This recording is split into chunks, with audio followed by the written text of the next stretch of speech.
All right. And we will go live at exactly less than 3 minutes from now. While we're going to cover this first fight that I am first covering all throughout the night. Obviously, there were more fights earlier. We are now live, and we are going to get it popping for this reaction right now to Mackenzie Dern versus GODNIZE. So now we're going to go back and take a look at the other fights that we had just witnessed earlier. But for now, we're going to start off with Dern versus GODNIZE. So here we go. Mackenzie Dern, once again, doing another fight in Abu Dhabi. She has been active in quite this year. So this is really going to be interesting how this match is going to play out right now. All right, there it is. The referee has now been announced. Round one is about to commence. Here we go.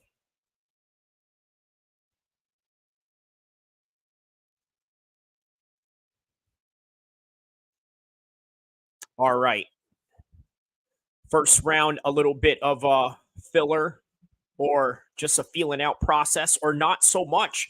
Both just going at it with some straight jabs right now. High guard for both of them. 1-2s by Mackenzie Dern. A front kick attempted right there. 436, 435, 434. 1-2 shots by Dern. Body kick.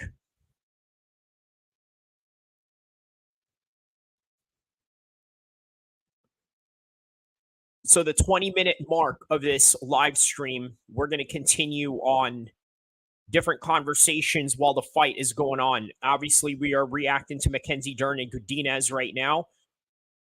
So we're going to talk about it. So I hope you guys saw my last video that I did about the alleged trans boxer of Algeria.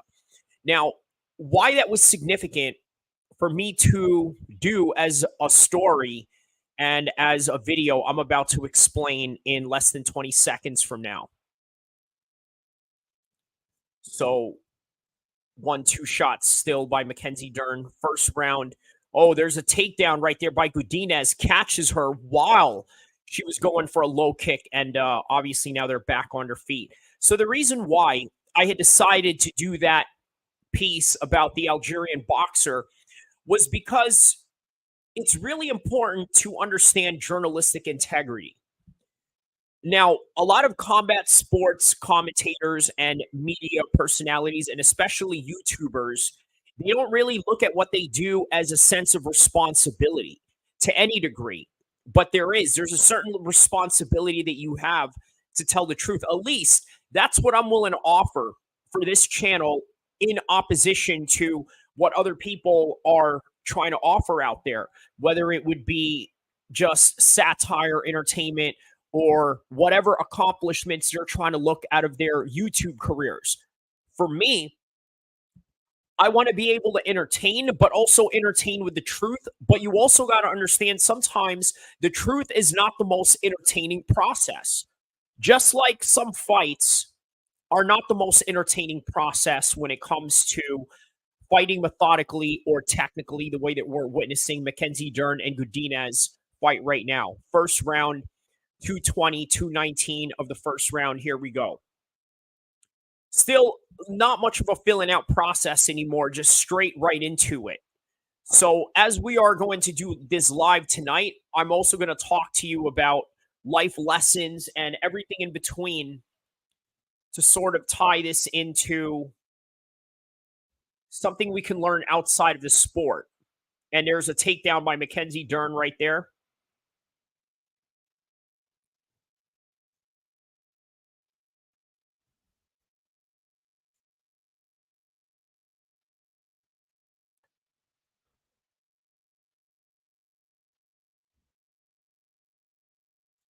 Full mount by Mackenzie Dern right now. Let's see what she does in this position as we witness her in a full mount position right now. With just about 1 minute and 24 seconds left into the first round. So she seems to be looking to smother her face down while she is transitioning right up towards her neck. What is she looking to do? Maybe an arm bar. So that is what she's looking for out of this position right now. She is trying to posture up and wrap her legs right around her arm for an arm bar. That's what Mackenzie Dern is going for right now.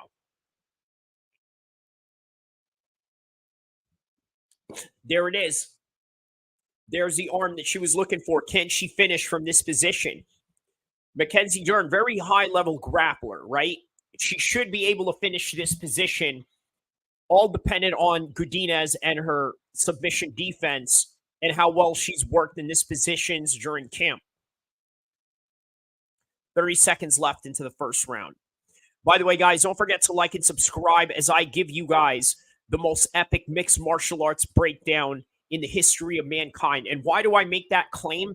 Not only are we going to talk about MMA while we are watching these fights, and boxing, by the way, because I'm also going to cover the Terrence Crawford fight, but also we're going to talk about current events, geopolitical matters that are tied into that, street matters, whether that would be the hip-hop world or the criminal underworld and everything in between. I'm telling you, I'm going to offer you guys an absolute action-packed show while covering these fights as well. So don't forget to like and subscribe, tell a friend to tell a friend as we are going to commence and get ready for round 2 of Mackenzie Dern and GODNIZE.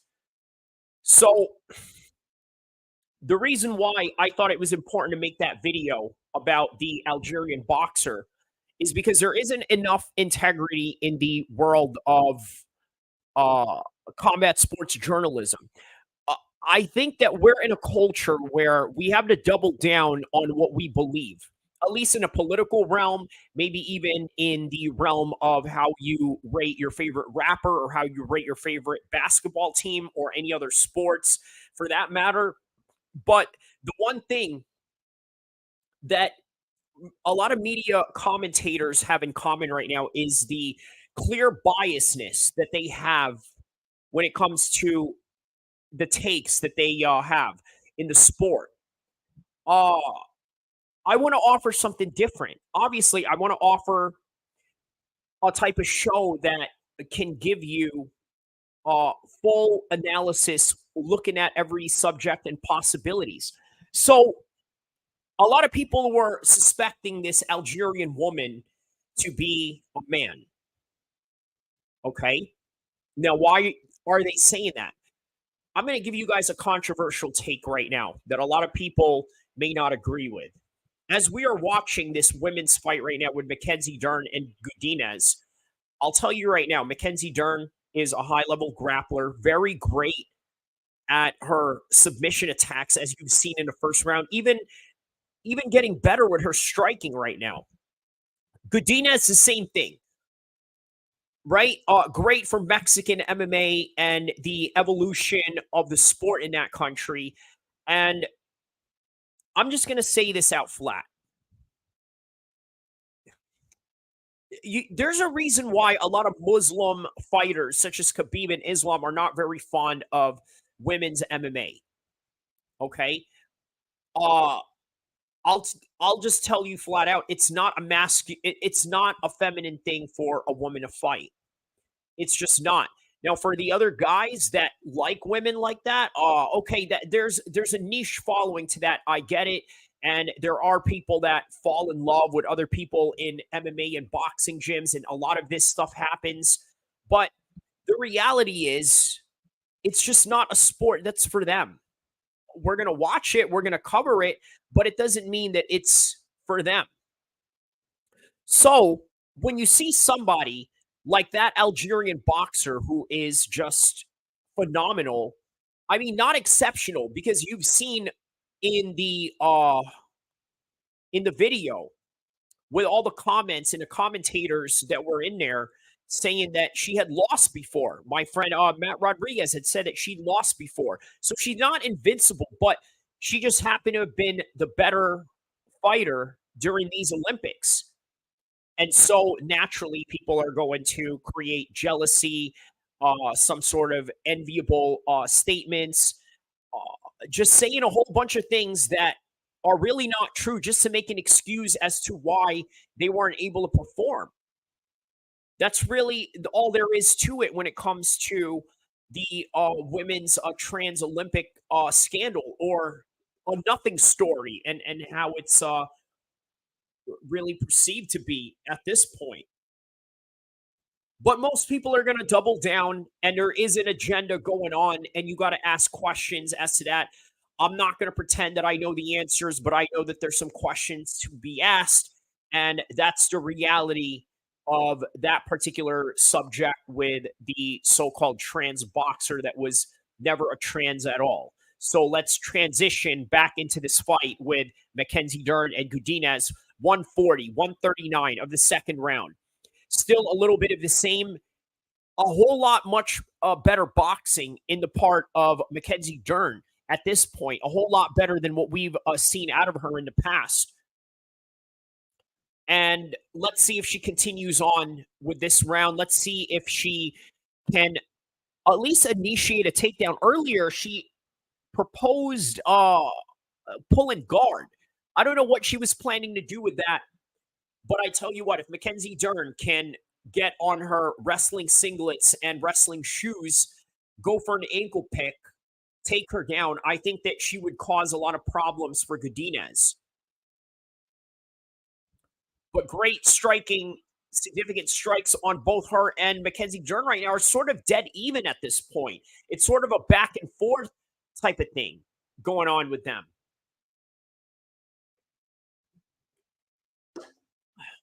Front kick by Mackenzie Dern.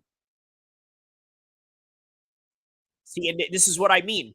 The level change that GODNIZE did right there, that's exactly that I was calling Mackenzie Dern to do in order to show her grappling side. But look at this. She's attempting a standing arm triangle. I once tapped out somebody like this in Muay Thai clinch practices just doing this. True story. I've actually choked somebody out in this position before, and it wasn't even a grappling class. You sort of say it was, I guess, in a Muay Thai training setting, and we were working on Muay Thai clinches. So here we go. Yeah, how about that? The Israel Adesanya Dricuss du Plessis card. Guys, check out all the content that I have regarding these two that date back all the way to 2023 and the summer of. And here we are in 2024, now finally fighting, but in two different positions. Dricuss being the champion and Israel Adesanya now being the challenger. How about that? Kai Kara France and Erdez in the co-main event. And now look at Mackenzie Dern right now with her eye busted up. But still great boxing on her part. But the other girl, I think, was also really matching her on her feet. And the significant strikes that they both have at this point is really quite even.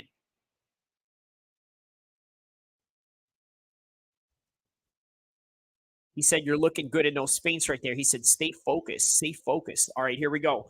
Round number 3.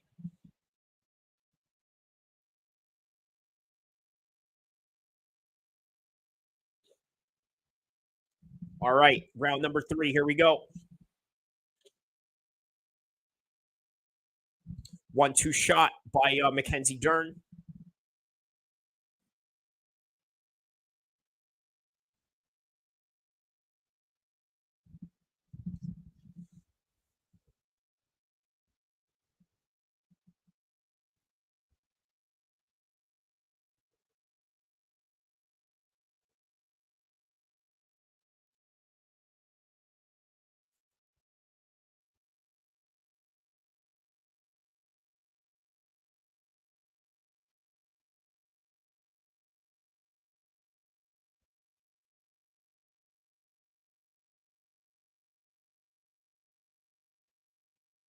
All right, so 4 minutes left into the third round right now.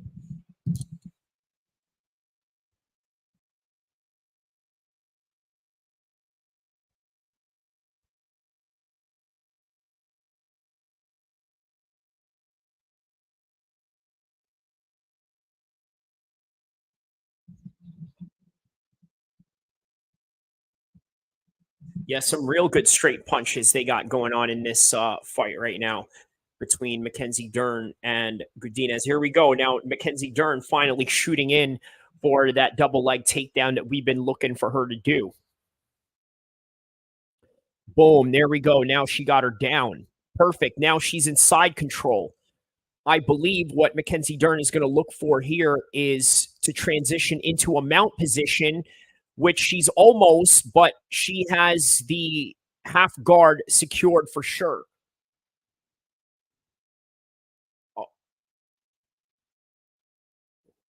Okay, here we go. Now, Diaz is trying to stack right back up. All right. Now she's going for guillotine attempt out of that scramble exchange. Excuse me.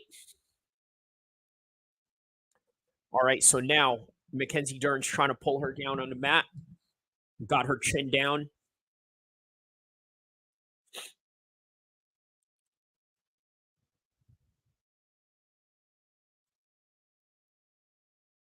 Yeah, absolutely having to show all of their skills, right? We're talking the kicks, the punches, the clinches, the takedowns, the takedown exchanges, and the scrambles, and the submission attempts. We're seeing it all. I love fights that go on like that. You got to showcase a little bit of everything, but at the same time, I think it also kind of leaves you vulnerable in your next matchup where people can learn a little bit about you in every position. At least if they are at a high level, they would look at it like that and think, you know what? This is where this guy is at. Look, we can learn everything from this fight with this guy doing all of this right here. So everything that you wanted to learn, let's say about Francis Ngannou, all you got to do is learn all the 5 rounds that he went through with Stipe Miocic.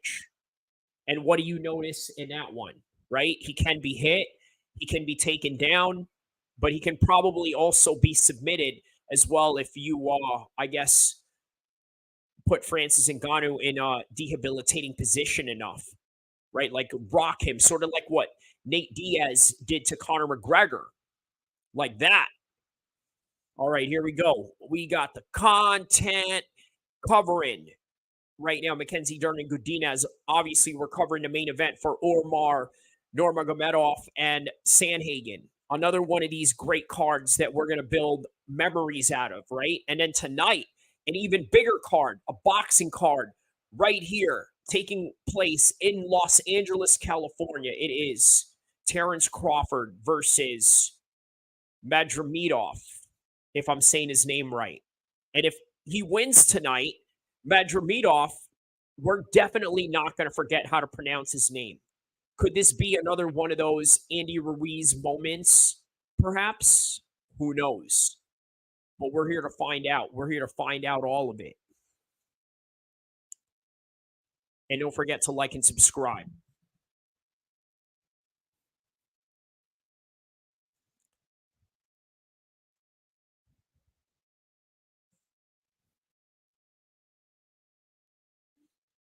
All right, here we go. Jabs, jabs from the last 13 seconds of Mackenzie Dern and Godinez now fighting off the clinch positions right now. Knees by Godinez. All right, and that's the end of the fight right there. All right, we are awaiting the decision of Mackenzie Dern versus Godinez. How do you guys score that one? That was a dead even fight, guys. I'm going to tell you right now, I will not be surprised if that fight was in a draw.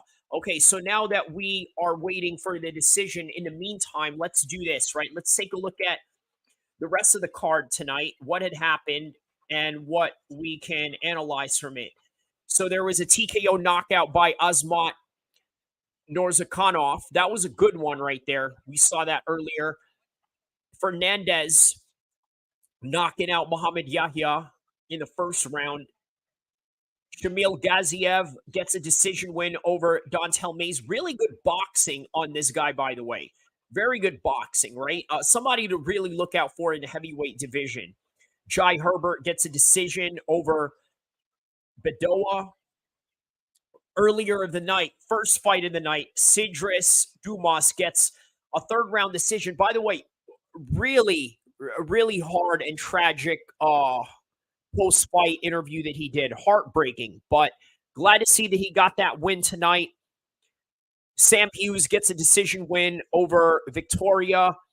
And right now, we are in the main card with Mackenzie Dern. Joel Alvarez gets a third round TKO.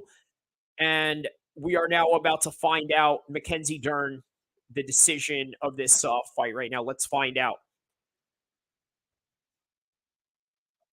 All right. So, what is the decision on this fight?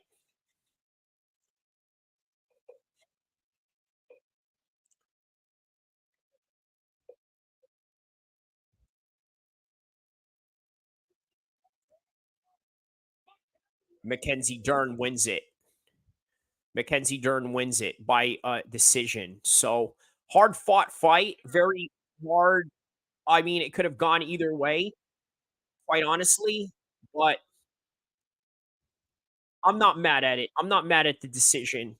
It could have gone either way, but that's what it is. So, am I getting this right? Is Tony Ferguson next? Is that right? Tony Ferguson is next right now. We are about to witness Tony Ferguson fight next. How about that? I can't wait. Let's see how Tony Ferguson does right here. You guys know what's going to happen here. If you're a hardcore fan and you're watching this and you're about to witness Tony Ferguson fight, you know what's about to happen. We're really about to witness an absolute massacre right now. I mean, for real, this is going to be a massacre, guys, and no doubt about it. Tony Ferguson has no business being in the game right now, but he's in the game anyway. You're giving him a try because there was a point where he had a huge winning streak on the way to rival Khabib for that winning streak. But one thing led to another, got beat by Justin Gaethje, and then went downhill from there. And now here we are, witnessing more of that downhill as we are about to witness him enter the cage right after this interview with Mackenzie Dern. So I feel bad for him, man. I feel bad for him. But at the same time, hey, listen, Tony is making a lot of money for this fight because you got to remember he's in the 500,000 mark right now, right? In his salary. Every time he shows up, there's a 500,000 for him to fight. I don't think there's a win or bonus or anything like that. I think that he just has a fixed contract of some sort, but I don't know. I can't confirm or deny that. Either way, we're really about to witness Tony Ferguson fight right now. Is that the next fight? Please confirm with me either way if that's what it is. I'd like to know.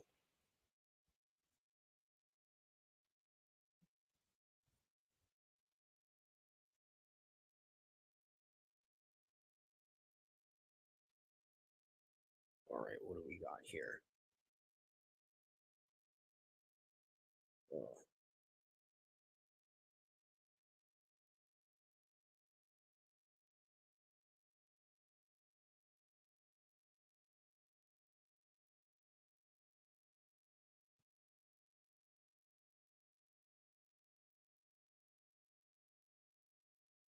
All right.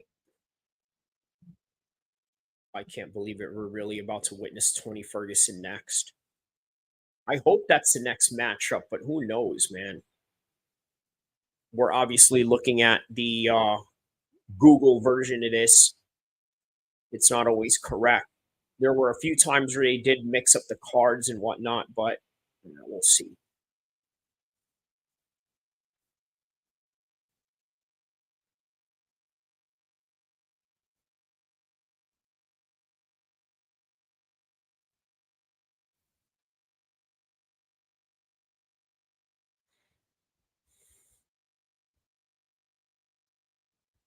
All right, so it is next. Michael Chiesa and the Tony Ferguson fight is absolutely next. All right.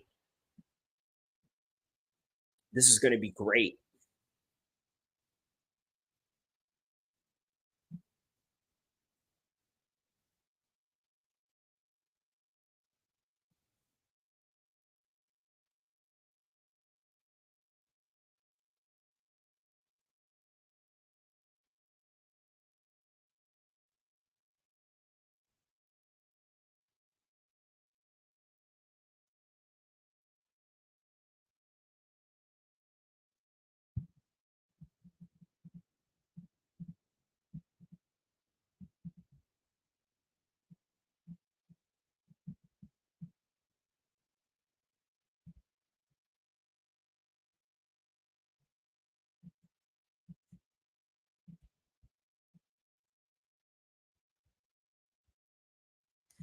All right, here we go. Wow, we really are about to witness this fight. All right. There's Tony Ferguson right there in the little promo.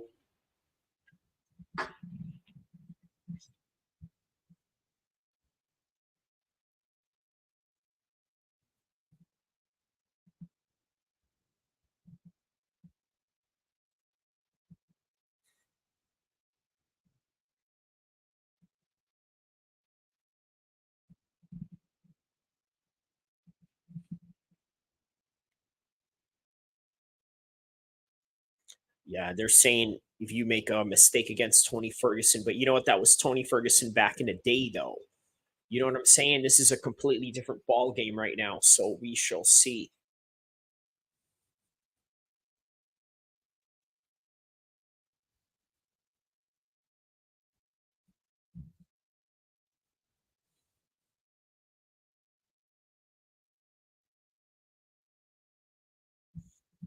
I think the way this fight is going to end is predicated on the grappling exchanges and the grappling engagement of Michael Chiesa. And why I say Michael Chiesa in particular is because I think that if he just comes on the grappling offense against Tony Ferguson, he can be successful just by doing that.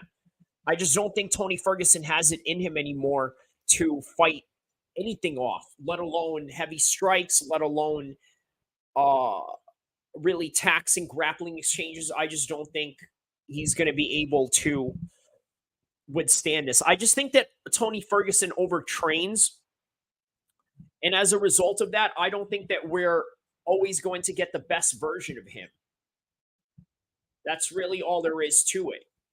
And I think that's what we're going to witness tonight, right here. So let's see.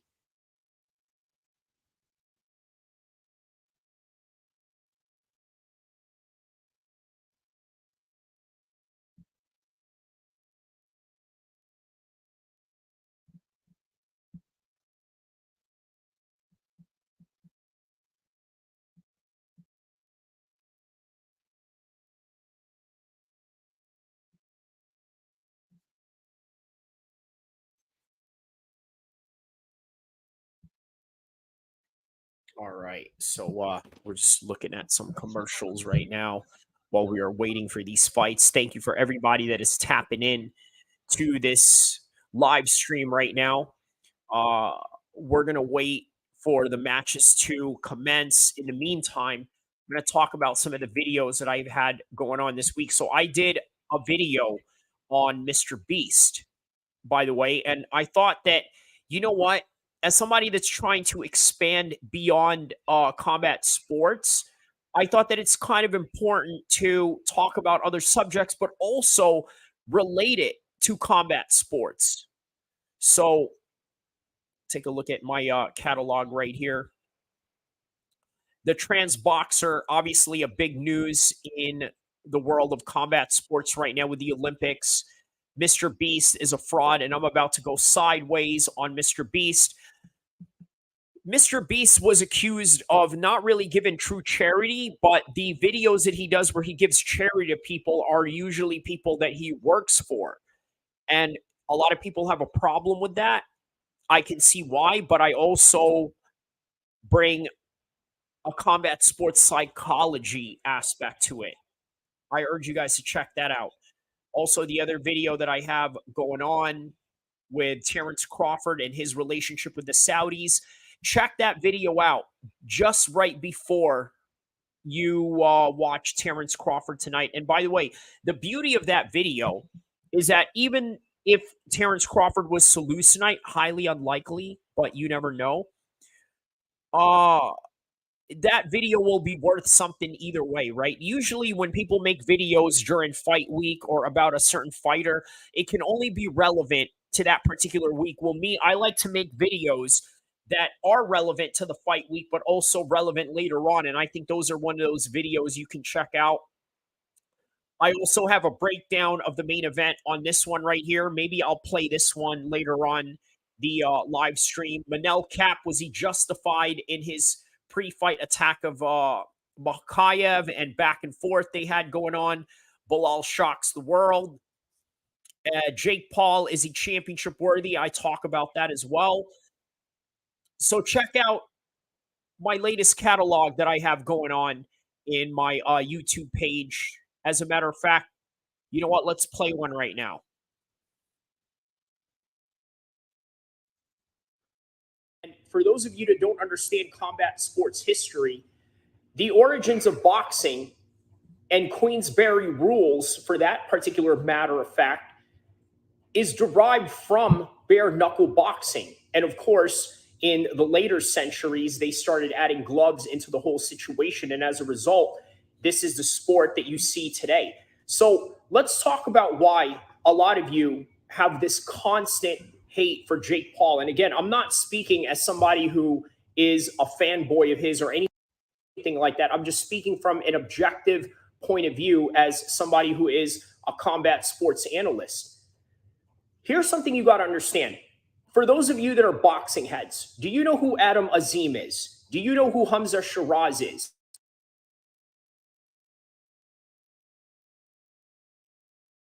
All right. So if you want to see the rest of that, check out my catalog. For now, we are about to witness Tony Ferguson versus Michael Chiesa live from Abu Dhabi, Yas Island, in a UFC welterweight division. Introducing first, fighting out of the blue corner, Michael Chiesa. Remember when he sued Conor McGregor and made money out of that Dolly bus incident? I mean, it messed up his eye, bro. Like, he definitely deserved to have getting compensated for that particular lawsuit and that particular incident. But here we go.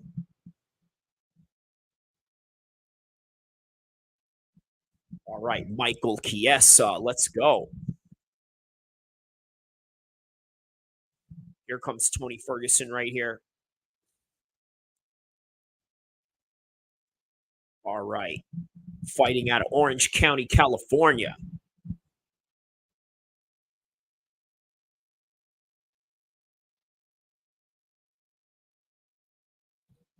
Let's see how this fight goes, man. I'm really curious to see if Tony Ferguson is on his downhill right now. That's really what we're witnessing. We are witnessing somebody that is going downhill.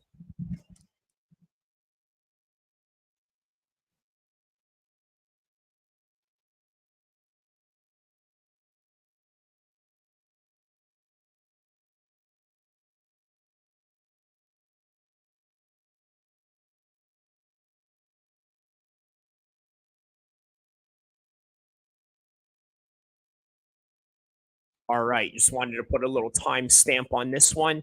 Tony Ferguson, Michael Chiesa, 51 minutes and 10 seconds into this fight. And here we go. Circling each other around, feeling out process as usual.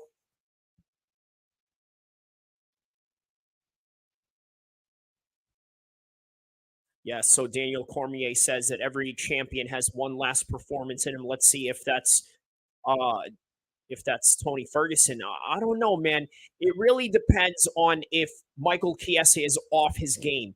If he's off his game, then for sure Tony Ferguson is going to capitalize on those mistakes. But that says more about Michael Chiesa than it does about Tony Ferguson, because the losing streak that Tony Ferguson has been in was no accident.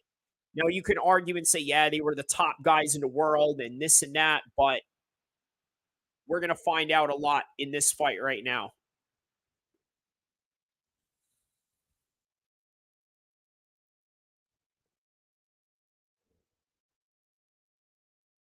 Michael Chiesa sort of pawing that jab right there, following up with a cross from the unorthodox position.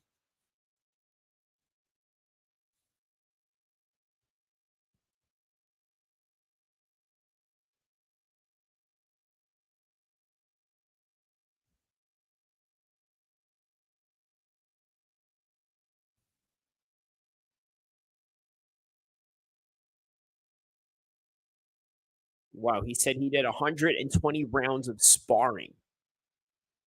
Hmm. Oh, there's a few 1-2s by Tony right there. Sort of really makes you rethink about how Tony could do in this fight.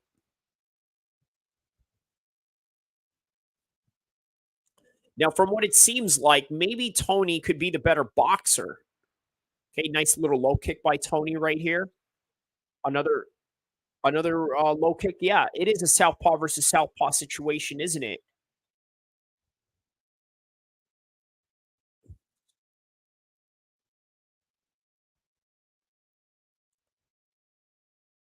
A little loop and hook by Michael Chiesa over there.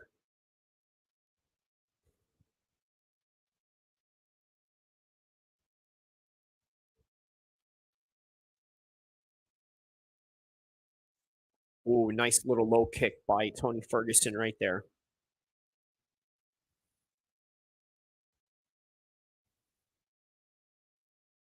Nice head movement by Tony Ferguson here.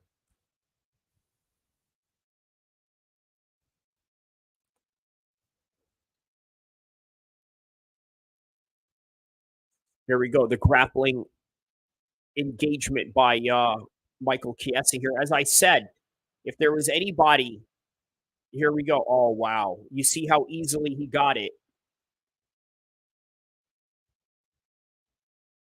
You see how easily he got it? Like the old Tony Ferguson would not have allowed it to have gotten away that easily. Look at this. Is he trying to fight it off? He's going to sleep. Oh, wow. Tony Ferguson's going to sleep, but he's fighting it off. Yeah, he's tapping right there. He's tapping right there. Great job on Michael Chiesa getting that tap out win right there. And you know what? At the same time, great for Tony Ferguson that he didn't really get damaged in this fight. You can argue and say there's some things that you saw out of Tony Ferguson here that you could say is, well, you know what? He could at least compete in the smaller leagues, right? Like if you had Tony Ferguson fight in, let's say, I don't know, Cage Warriors or something like that, even some of their most average fighters over there, he would probably get a decision win over them. But when you're talking about highly elite guys like this, like Michael Chiesa, like Gilbert Burns, uh, even Patty Pimblett, Michael Chandler. I mean, this is just a whole different level for Tony Ferguson right now. Or you can throw Conor McGregor in there against him. Like one can argue and say that, you know what, maybe Conor McGregor and Tony Ferguson are a better fight for each other. But then Conor will just go in there and absolutely lay a bomb on him and just, completely put him out of his misery. So you never know. You never know. But great job on Michael Chiesa, not to take anything away from him. Michael Chiesa does what Michael Chiesa does best, and he did exactly that. So great job on the part of Michael Chiesa on that one. So let's see here.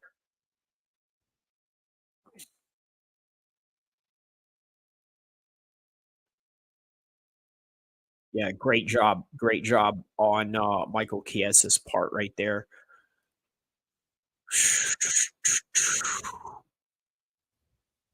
So it looks like the undercard of Crawford and Israel has started already.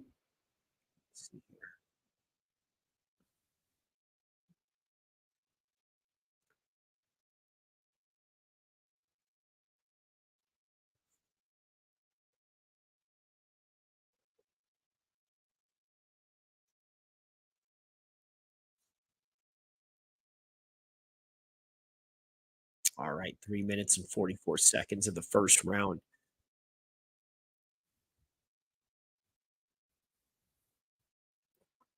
Michael Maverick Chiesa, there it is, man.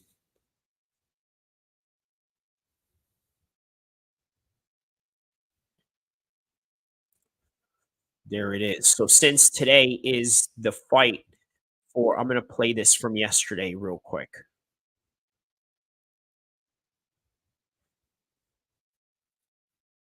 Now, that's not a guarantee, but it's also not a guarantee that Terrence Crawford is going to win. Remember, this is an undefeated 130 154-pound fighter. So this is Terrence Crawford starting from 130, which is classified as lightweight, 135, super lightweight, or 140, that is, super lightweight, and then welterweight, junior welterweight, and super welterweight, which is I believe this is super welterweight, but welterweight overall is 147. Now, Terrence Crawford is fighting a guy who is undefeated and is a champion at 154 pounds.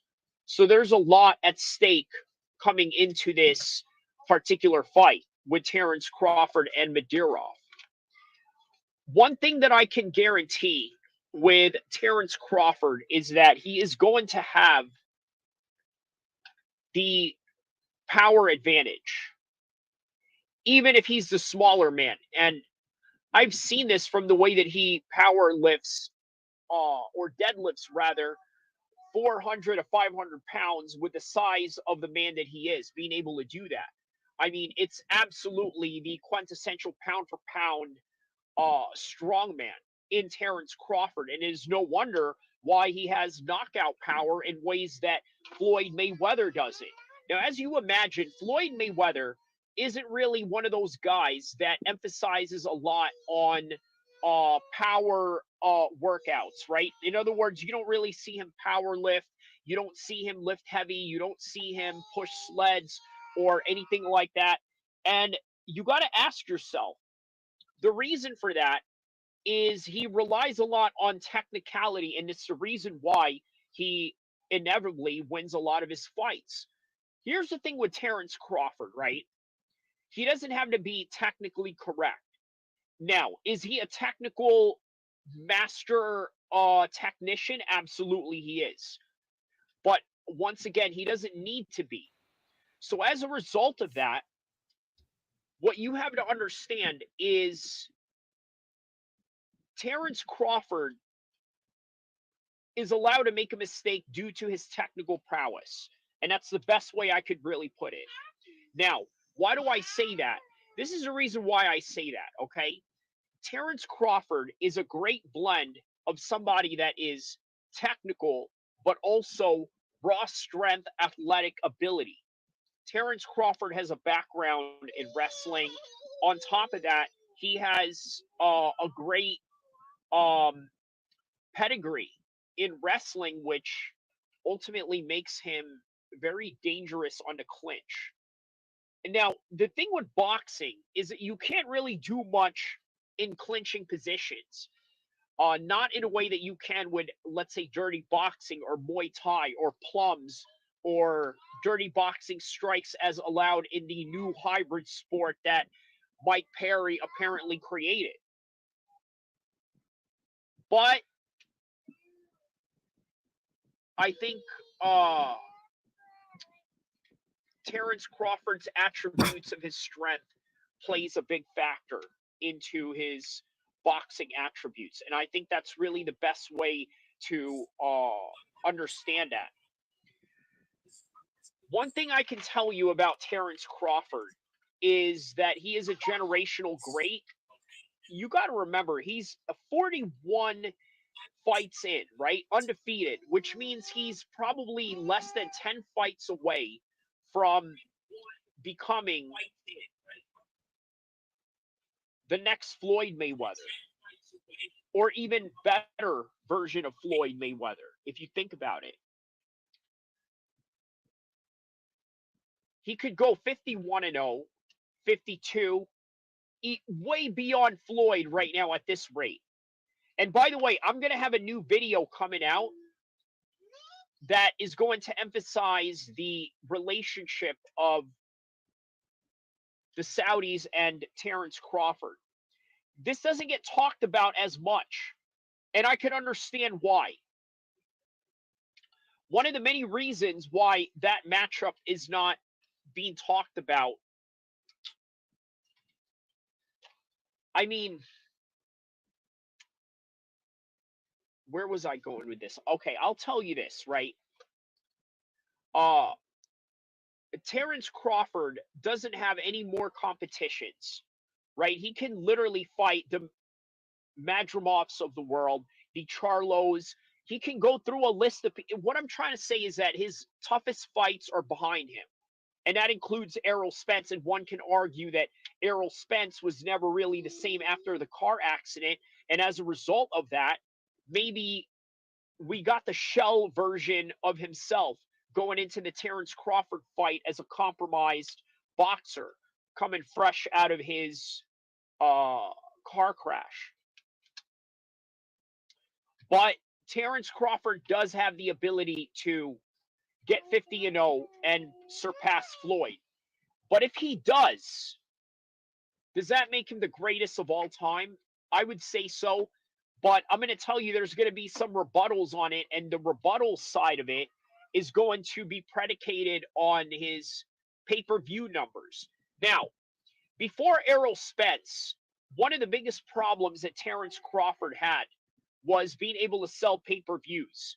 And in this video that I'm going to drop later on tonight regarding the Saudis and their relationship with Terrence Crawford and how they're going to promote him, I think is going to be very contrasting to the days of Bob Arum.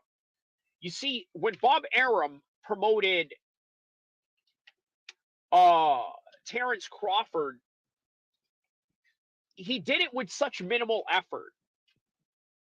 In other words, he didn't try to emphasize the good and the bad of Terrence Crawford. Let me give you an example of the good and the bad aspects of Terrence Crawford, right? So obviously, we know that Terrence Crawford does a lot of charities in Africa, which is a very noble act, right? Obviously, as Muslims, the way that we would perceive and do it, we would never really go out there and try to advertise our charity to anybody, right? But if Terrence Crawford does that, that's okay. So we see that's a good side of him. He does the charity work. The other side of Terrence Crawford, he had a problem with a mechanic, brought his homies in there to check this dude, and in turn, press on him and take his money or restore the money that was owed to his friend. You got to think, hey, Terrence Crawford's got a gangster side to him. Now, if you're Bob Arum, you're 80, 90 years old around this time, you're not going to understand how to promote Bud Crawford in this kind of matter. I would know how. Are you kidding me? Like, for example, that guy Tommy Jacobs that I know in England, right? Great way that he promoted himself. He did prison time because he went and tried to basically axe a man down. And as a result, hey, why not use it as some sort of leverage to promoting your brand? That's what it's all about, is getting the bag after all, right? So why not use that? Is it a bad publicity? Yes, but in the world of public relations, there is no bad publicity. So if you can take the same story of Terrence Crawford as the man who does charity in Africa, so as well you can take the story of Terrence Crawford as the guy that has thugs on call that will press up on you if you have some issues with, let's say, certain payments or discrepancies to a mechanic.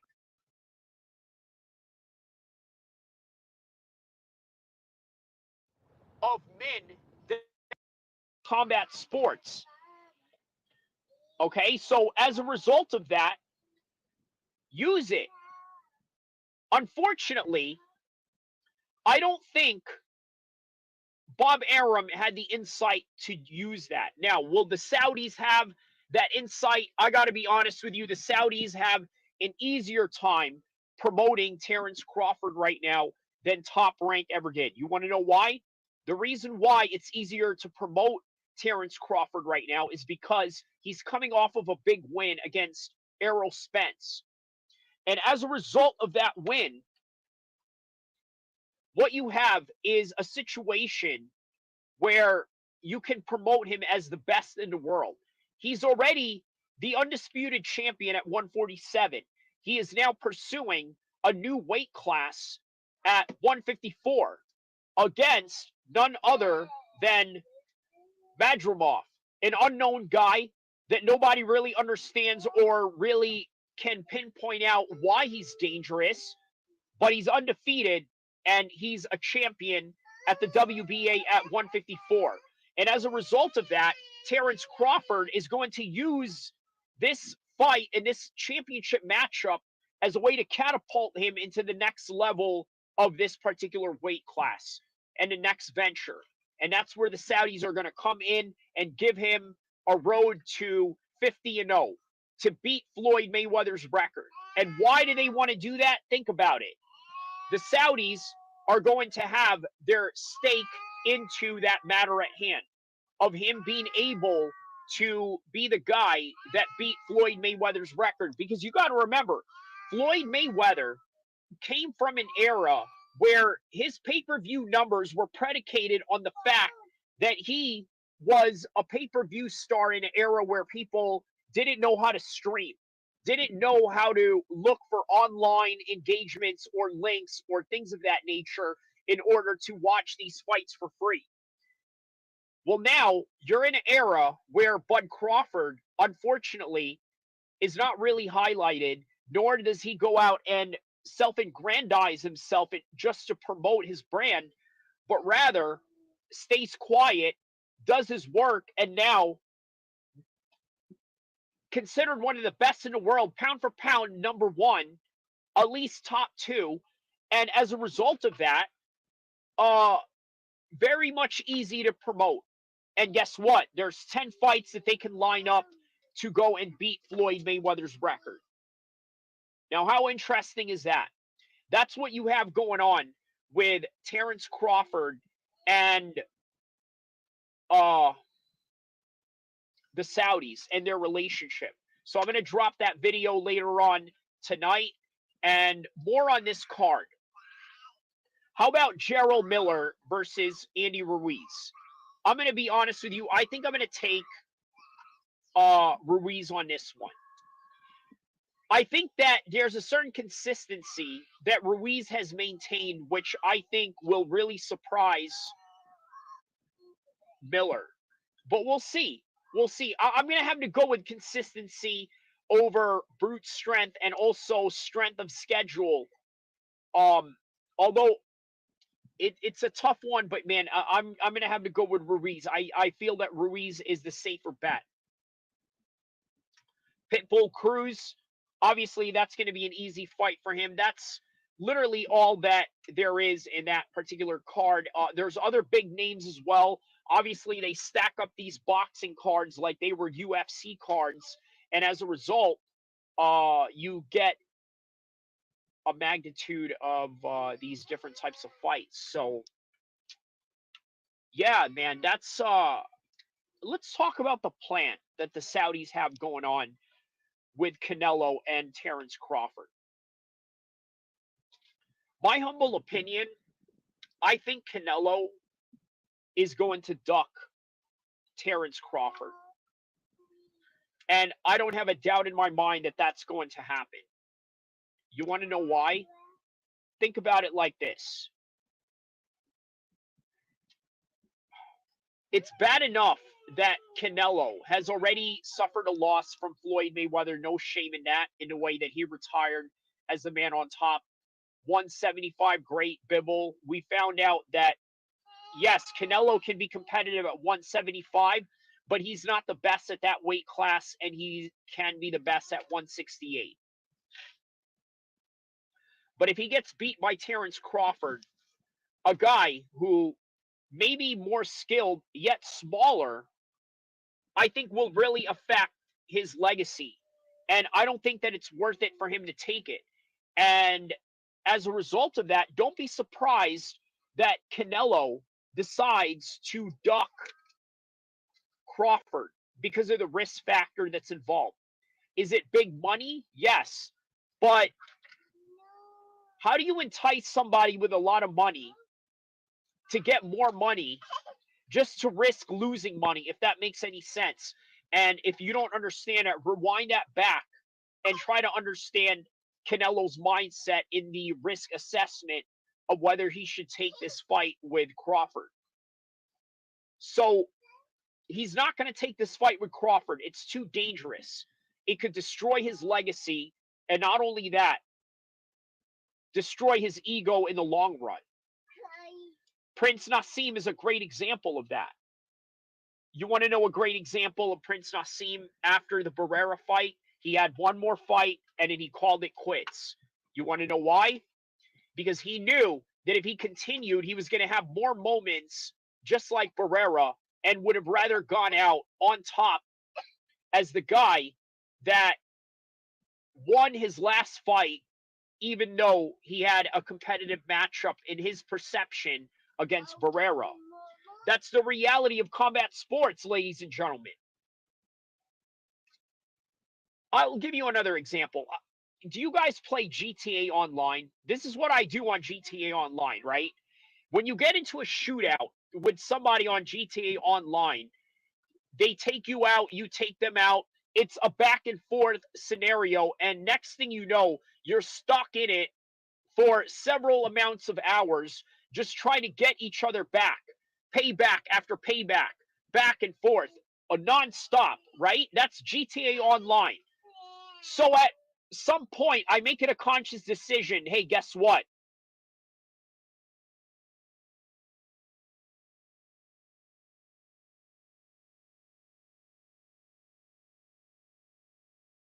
Right. So, guys, we are live for the Oliveira and Dixon Figueroa fight.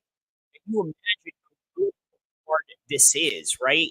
It's an Abu Dhabi card, so of course they were going to come stacked with this one. One can also argue, hey, you know what? Omar Nurmagomedov versus Sandhagen, that's a championship fight in and of itself, if you really want to argue that point, right? So here we go. Davison Figueroa has just been announced. Marlon Vera is going to be announced, and this is going to be contested at 135 pounds.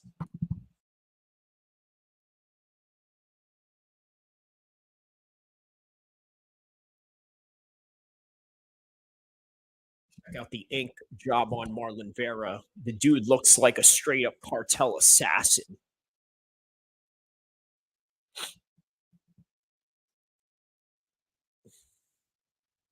Let's check out the while we're watching this fight, let's also check out the fights in the Terrence Crawford undercard. Let's see here. Let's see if I can pull it up right here.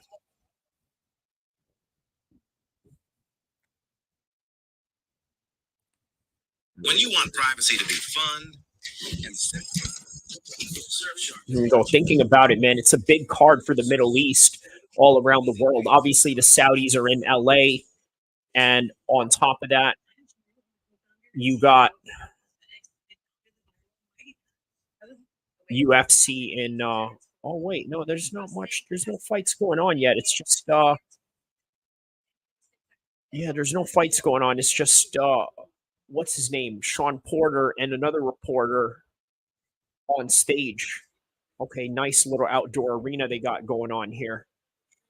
Meanwhile, good kicks back and forth by Marlon Chito Vera and Davison Figueroa right here. Little oblique kick by Marlon Vera.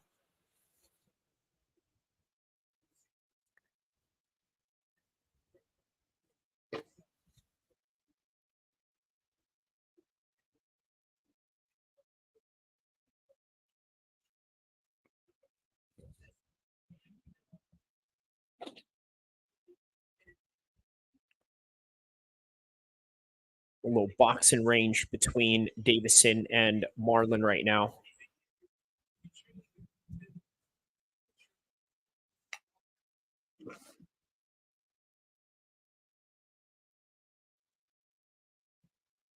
All right, here we go.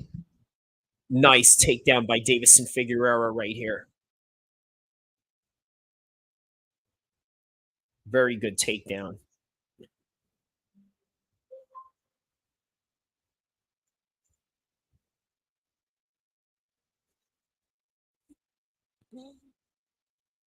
Now Davison Figueroa is on top. Marlon Vera on the bottom, full guard position.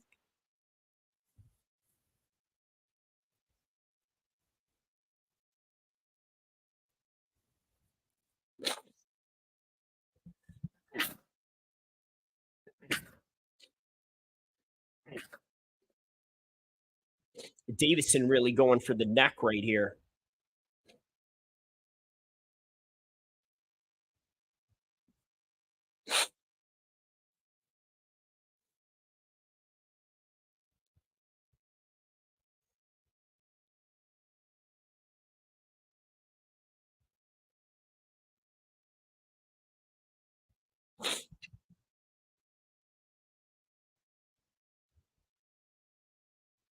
Now here's Davison Figueroa is trying to posture up as Marlon Vera is trying to either get up or trying to actively stay on the ground with elbow strikes while Davison Figueroa is posturing up. He shouldn't let him posture up like this. What Marlon Vera should do is grab his neck down, put a foot right in his hips, and then try to get up like, okay, this is good, like what he's doing right here. Now they're in scramble exchanges right now. Davison has his back. They're back up on the feet again.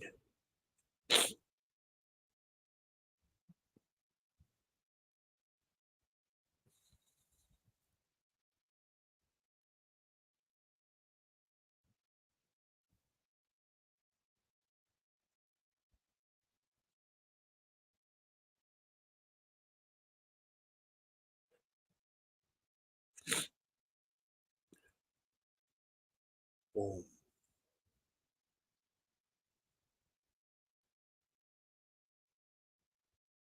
1 minute left of the first round.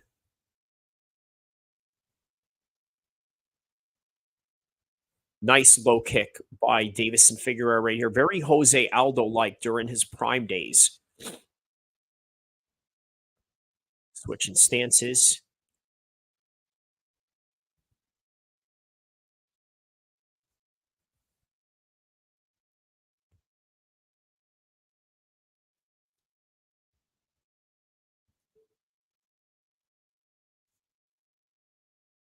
Yeah, real good job on, ooh, a little flying in knee right there. And Davison counters with a double leg takedown. Brilliant stuff. And now is on top half guard position at the moment.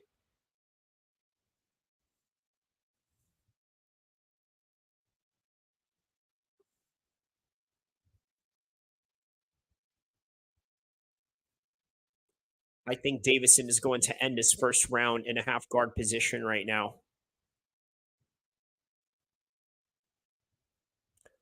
Oh, nice little stomp right at the end of the round right there. It looks like Marlon Chito Vera and Davison are looking at each other after that little stomp kick from the top while Marlon Vera was down on the ground.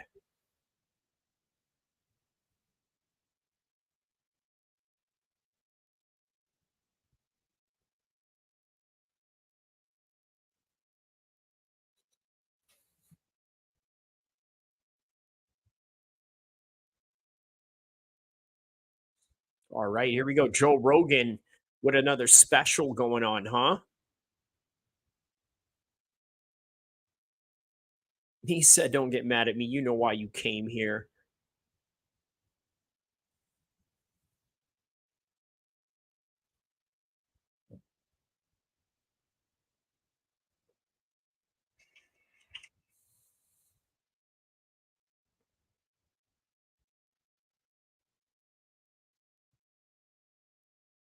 All right, here we go. Round two. Davison versus Marlon Chito Vera. Marlon Chito Vera. Here we go.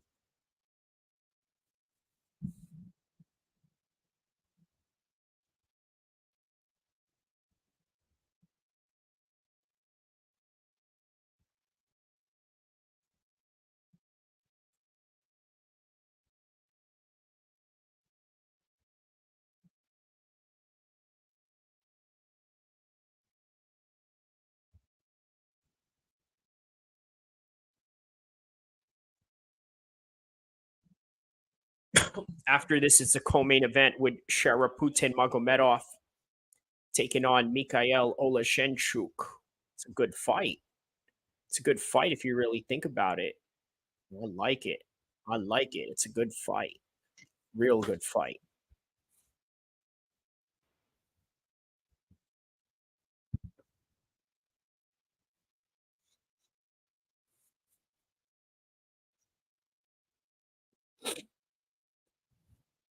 Oh, missed with a kick right there on that one.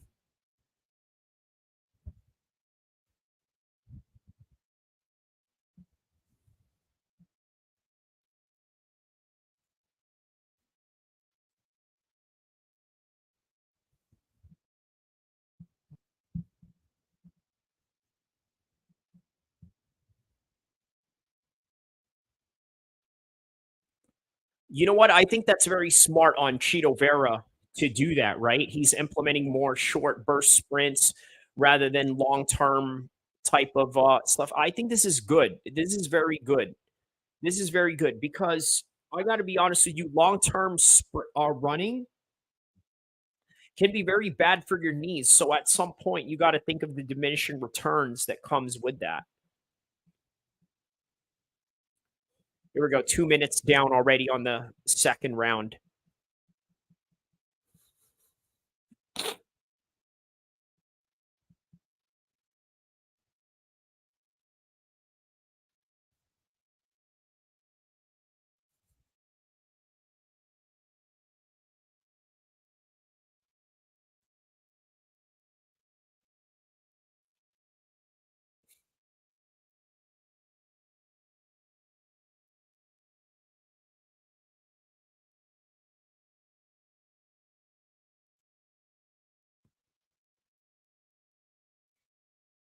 That is what it seems sometimes, though, right? Where a fighter is really just looking for a finish, even if he is losing rounds. Deontay Wilder is a great example of that.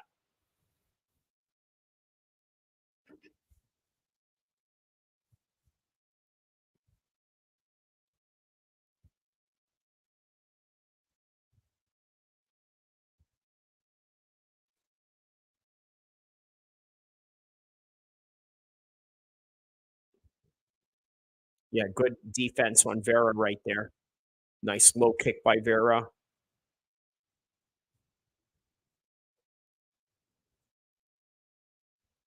1-2. Going for the 1-2 shot right there.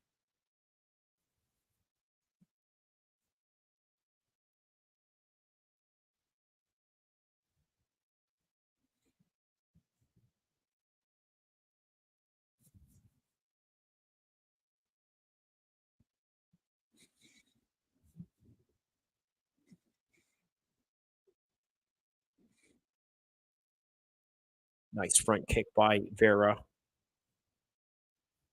Ooh, little nice hook right there.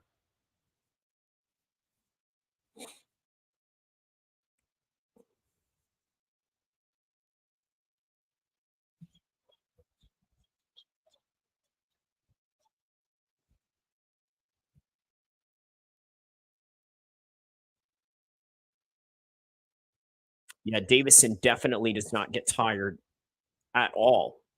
Like, especially at 135. We're going to be curious to see if he even has the power at 135. Let's see if he can really, really hurt Marlon Cheeto Vera in a way that he never would have expected out of a 125 or moving up like this.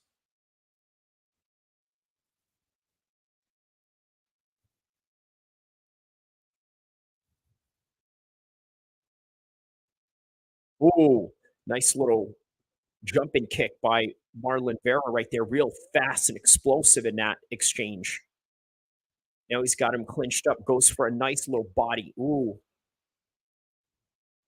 Oh, he gave him a one punch right before after the bell, and Marlon Vera signaled to him and said, "You know what? You did it to me, I do it to you. I do it right back to you," he said. Eye for an eye attitude on the part of Marlon Cheeto Vera on that one.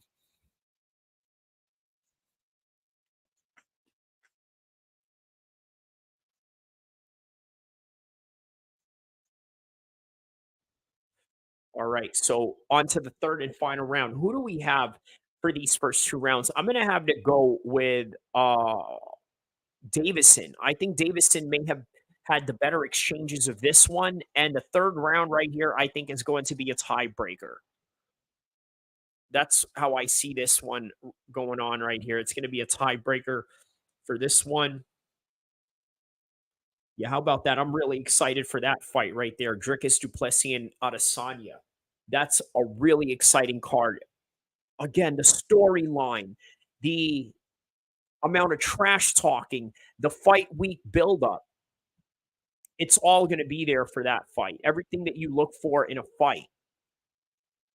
Here we go. Oh, Davison shoots in. Marlon Vera gets a front head choke. He's still continuing on with a single leg takedown. Marlon Vera is trying to stuff it down with elbows right here. Elbow exchanges, breaks off, back into a squared up position.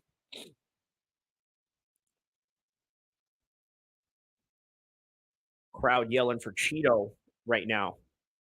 Looks like he's got some popularity in the UAE.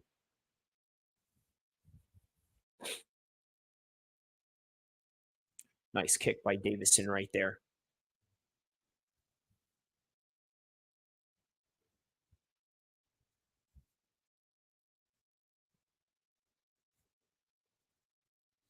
Ooh, nice body jab by Davison Figueroa.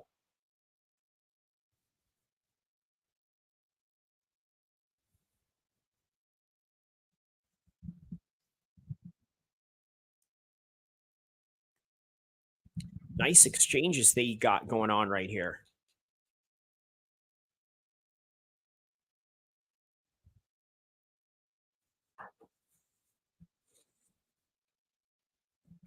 Three minutes left into this one.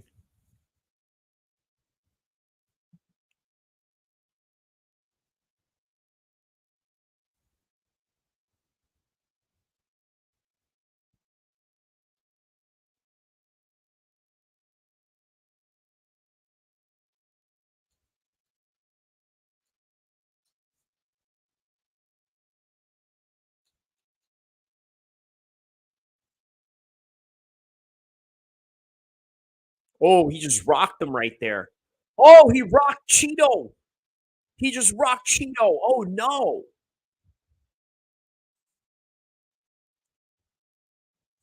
Now he's looking for the finish.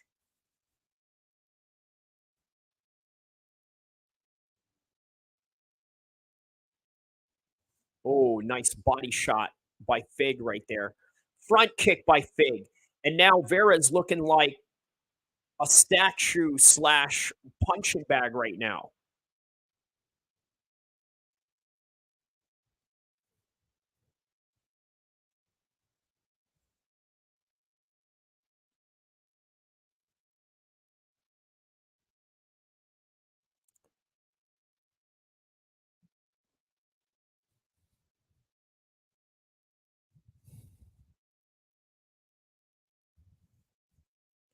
Two minutes left into the fight. Let's see what Cheeto has left in this one. I mean, come on, man. That one right there, I think really won Davison Figueroa this round. And Vera has to do something very drastic in order to change the course of this fight right now.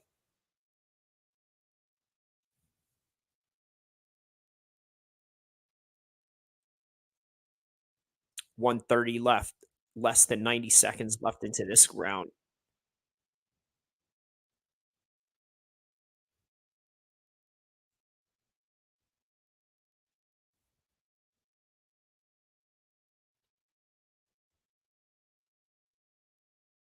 Oh, man, he shot in for that one.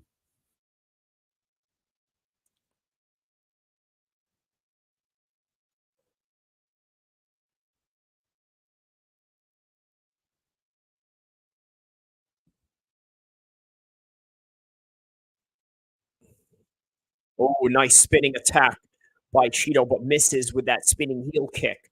Now 50 seconds left. Davison is going for these takedowns. Constant takedown attempt after takedown attempt while switching stances. Doing really good on the defense.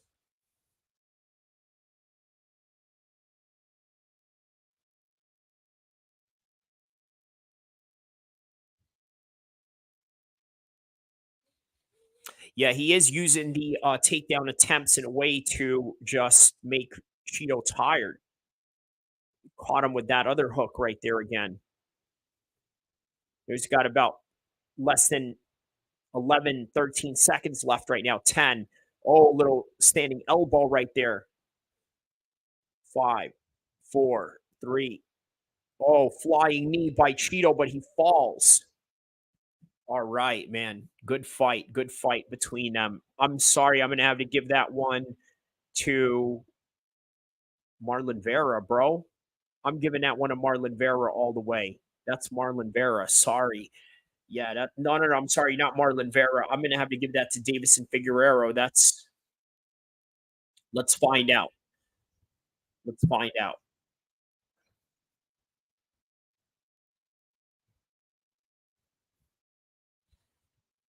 All right, let's listen in to the post-fight festivities, shall we?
See, I told you guys that Davison was going to win this one. Now let's listen in to his post-fight interview.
All right, and we are live for the Sharaputin Ole fight.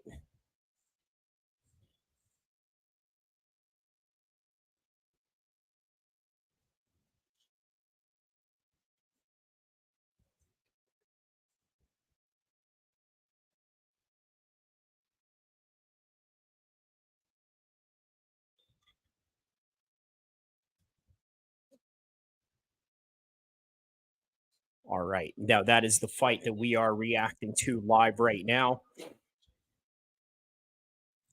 Little sidekicks by Magomedov here, real nice.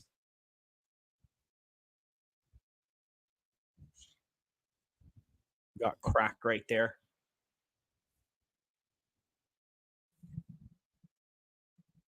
Let's also take a look at what the Zone Boxing has going on while we watch this co-main event as well.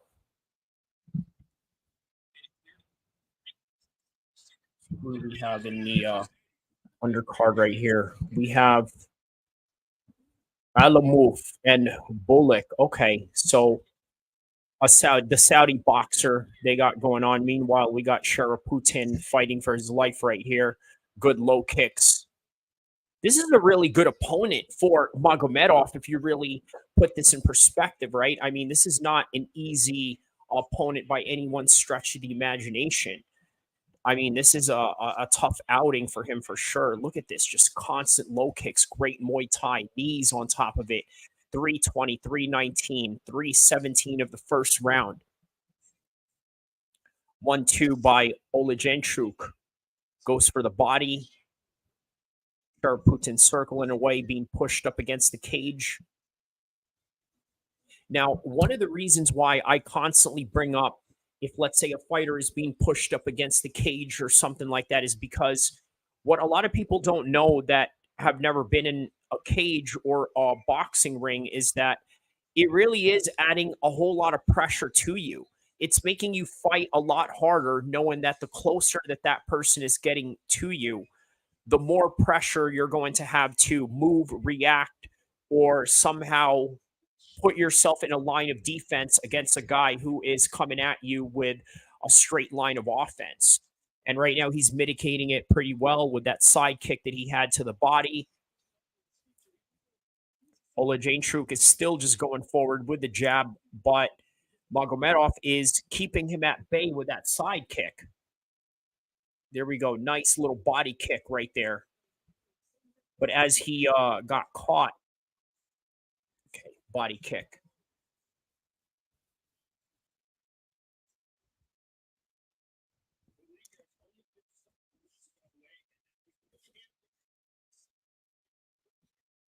It looks like Olejanchuk is cut, but from what we don't know.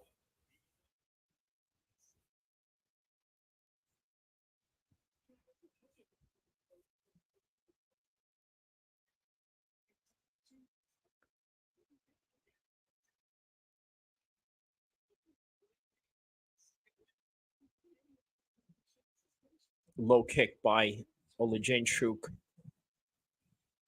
Spinning back fist by Magomedov.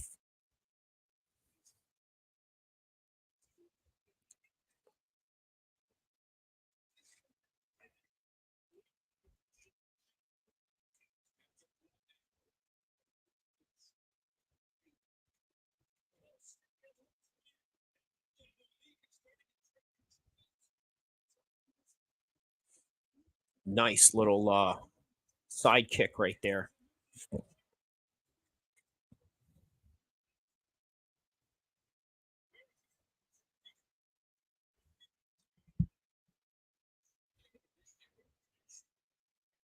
Now just circling around right now as Michael was sort of pushing him back up against the fence as he was doing that.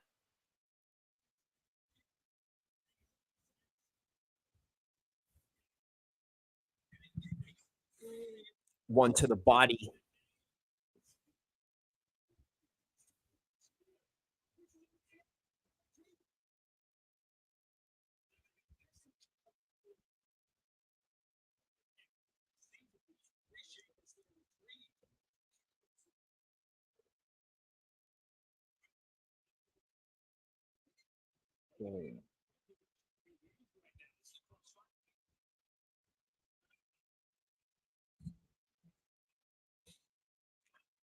I'm gonna have to give that round unbiasedly to Michael Olajenchuk.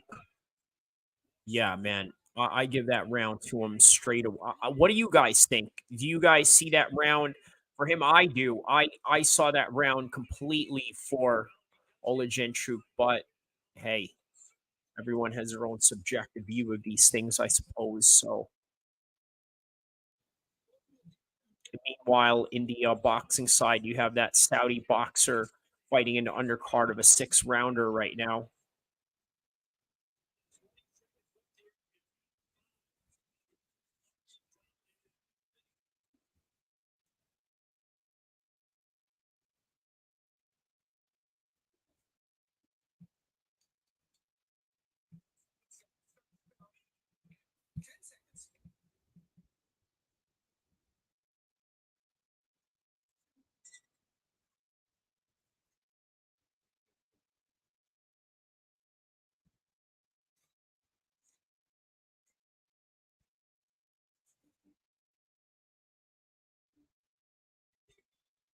All right, here we go. Round two.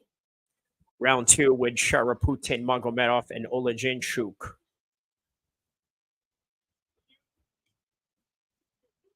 Boom. Nice knee by Olajenchuk right there. High head kick attempt.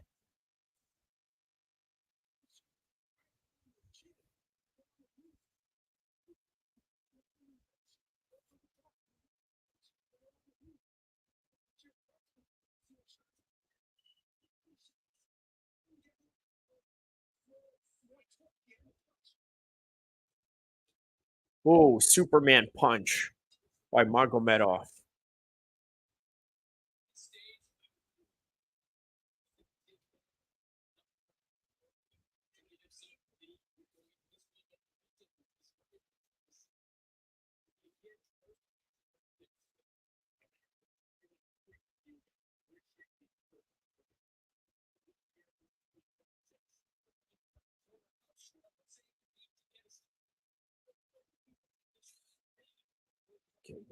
Garbage.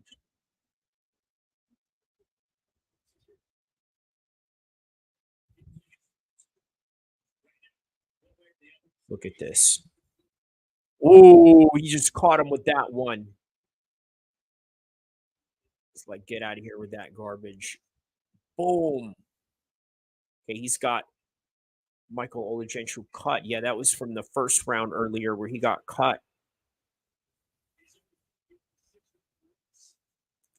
Meanwhile, it looks like Alamaouf is about to go 6 rounds to a decision against this journeyman that he's fighting.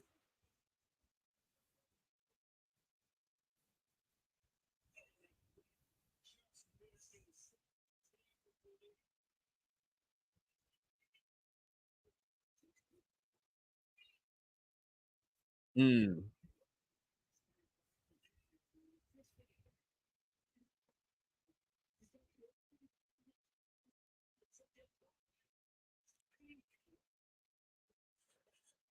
Yeah, so now the forward motion of Olajenchuk isn't really working as well when he's getting countered by Magomedov here. Like the counter right now is really making a difference of him moving forward.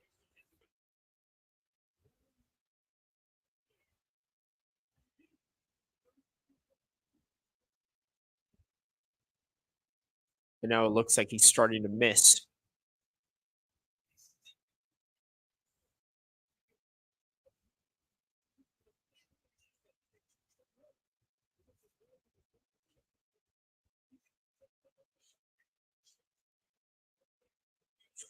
Nice head kick right there by Magomedov.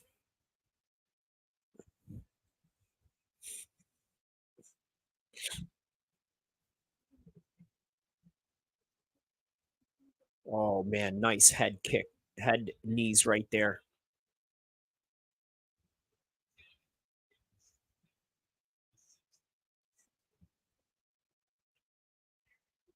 Got about a minute left in the second round.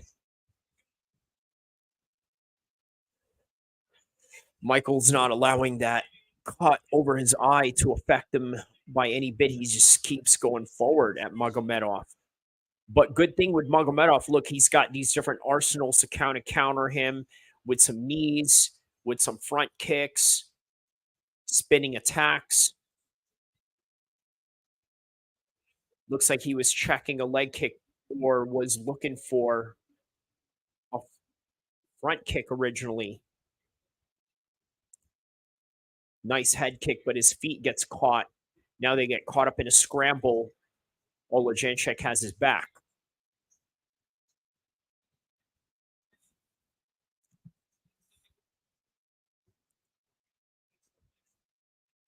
From what it seems, out of all the Dagestani fighters, Magomedov seems to be the most vulnerable when it comes to being on the ground. And I think a lot of that is just predicated on his propensity to wanting to strike and use Muay Thai and creative attacks.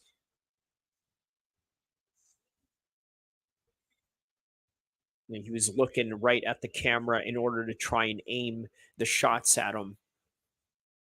So now third round coming up.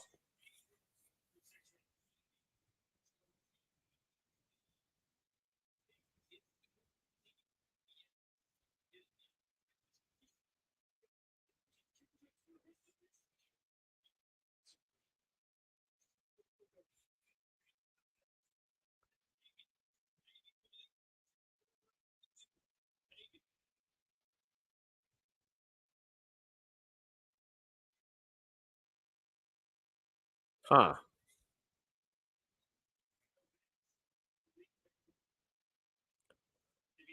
All right. Yeah. Another one of those commercials for the Izzy Dricuss Duplessis fight. Check out all the content that I have regarding the Dricuss Duplessis and Israel Adesanya fight. All the racial implications that I talk about in this fight. I have all of that in my catalog. Look it up on the search area of my videos and live section of this channel. And also don't forget to like and subscribe as we go on to the third and final round between Magomedov and Michael Olajanchuk. So here we go, round three.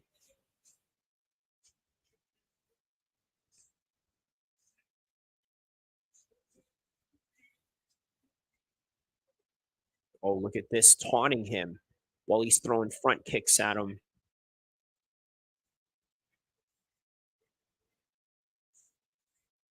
Meanwhile, the Saudi boxer that boxed in LA has gotten a draw in his fight. Wow. Ziad Al-Malouf got a draw against Mikhail Bulik. While that fight is going on between an Eastern European and a Muslim guy, you got a Dagestani Muslim guy right here fighting an Eastern European guy, the Polish Michael Olajanchuk. I believe they're both Polish. So it's like a Polish versus Muslim type of fight going on here in the UFC and in boxing at the same time.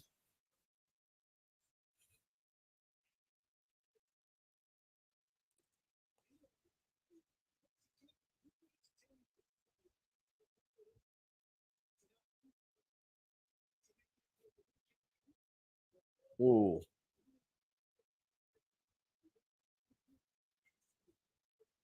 He's sort of backing up while he's throwing kicks at him and pawing his punches at the same time.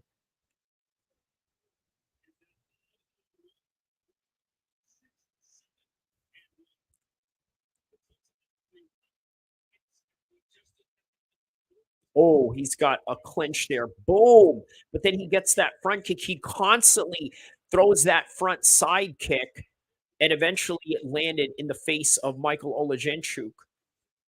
80 plus significant strikes, all in 3 UFC fights so far.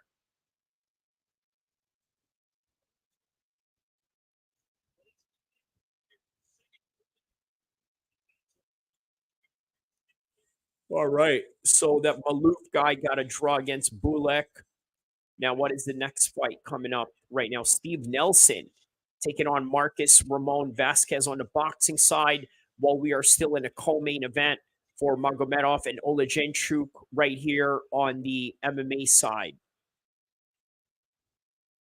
And now he's just busting knees on Oleksiejczuk right now. Little low kick.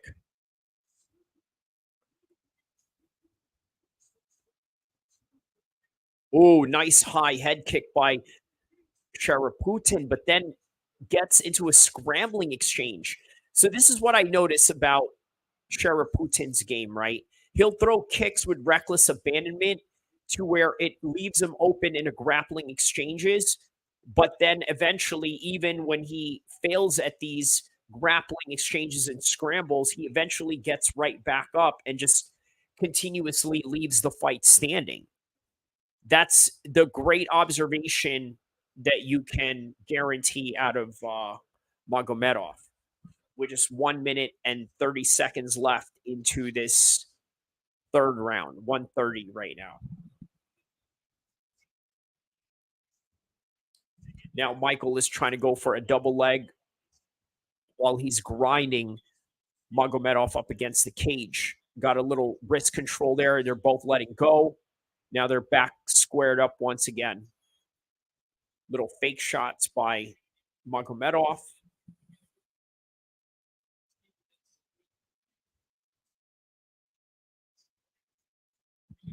Oh, shoots in for a single leg right here.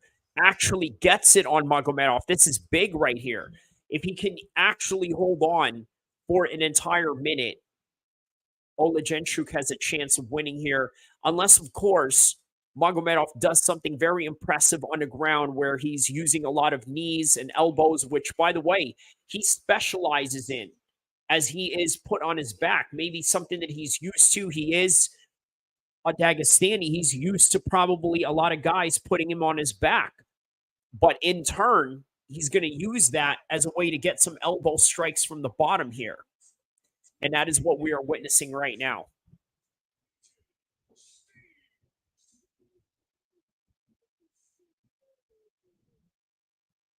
Here we go. 10, 9, 8, 7, 6, 5, 4, 3, 2, 1. All right. And that right there is the end of this fight. Meanwhile, check out Steve Nelson walking out with the Detroit Red Wings jersey, the red bandana to sort of signify Tupac. What a nice Tupac tribute Steve Nelson has going on. But in the meantime, we are going to await the decision between Sharaputin Magomedov and Michael Oleksiejczuk, while we are also watching Steve Nelson right now on the boxing side live in LA, walking out with a Detroit Red Wings jersey and a red bandana to signify a tribute to Tupac. We will be right back.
There you have it. Sharaputin is still undefeated.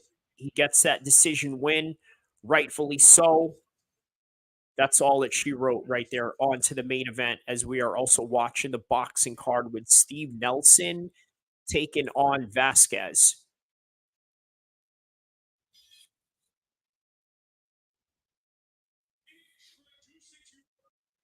All right.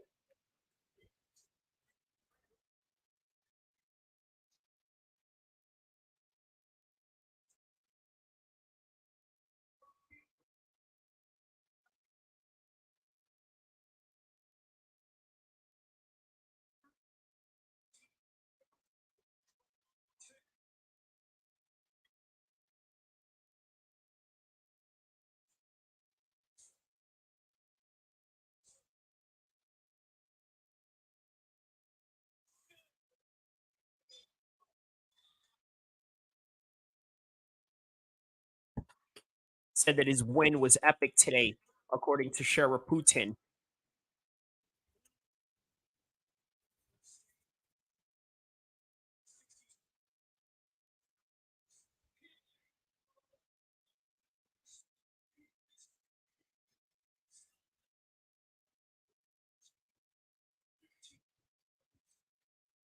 All right, so I guess he's looking for more striker-on-striker fights. Why not give it to him, right? He's quite exciting in the way that he goes at it. There's Islam Makhachev right there in Abu Dhabi. Behind him is Uncle Layev. Next to him is Rizan Magomedov.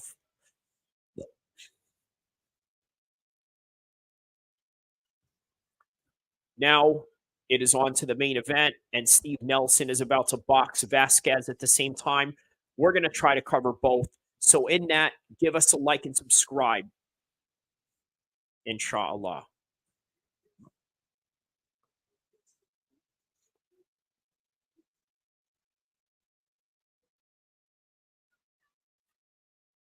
All right, here we go.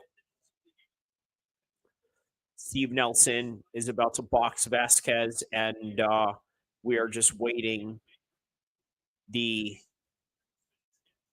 promotional package videos from the UFC regarding Nurmagomedov and Sandhagen, and here we go.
All right, there's Omar right there being walked out by Khabib as we are back on the live stream right now, wearing the traditional Dagestani cap known as the paprika. And there's Khabib right there after a long awaited return to Abu Dhabi after escaping Russia due to his tax persecutions under his properties and whatnot. I mean, it's just an absolutely sad situation, isn't it? But we're glad to see that Khabib is back on and popping right here.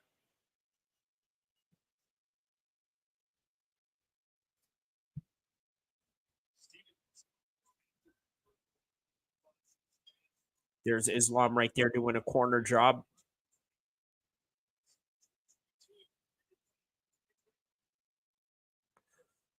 Meanwhile, Steve Nelson looking sharp so far in his boxing fight against Vasquez. By the way, very interesting ring outfit. So what his trunks look like, they look like a pants sagging, right? Which I think is supposed to symbolize the jeans that Tupac was wearing when he was wearing the Detroit Red Wings jersey. At least that's the way that I perceive it to be. So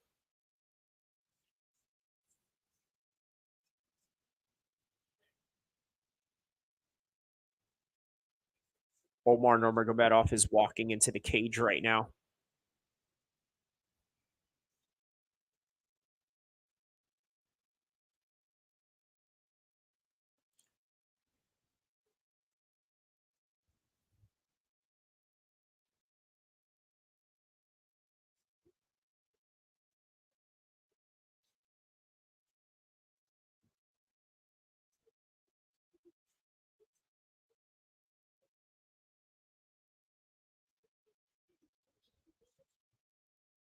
All right, Corey Sandhagen is about to enter the cage right now.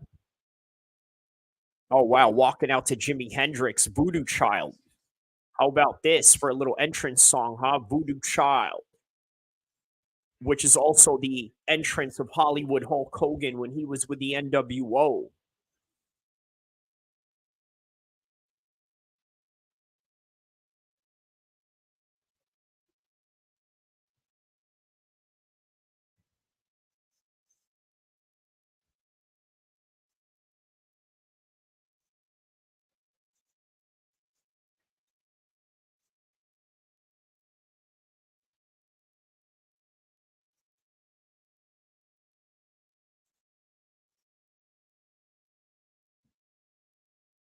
All right, here comes Corey Sandhagen.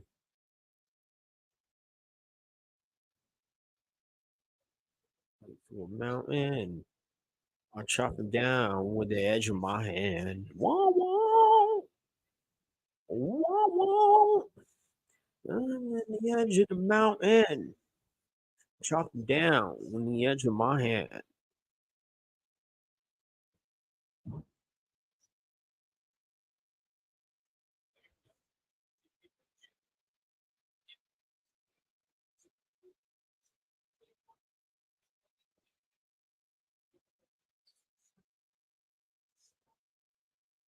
I'm so excited for this fight because I'm really curious to see what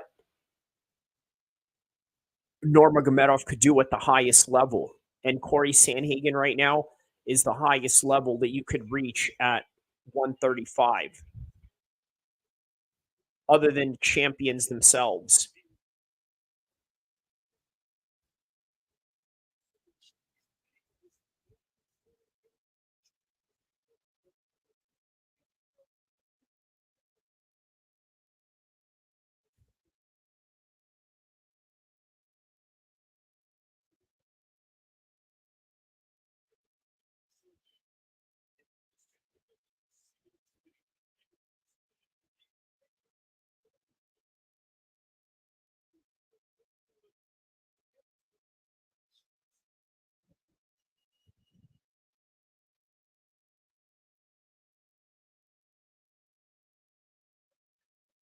All right. 5'11" at 135 pounds, a real reach advantage for Corey Sandhagen.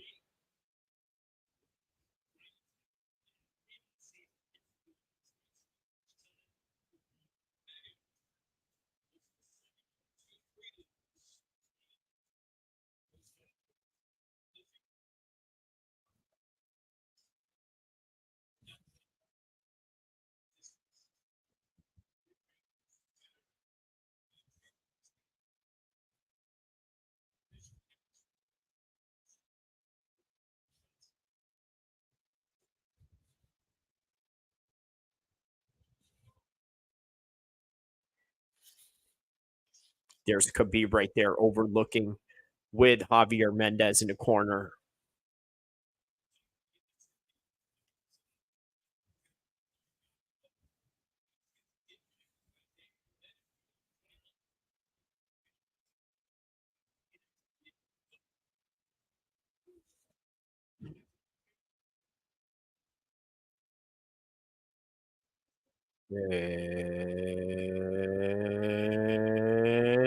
It's time.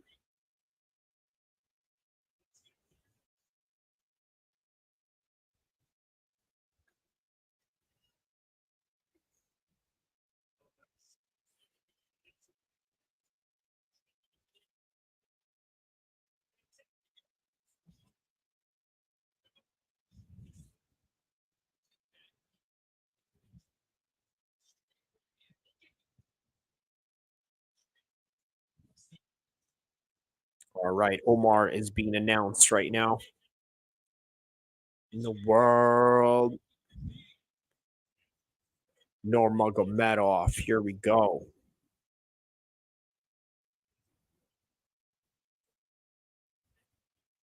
And now Corey Sandhagen is being introduced. Vasquez gets knocked down in the third round. Referee's counting him right now.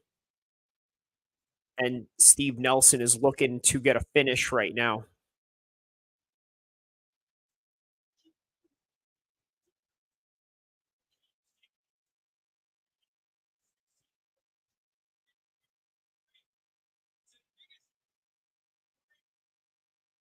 And Nelson's looking for this knockout right here. Here we go. Corey Sandhagen has now been announced. Omar and Corey are in the center of the octagon.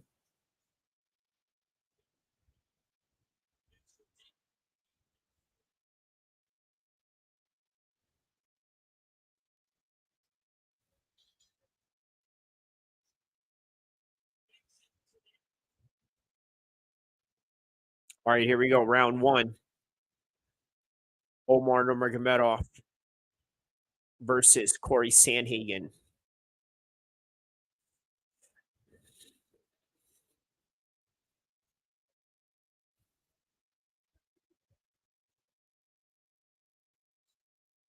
Yeah, Sandhagen moving forward at him. Front kick by Nurmagomedov.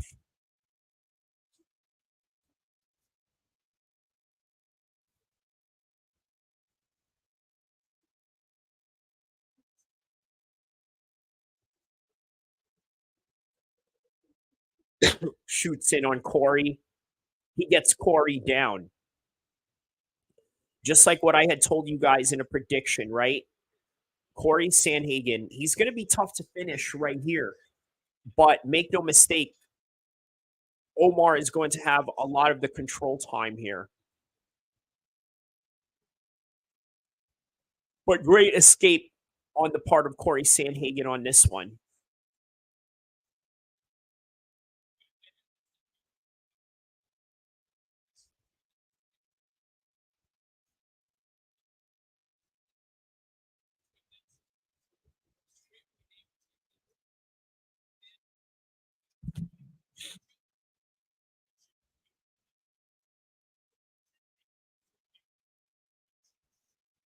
Nice 1-2 there by Corey. Corey Sandhagen really trying to impose his height on Omar there. Omar did get the first takedown of the fight, did get some ground control time on Corey, but they were both able to get up. Here they are, 3-13, 3-11 in the first round. Single leg shot by Nurmagomedov.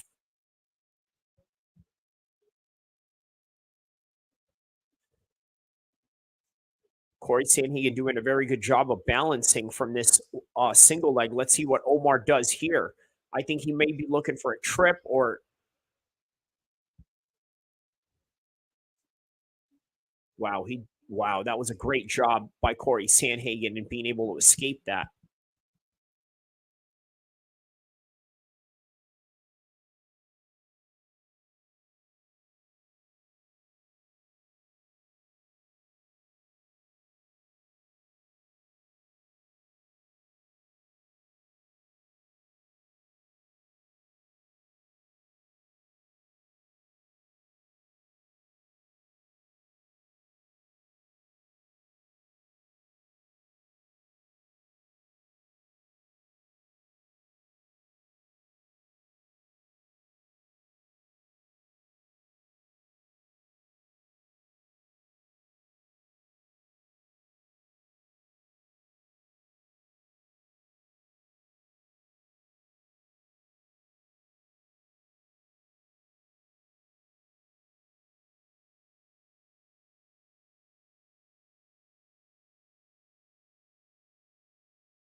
30 seconds left in the first round right here. We're going to have to give that one to Omar, and now he gets a takedown again, takes the back off Corey Sandhagen. But Corey Sandhagen is not in a good position of control. Oh, what is this? He's got him in a twister. Now he's got his back, looking for a body lock. Figure four, body lock. All right, and that is the end of the first round.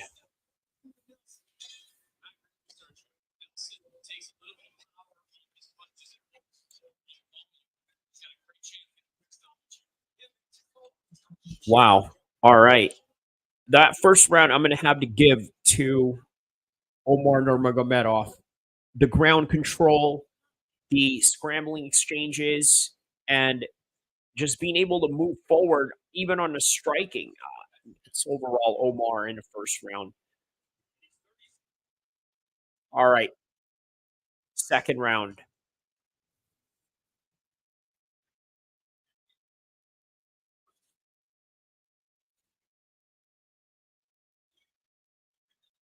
There we go. Another knockdown by Steve Nelson on the boxing side right now. That's it. Referee waves it off.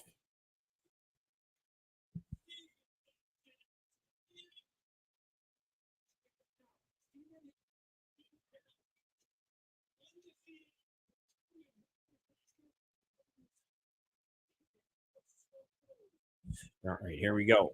Round two. Omar opens up with a kick.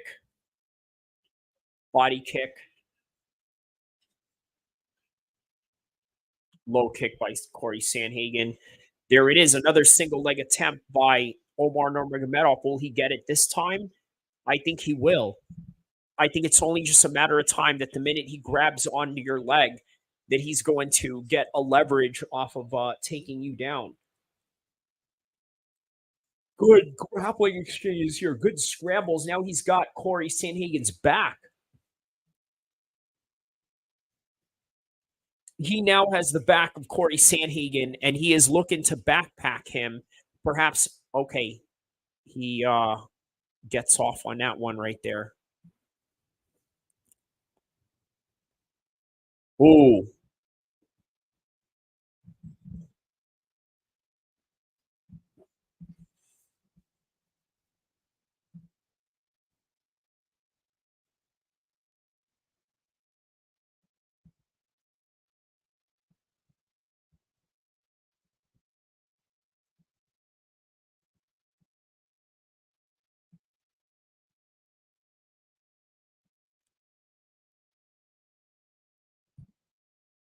There we go. Front kick by Corey Sandhagen.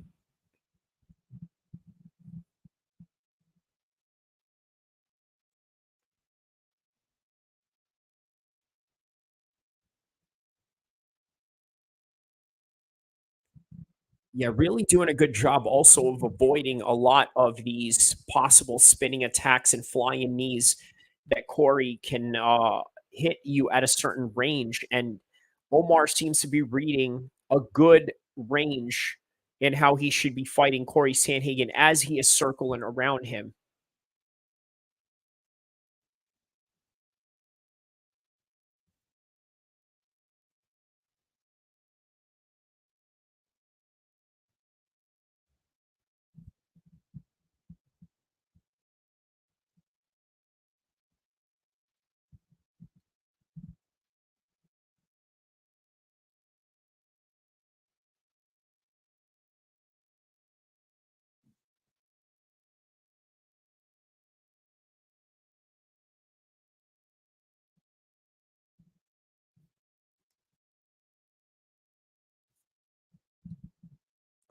Corey Sandhagen is switching stances. He's really trying to find an answer here.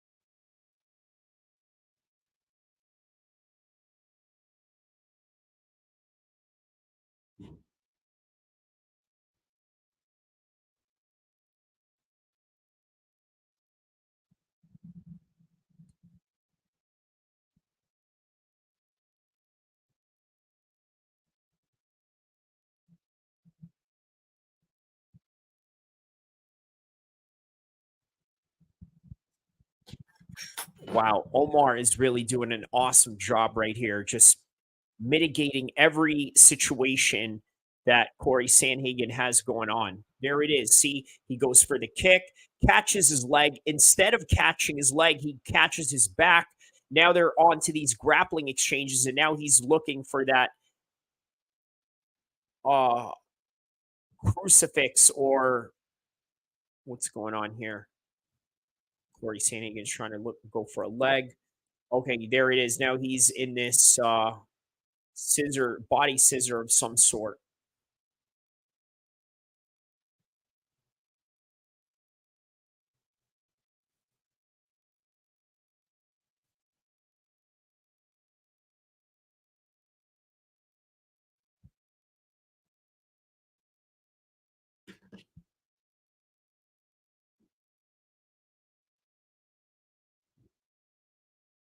All right, now they're back up on their feet again as they end the second round. Once again, another Muhammad round. I'm sorry, Omar Nurmagomedov round. All right, round 3 coming up next. Both of these rounds are for Omar right here. No doubt about it. No doubt about it. These were all Omar's rounds. Next round coming up.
All right, round 3.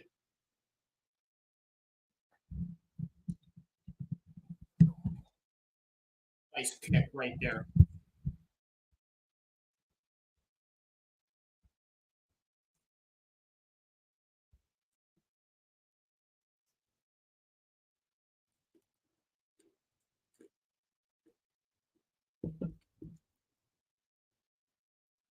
DC is doing quite a good job of being impartial.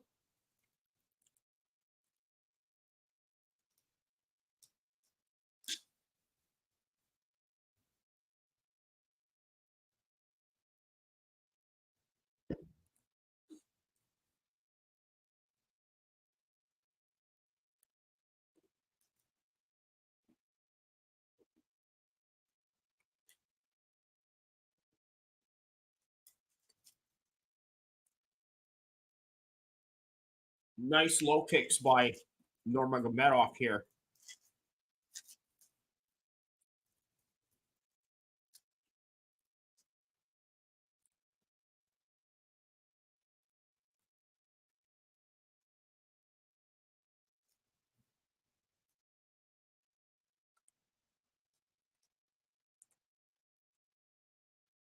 Real good pace by Nurmagomedov here.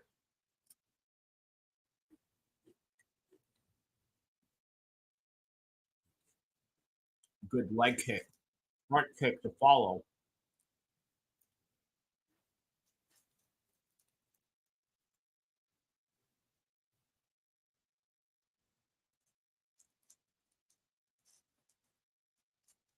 Front kick by Corey Sandhagen, nothing.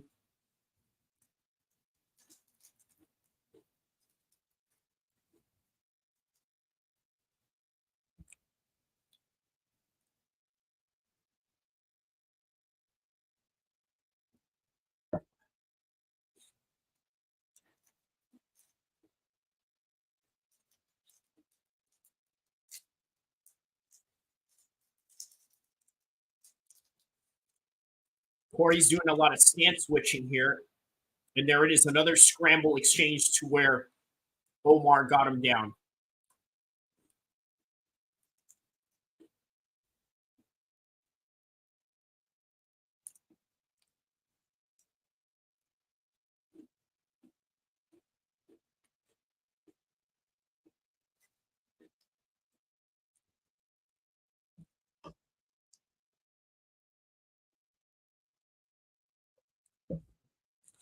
It's going to be very difficult for Omar to finish Corey Sandhagen. But make no mistake, he has the points on his side in this fight. No doubt about it. I told you guys, look at the prediction video that I had. Everything that is happening in this fight, I had predicted.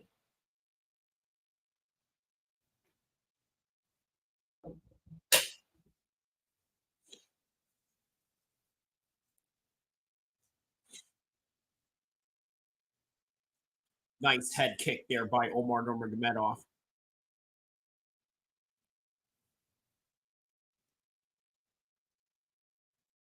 Nice little body shot right there. Straight cross into the body by Omar.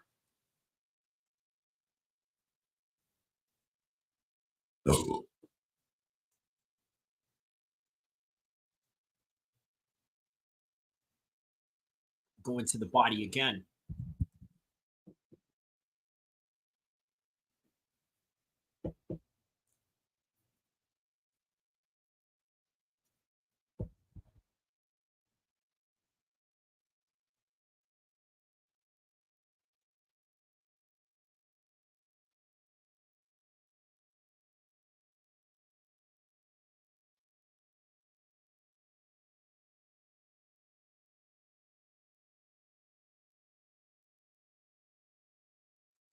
The end of the third round. Now we're going into the championship rounds.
Good head kick by Omar on that one.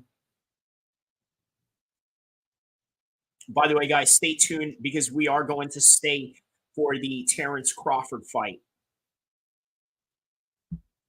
We're going to ride it till the wheels fall off. Yeah.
Real good boxing on the part of Omar Nurmagomedov right now.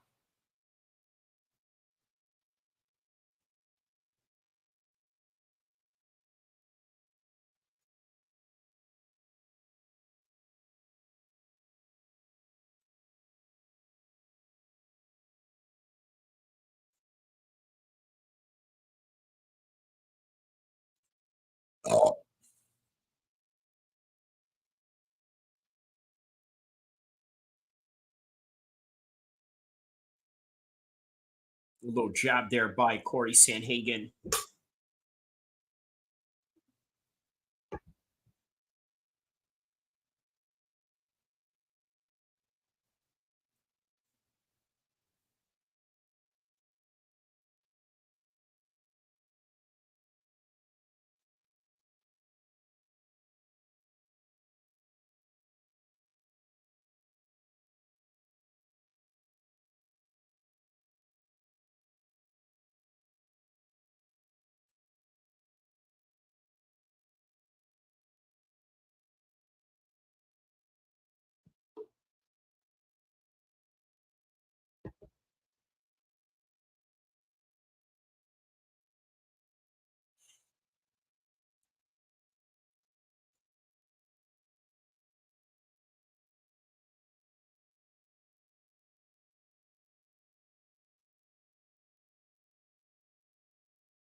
Oh, wow. Okay. Corey's looking to come back right there.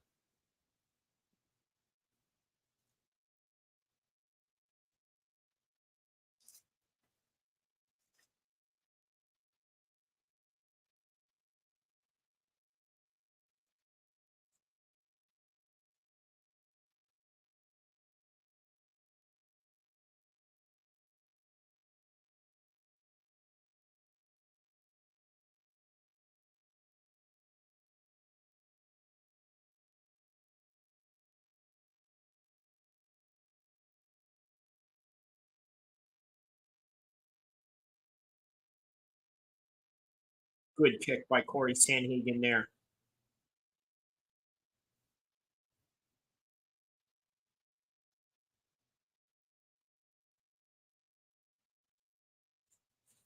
Yeah, it's a really good job on the part of Nurmagomedov to switch stances every time Corey Sandhagen does. And somewhere in between, he goes for that shot that he just went for right now.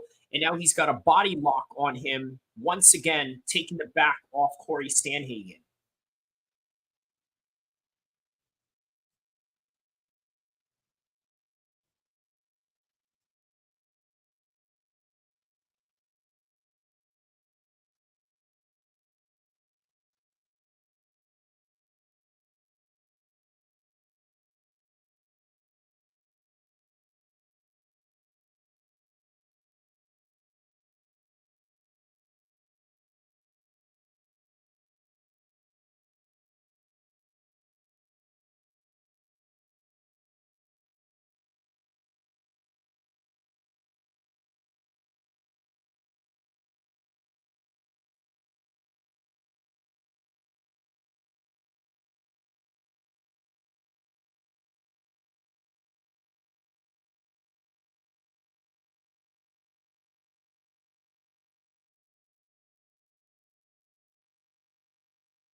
Omar saying you got to show him who's the man here.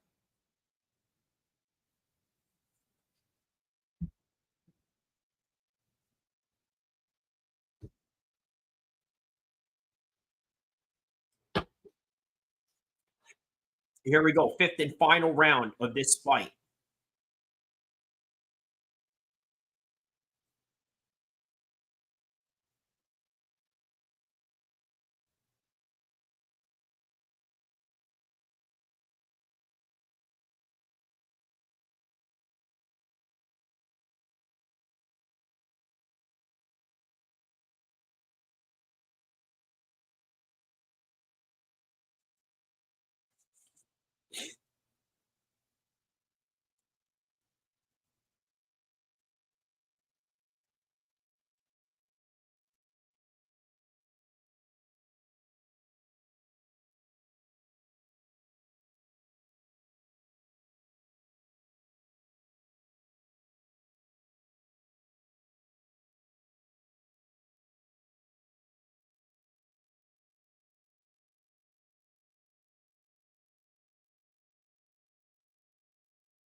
Nice punches right there by Omar. I mean, really good movement on this guy today. Yeah, he's coasting this one with ease right now. Omar is definitely coasting this fight with ease. For a long time, Corey Sandhagen, we've known to have been at a very high level, but now we figured out Omar Nurmagomedov is on a completely higher level than Corey Sandhagen.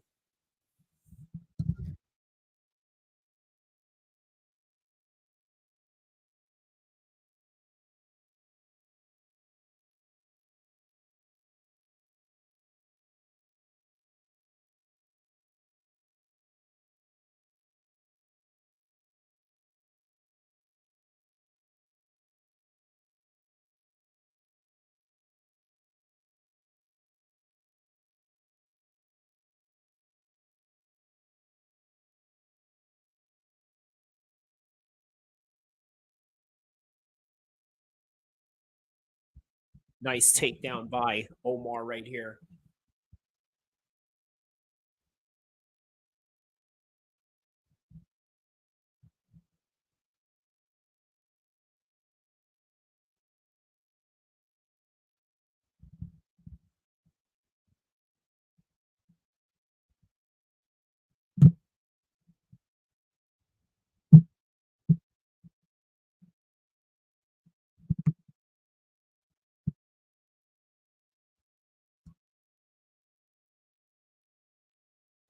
Now Omar's got him on the ground while Corey Sandhagen's looking to get either some kind of triangle or some omoplata while also throwing elbows on the ground. But great top control on the part of Omar Nurmagomedov right now. Now Omar has his back.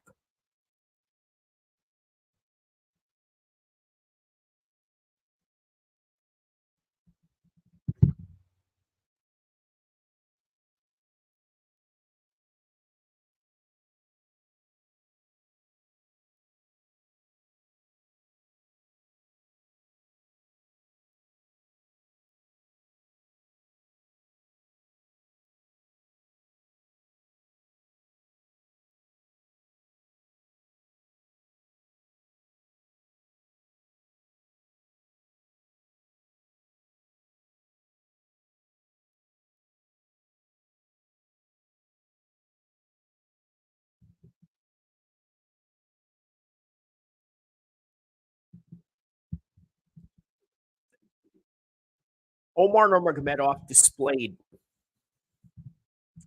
every little thing in his arsenal today, right? He displayed a little bit of some striking, grappling, top control, some jujitsu. Obviously, he was never really tested off his back. That was more on Corey Sandhagen's case, and that is the reason why Corey Sandhagen is about to lose this fight in the next 10 seconds. For that reason alone. So 5 seconds left. 3, 2, 1. And that is the end of the fight and a win for Omar Nurmagomedov. We'll be right back with the decision.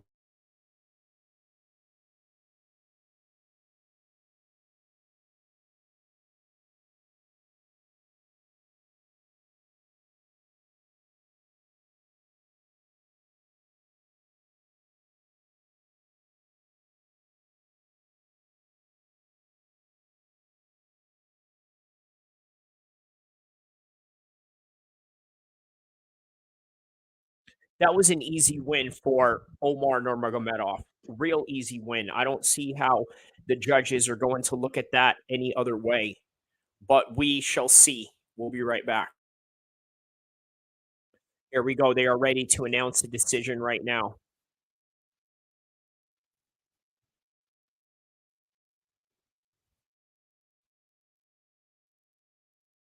"64 significant strikes by Corey, 91 for Omar.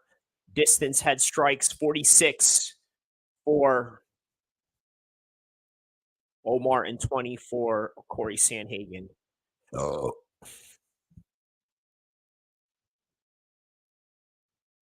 Here we go. Let's find out what is the verdict on this one.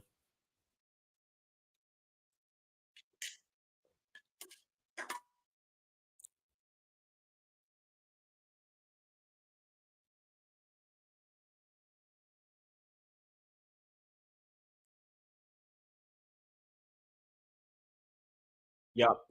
Unanimous decision, still undefeated. Omar Nurmagomedov. Right now, probably the best 135er in the world. I mean, look, honestly, he could give Sean O'Malley a serious run for his money if you think about it.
There it is. So, what is his message to Sean O'Malley here?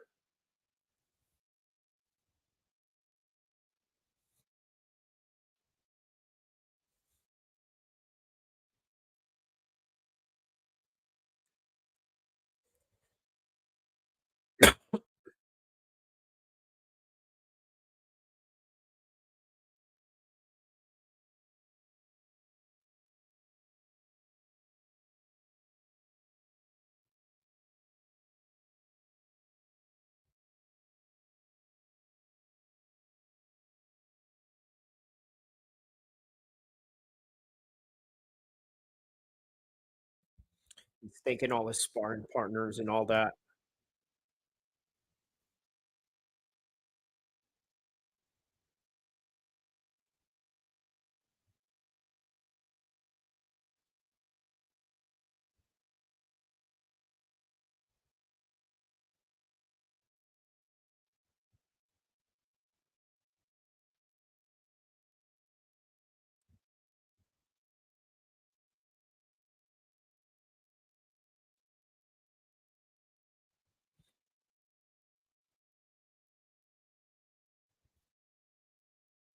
He said that he knew from the beginning that he was really good, which means that he almost sort of walked in this fight with a bit of a defeatist mentality straight away.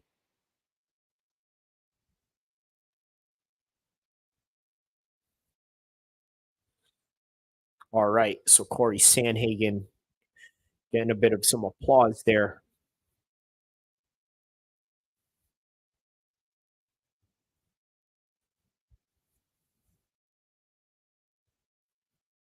All right.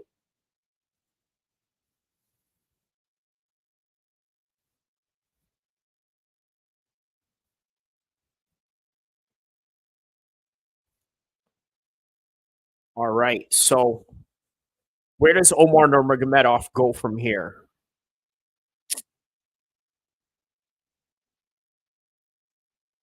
I think he needs to get a title shot straight away. The problem with him getting a title shot right now is that there are too many guys that have a bigger name than him, and that may not really fly well with just giving him an automatic title shot straight away. But again, you never know. Uh, So that is the end of the Omar Nurmagomedov fight. We will now approach our concentration to the Terrence Crawford Israel fight. Let's see if we can find the YouTube for that one.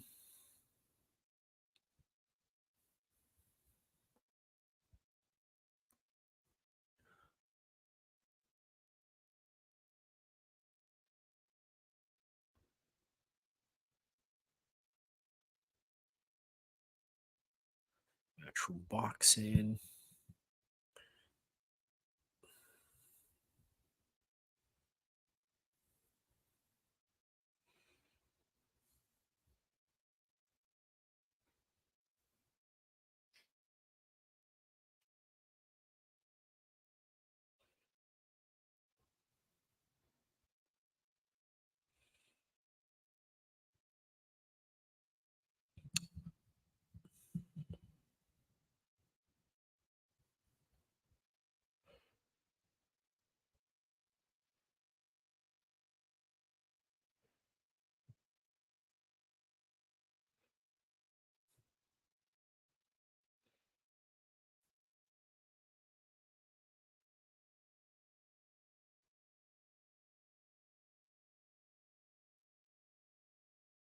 All right.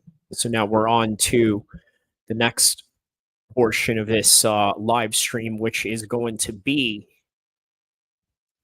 Terrence Crawford. We saw the Steve Nelson fight earlier with his Tupac tribute, which is really cool. Now we get to watch the rest of the undercards all the way up to the main event.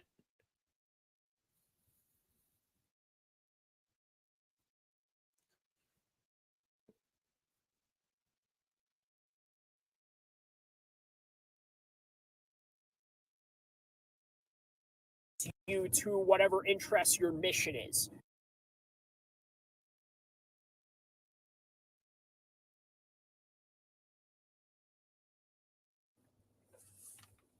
What I am about to do is give you a comprehensive explanation on Muhammad Mokaev and why he sucker punched Manel Kape.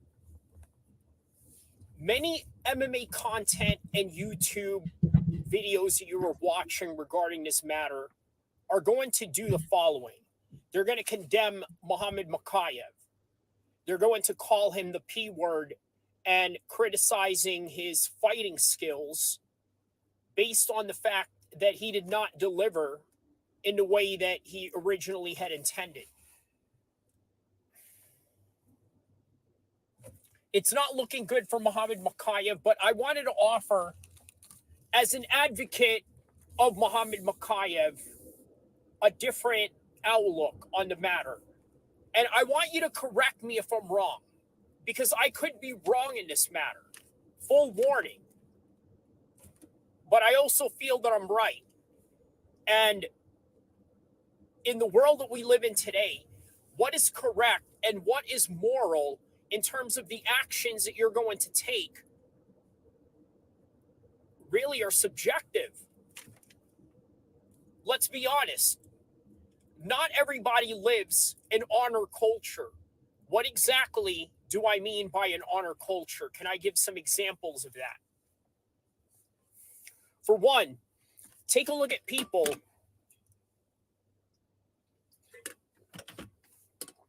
who grew up in the hood or grew up in a gang-infested area.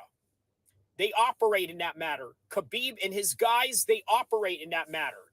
Meaning that the minute you disrespect somebody, the ultimate thing that comes to follow is violence. And there's no way around that. So let's try and explain the Muhammad Mokaev scenario. Here it is. Manel Kape got into a street fight with Muhammad Mokaev to where it affected him during his fight. And as a result, he felt that it would have altered his career. In turn, and in payback, with the reprisal choice of Muhammad Mokaev, he had decided to sucker punch him, debilitate him, in order to give himself an advantage in this fight, similar to how Manel Kape gave the previous opponent of Muhammad Mokaev an advantage in that fight, to which many people had criticized his performance, only to cite the fact that I had an injury due to Manel Kape and our street fight in the PI Center. So this is why Manel Kape is operating in this particular matter at hand. And I don't know if you can blame him. a lot of people are going to write on the comment section saying something to the effect that, how can you defend Muhammad Mokaev? Well, the question is, how do you deduct the reasoning of Muhammad Mokaev being altered in his last fight due to Manel Cap? And when Muhammad Mokaev said that, hey, you know what? I'm from the streets. This is the reality of my life. I'm not going to back down from anyone. There were many people in the MMA media space, such as Jeb Mashu of MMA Fighting, that literally called him a child. And I understand this particular way of thinking. You see, in the gang world, when you go off on somebody based on a disrespect, and the disrespect can range from a multitude of things. It can range from disrespecting somebody's hood or barrio or somebody's set, just as small as that. To the average mind, that may not seem like a lot. That may seem like, well, you're disrespecting a particular street. I don't know how I could relate to that, as some would say. But then there are those that can relate to that and understand and say, you know what? This is what we have to operate under within the social contract of the culture that we live in. And that's something a lot of you don't really understand, is that term social contract. Let me give you an example.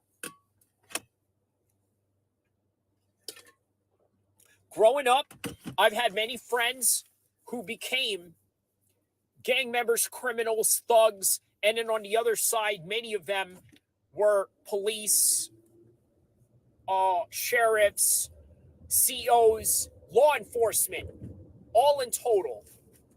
Okay? And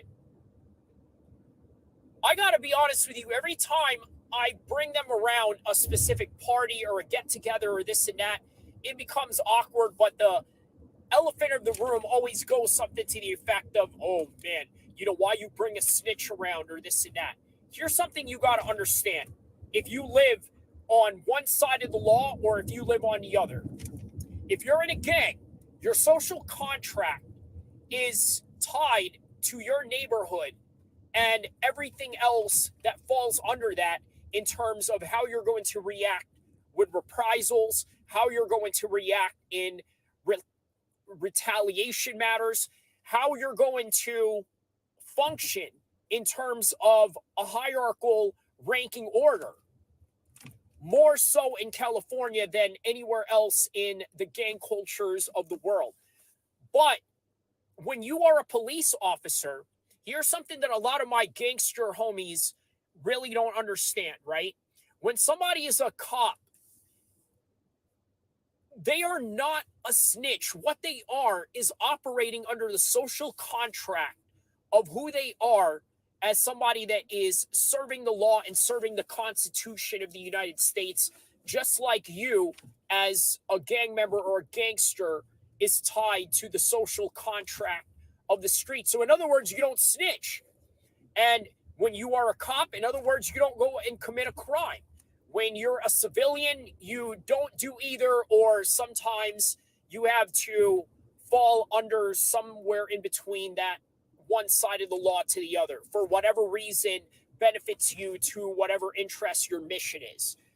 Nonetheless, the one thing you got to understand is the mindset that Muhammad Mokaev is operating under. So I told you from the very beginning, he operates under the aspect of honor culture. You disrespect me, I'm going to come after you.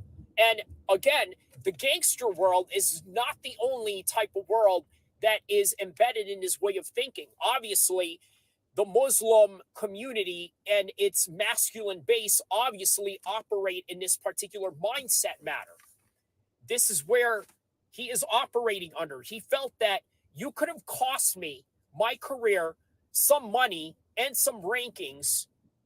So therefore, I have to rehabilitate you for this fight, create advantages for myself, and not only that, give you all the disadvantages as you gave me in my last fight due to the street fight that we had. Do you understand where I am coming from with this statement and why I'm conveying this to you? Nobody in any MMA, YouTube, or content creation space of combat sports is going to tell you this. Everybody's going to follow the status quo, which again goes back to the contrasting ideas of Muhammad Mokaev and how you look at fair play in society today. So in other words, you're looking at it from the side of the law, the side of the UFC and its rules and its policy, and we're not even talking about whether he is worth it or not, right? That's a completely different conversation. Obviously, to what a lot of people are citing, they are saying that Muhammad Mokaev is not really a big money draw at the time, or I don't even know how you can measure that. Nonetheless, that's what they're saying. So that is the reason why they let him go, as opposed to Conor McGregor throwing a dolly in a bus and, yeah, making life difficult for everybody else, but being okay because he's a pay-per-view star. That's a completely different conversation. But the conversation that I want you to focus in right now is understanding why Muhammad Mokaev did it. So put yourself in the shoe of a fighter right now. And how are we going to do that? We're going to do it exactly like this. We're going to ask ourselves if there was somebody out there that would cost us our dream, or maybe even debilitate us by the slightest bit just by going into a fight. Don't you feel that you should do the same thing back to this person? And again, you're going to think about this from two different ideas. Remember what I told you about some of my friends that became cops and some of my friends that are straight gangsters and gang affiliates and whatnot, right? Completely two different worlds. But understand that when you're on one side of the aisle, you're going to operate in what you were contracted to. And I don't mean contract as in terms of freelancer or whatnot. I'm talking about the actual contract of the social guard that you are under, whether that would be for the Constitution of the United States, i.e. law enforcement and military, or to your gang and your set if you live that life. As simple as that. So that's what we have going on in the explanation of Muhammad Mokaev's mindset. He is operating under the social contract that many people who live by the, I'm going to play by the rules, I'm going to follow the law to the T, and I'm not going to take any risks or ruffle any feathers, agreeable types. Okay, you're going to look at Muhammad Mokaev as an absolute deviant. But to those that live that life, I'm telling you right now, they understand why Muhammad Mokaev did what he did. I'm telling you. Let's play a game, right?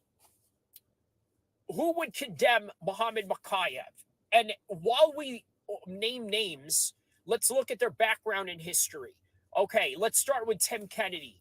Would he condemn Muhammad Mokaev for what he did, punching up Manel Kape? Yeah, he absolutely would. He would say, dude, that's against the law. You can't do that. Why? He's an Army Ranger, Captain America, believes in the American Constitution. And if he saw you attack Manel Kape, he would probably call the cops on you. So for sure, Tim Kennedy would be against it. All right, how about Bobby Green? Yup, he would absolutely side with Muhammad Mokaev because he's from the streets. He served prison time. He knows what it is. Would Nate Diaz side with him?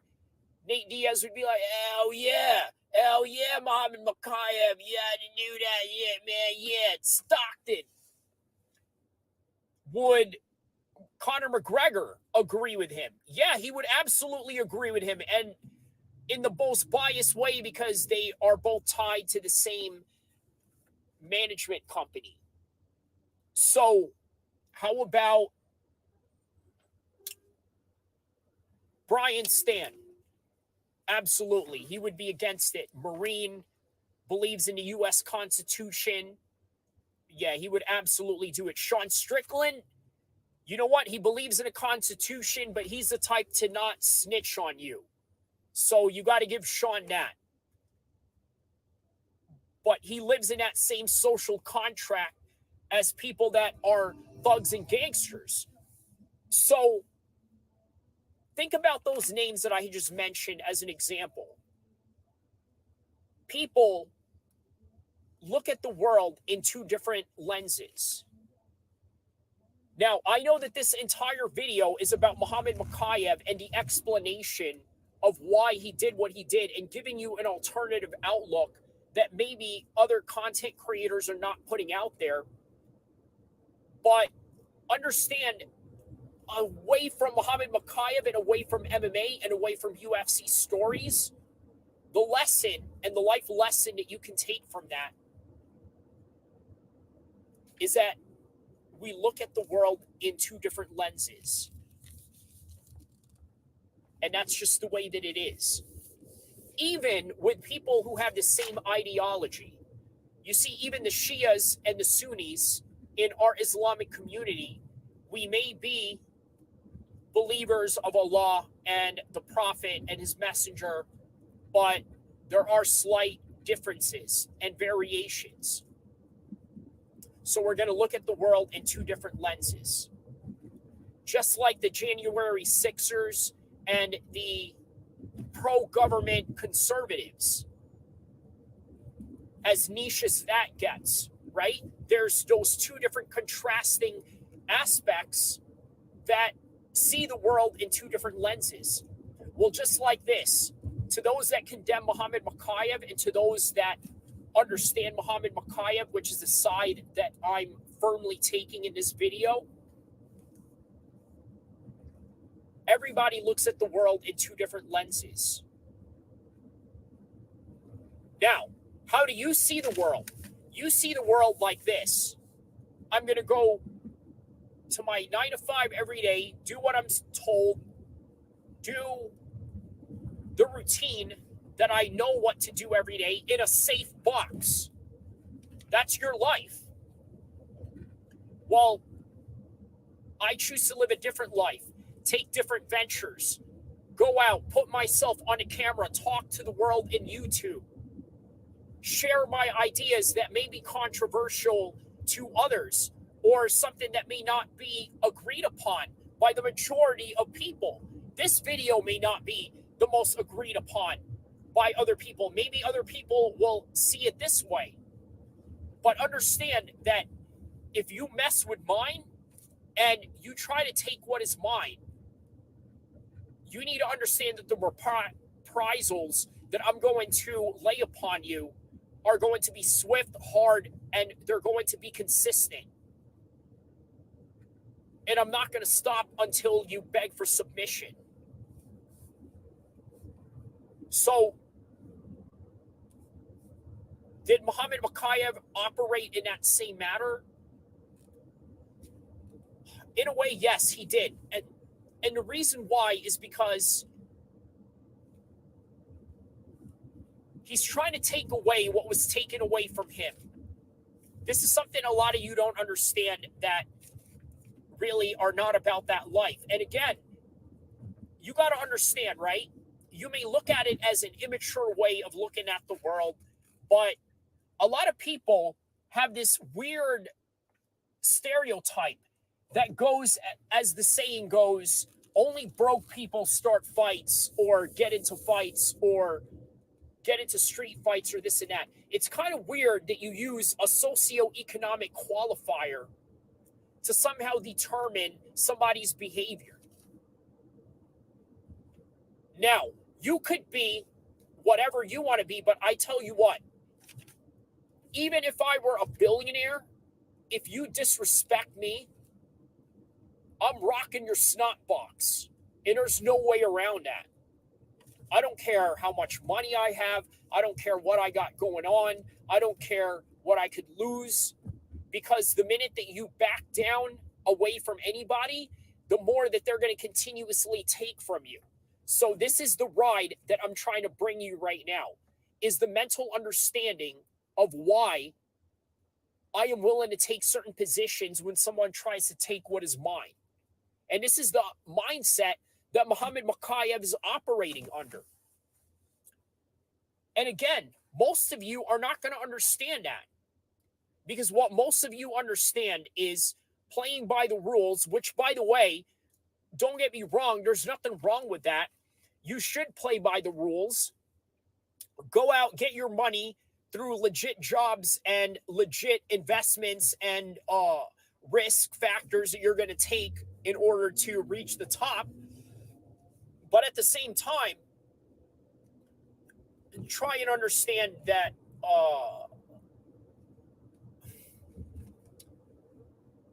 that life is not, it's not as easy as following the rules. And I hate to say that, but it's true. The rules did not protect Muhammad Mokaev when he walked in there injured. You want to know why? Because he did not want to get Manel Kape in trouble. He did not tell the UFC that this man assaulted me, blindsided me, and as a result, it altered my fighting style and my performance in his last outing. Because if he was to tell the UFC that, hey, Manel Kape attacked me at the PI Center, it would have gotten him in trouble. Now, you ask yourself, well, why don't you just go do that? Why don't you just go and tell the UFC that this guy assaulted you? Guess what? Guess what? People are not from that life. People are not from that life. So as a result of that, that was the choices that he made. And you're going to make different choices. And that is all that I have right now. I will see you guys in the next content to come. Like and subscribe, inshallah.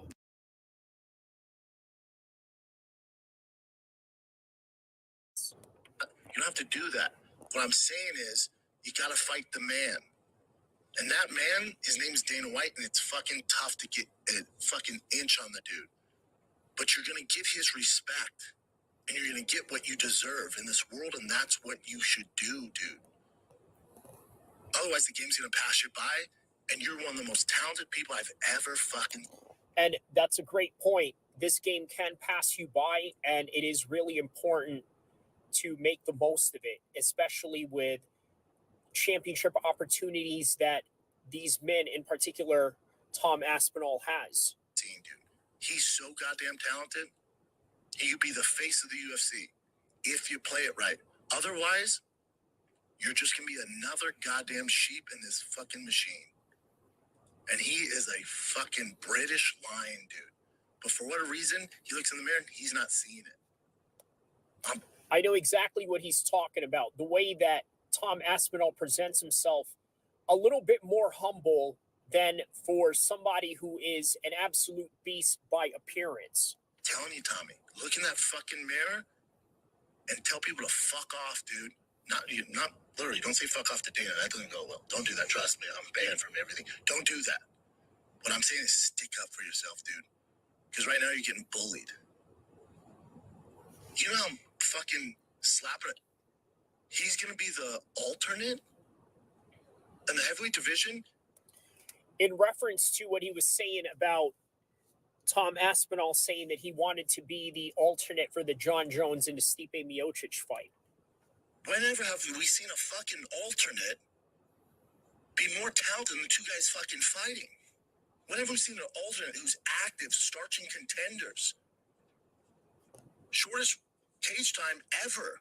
When have we ever seen that? Sitting on the sidelines, waiting for a guy who has legal troubles.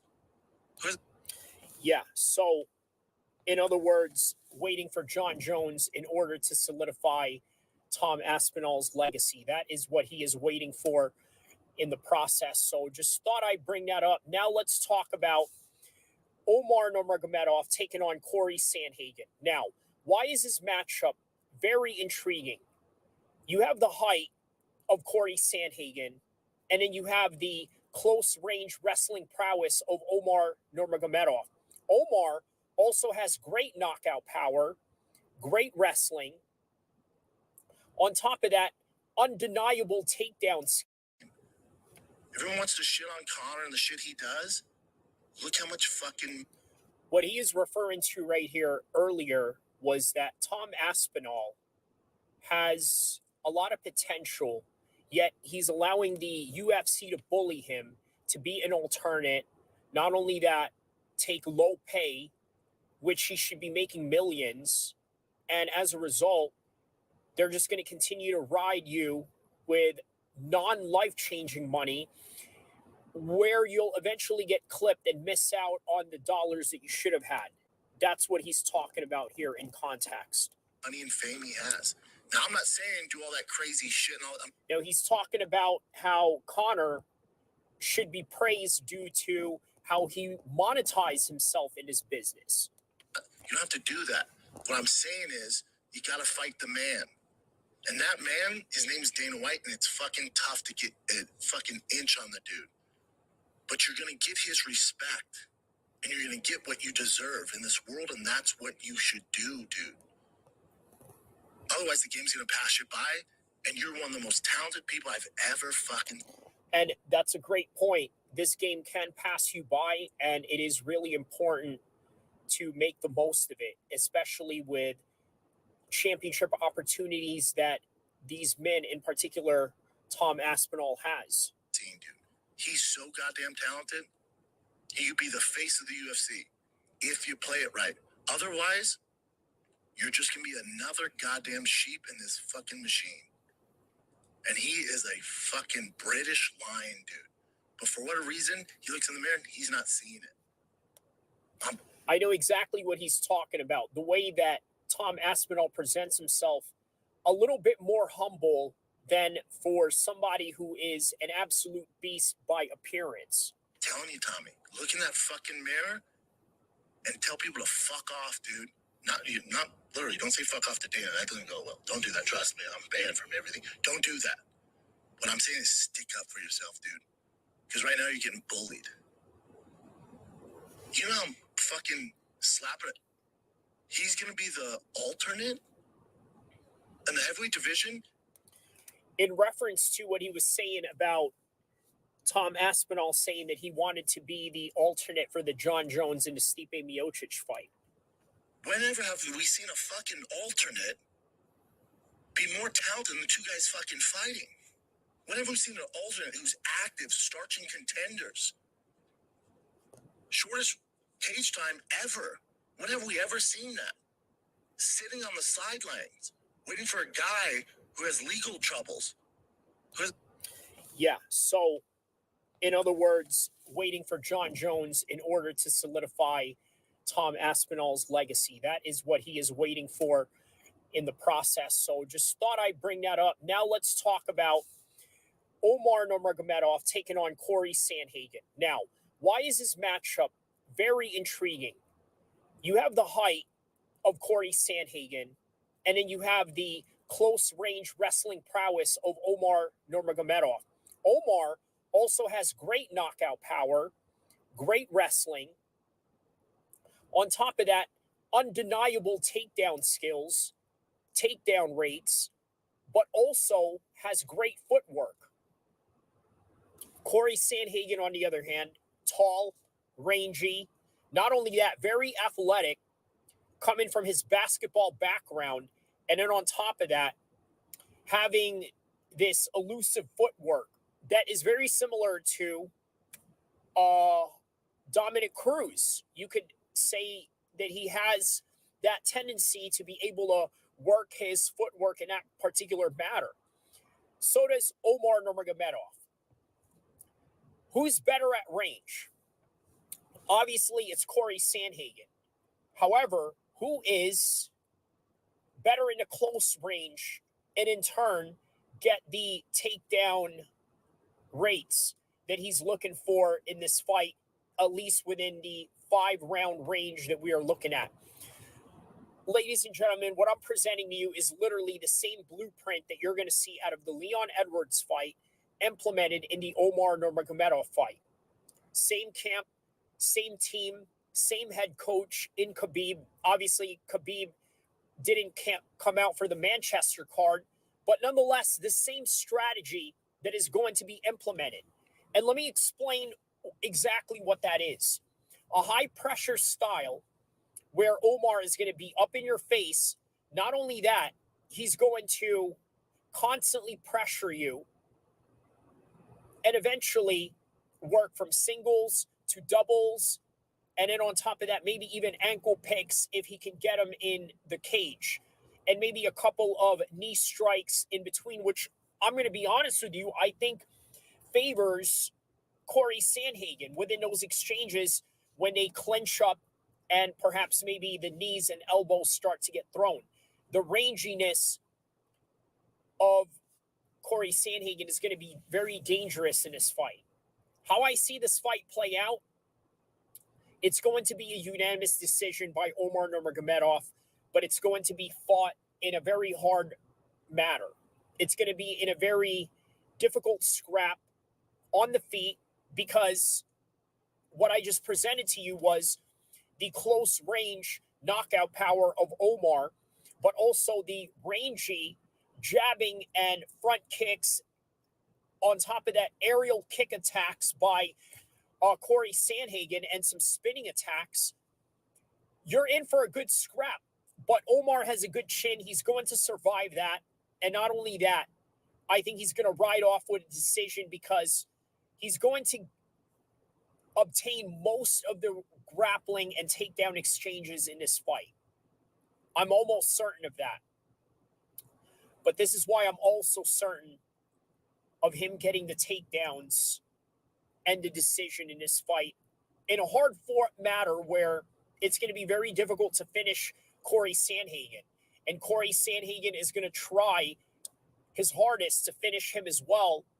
But these two guys are an equal level playing field, but with Omar Nurmagomedov just a little bit better on the close range and the wrestling exchanges in which he's going to implement. Don't forget to like and subscribe. I will see you guys in the next content, inshallah.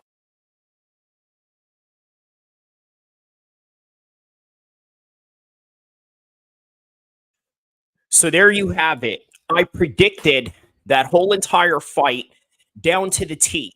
And you know what? I don't even have to do a post-fight analysis for this because that entire prediction video that I made right now was literally a post-fight analysis from the future or from the past predicted into the future. But on any regard, we are back to the boxing side of things. Let's take a look at the main card for tonight's boxing card. Crawford versus Madrimov. And that's going to be on Topology. Topology, let me tell you guys, is the best website in all of combat sports. You want to know why? Because they give full details of everything. Look at this. This is a boxing matchroom card. Saturday, 6 p.m. Eastern. There you go. So 8 bouts.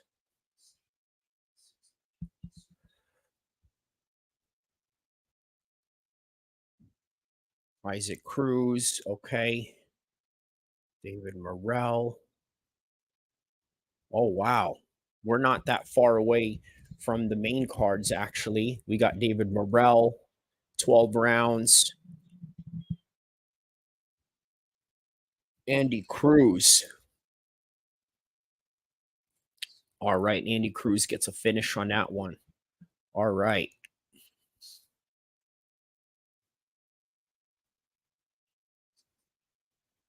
So this is the fight that we got going on right now. Andy Cruz and Antonio Moran. That fight just got done. I believe it's Jared Anderson that's next. He hasn't gone up yet. I don't think so. All right.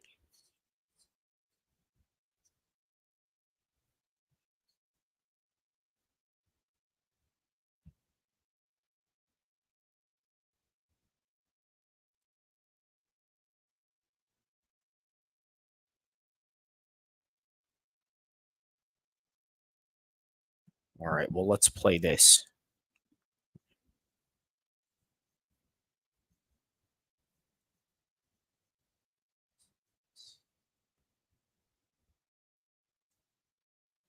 You got to understand that Canelo is going to be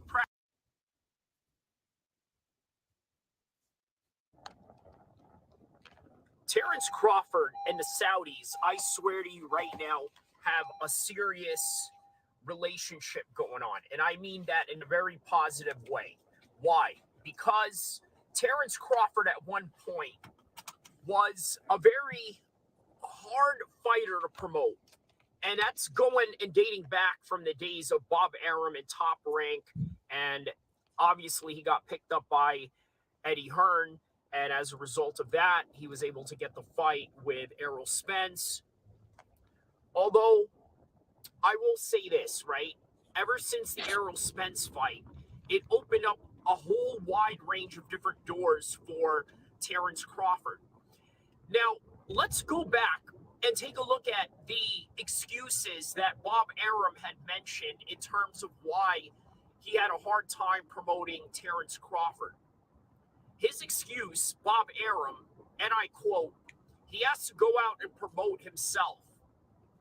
But as Bob Arum and the promoter, a longtime promoter dating back to the days of Muhammad Ali's amateur career, you should be the one doing that. However, he was negligent to that point and decided to do nothing about it. So what makes the Saudis a much better promoter than Bob Arum? Obviously, the trajectory and where they're at, they're not going to admit that they are promoters, quote unquote. What they are facilitators, and they're going to tell you that point blank range. Okay, that is their intention in the world of combat sports and boxing, not to interfere, not to change or alter anything, and in particular, not even the UFC's concept of how they do their productions in the most bland possible way, but yet works for their brand. Nonetheless, that's not what they're there to do. They're there to tweak it a little bit, give a little bit of some changes with good money and a great investment behind it. I think that they changed the game in terms of promoting, but not only that, matchmaking. And this is where Terrence Crawford and the Saudis have a special relationship going on. You see, the only thing that Terrence Crawford actually needed in his whole entire career was a good promotion with a good schedule behind him. And what do I mean by that? Well, now you have Canelo in the horizons. And it remains to be seen if Canelo is willing to take that challenge. And even though he took the challenge of Edgar Berlanga, it's still not good enough for a lot of people. Because even though Berlanga at one point was destined to be one of these great prospects that was going to rise into the superstardom of the championship levels, he's been looking vulnerable with lesser guys. And therefore, this competition with Canelo upcoming in the Mexican Independence Day card, which is September 14th, same day as UFC Spear in Noche. Well, people are not impressed by it, but people are willing to pay money to go see Canelo and Terrence Crawford. The only thing is that Canelo has to agree. I know Terrence Crawford will agree. I know that Terrence Crawford will literally fight anybody because he absolutely believes that he can. Now, take this fight that he has going on this weekend, live in LA, in DAZN. sponsored by the Saudis, right? Their first overseas card that they sort of sponsor. Maybe not their first, but the trajectory of starting to promote Terence Crawford in their own way. After this, you got to understand that Canelo is going to be pressured to take this fight, and he's going to be paid with some brick trucks on top of it in order to entice him. And keep in mind, this fight with Terence Crawford and Israel Madrimov, it's not an easy task. But Terence Crawford is willing to take it, and that also shows that he's willing to fight anybody, anytime, anywhere. And that right there is how you promote Terence Crawford.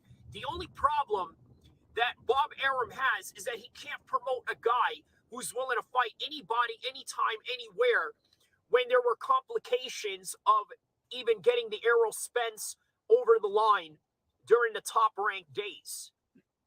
So now there's the big money players involved, which are the Saudis. They're going to entice everybody to take the fights that everybody wants to see, because by the end of the day, the Saudis are big fans just like us, just with the right amount of money to facilitate and make these things happen.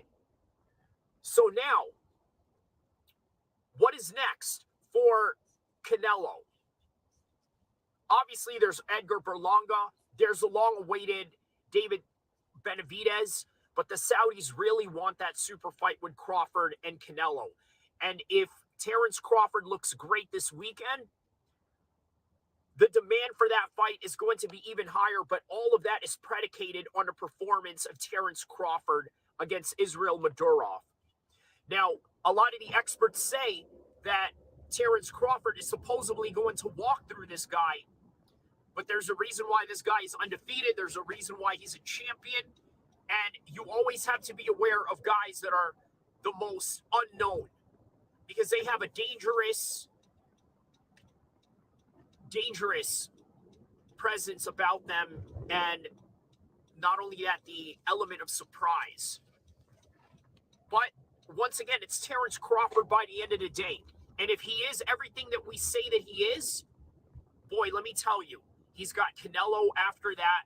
He's got other fights at 154 that he can make. On top of that, there's Charlo in ways that he can go avenge the loss of Errol Spence. And then there's whatever fights Terence Crawford wants after that. It could be the WWE or UFC for all he wants. He gets it. And that right there is the special relationship that Terence Crawford now has with the Saudis. Don't forget to like and subscribe.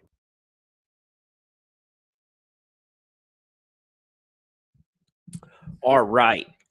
Don't forget to like and subscribe as we continue on this marathon content while we cover the Crawford Madrimov fight, while also just covering the Sandhagen Nurmagomedov fight, which, by the way, I predicted down to the T of how this fight was going to go, and everything literally happened down to the T as I had mentioned it to be.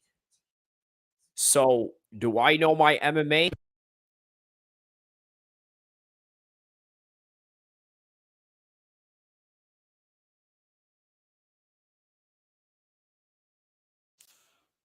So, absolutely, I know my MMA.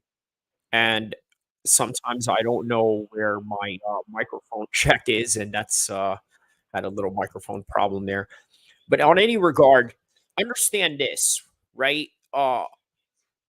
Being able to predict the Sandhagen Nurmagomedov fight was very difficult. A lot of people who are hardcore fans of Corey Sandhagen, and some people that are just wishy-washy MMA fans who just like to see undefeated guys get broken, I think they are the fans of Corey Sandhagen, and they had this imagination that he was going to hit him with a flying knee, an elbow of some sort. But I just knew Omar was going to neutralize everything that he was going to do. And that is the reason why he pulled it off in the way that he did. So moving on to the Crawford Madrimov fight. I don't really see that are going to happen here. In fact, I think the only upsets you may see tonight is I think Ruiz is going to have a homecoming knockout against Gerald Miller. It's going to be an interesting East Coast versus West Coast type of matchup. At least that's sort of how I see it. Gerald Miller sort of embodying everything of what it means to be a New York hood dude. And on the contrasting side, Andy Ruiz is the quintessential Southern Mexican that lives in Southern California. Right? I mean, look, he walks out to Nipsey Hussle, a real West Coast orientated, real nice guy as well, very well spoken, very humble, very likable person. You can't say enough good things about Andy Ruiz. But it's a great clash between the two differences between him and Gerald Miller. So that's going to be a fun matchup. It's going to be a fun night. It has been a fun night so far from UFC's Abu Dhabi. I'm going to show you another video right now. I think this is a bit non-MMA related, but check it out. It's about Mr. Beast. Made an MMA channel in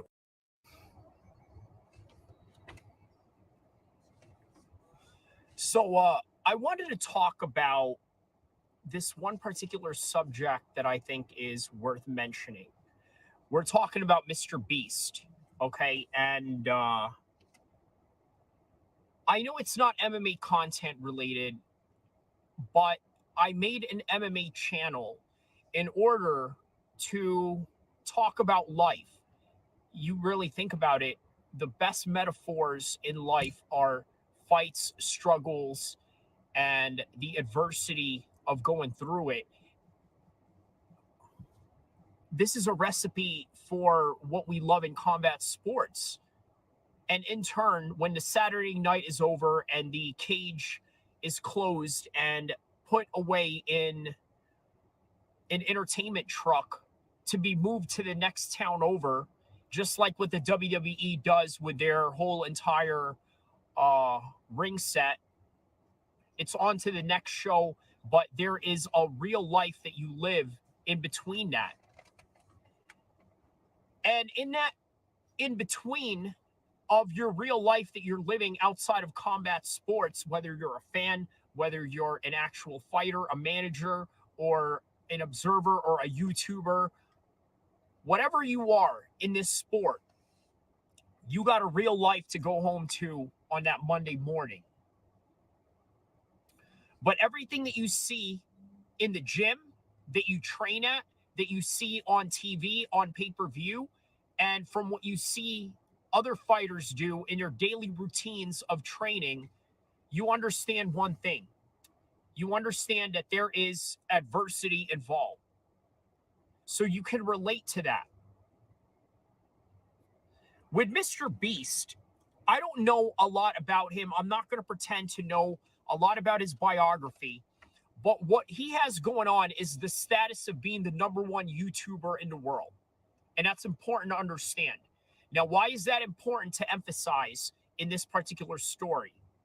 Well, in MMA, within the meritocracy and the competitive architecture that we look at the sport, we're always interested in who is the best.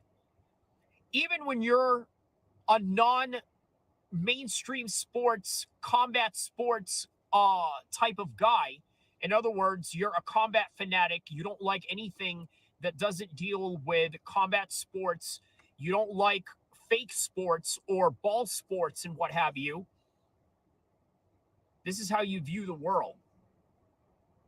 Okay? This is how you view the world. you view the world in a way where you know who LeBron James is. You know who Lewis Hamilton is. You know who is Venus and Serena Williams. You know who they are. Now, why is it important to know that you understand there are number one people out there in whatever field that they do? Why is that important? Because you are interested in what is the best in the world in terms of their lifestyle beyond their career that you see them do. In other That's right. words, just because they're great at something, it doesn't mean they're great human beings. And that's really the best way of putting it. And that's me putting it very politely. Michael Jordan was not the best guy in the world. No, Kobe he wasn't. Bryant, to some people, was not the best friend in the world because he had to get things done. Nope. Although some can argue and say there may have been better communication pathways that he could have taken in order to build better relationships with these people while also trying to cultivate a desired result that he was gunning for. But nonetheless, all the people who are the best have one thing in common.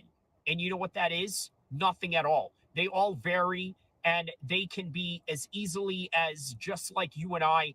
And the only difference is that they had happened to run across a very lucky set of circumstances to get them to where they are. And there are people out there that are like that. And that's completely okay. But with Mr. Beast, the one thing that I thought was really peculiar about this case that he had going on was that they were saying that his videos were fake in terms of him giving prizes away to strangers, but rather giving them to employees and friends and people that he knows. And this is supposed to be the richest YouTuber in the world. Because here's one thing you got to understand, right? Many people believe just because you're the best at something that you should be held to a higher standard of behavior. Well, I think of that as this. Think of John Jones. Is that the case? No. But you know what? Whatever it is that he does in his life and whatever the repetition of the amounts that he does or doesn't do, it seems to work. So in turn, you follow anything that he does.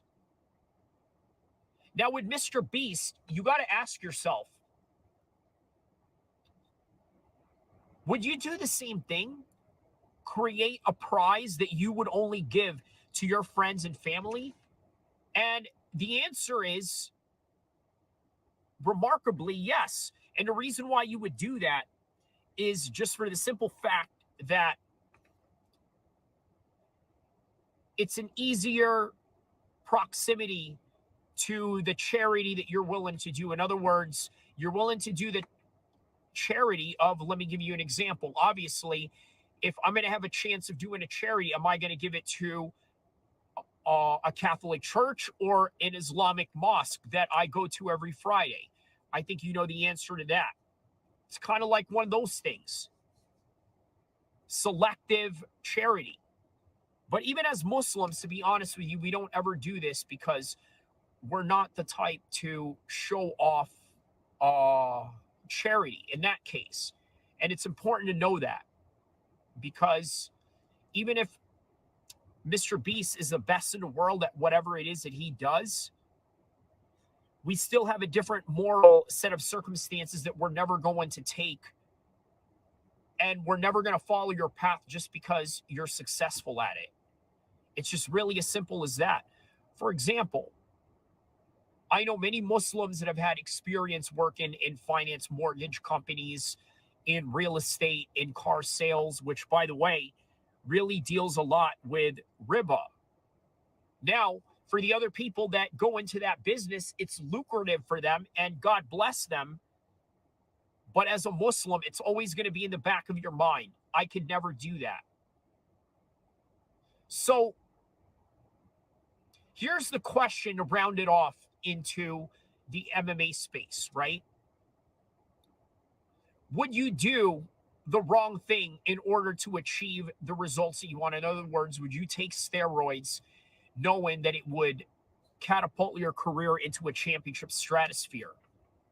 Would you compromise a set of choices during a match? For example, Anthony Smith could have called for a no contest if he had gotten laid out with an illegal move that John Jones had made and crown him the champion, get him the pay-per-view points, the rematch, and the chance to defend against John Jones, which John Jones would probably have annihilated him the second time around. Of course, that's speculation. But nonetheless, he did the right thing and fought on as a warrior and compromised himself further to just lose the match anyway, without having to experience any of the benefits that he could have had he laid down. And that right there is sometimes the price that you pay for being the best in the world. So I'm trying to be the best in the world at whatever it is that I do in my own lane with no comparison to anyone else. Like and subscribe for those efforts alone. Like and subscribe. Watch the videos, watch the live stream, and also watch this video from beginning to end, inshallah.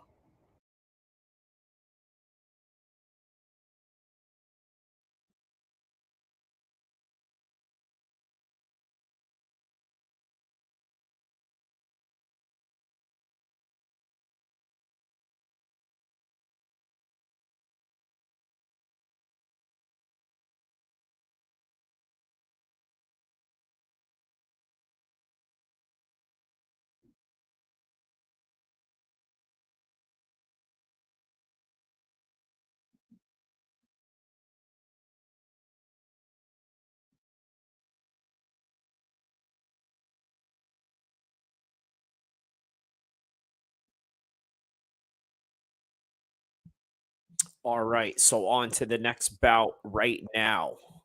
Now on to the next bout. Let's go.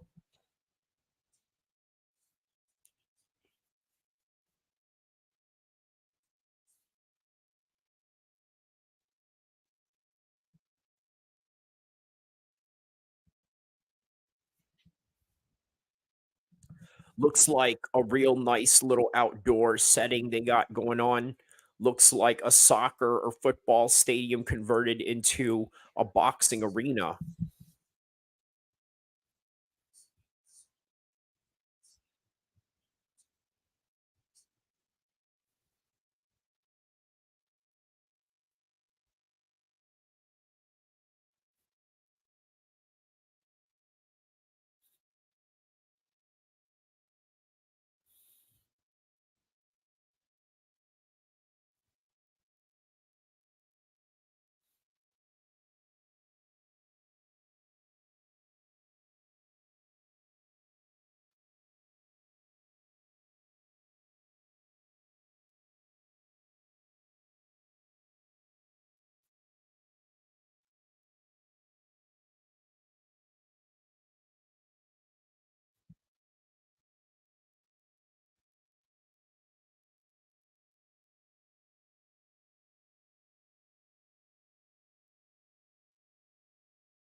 Next is Baby Miller and Andy Ruiz.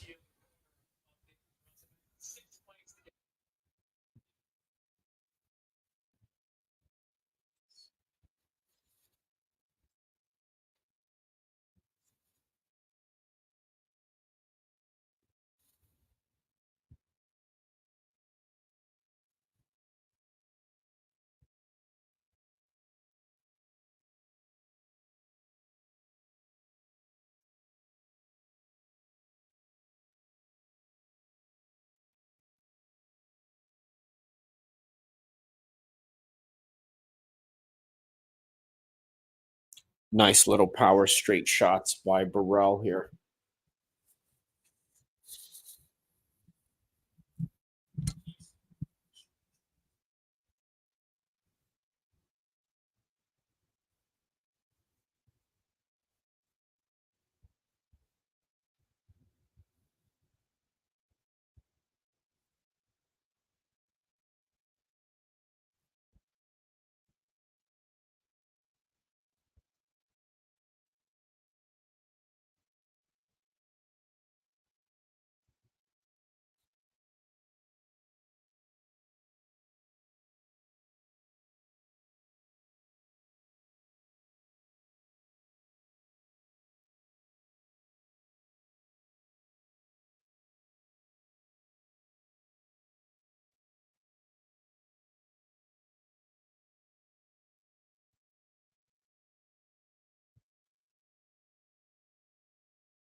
good boxing fight so far.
Yeah, indeed. A lot of combinations in this one.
All right. So we are back with covering Jared Anderson and Martin Bakole right now in the first round. And so far, so good for Jared Anderson. Let's see. Oh, wow. Jared Anderson just got rocked right. Oh, my goodness. Jared Anderson just got rocked right now.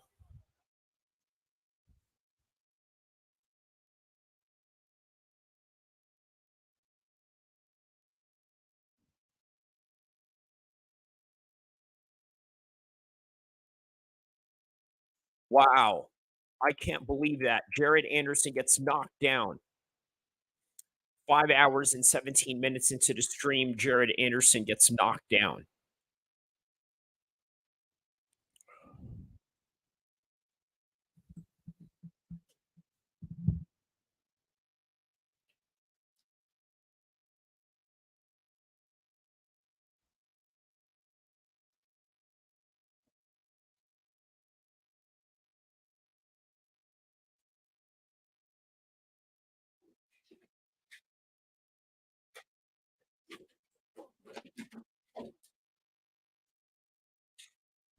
Wow. I think that was the first time in his whole entire career that he had been knocked down. Look at that uppercut right there.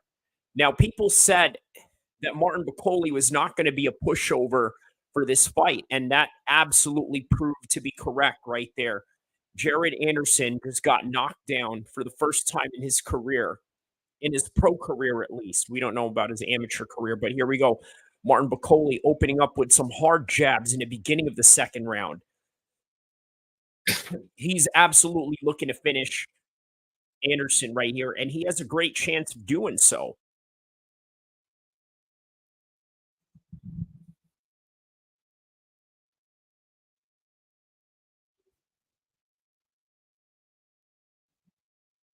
A good jab and a lot of speed, they said, is what he needs to focus on in this fight.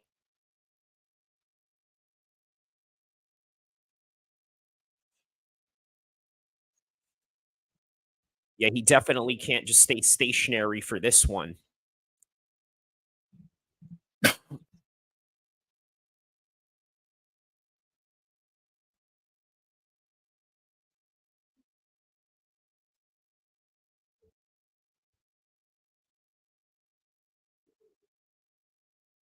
Yeah, Jared Anderson needs to really hit him hard in order to get this fight going right here.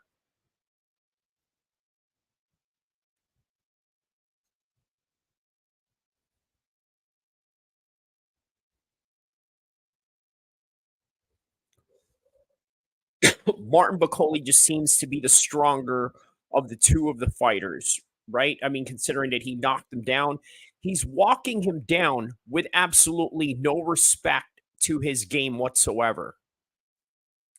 If you really think about it, right? He's just walking him down, really disregarding Jared Anderson, like, whatever. I can walk you down. This is nothing. Oh,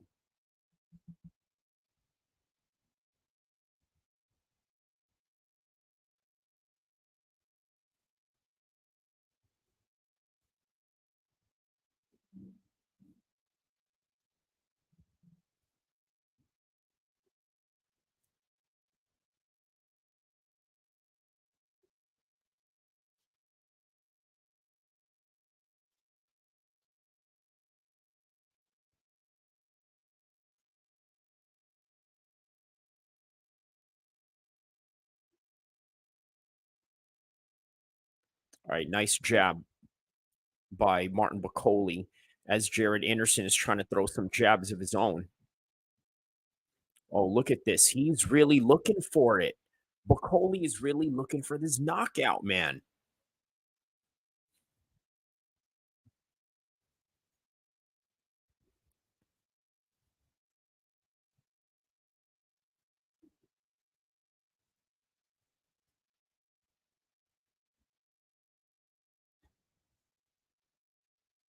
All right, so that's round two so far. Not much of Jared Anderson getting hurt in that round in the way that he got hurt in the first round, but don't count Martin Bakole out on this one.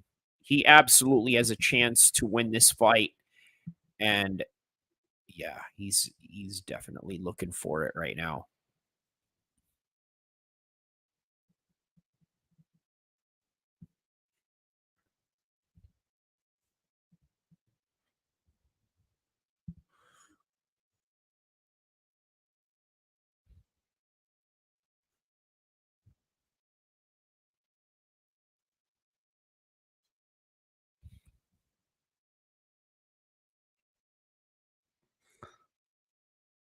Yeah, he definitely had his chin down right there. Caught him a few times in that. All right, round 3, here we go.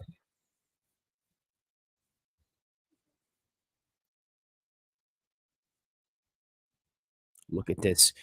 Going forward with his jabs as Martin Bakole just walks down Jared Anderson.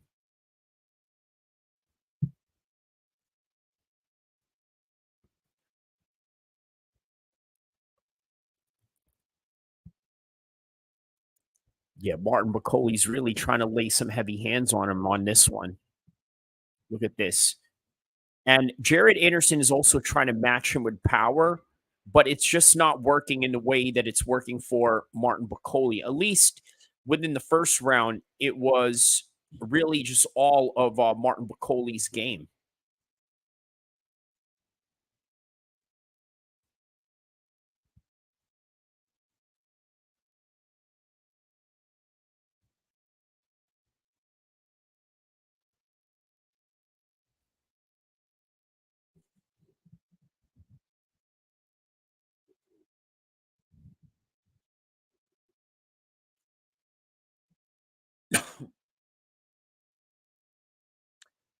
Yeah, Martin Bakole is definitely on the higher punch stat on this one.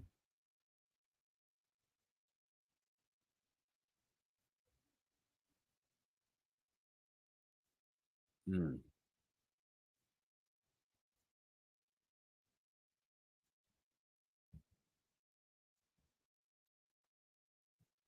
There we go. Yeah. So Jared Anderson has to focus on the body shots, but a little easier said than done when Martin Bakole's walking forward on you. Wow, yeah. Listen, don't count Martin Bakole out. He definitely has a chance of winning this right now. Look at this. He's just walking Jared Anderson. I've never seen anyone walk Jared Anderson down like this. Oh, we are definitely seeing an upset right here. He's going to finish Jared Anderson. I think he's understanding now that he can just throw whatever punches he wants at him. And he's given it back, but Martin Bakole is still not respecting anything that Anderson is throwing at him. It's quite interesting, this turn of event that's going on right now. Oh, wow. And then he's throwing some hooks right there, but it doesn't seem to affect Martin Bakole as much. I think this is where Martin Bakole realizes this guy cannot hurt me, but I can hurt him. So if I walk him down like this,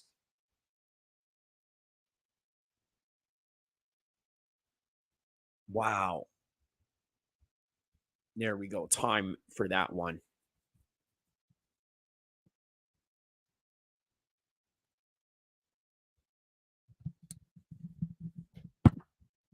I think Martin Bakole is winning this fight.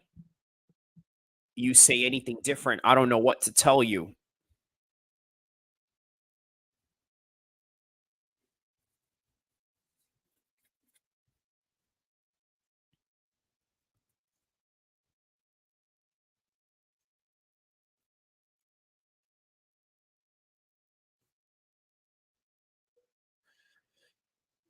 Yeah, look at this. It's just he has no respect for Anderson's power right now. He can just literally walk him down with no problem.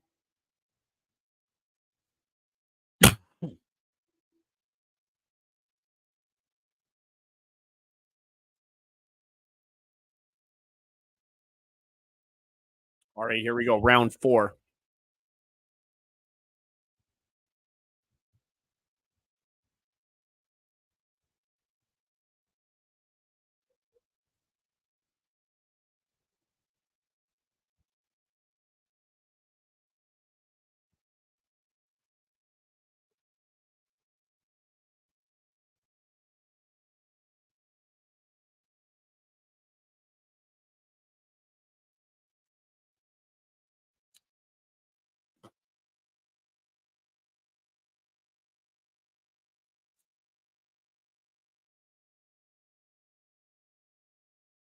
Anderson just has no answer to this. Now, if Bakole can keep up this type of power, I mean, he can absolutely finish Jared Anderson, but make no mistake, Jared Anderson is losing this fight.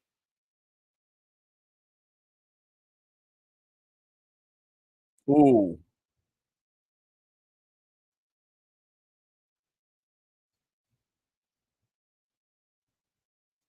this is a great fight we're tuning in right now.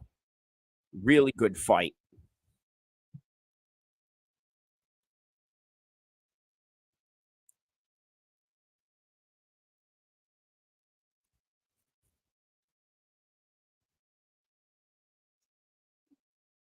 Oh man, his head is snapping back right there.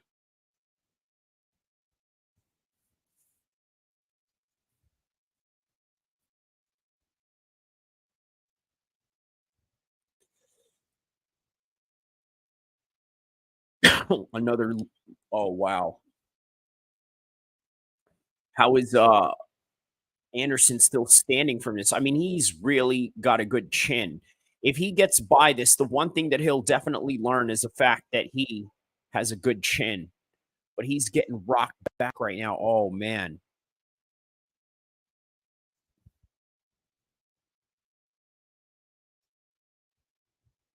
Oh wow, he's just going at him 1-2, 1-2.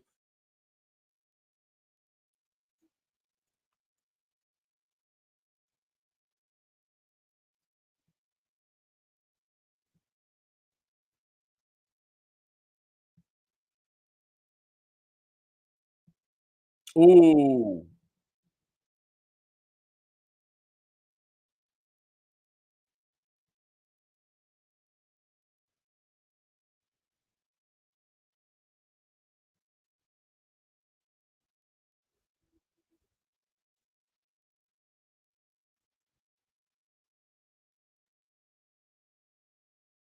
All right, great round.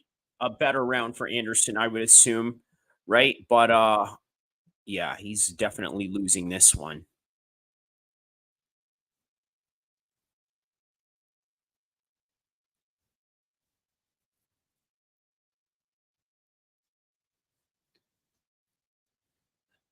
How about that AJ versus Dubois?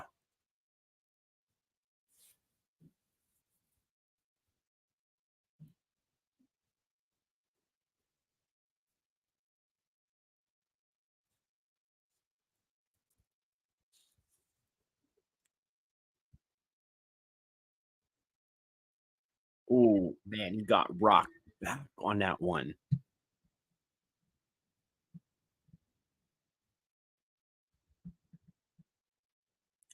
Look at that Shakur Stevenson sitting down with Eddie Hearn, and I believe it is the Schick that's with them as well. All right, here we go. Round 5.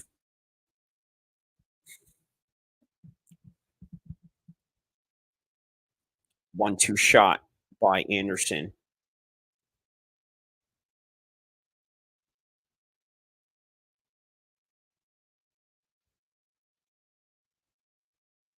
And Martin Bakole continuing to walk him down while Anderson is continuing to fight back.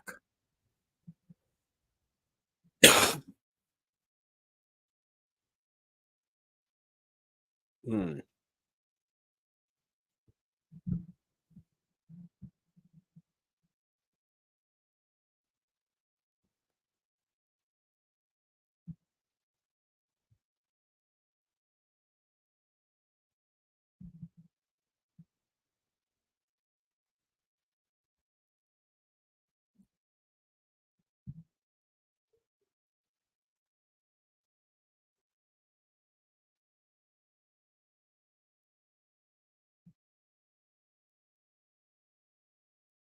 Oh, wow.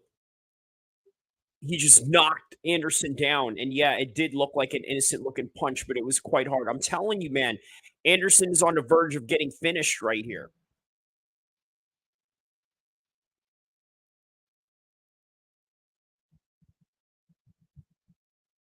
Oh, there's another one. Oh my goodness, there's another one. There's a second knockdown in this round. That does not look good for Jared Anderson. Wow. Jared Anderson got knocked down really hard on that one. He's going to let it go one more time. He's going to get hurt. He's going to get battered right here. Watch. The referee is going to stop this fight. That's it. He's done it. Martin Bakole has done it. Martin Bakole with the upset. Martin Bakole has, oh my God, 5 hours.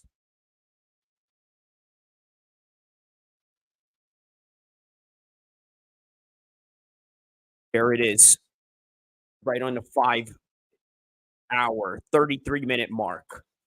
Upset by Bakole. Are you shocked by this right now? I'm completely shocked by this. Let me tell you, this is why you never underestimate anything in combat sports, ever.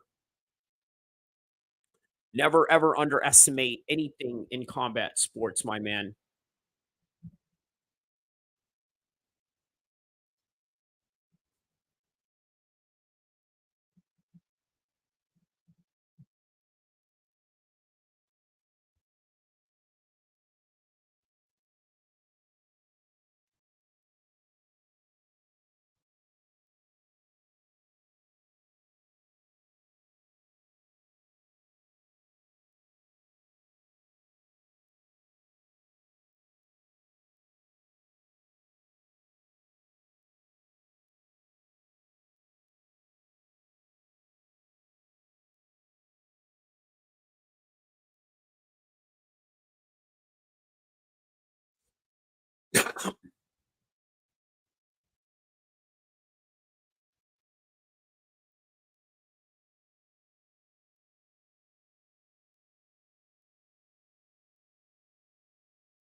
Wow.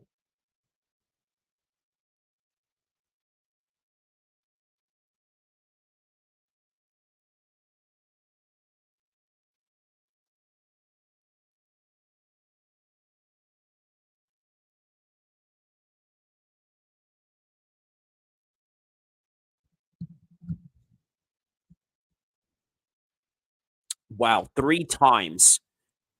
I'm telling you, man, we thought the world of this Jared Anderson guy, and this is what happens. Did anybody ever see this coming from Jared Anderson, right? This was supposed to be the guy that was supposed to take over what Tyson Fury had going on. And now here we are, back to the drawing board with the first loss of his career against a very seasoned vet in Martin Bakole. And I got to tell you, man, this is where the Saudis are really in effect as we are looking at the Riyadh season symbol in the ring.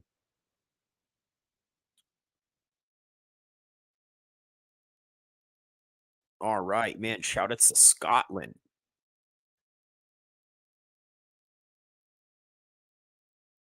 Is that African strength right there? Boom. From Scotland. Okay, that makes sense why he's got a kilt looking design to his shorts. That makes a lot of sense, man. Shout out to Martin Bakole for this. Look at that. Boom, boom, boom. Just rocking his head back. He couldn't take any more of that, man. You know, it was I would argue that right after that second knockdown, you could have just stopped it right there just for the basic fighter safety. But they wanted to give Jared Anderson a little bit more of a chance because, I mean, let's just be honest. He was the A side for this fight.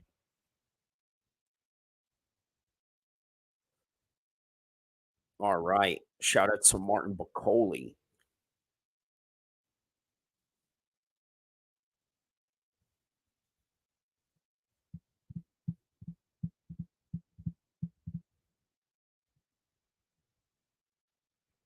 Martin Bakole.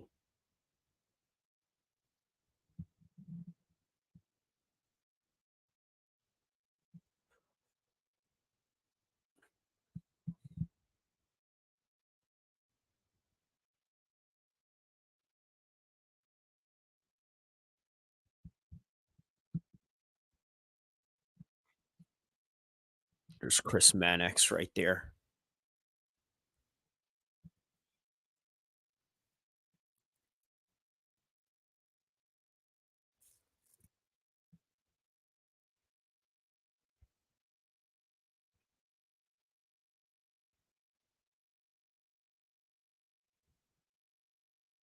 He said he's the most avoided man in the world, and he took the fight, and he wanted to give him props for that.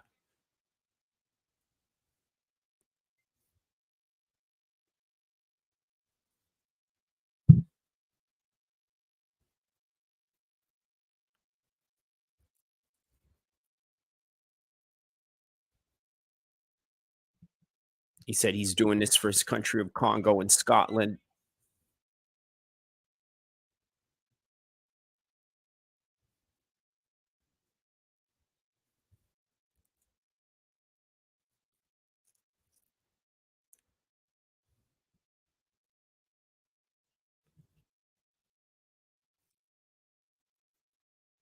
Yeah, it's a really big win for Bakole on this one. A really big win, which kind of begs the question, right? Like, where does Bakole go in the heavyweight picture right here? Can you see him fight? Ooh, how about this against Dylan White? That's a good fight. Maybe even Derek Chisora if Derek Chisora decides to stick around. How about maybe Baby Miller if Baby Miller does good tonight? What else? Pitbull Cruz is next with his title fight, and the loser of Tyson Fury and Usyk in the rematch. Obviously, Tyson Fury would be a good fight for him right now. If let's say you wanted to give Tyson Fury a little tune-up fight, but then man, this dude is not a tune-up fight. He can beat literally anybody in the world right now. And Martin Bakole is a dangerous, dangerous man. Shout outs to him for getting this one done right here and doing it in such a devastating fashion too. On top of it,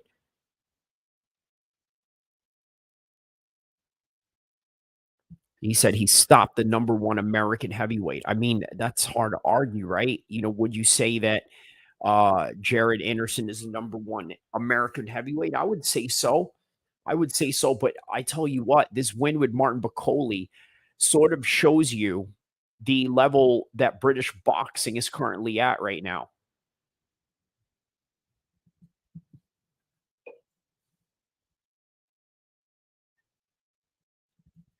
Yeah, that's what's up, man. Jared Anderson says, "Hey, by the end of the day, I'm going home to my daughter. That's all that I'm worried about." Shout outs to him, man.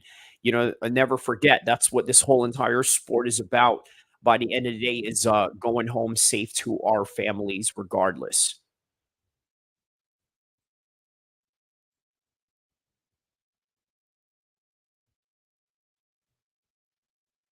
He said he made a mistake. He ain't ashamed to say it.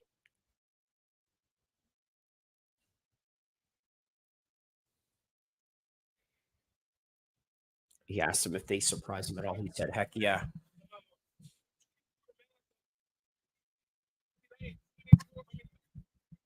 He said he's 24, and a lot of these N words, you know, they're a little bit older, and he's right. He's right. He still has a lot of room to improve. And you know what? This is one thing that we can really take now into the new boxing culture, right? Not hold so much weight into a loss. Because obviously Mayweather sort of started that trend, but this is sort of the growing process in becoming the most elite that you can be.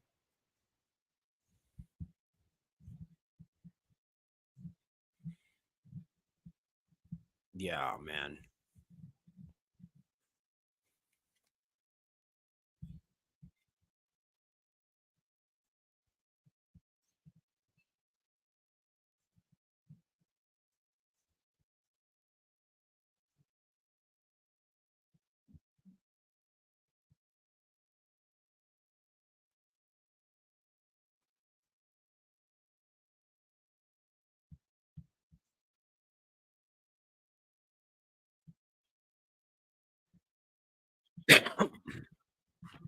I tell you what, that win really opened a whole lot of different options for Martin Bakole today. So shout outs to him on this win. We will be right back for the next matchup.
All right, so Andy Ruiz and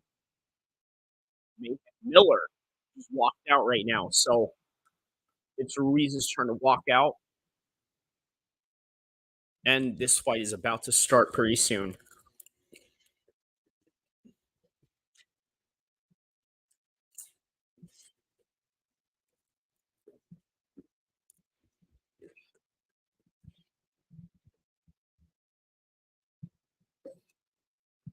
Wow.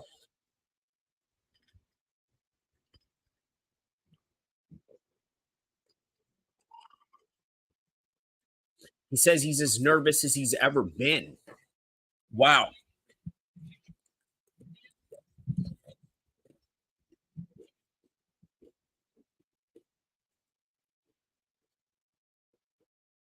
Who is this walking out?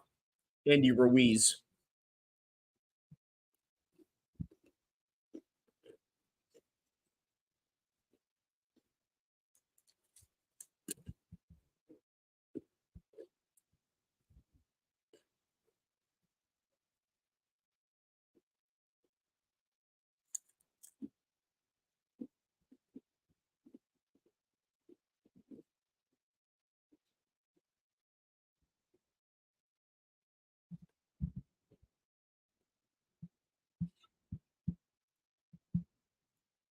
I do agree. This is going to be a very competitive fight.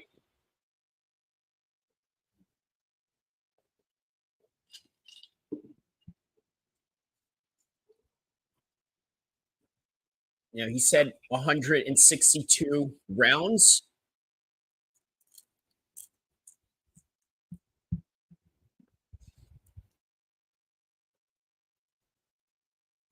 $162 rounds.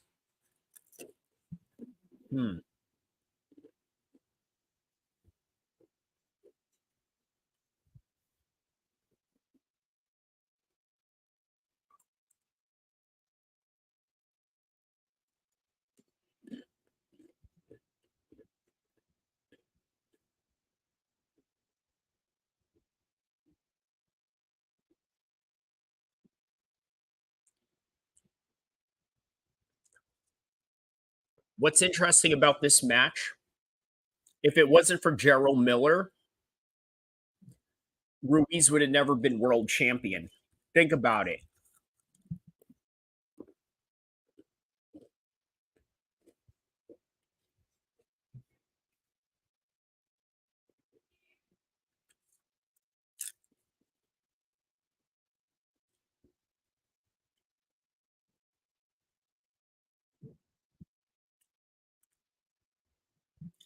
Look at Baby Miller at his most rippest in his career. And not in bad shape for Andy Ruiz as well in his previous uh, physiques that he's had before.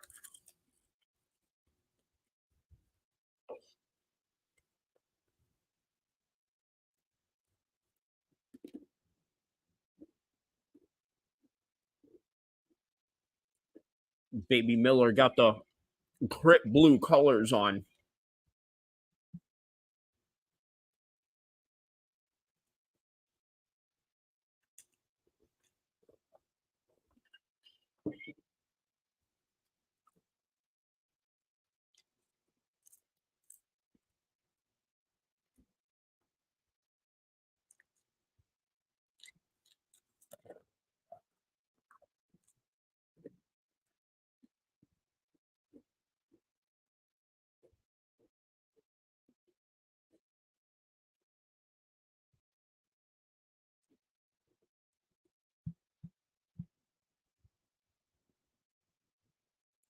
Ruiz definitely looks worried in comparison to other times before.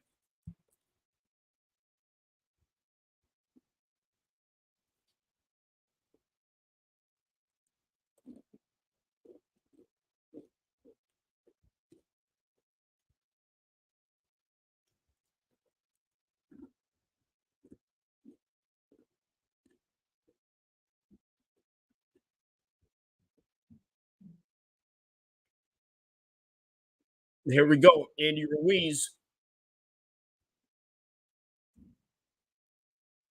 I made a prediction that Andy Ruiz is going to finish this in 2 rounds.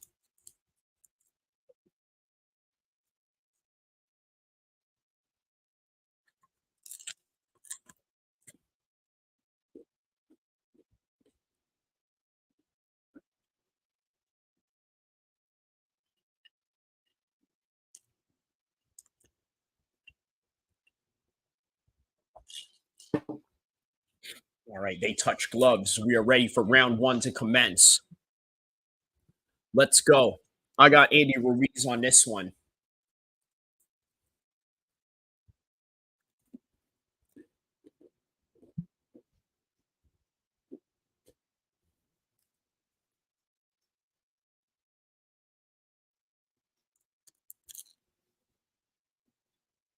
Here we go, round 1.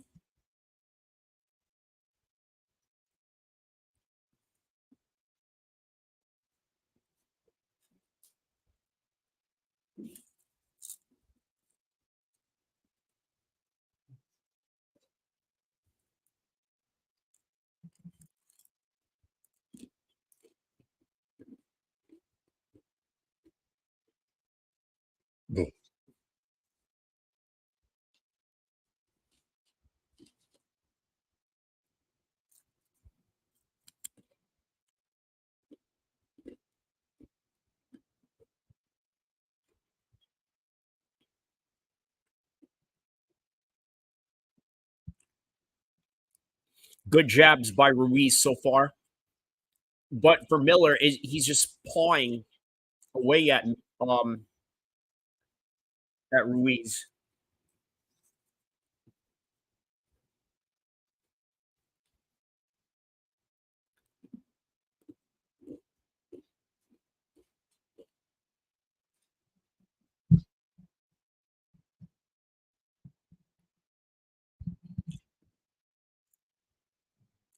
Ruiz going down the body with a jab.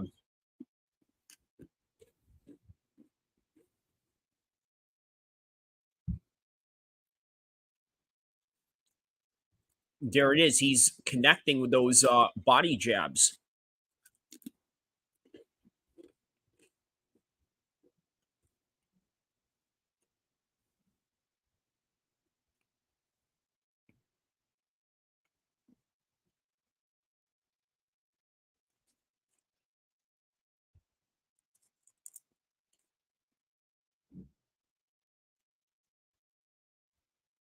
Real technical affair so far in the first round.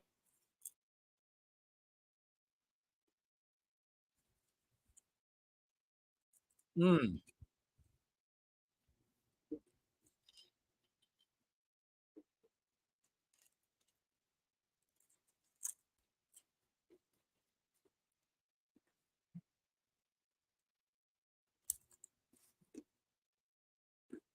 Hmm. Good swings on Ruiz there.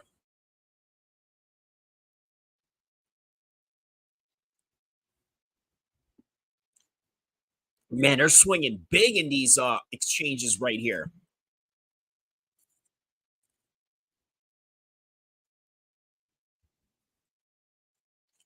Oh, wow. He got Miller hurt.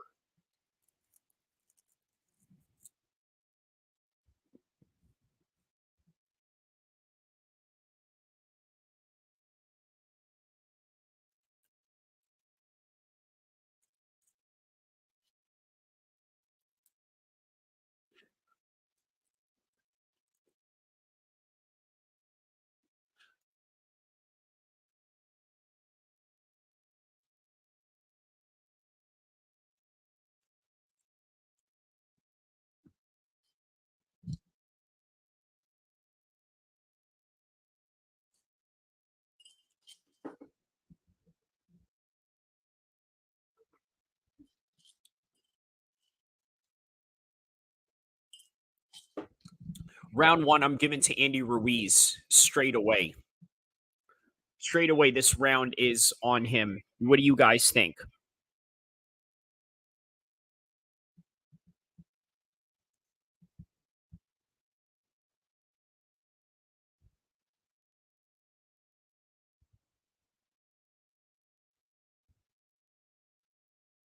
All right, here we go. Round two.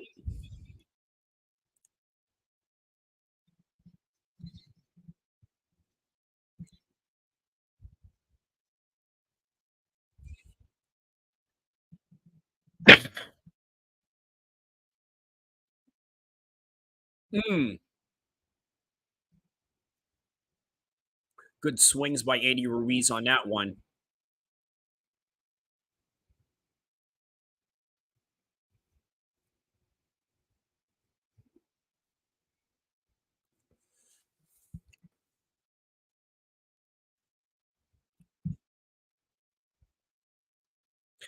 Yeah, that is one thing about Ruiz, isn't it? He's sort of waiting for this like moment of time where he starts throwing combinations. Right now, he's kind of working towards those combinations with these single shots.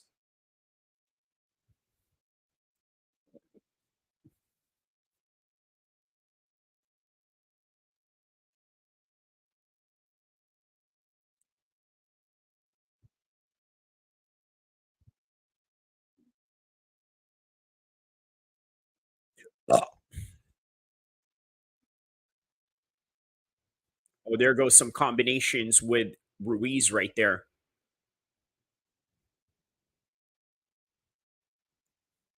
Oh, good work on Miller right there.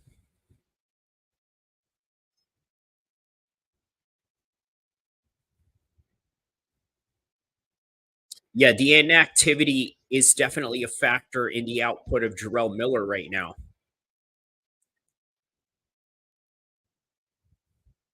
Oh, Andy Ruiz got rocked in that exchange. Nice little uppercut.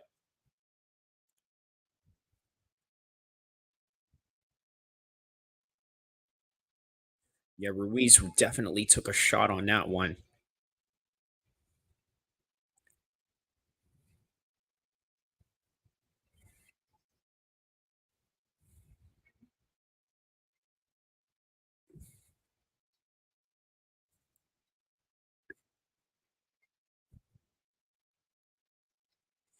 Wow. Yeah, the work rate of Andy Ruiz is quite impressive right now, really.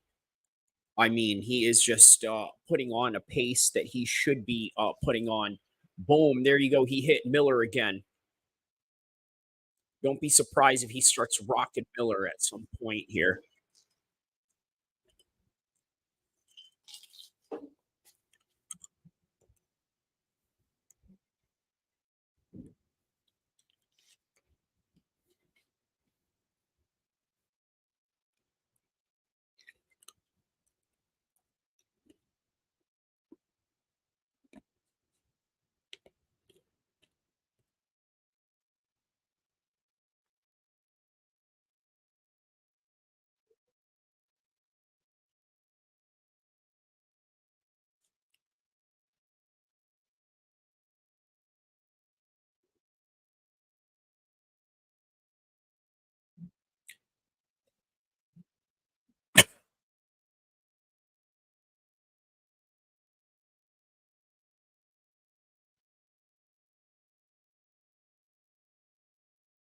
Oh, nice uppercut right there that got him.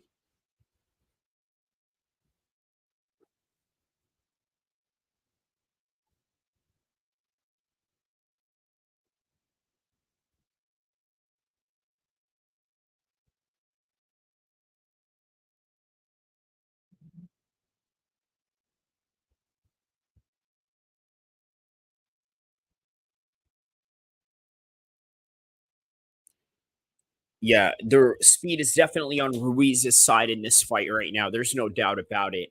Look at the way that Ruiz is just going with some combinations, whereas Miller is sort of comfortable with the single shot. Now, in the beginning of the rounds, obviously the feeling out process was going to be there, right? But now in the third round, what emerged out of it was Andy Ruiz's combination and consistent flow of punches that he is putting together, which I think is what ultimately separates him from Gerald Miller.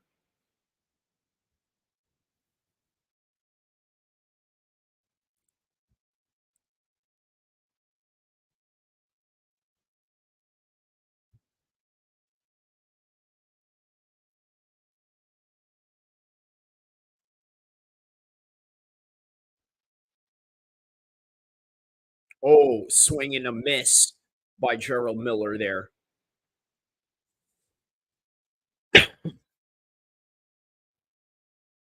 Okay, he goes to a body shot and then goes up top. Yeah, the combinations of Andy Ruiz right now.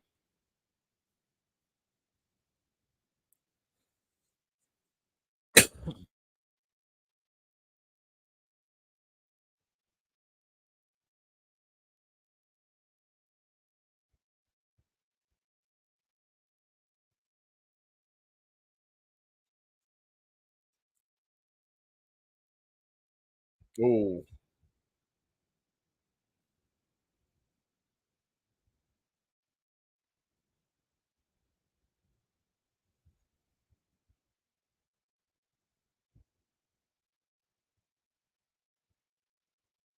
oh, there's a devastating shot by Miller right there.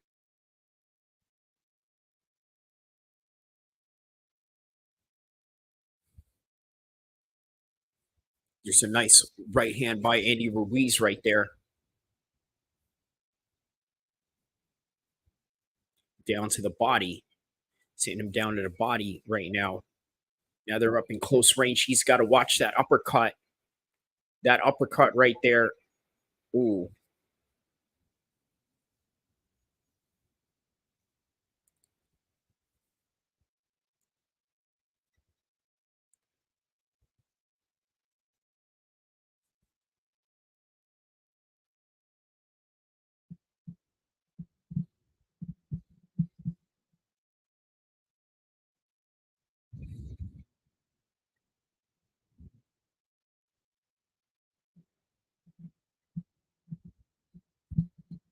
Okay. September 13th card right there.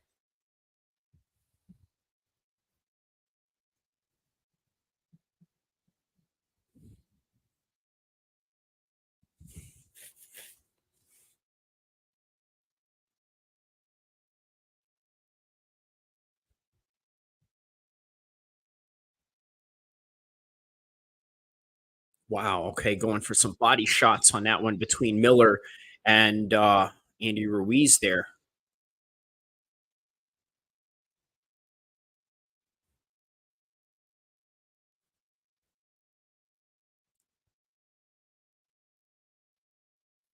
Yeah, it's definitely going on the direction of Andy Ruiz right now. No doubt about it. Andy Ruiz is just more of the active fighter. And not only that, has had more of the significant shots in comparison to Jarrell Miller. Here he goes going up and down on that one.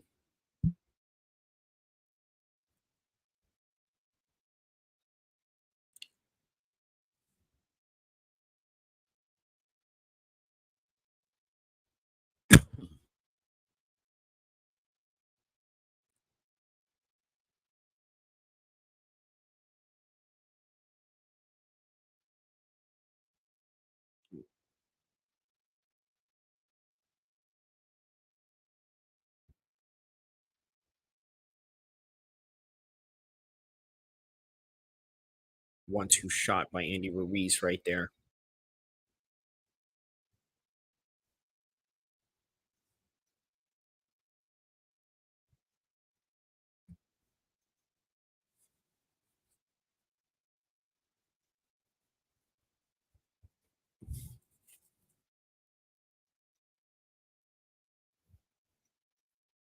Oh, there we go. Every time he's walking in that, he's throwing a right cross right into Jarrell Miller. Here we go. Now they're backed up in the clinch again. Nice body shot with Andy Ruiz on that one. Now Jarrell Miller's coming right back up top. Boom. Sort of pushes him away right there. Every time Jarrell Miller is trying to push Andy Ruiz into the ropes, Andy Ruiz fires back while his back is up against the ropes. And it's not helping Jarrell Miller, even if he's pushing forward on Andy Ruiz.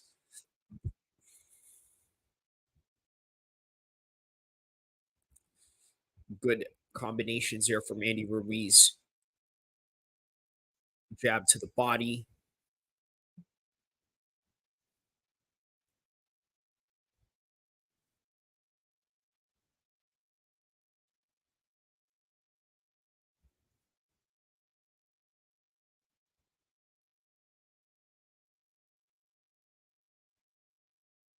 Mm.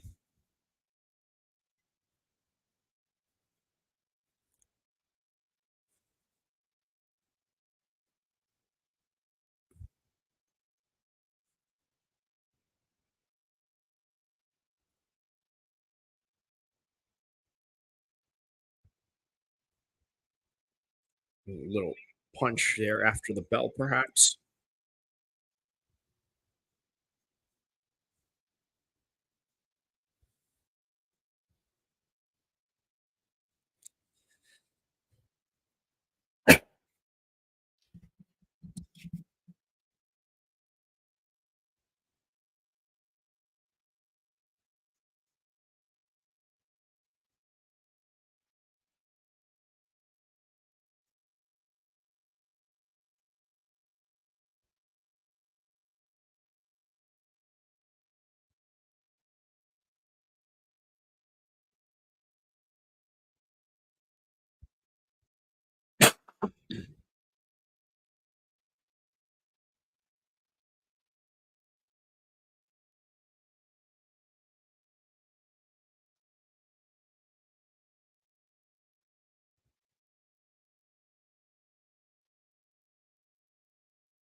All right, here we go.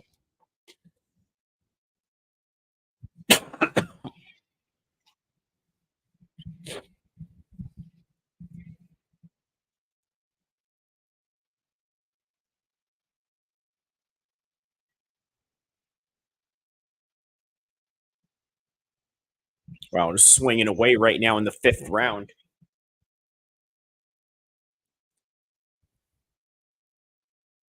Just some hard swings on this one.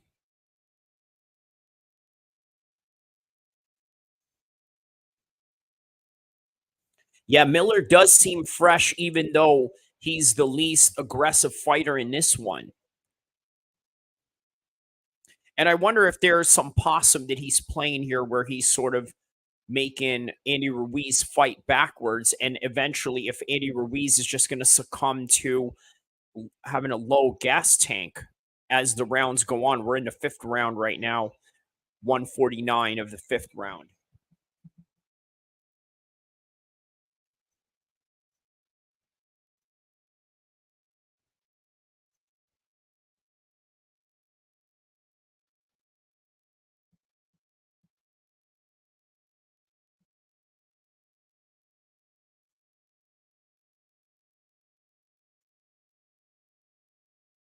Oh, wow. Andy Ruiz just felt that one. I think Jarrell Miller is looking to get it right now.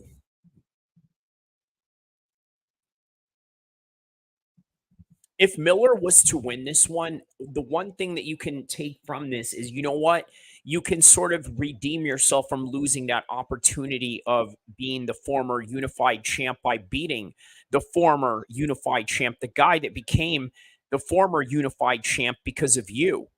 And for those that don't know what I'm talking about, Jarrell Miller gave the opportunity of fighting for the unified championship against Anthony Joshua to Andy Ruiz. And then that's when Andy Ruiz made history. And here we are in the 5th round of Ruiz versus Miller.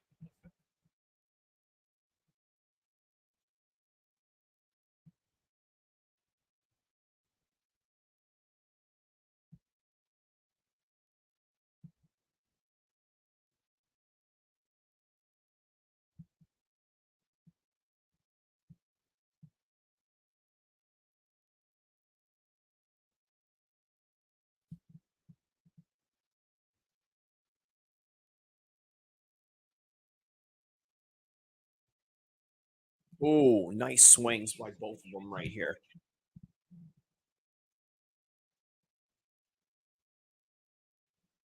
Oh, wow. Andy Ruiz got rocked on that one.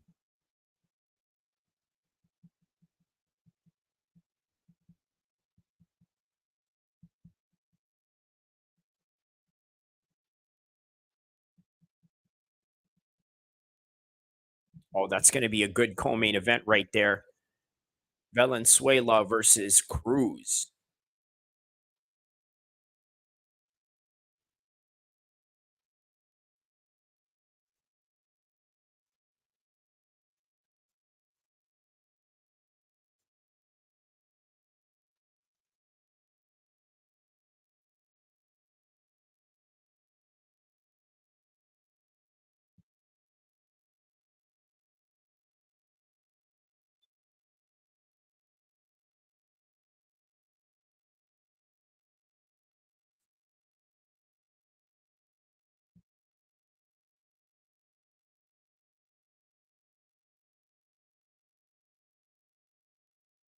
All right, here we go. Round number 6. Yup. So Andy Ruiz is fading, and it looks like what Jarrell Miller was trying all along was really trying to zap his energy bar down. And the way to do that is really to walk you down. One example of a fight like that was from Conor McGregor versus Floyd Mayweather. That's exactly how he zapped the energy out of Conor McGregor.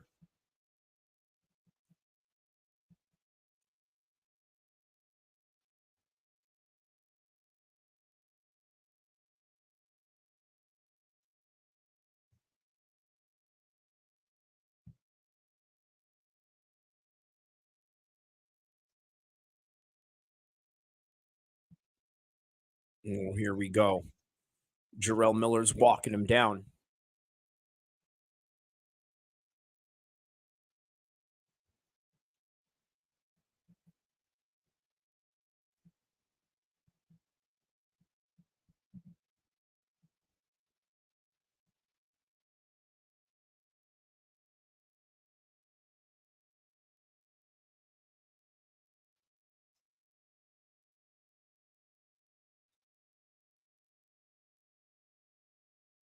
Yeah, I see what Miller is really trying to do now. It's really walking him down. But I think the points the judges are going to give to Andy Ruiz, don't you think?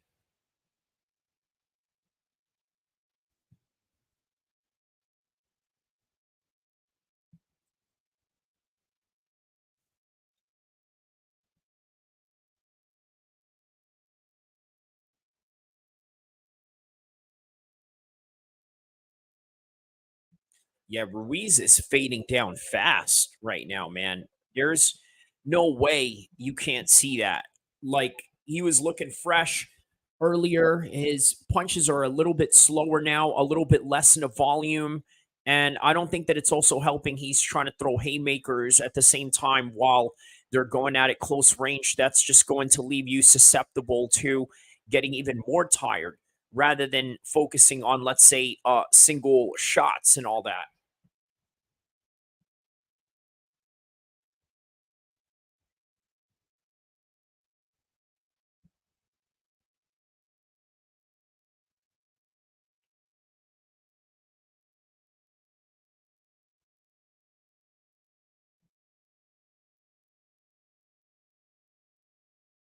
There it is.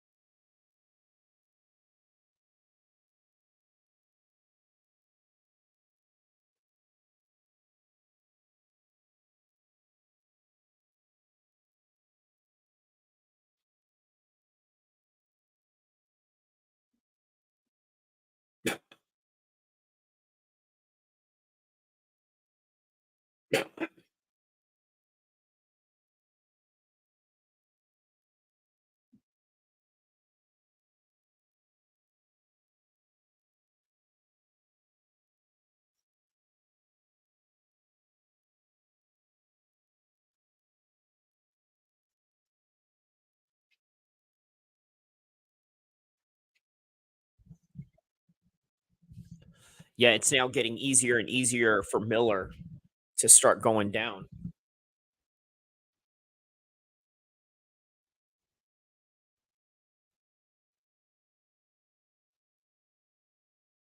Yeah, I agree with Chris Mannix scoring here, right? Like 4 rounds versus 6, like 4 rounds out of yeah, Ruiz. I agree with that. I agree with that. But Miller is catching up. He's definitely catching up here, and we're gonna see in the beginning of the middle rounds, which is right now, halfway into the fight, how this is gonna go.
Yeah, now they're just clinching up at this point every time they get in close range. Watch. They start getting close, they clinch once again. And Ruiz is no longer moving his head, just based on the pressure alone that really zapped his energy right here.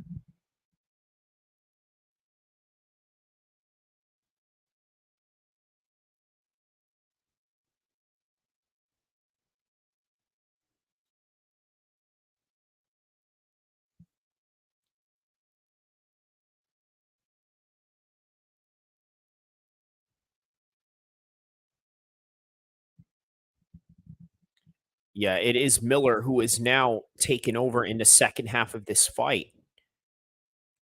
This is really at a 50-50 position we're at right now.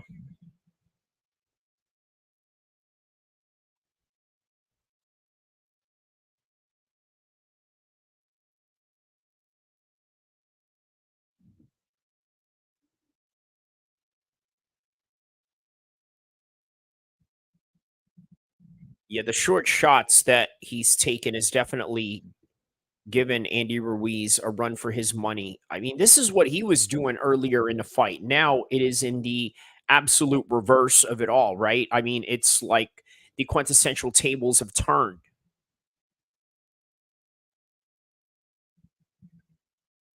Valenzuela right there getting wrapped up with Pitbull's corner right there examining the hand wraps as the traditions that are asked of in each fighter during the locker room. So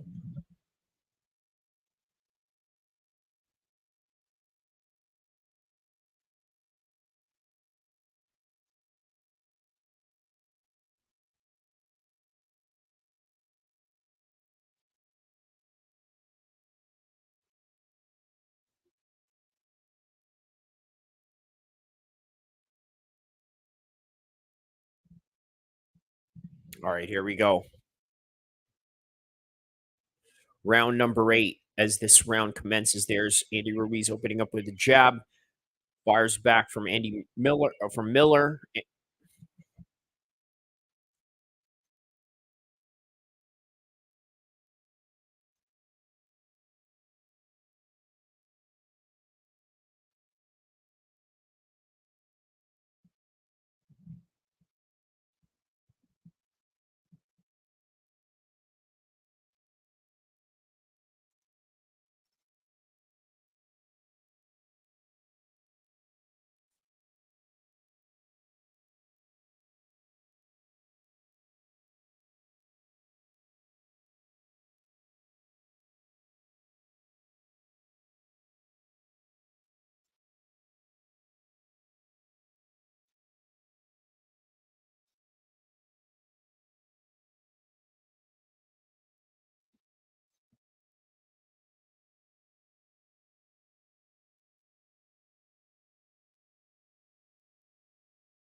Now Jarrell Miller is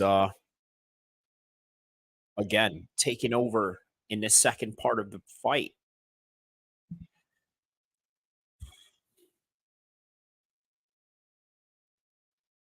I mean, yeah, he definitely is looking lethargic at this point of the fight, right?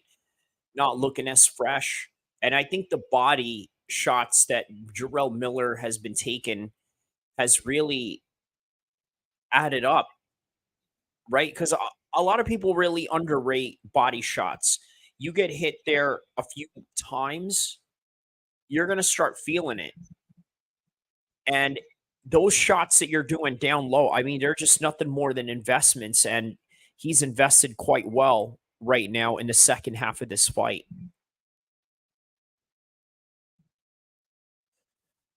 Now, the criticism that the announcers are saying right now is that Miller should do more. Should he? Well, the reality is maybe the pace that he's going at right now is sufficient enough to functionally do what he needs to do.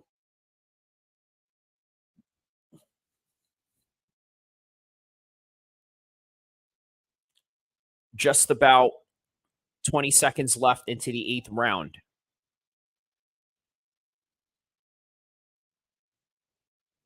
This round is definitely Miller's round, undeniably. Look at that. Now he's getting the volume shots in. Look at this. Going to the body earlier, going into some 1-2 shots. That's it. This is Miller's round right here. No doubt about it. That is absolutely Miller's round. You can't deny that from him. He is now easily getting the points back. Hey, you know what? Always, there's an Eminem performance going on tonight. That should be interesting to react to right there.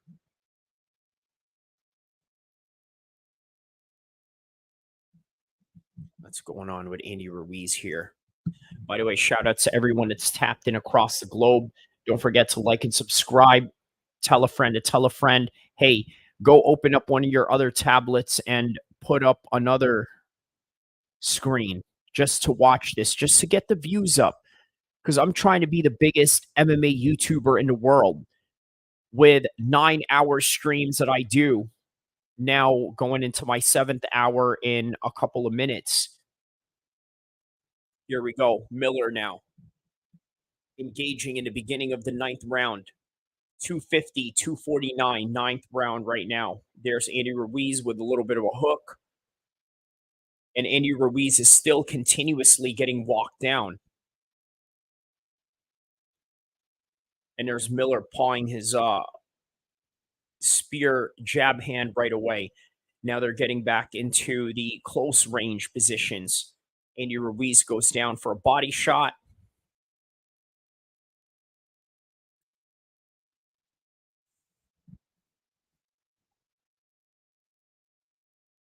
Yeah, there's some real heavy shots that are going on in this fight right here. And surprisingly, nobody, I mean, listen, that's the thing with heavyweights, right? Sometimes when they have the right energy at the right time, they can knock people out. And then when they get into these types of grueling volume type of matchups, well, this is how they're going to look in the 9th round. And I wouldn't be surprised if this ends in a decision, which is the trajectory of where this is going.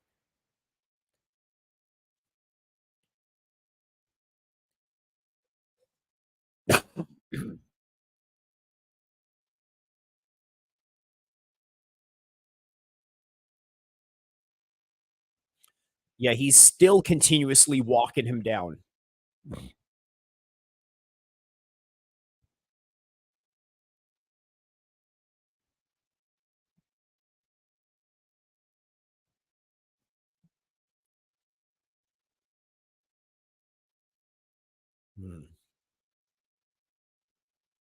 Andy Ruiz is getting walked down.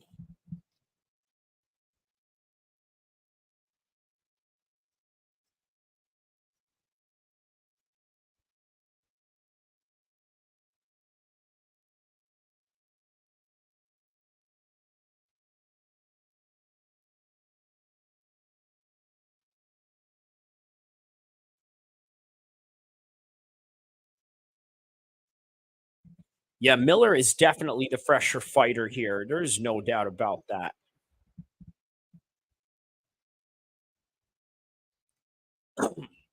So that's what it is. Earlier, one of the announcers was saying that maybe Miller should do more, but then now he sort of tracks back and says he's sort of in cruise control, and we are now seeing the results of that cruise control pace that Miller is fighting under.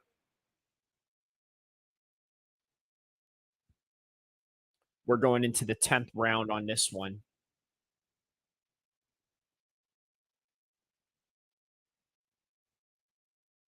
All right, that is the end of the 9th round.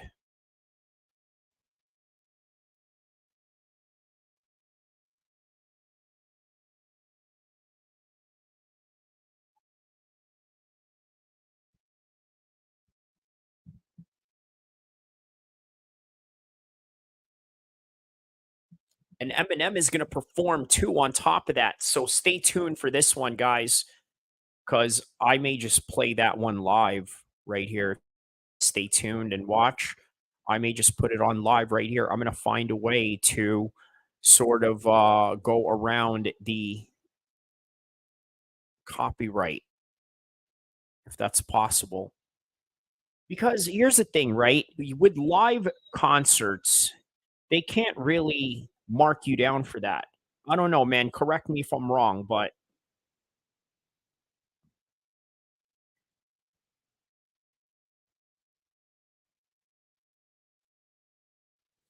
all right, here we go. 9 minutes to go into this fight.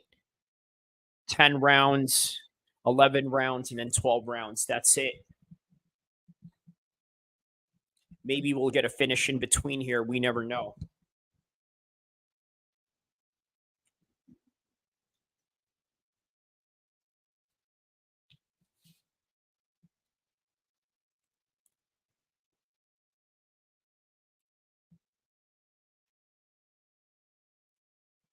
Oh, real good work right there.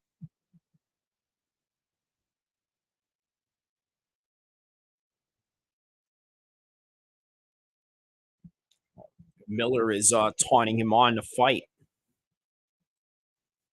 Ooh, some hard shots that are being thrown right here. Yeah, this is very close right now, right? This is anybody's fight at this point. This fight is literally predicated on what these men do right now. It's not one of these situations where the guy has been winning all 10 rounds and he can just cruise for 2 more rounds. No, this is a real fight right now. This is where the real fight begins. And yeah, he looks gassed, Ruiz, but he's still fighting on. Just you can tell he's gassed, but he's still doing it. It's yeah, it is definitely a skill to learn how to fight tired. That's what's interesting about this.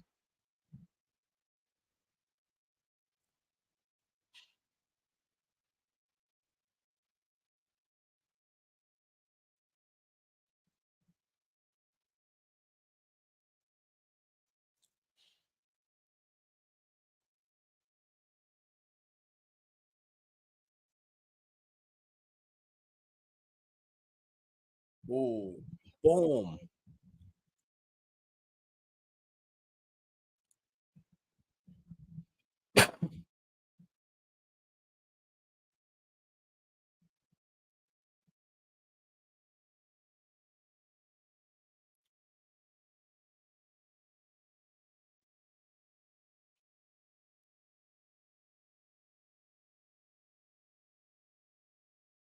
There it is. 20 seconds left. Oh, there goes Ruiz with a flurry. And then Miller's like, no, no. Uh-uh.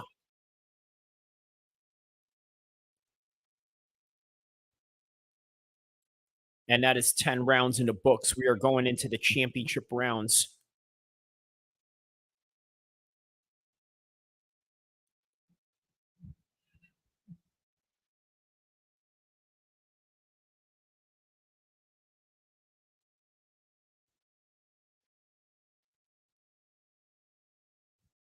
There's Madrimov right there.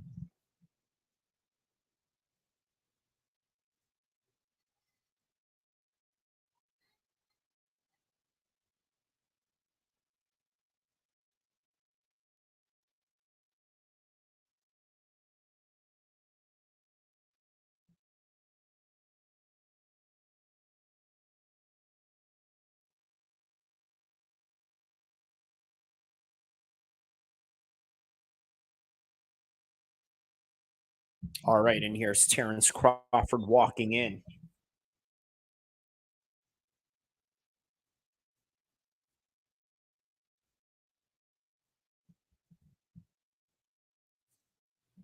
Yeah, Terrence Crawford definitely has the size going for him right now. All right, here we go. Championship rounds. Round 11, Ruiz versus Miller. Never thought we would see it go this far.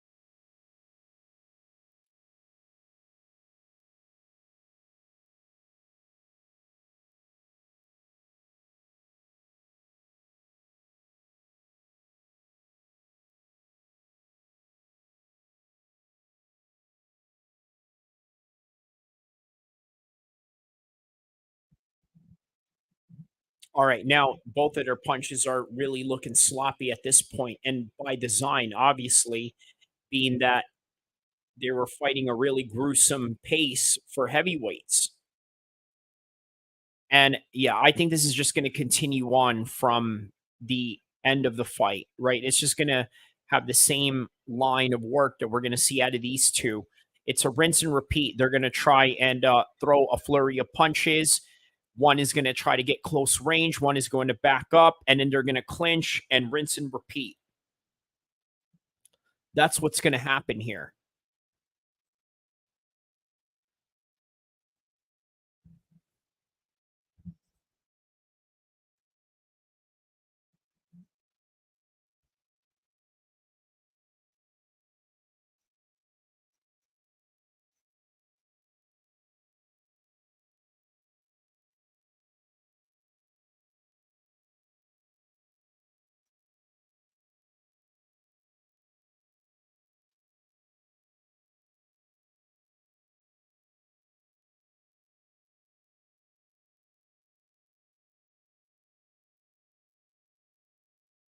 I would be surprised if Ruiz actually walks out with a victory on this one. I would be very surprised.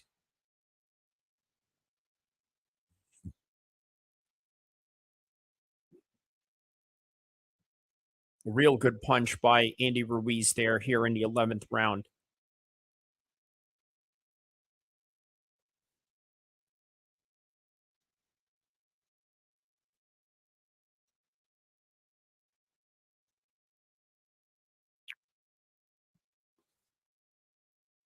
All right, and that is the end of the 11th round, going into the 12th round soon.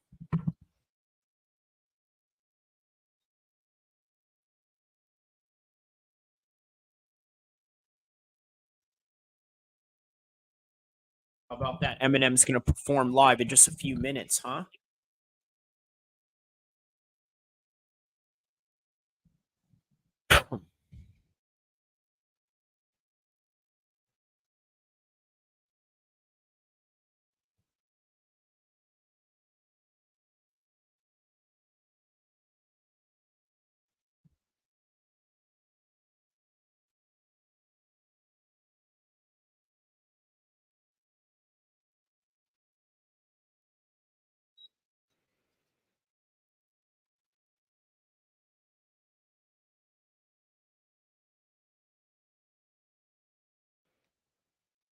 All right, final round now.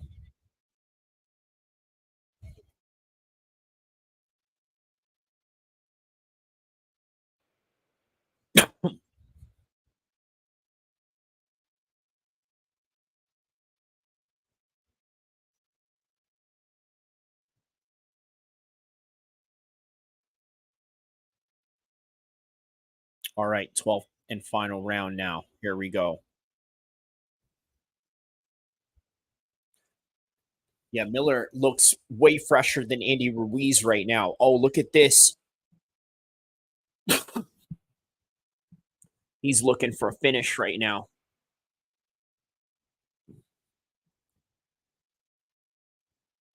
Yeah, this is the time where they're definitely going to let it all out. And they don't want to have any regrets going back to the locker room.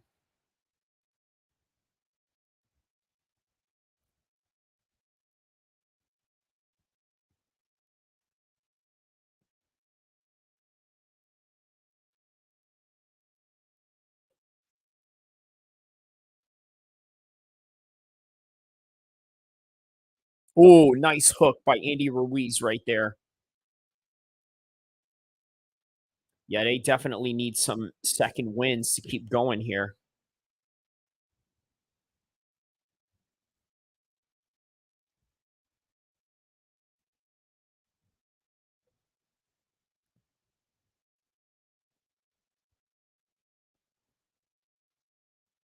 Good hook by Andy Ruiz there.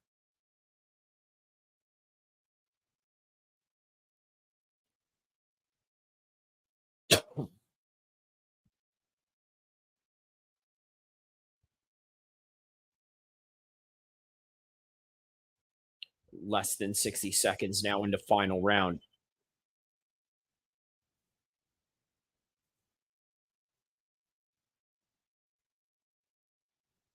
Wow, yeah, there really is a lot at stake in this fight right here with just 40 seconds left. They just need to let it all out right here.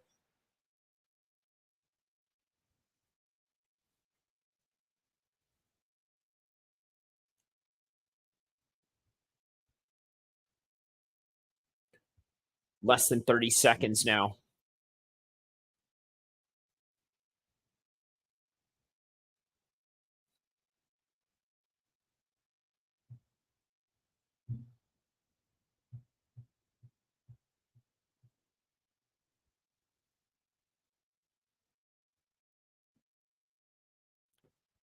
There it is, going out till the end. A really good finish for Miller. So first half of the fight, you got to give to Indy Ruiz. The second half of the fight, you got to give to Miller. But who wins it? It is all up to the judges now. We shall wait and see. We shall wait and see who got this one. Yeah, Andy Ruiz absolutely is not happy with his performance in this one.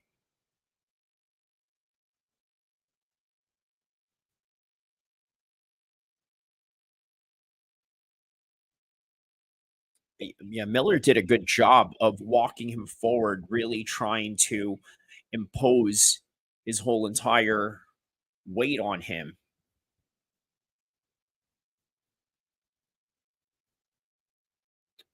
Yeah, I think a lot of people had Miller winning this one for sure. Miller is definitely the one who won this one.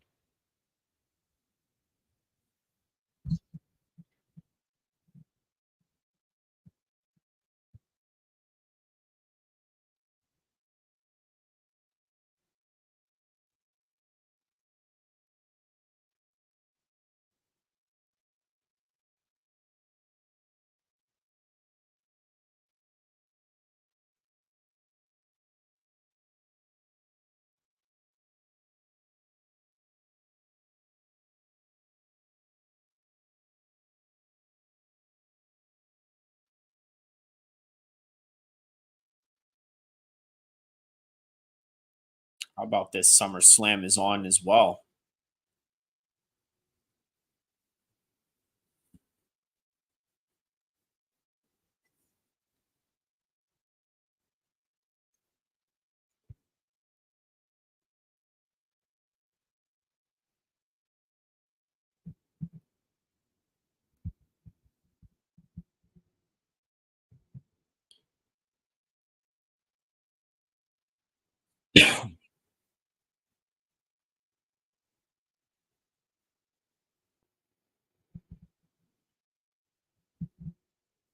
All right, here we go. Let's get the decision going.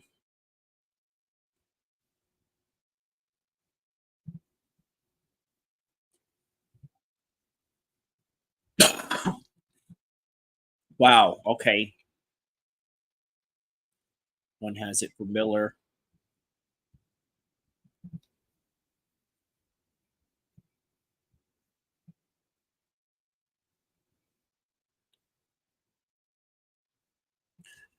This bout went to a draw, and guess what? I'm not mad at it at all. I'm not mad at the decision. I think it was well played.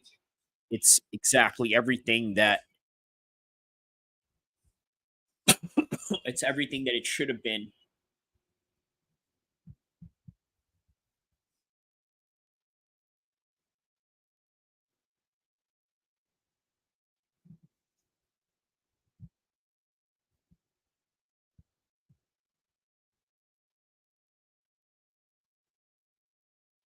Man, a whole lot of regrets for these two with this fight.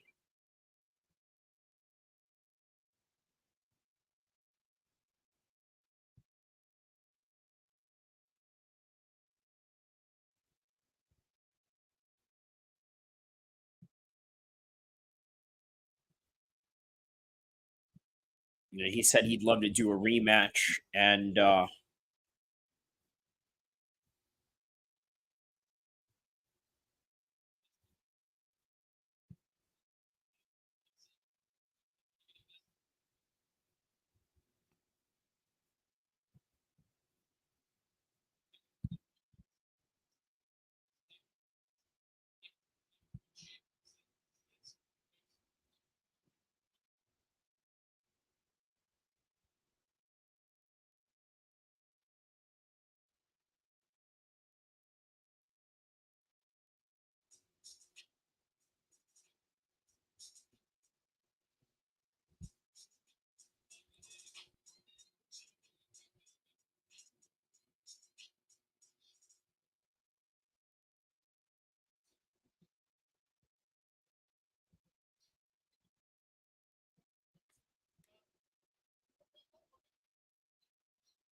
Yeah, the crowd thinks he won enough. He did enough to win the fight.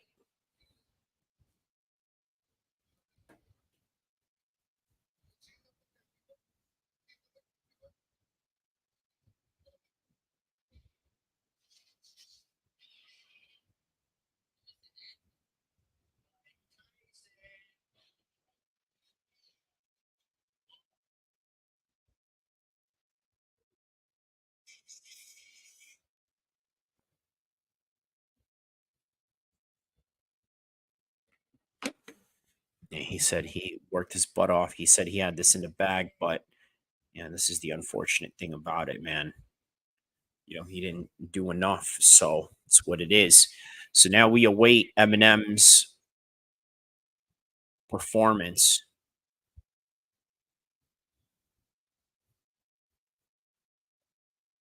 Oh wow,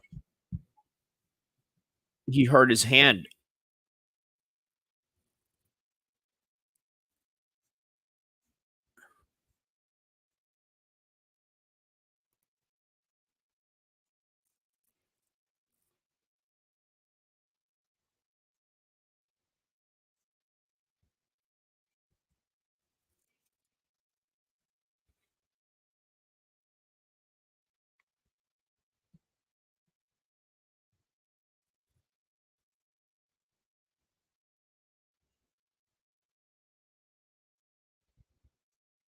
Yeah, well said. Well said by Miller there. He said that boxing is a marathon and not a race. I think it's important to know that, considering that a lot of people really just take losses and draws as a failure in boxing, and really it shouldn't. So we got two more fights left,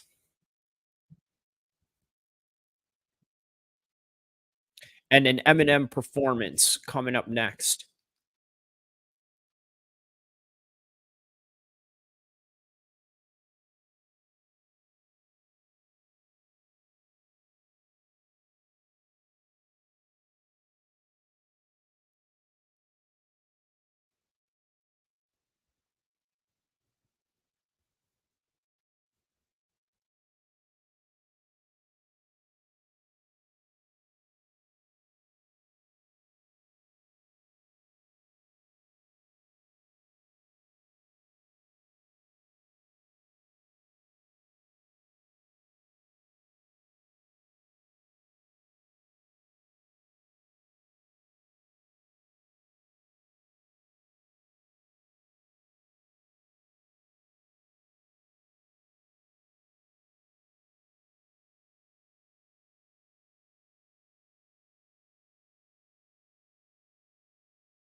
So the Sheikh is saying that if Canelo is willing to take the fight, and if he is smart, he will take it.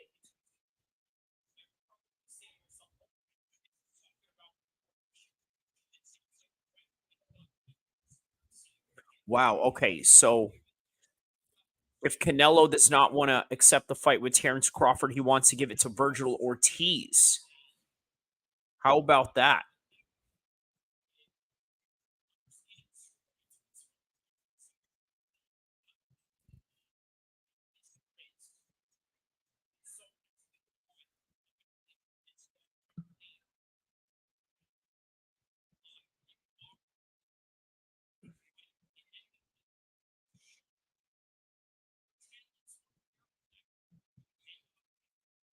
Oh yeah, Joshua Dubois for the Wembley card.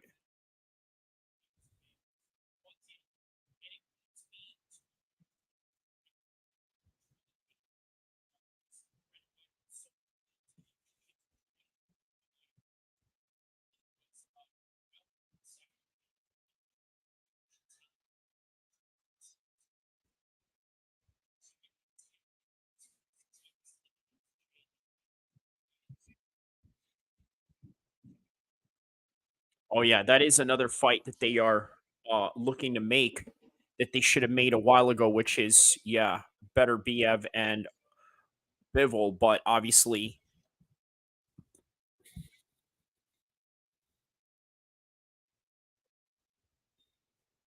wow.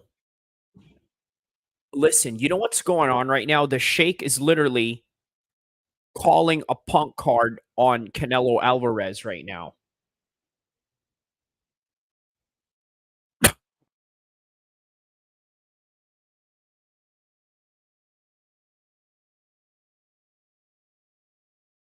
He says two options, either in my country, Saudi Arabia, or in Vegas, the biggest stadium in Vegas.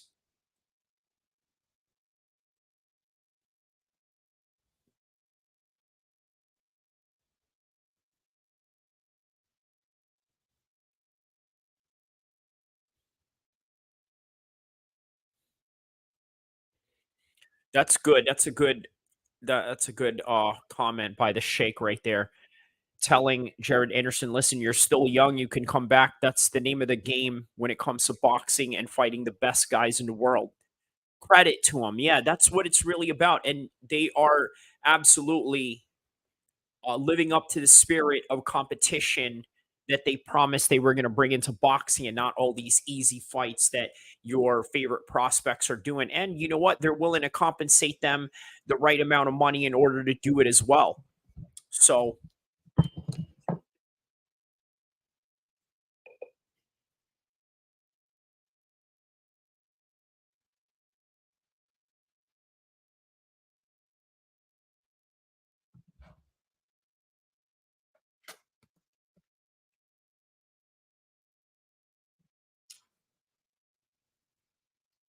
all right, guys. So, you know what I'm going to do right now? I'm actually going to record live.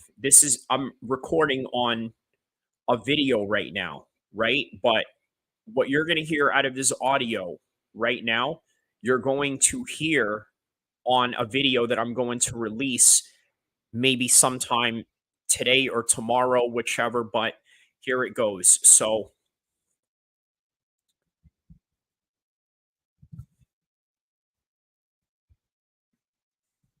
right now, the Sheikh of Saudi Arabia, His Excellency Turkey Al Sheikh, has just called out Canelo, saying, Canelo, we are ready. We've been waiting. There's February, there's September. Well, obviously, Canelo is fighting in September, but all the other dates that are passing that. In other words, what I'm really trying to say and convey with this message is that the Sheikh has pulled the punk card of Canelo. Now, I got to tell you, there's been a lot of controversies that went on with the Saudis when it comes to them coming into boxing. For one, the main controversy that they have going on is the simple fact that there's the accusations of sports washing that many people have a problem with, especially if you have a certain political grievance of some sort. The other aspects of how they treated journalists in the past, right? These are some of the things that many people will criticize Saudi Arabia for. But this is not a political channel, even though I try to explain certain political topics. This is a combat sports channel. And as a combat sports channel, quite frankly, we really have nothing but positive things to say about the Sheikh and what he's done for the sport. In particular, one of the biggest things that he's done for the sport is literally call out the punk card of any boxer out there that claims they will fight anybody at any time. And I think Canelo is the first one that we're experiencing out of that situation of having your punk card pulled. He's asking for Crawford and Canelo, the Sheikh. Why are we not getting it? Certainly not from the side of Terrence Crawford. I could picture Terrence Crawford after tonight calling out Canelo. That's a possibility. Or sometime down the road, right after this fight with Madrimov. But I don't see any motivation on Canelo's part. Now, here's the thing. To be fair, Canelo has a lot going on in his life in terms of a lot of people really calling him out. Many people out there wanting a piece of him. And why not? He's the biggest name in boxing. Everybody should be calling him out for one reason or another. So he's busy. Now he's got this fight with Edgar Berlanga. Now people are upset because they want him to fight David Benavidez. The Sheikh has talked about putting a fight with David Benavidez and Canelo, but for whatever reason, Canelo decided to pick Edgar Berlanga, perhaps maybe to rekindle that Puerto Rico versus Mexico boxing rivalry. But is Edgar Berlanga really the appropriate opponent for that in the way that Miguel Cotto in his prime was an appropriate opponent for that Mexico versus Puerto Rico type of card? Nonetheless, the biggest positivity that we can give the Saudis coming into boxing is that they are really, really hell-bent on making every fight possible. And as a result of that, we're getting not only Francis Ngannou fighting these freak show fights with real actual boxers such as Anthony Joshua and Tyson Fury, but we're also getting the fights that we've been wanting to see for a long time. Just like all these undercards that we are witnessing right now. Martin Bakole just beat Jared Anderson. And as a result of that, we would have never imagined that that's how we would have seen this top prospect go on with his career. But just like what the Sheikh said earlier, you're still young, you can keep it going, and you will be back, because this is the sport of boxing where highly competitive fights are going to happen because of the money that the Saudis are willing to facilitate. So now Canelo got his punk card pulled by the Saudis. And now they're exposing him as a duck. But is he? Is he going to call? Is he going to answer the call? We have to be fair. He's got a fight coming up in September. On top of that, Terrence Crawford is still coming off of a fight. By the time this video drops, obviously, Terrence Crawford would have already fought, and we would assume that Terrence Crawford wins this one, as what many experts are predicting.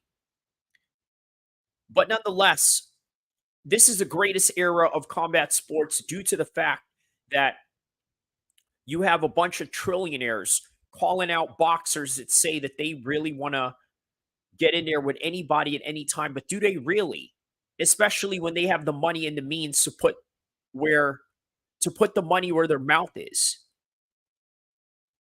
But now it's just up to Canelo to answer that call. But will he? Either way, answer the call, like and subscribe. I will see you guys on the next content, inshallah. So for those of you that have been listening right now, what I just did right now, I literally just recorded a video right now. So if you heard this audio right now, you're going to see this in video form maybe in a couple of hours from now, or maybe even tonight or tomorrow. But either way, yeah.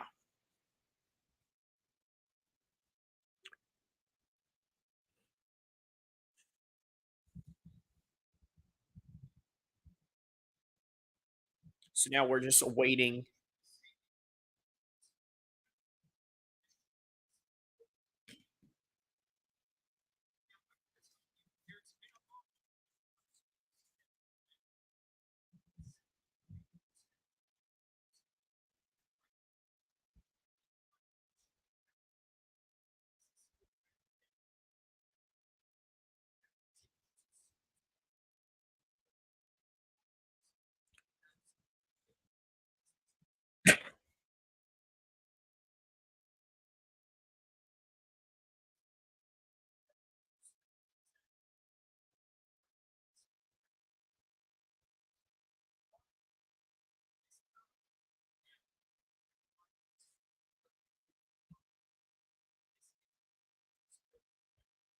So now I guess we're just waiting on Eminem to perform right now.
Well, how about this? They got Pierce Morgan making an appearance right here.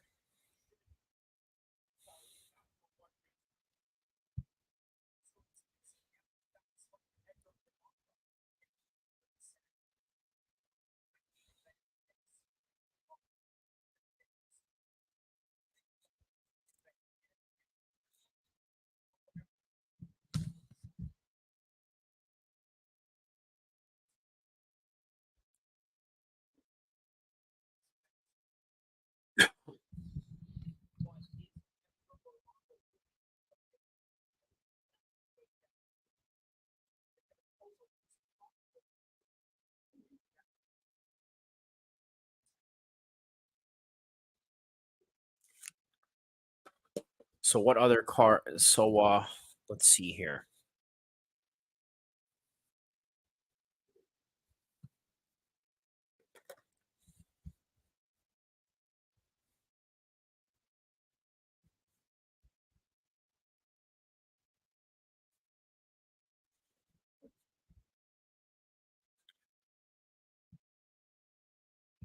All right. So now I'm going to record another video right now, not the audio of which I'm reacting to right now, but you're going to hear the audio version of this. I'm now going to do a reaction to the main event of Corey Sandhagen and Nurmagomedov.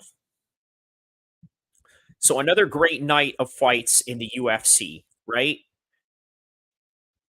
Omar Nurmagomedov did exactly what I had mentioned he was going to do. Now, if you want reference to exactly what I said and the receipts that I have in terms of predicting the fight down to the T, look up the Tom Aspinall is not a superstar video. And in that same video is a prediction for Corey Sandhagen and Omar Nurmagomedov. I predicted the fight exactly down to the T. Okay. There were clinches, there were close range shots to where Omar was closing the distance and using his footwork in order to win this fight. Now, here's a question, right? We've all talked about the technicalities of this fight with Omar Nurmagomedov. Is he championship worthy? My answer is yes. I'm going to take a bold claim right now, and I'm going to explain to you why, based on what I had just witnessed out of that fight and based on the fights that we've seen out of Sean O'Malley. So obviously, Sean O'Malley is a great range fighter. Guess what? So is Corey Sandhagen. Omar Nurmagomedov closed the distance and closed the range. And not only that, used footwork in order to circle around Sandhagen. This is going to be a problem for Sean O'Malley. 100%, this is going to be a serious problem for him. You want to know why? Understand this. Sean O'Malley is great in the range. Sean O'Malley is great at attacking with kicks within the kicking distance. But Omar Nurmagomedov right now is the best in the world when it comes to closing in the distance, in particular the 135 division. Omar is the same type of fighter as Belal Muhammad. And leading up to that fight, guess what I was saying? I was saying that Omar is going to follow the blueprint of his teammate, the welterweight champion of the world, Belal Muhammad. What was he going to do? He was going to close the distance. He was going to threaten him in every single exchange when it came to the jabs, when it came to the fast hands, to which he displayed in the fight. He was able to do all that. I would argue and say that Sean O'Malley would be even easier. I think that he will be able to take down Sean O'Malley a whole lot more times than he took down Corey Sandhagen tonight. As a result of that, I got to tell you, Omar Nurmagomedov is a problem for everybody in this division. Everyone, including the champion. I think that Omar Nurmagomedov is way past his toughest fights. So in other words, it's just nothing but easy streak from here. And he's on his way to his championship with ease. A whole lot easier than what he did with Corey Sandhagen tonight. In fact, I'll even argue that I think he could finish Sean O'Malley if he catches him at the right place and at the right time, especially on the ground. There were times in a few of these exchanges during the fight, especially in the first round, where Corey Sandhagen almost got choked, but the technical grappling prowess of Corey Sandhagen wasn't going to allow that to be so easy. I think when Omar Nurmagomedov steps in there against Sean O'Malley, he's going to be exposed with the grappling discrepancies that he has going on. And no disrespect to Tim Walsh, his jiu-jitsu coach, but I think as somebody who is an objective observer, such as himself, and somebody who is a reasonable human being, and somebody that is, how do I say this? Yeah, a reasonable human being, somebody that is objective and self-aware of his discrepancies and his efficiencies. I think he's going to learn a lot from this fight and realize the gap that has been missing in his jiu-jitsu, in which Sean O'Malley is going to pay dearly for as a result of that with a possible Omar fight. So that is all that I have reacting to the Omar Nurmagomedov fight. I basically broke down that whole entire fight in the live stream that I'm doing right now as I'm recording this live stream, as I'm doing this video simultaneously. At the same time, I've also broken this down in the prediction video, and check it out on the Tom Aspinall is not a superstar video. And compare and contrast what I said days prior to the fight versus what had actually happened in the fight. Because you would be very surprised of how identical those are, virtually identical. So don't forget to like and subscribe. I will see you guys in the next content, inshallah.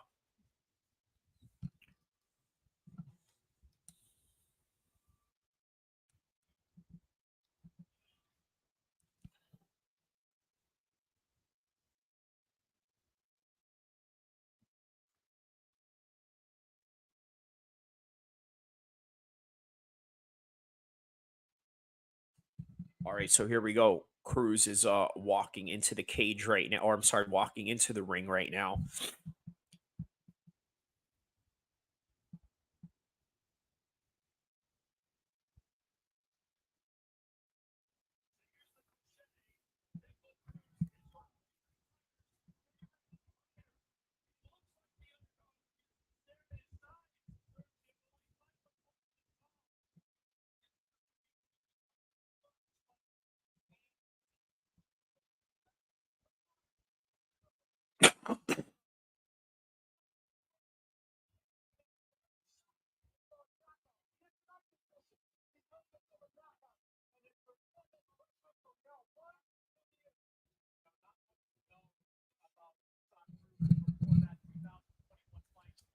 All right, so CRUZ is walking out right now in the co-main event of the evening. So it looks like we're oh, okay. Looks like EMINEM is not going to perform yet.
All right, here we go.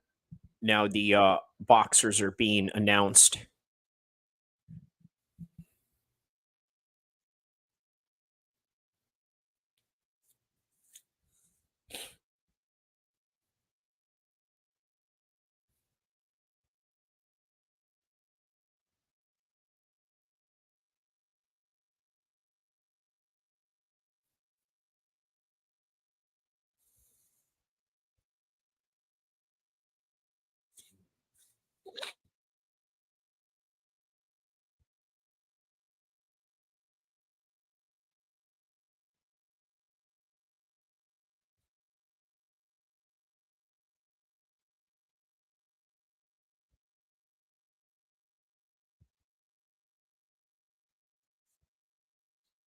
Jose Venezuela. Here we go. Now CRUZ is being announced. Shout out to everybody that's tapping around the world. We are about to witness the co-main event of the evening tonight. Isaac CRUZ taking on Jose Venezuela.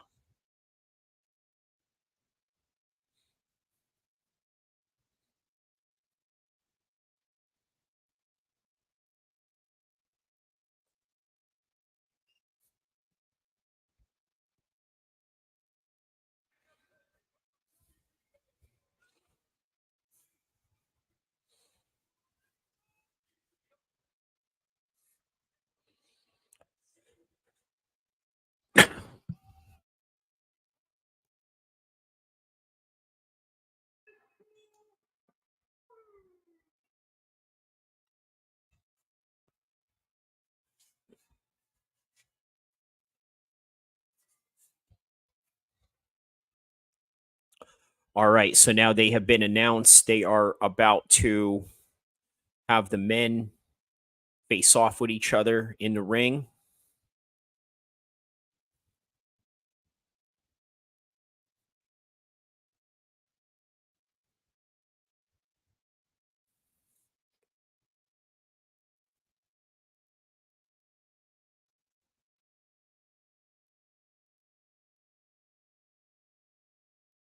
All right, here we go.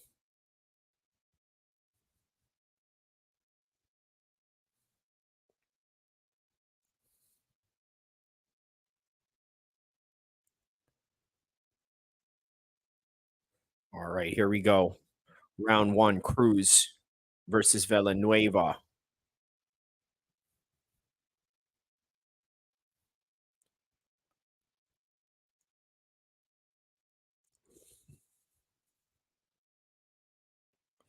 Really high guard by CRUZ right now as he's walking him down with Venezuela, throwing some jabs.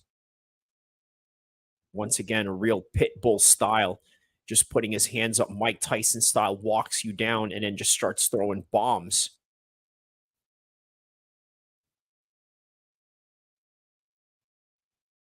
Obviously, the much more shorter fighter, but has to compensate with that by getting up close range.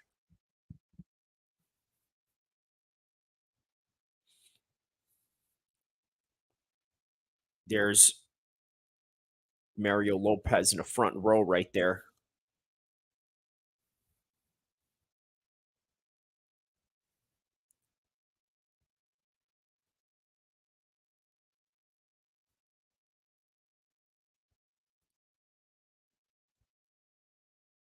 Wow, man, he's not giving him any space, just constantly moving forward at him.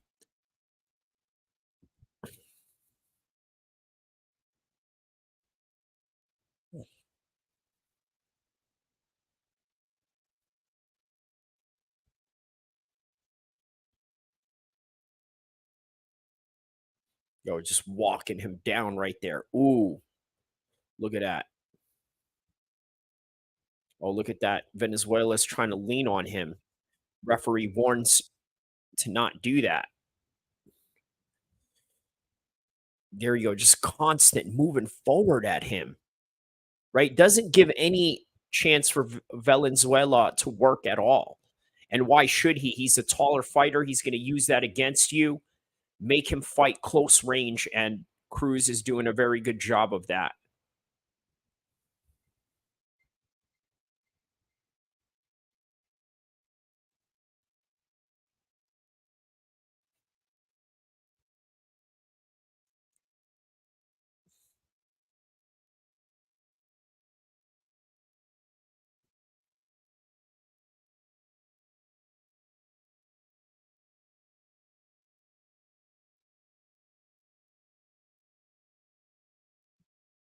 Good one.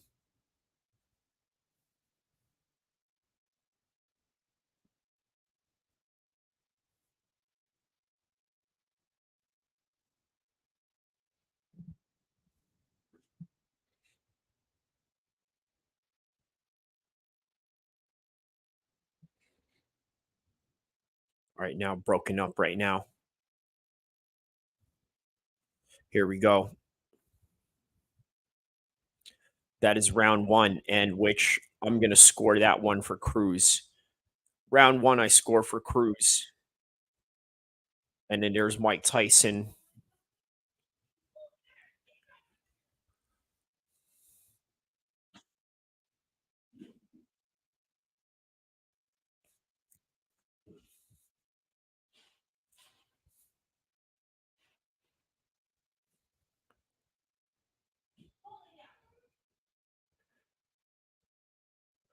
And there's Mike Tyson right there in the front row.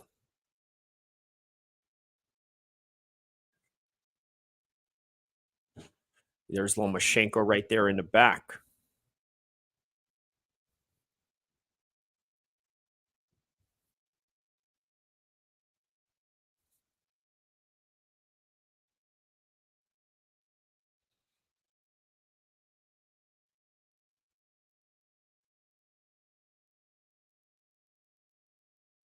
Here we go.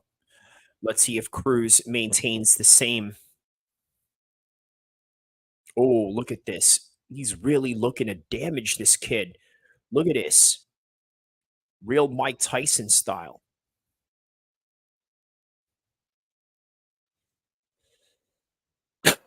CRUZ has had quite an active year, if you really think about it.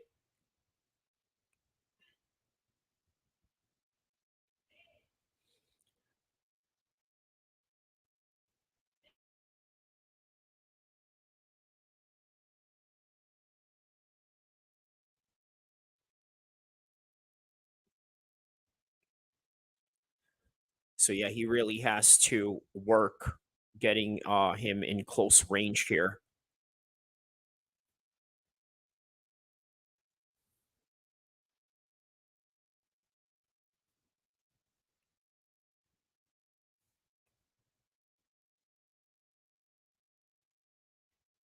There it is.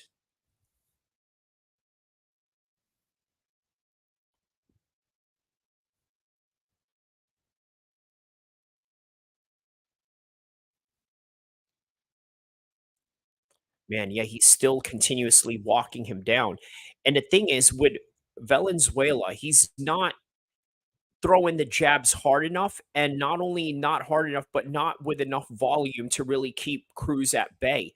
You see, look at the way CRUZ is just easily walking in on his circumference, and reason for that is because he's not really imposing his will in any kind of way. But CRUZ, every time he engages right in this close, he is literally constantly violating his space in a way that's not allowing him to work.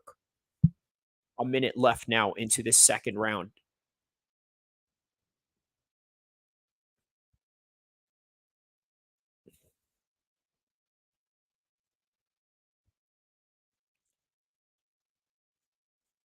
Yeah, CRUZ is really putting a serious output on this one right here.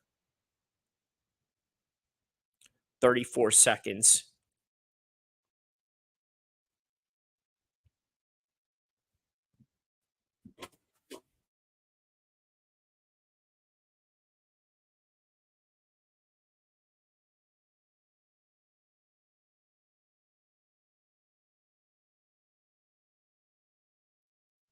All right, and that right there is the end of the second round. Third round coming up.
All right. Round three. Same as the first couple of rounds, just constant forward of Isaac CRUZ.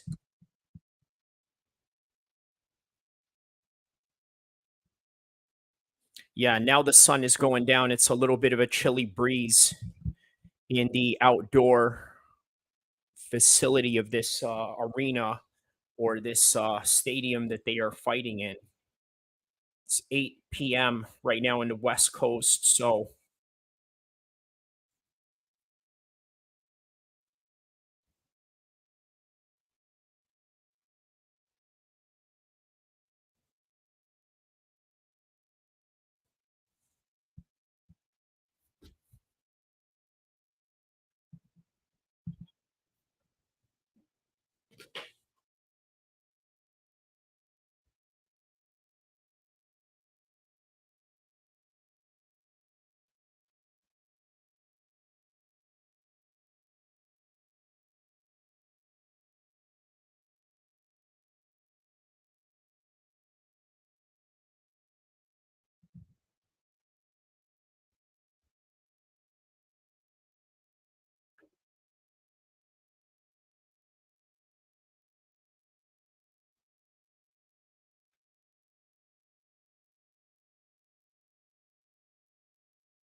Still the same with CRUZ, just constant barrage of walking him down. I wonder how long will it take until CRUZ catches him with one of these looping hooks and whatnot.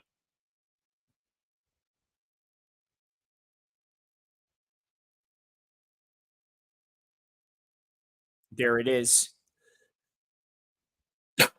Now the end of the third round.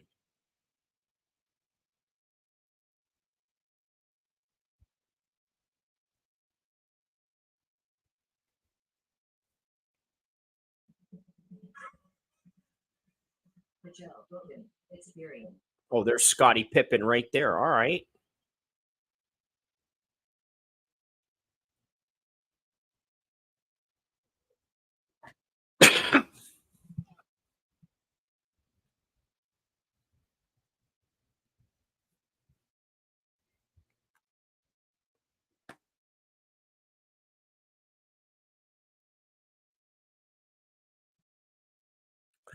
Yeah, credit to Valenzuela. He is having quite a few good moments here, though. At the same time, man, CRUZ is an absolute animal, right? But again, it could be one of these classic cases of boxer versus puncher.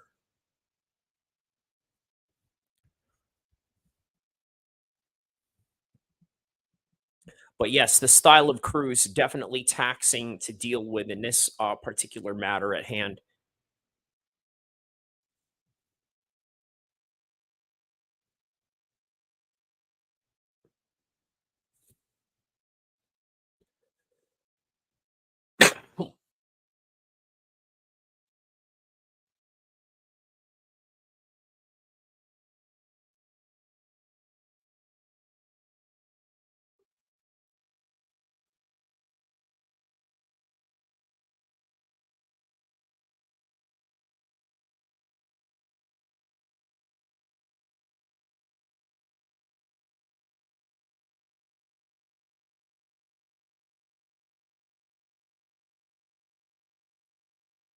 Nice body shot.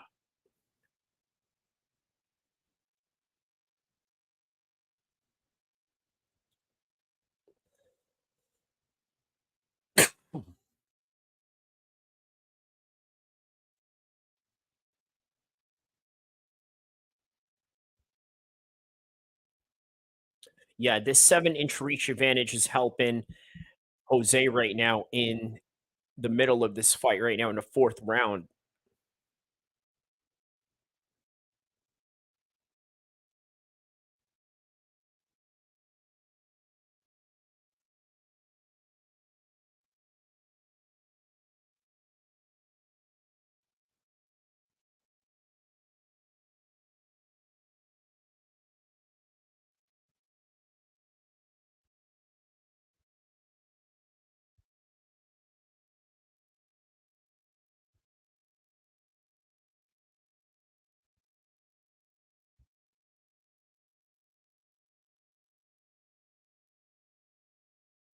Boom, 1-2 shot by Valenzuela right here.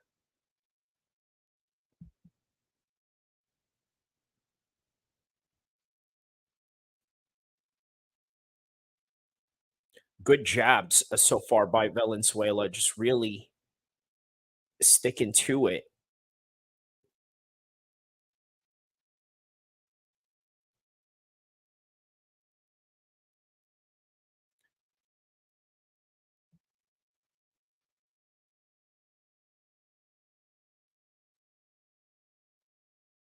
All right, coming to the end of the fourth round right now.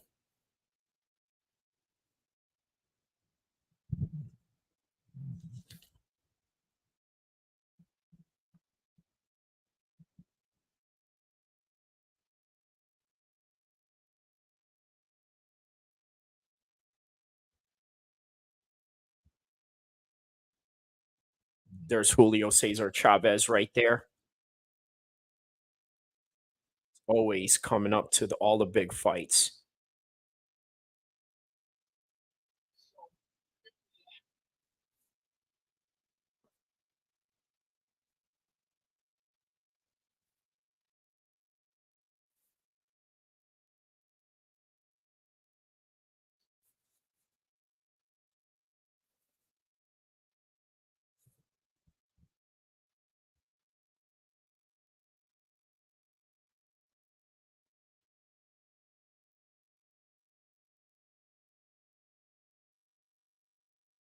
Oh, wow. There's Scottie Pippen with Eddie Hearn. Who would have thought you'd seen a scene like that?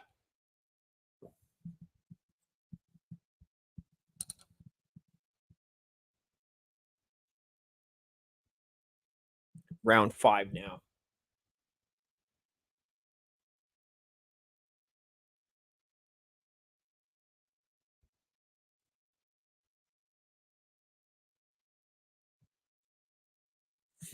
Yeah, I gotta hand it to Jose. He's doing a very good job of outboxing Cruz right now. Whereas Cruz, it seems to be his only way of attack is sort of just coming in close. I mean, it is taxing, but I mean, one can argue that Valenzuela is winning by points right now by the hands of the judges.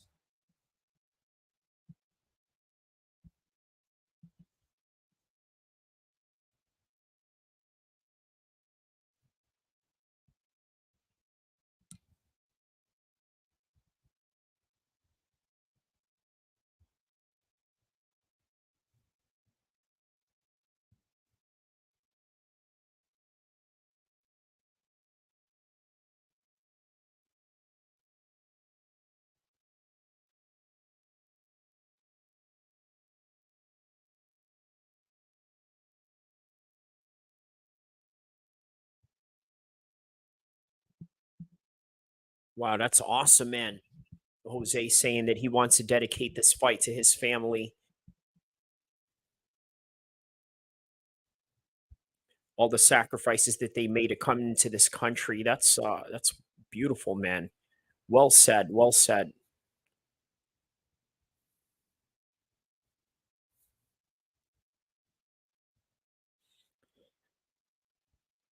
Yeah, and Cruz is just missing with these shots, right? Like he is trying to figure him out, but he's not trying anything new other than just the rinse and repeat cycle of getting up close range and trying to throw bombs.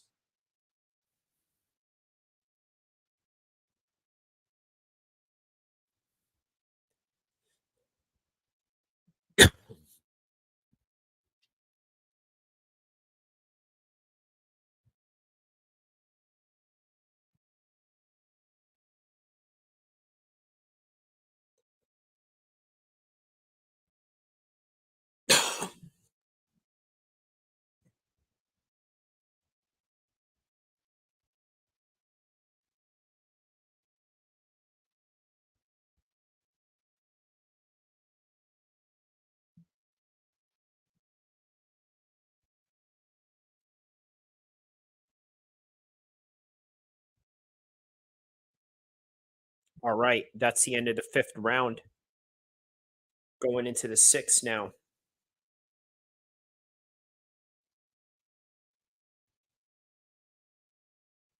There's Jeremy Pivens.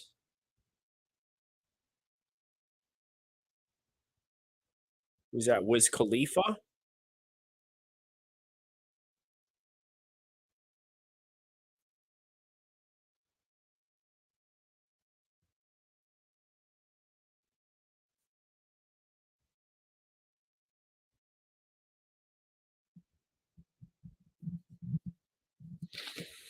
I wonder what Cruz's corner is telling him right now after a performance like that.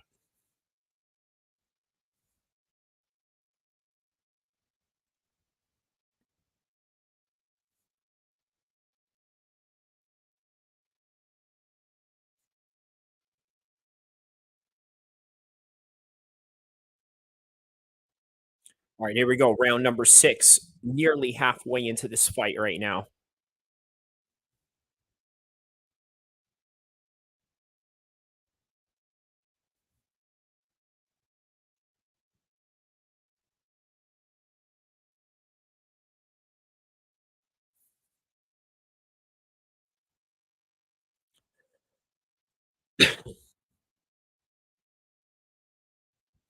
Yeah, good right hand connected by Cruz on that one.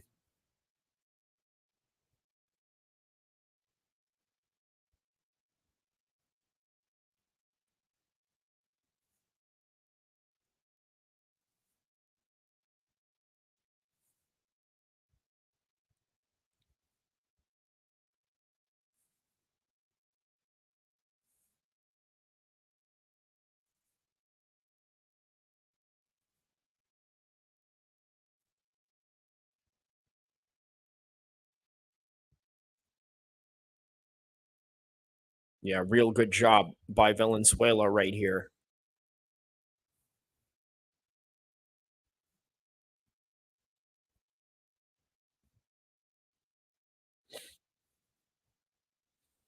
Yeah, this is a second 12 rounder for Valenzuela, and he's never really fought past the fourth round.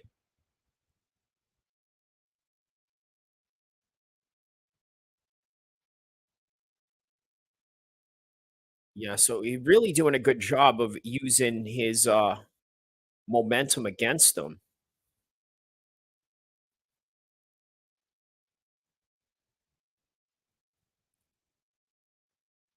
Oh, wow. Yeah, Cruz got hurt with that uppercut right there, but then answers right back. I mean, you to talk about real Mexican fighting spirit right here. Look at this.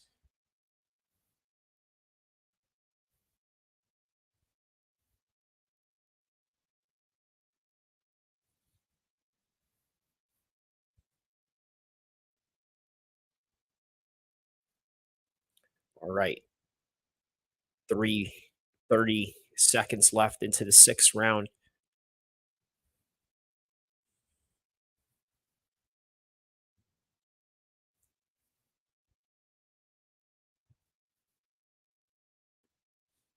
Ooh.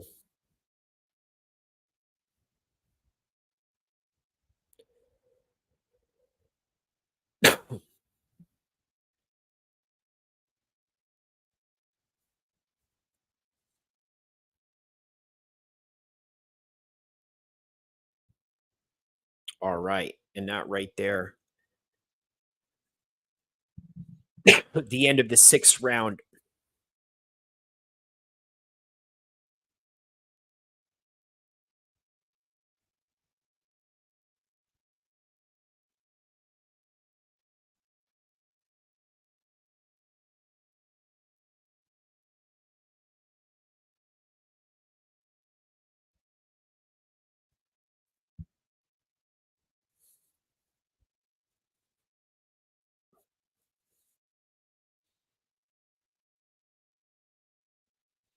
Wow. Anthony Anderson looked like he lost some weight.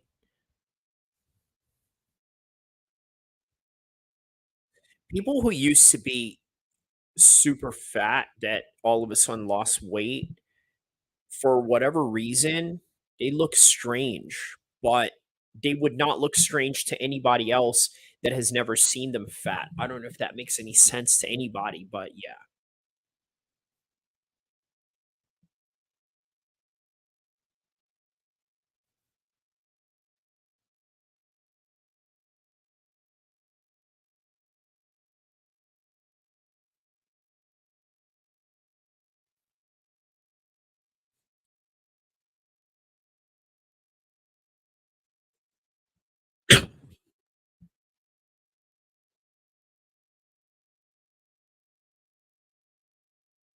Here we go. Cruz just backing him up with these jabs right here.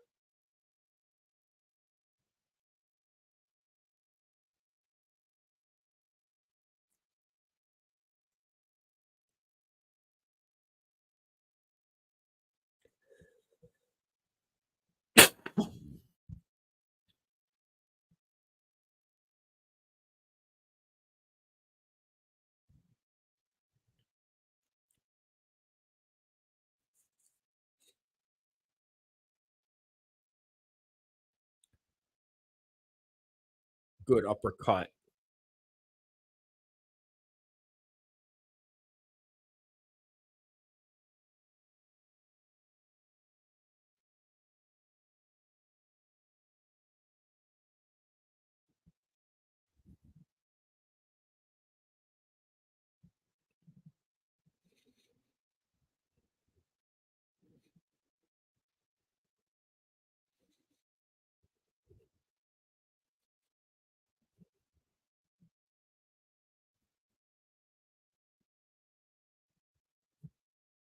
One minute left into the seventh round right now.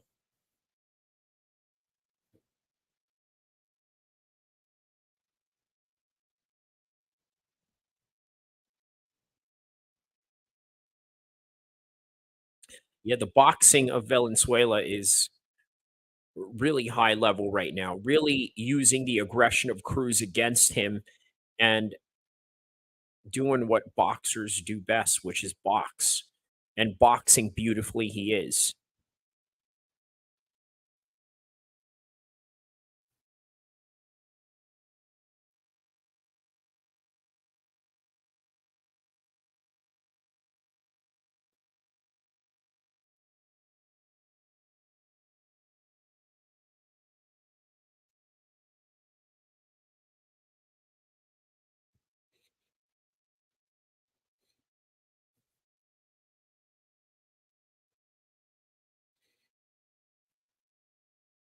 Oh, good round right there.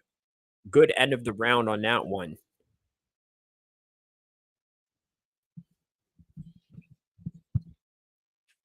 The BMO Stadium. What a sight.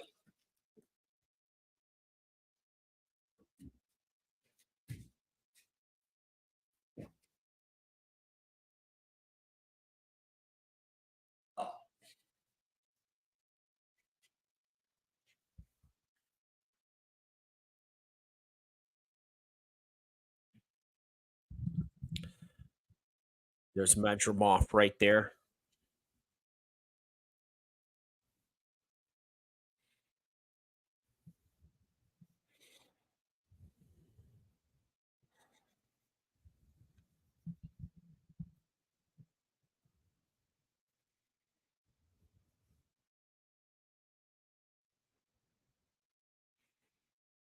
All right, round number 8.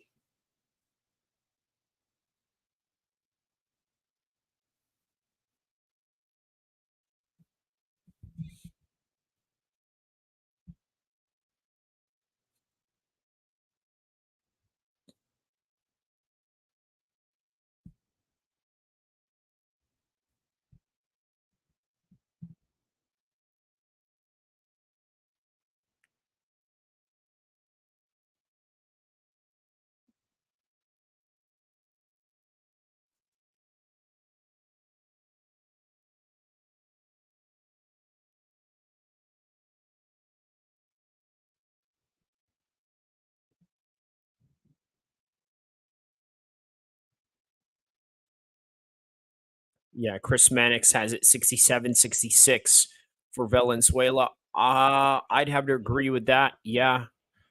CRUZ won a lot of those rounds, but Valenzuela is coming back in the second half of this fight. And again, just like the other fight, this is one of those fights that's predicated on whose part of the fight is more important, the first part of the fight or the second part of the fight, because they go mess about, they could end up in a draw, just like Miller and Ruiz last fight in the last fight. So nice uppercut by Valenzuela right there. Yeah, this Valenzuela's kid is quite good. Uh Now, here's the thing. I don't know if it's just that he's so good that he's able to do this, or is it just because styles make fights and he just happens to have a certain style that is dangerous for CRUZ right now. I mean, CRUZ likes to come forward, but he constantly gets countered, constantly gets his momentum used against him, constantly gets out jabbed just based on the height alone and the boxing prowess of Valenzuela on top of it. So there's a lot to factor into this.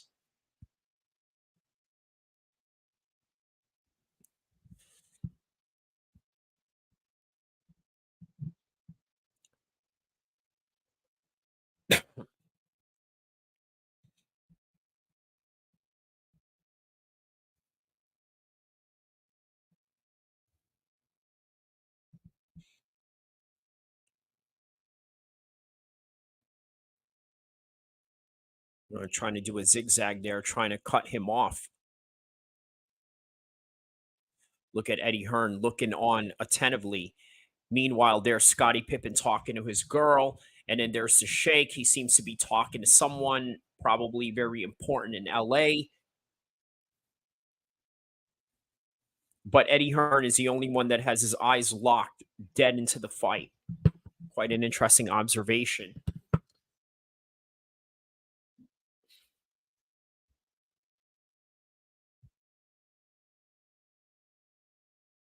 There's Roberto Duran right there.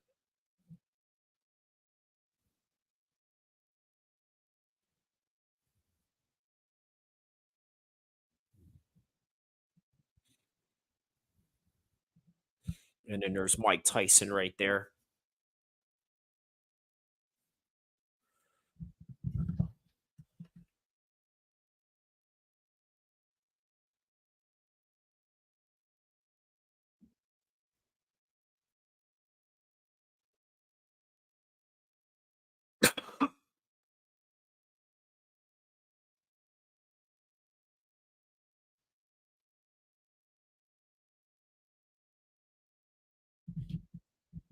All right, here we go. Round number 8, or is this round number 9?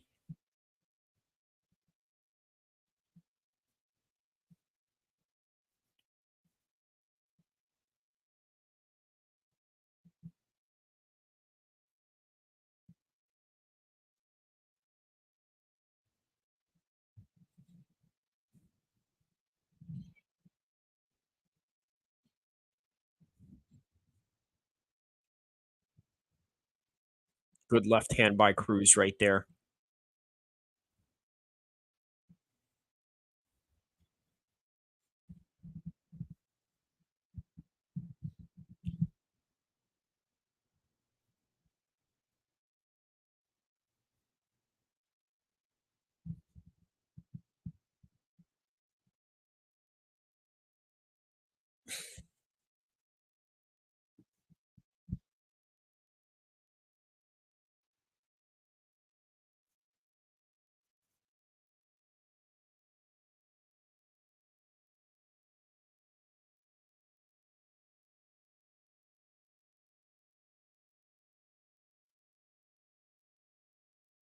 Yeah, the accuracy is really on Venezuela's side on this one. Undeniably. Undeniably, you can't take that away from him.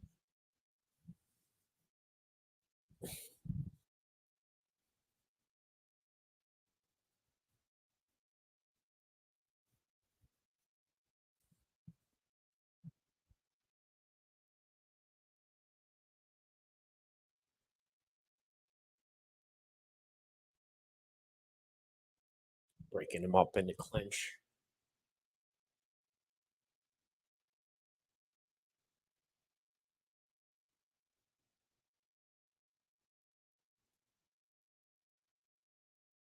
Yeah, they're asking if he can keep this up for 12 rounds. He's done it for 8 rounds now. Oh, a little low blow right there.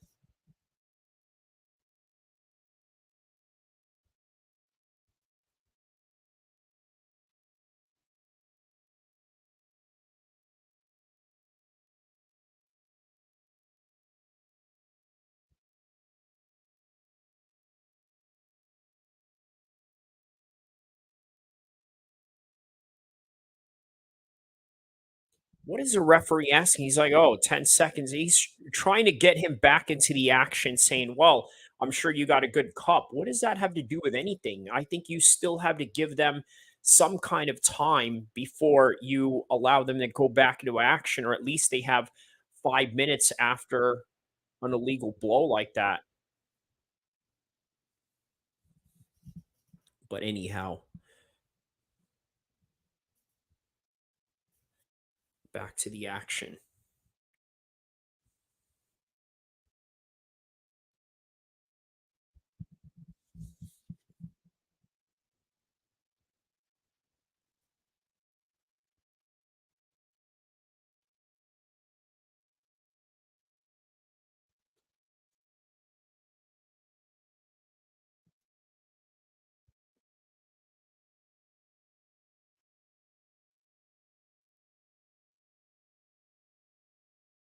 Oh, nice.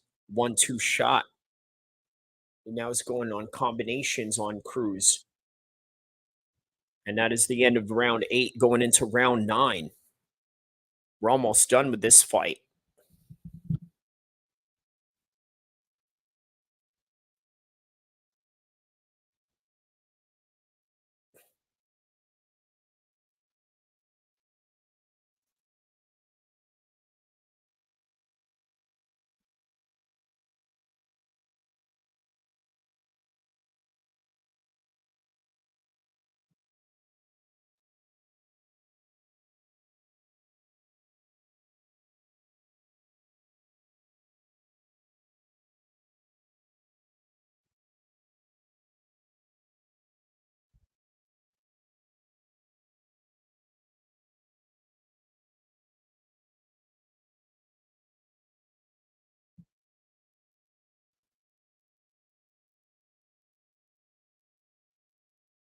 All right, round number 9. Here we go.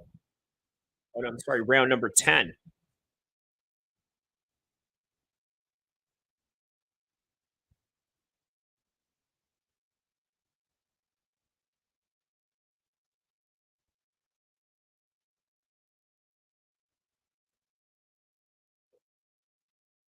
It really is all about the boxing of Valenzuela and the hard punches of Cruz. Now, what do you favor more? Man, I'm telling you, it's going to be hard for the judges to score this fight for sure. It's going to be just like the Andy Ruiz and Miller fight.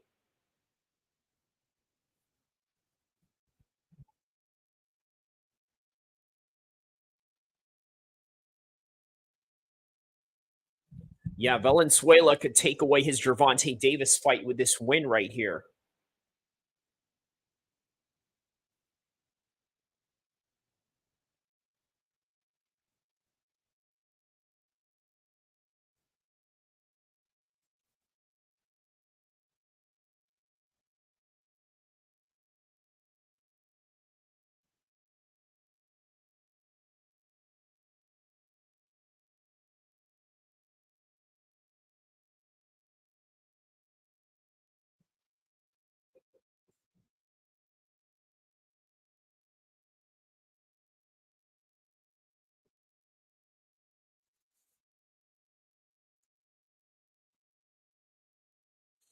Yeah, he's really doing a good job of fighting Cruz at his style right here, where it's just constant forward motion, not allowing you to breathe whatsoever.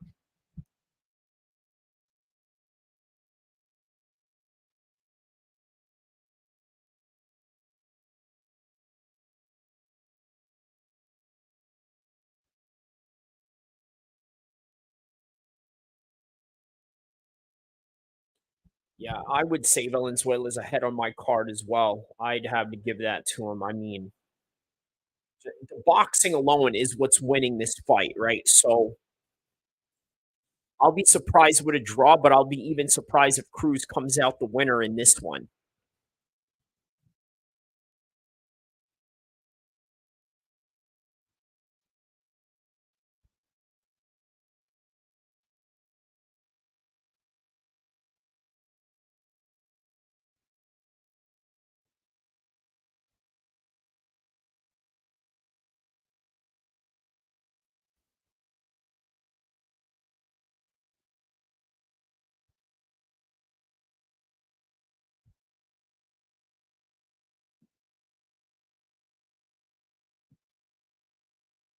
And that's the end of the round right there.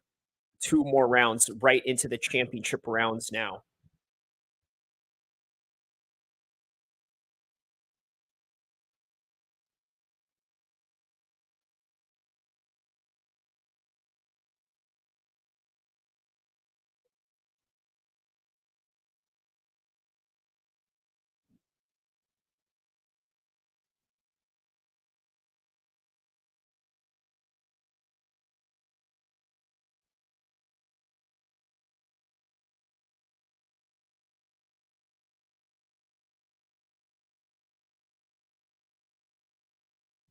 Boom, right to the body and right to the head.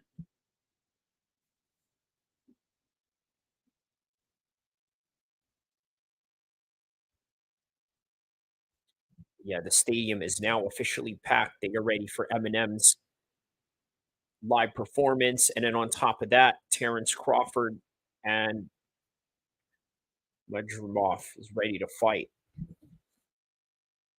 2 more rounds of this, 11 rounds. 11th round right now, and then the 12th round after, if we need it.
Yeah, this is going to be a robbery if Cruz wins this one.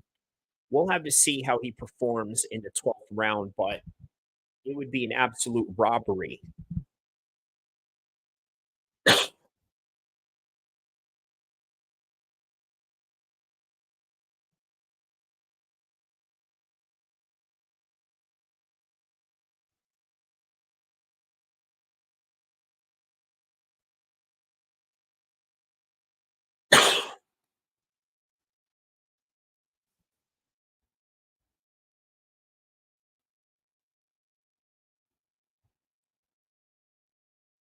Yeah, Valenzuela really did a good job of neutralizing any weapons that Cruz had for him in ways that Raleigh was not able to do so.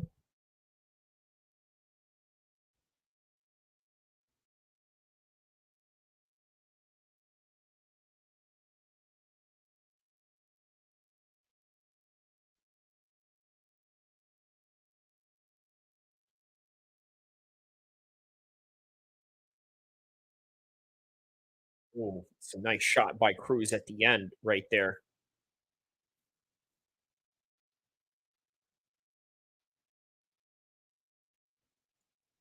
Ooh, that's a good shot at the end of the 11th right there. Now we got one more round.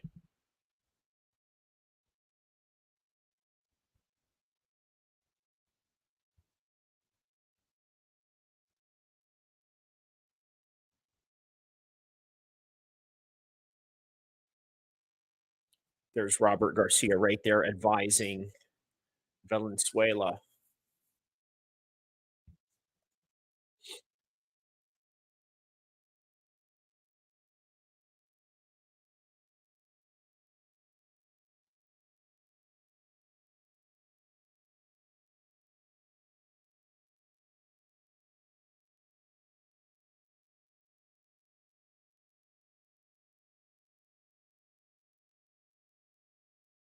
Yeah, the chin in the air stuff is what is going to cost him this fight if he gets knocked down by Cruz. All right, 12th and final round here.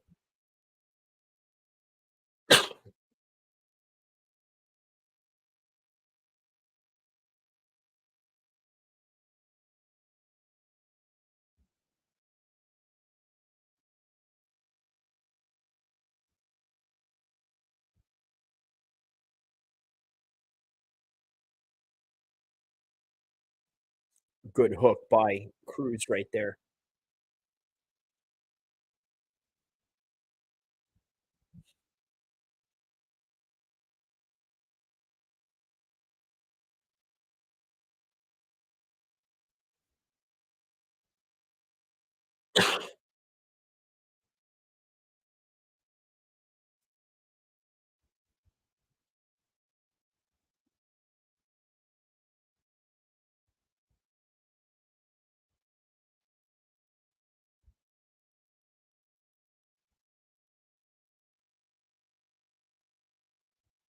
That's all that he needs to do right now is just survive for Valenzuela, right? Now, I know Cruz has been hitting him hard in this fight, but man, in a couple of rounds, he's been hit hard, but he's been boxing beautifully the whole entire fight, which I think would be enough for him to win. He just has to hold on for the next 93 seconds here. Nice uppercut there. Lead uppercut at that off the ropes.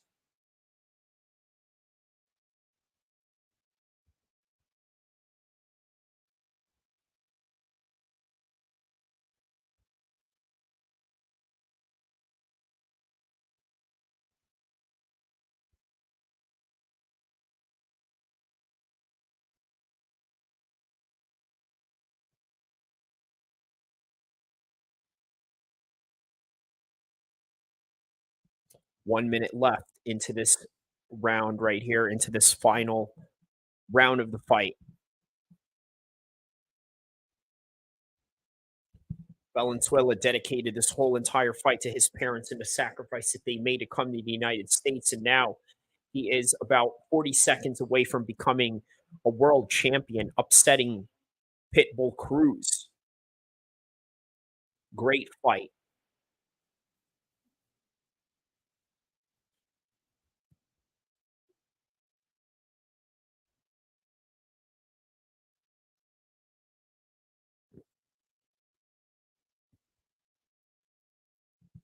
14 seconds left.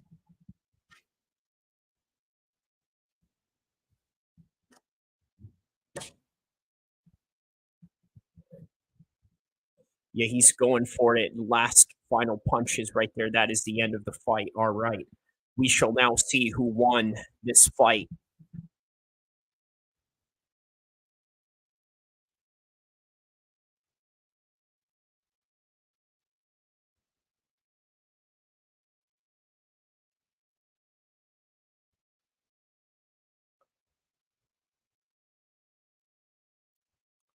Yeah, this is Valenzuela all the way. Valenzuela all the way. And I got to be honest with you, I like it. I like that there are constantly new people that are winning titles every different fight. It's not the same guys that are winning all the time, it's different guys. And that's all that you could really ask for in a highly competitive sport such as boxing. Well, I mean, at some point, boxing became too predictable. Whereas when people were looking for MMA as a fix in order to sort of get that high of not knowing who's going to win and who's going to lose, we're sort of getting that back in boxing right now. So,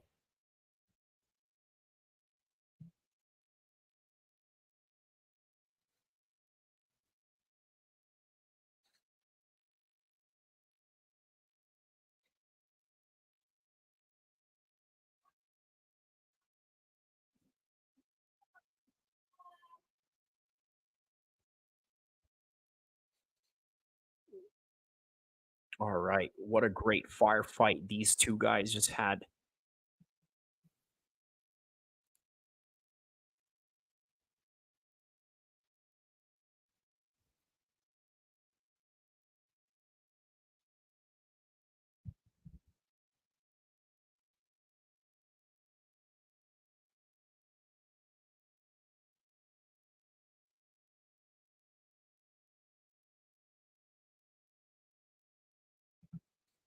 Yeah, this is definitely a clear decision.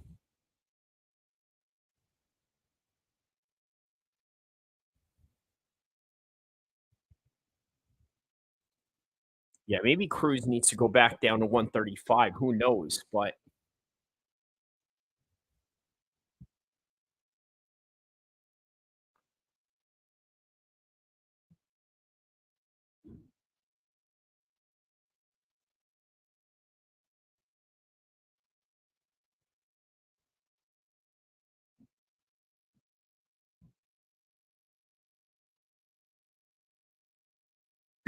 all right, let us find out the winner of this fight.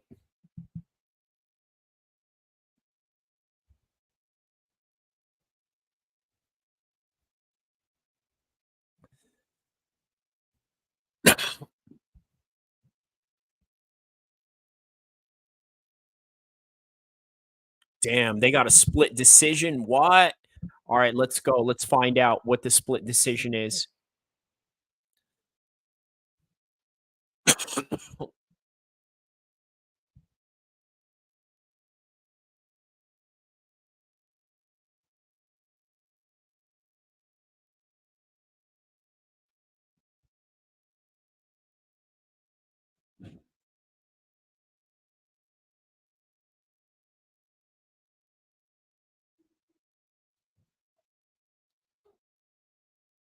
And new champion, there it is.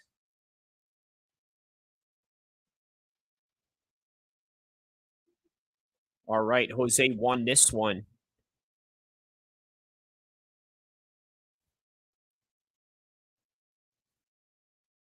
What a massive upset on this one. Wow. Amazing story. Amazing fight. What an upset.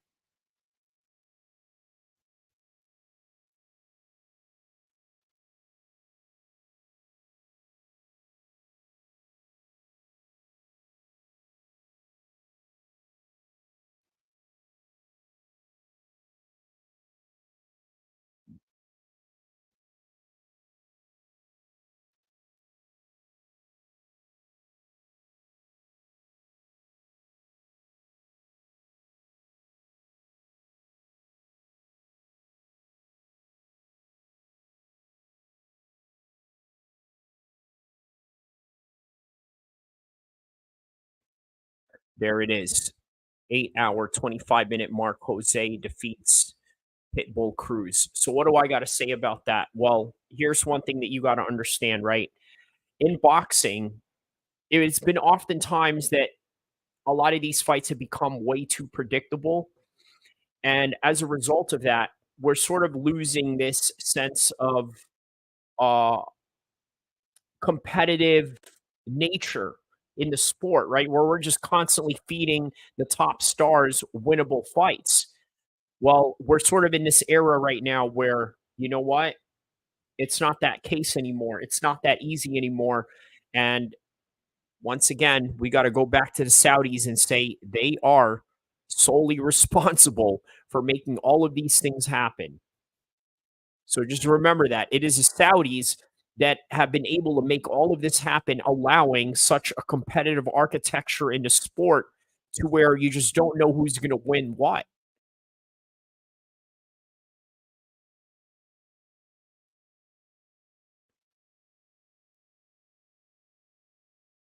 He said, "Yeah, it was cool. It was nothing crazy. Ain't nothing that he ain't never felt."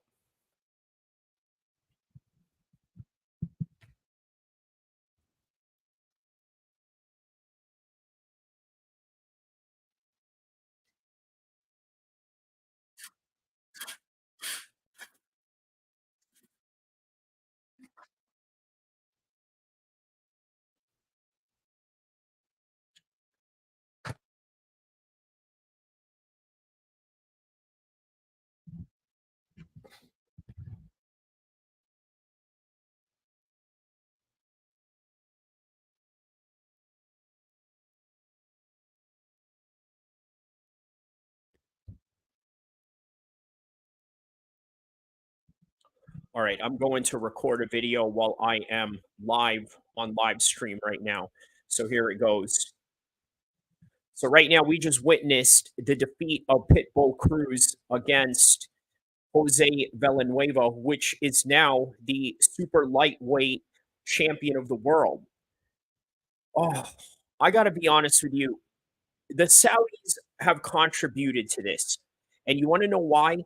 They want the best fights and want the best guys to take on the hardest matchups so that we can all be entertained as boxing and combat sports fans. Look, this is what you want out of combat sports. Usually, it's been too long where you've witnessed many boxing fights become so predictable that it's almost like pro wrestling. And by the way, how ironic, in the same night that you have UFC Abu Dhabi, and the same night that you have Crawford versus Madrimov, also with Pitbull CRUZ and Villanueva in the co-main event, with Jarrell Miller getting a draw against uh, Andy Ruiz, a very competitive fight, a very 50-50 fight, by the way, might I add, in the heavyweight division. So this is what we want out of boxing. We want a sport that is competitive, unpredictable, and constantly keeping us on our toes with all these new champions emerging.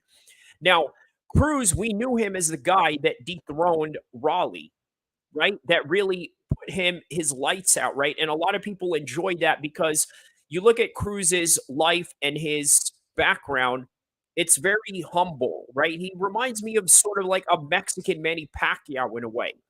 So you want to see a guy like that win. Well, now what about Jose Villanueva? Valenzuela. I'm sorry, I forgot to pronounce his last name correctly. Correct me on the comment section below and roast me on that if you wish. So roast me on my pronunciation, not anything else, because if you roast me on anything else, I'll roast you worse back. Anyways, uh, a great story on Jose's part as well. Obviously, his family comes from Mexico. They came here to America to live a better life and to sacrifice to get that better life. And now he is world champion. This is what we love in boxing.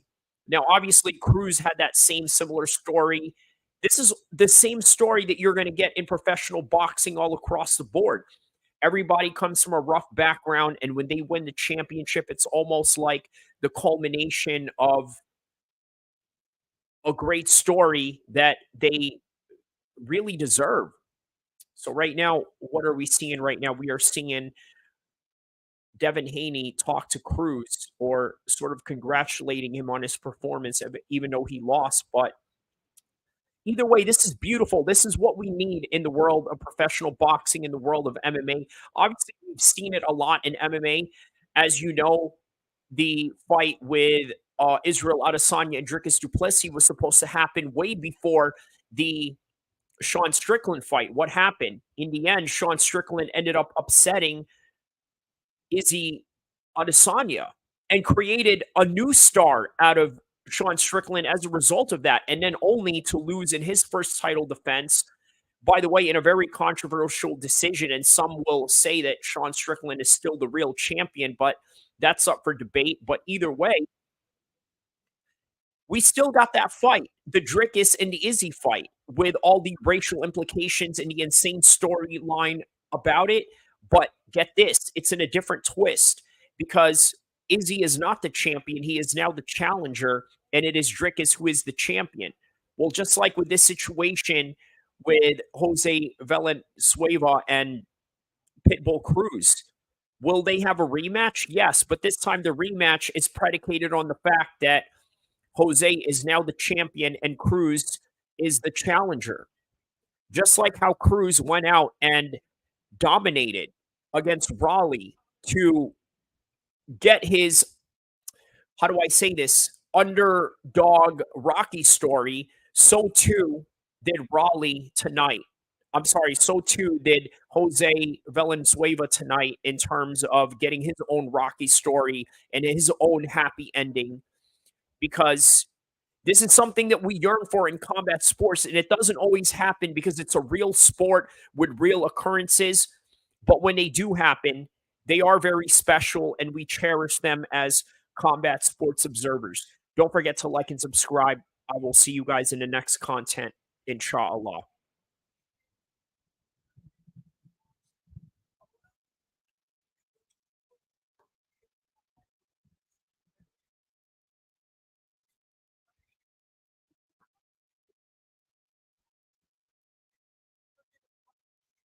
Oh, wow. Okay, they're calling Turkey Allah Sheikh, the founder of the Nevada Boxing Hall of Fame.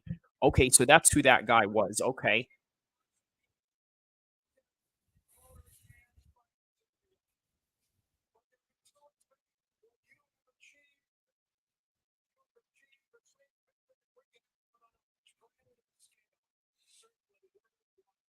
Yeah, he definitely achieved a much grander scale on that one.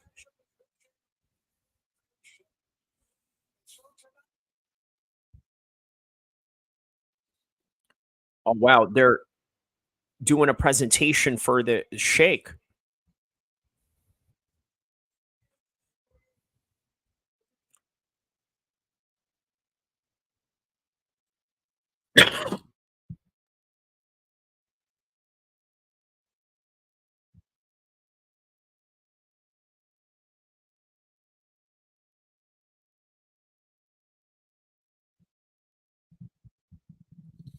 All right.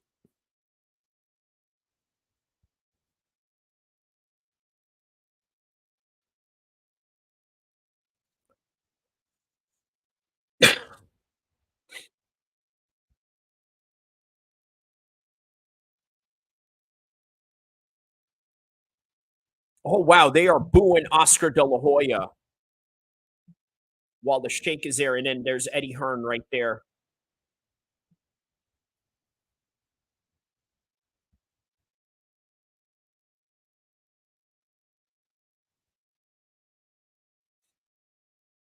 What a special moment.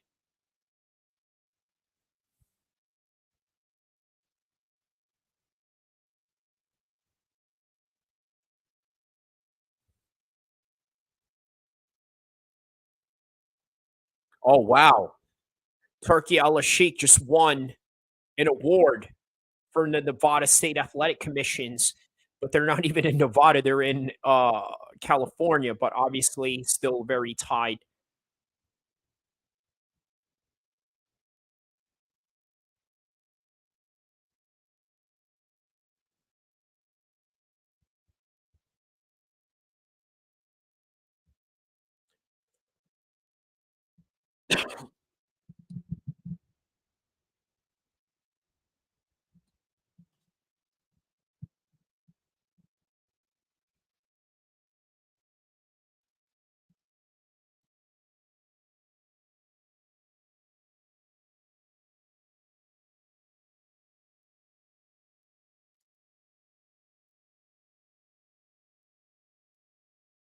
Yeah, he's definitely done a lot in a year than what boxing could have done in an entire decade. That is true. He definitely deserves this right here. And yeah, man, shout outs to the excellent guy. He definitely deserved this one right here. Definitely a well deserved award. Now we await Eminem's performance.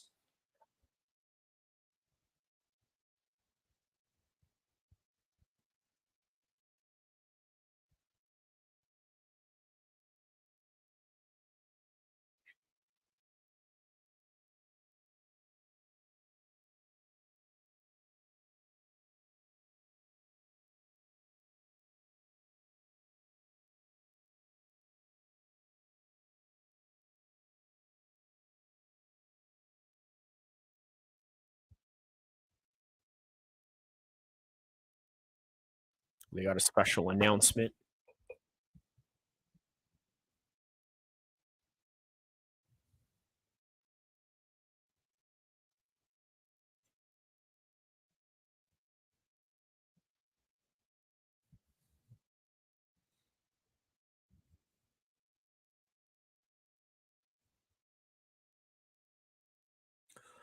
So it looks like you could win a car. They're looking for a lucky winner to win a car.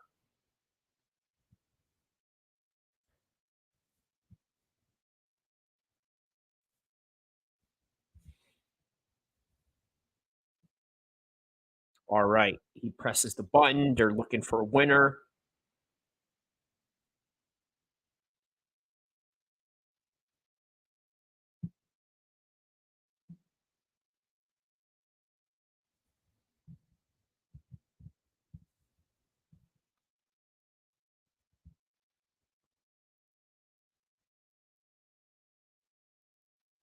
Who's the winner here?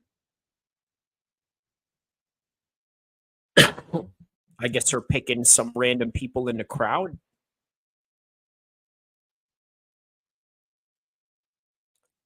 Field Club C row seat number 10.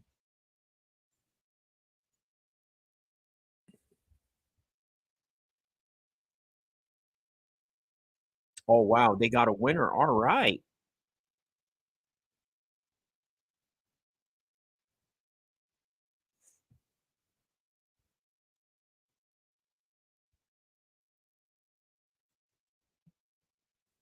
Wow.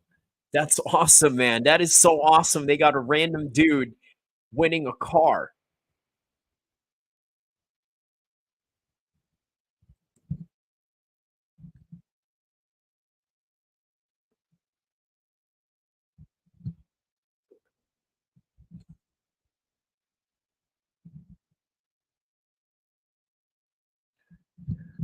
So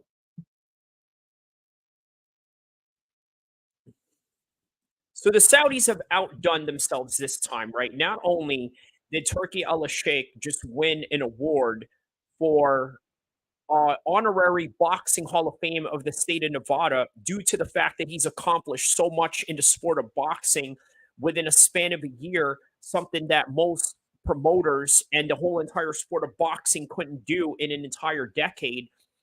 They then go on and give a random fan in the stands an elucid electric car, right? For free.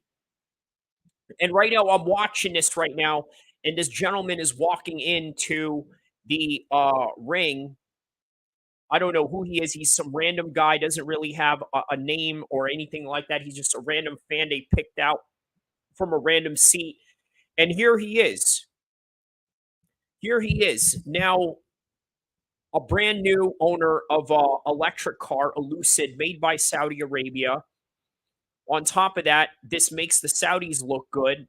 On top of that, they really put their foothold in the sport of boxing. And His Excellency is just continuing to do all the right things for the sport of boxing and for MMA because now he's jumped into the UFC and that whole entire space of MMA as well.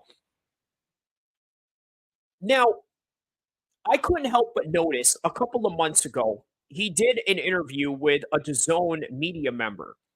The Sheikh said something to the extent of, "You know what? I'm not in the best health right now. So what I want to do is I want to accomplish as many things as I can as possible." So you know what the Sheikh did? He decided that he was going to work double time and make these fights happen. And so he did. And now, because of that motivation, everybody now in boxing is even more motivated. And not only that, also creating new incentives for future stars in the game to come. So, what lesson can we learn from this? Well, the first lesson, and the only lesson that I think we can take from this, is understanding our limited time on Earth. Now, I told you, one of the reasons why I wanted to do a combat sports channel is because obviously I know a lot about MMA, I know a lot about combat sports and boxing. I've had a great, vast experience in delving in it. So, why not talk about it, but also use it as a vehicle to sort of give a metaphor and a life lesson in your daily occurrences. So, what can we take from the Sheikh of winning this honorary award, giving away a brand new car to a random local citizen? It looks like some Hispanic Mexican fella that won from a random seat that they picked out at the stands. Just looked shocked. I mean, looked nonchalant, but I'm sure he didn't expect it because, hey, guess what? This is not something that you expect in a boxing card. So here's what I can take from this whole entire situation, right? I think that when you understand your limited time on Earth, you're going to work harder in accomplishing things or making the best of your time here on Earth. I think that's the biggest lesson that you can take from the Sheikh. Now, the best thing to do in life is understand we don't need to have those occurrences in order for us to stay motivated into doing good and into accomplishing things such as creating memorable moments for yourself, your family, and for everyone around you. And the Sheikh, Turkey El Sheikh, just happens to be doing that at such a high world stage that he's sort of sharing his wealth, his knowledge of boxing, and his enthusiasm of the sport in order to create nights like what we're witnessing right now in the Saturday nights of August 3rd and many other fights that we're going to witness as time goes on with the world of professional boxing, MMA, and everything in between, and whatever the Saudis decide they want to do in their future endeavors. Guys, don't forget to like and subscribe. I hope that I've given you guys an important life lesson and understanding what you should do with your life in terms of valuing every moment that you have. Like and subscribe. I'll see you in the next content to come.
NJ here says, Pitbull defended the uppercut so good against Tank, but got caught with a bunch in this fight. Yeah, he definitely did.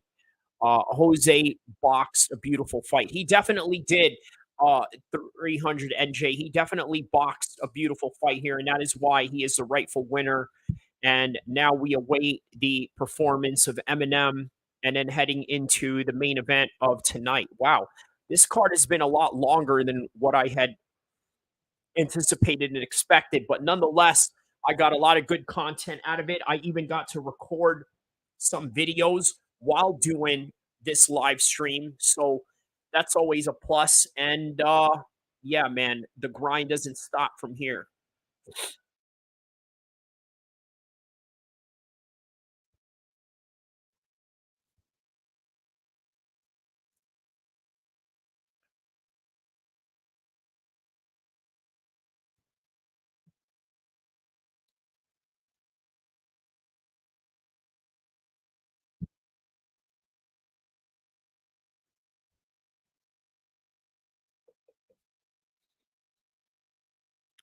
Yeah, so that's an interesting observation by Porter. He says that it's just the one thing that he can't do is outthink him.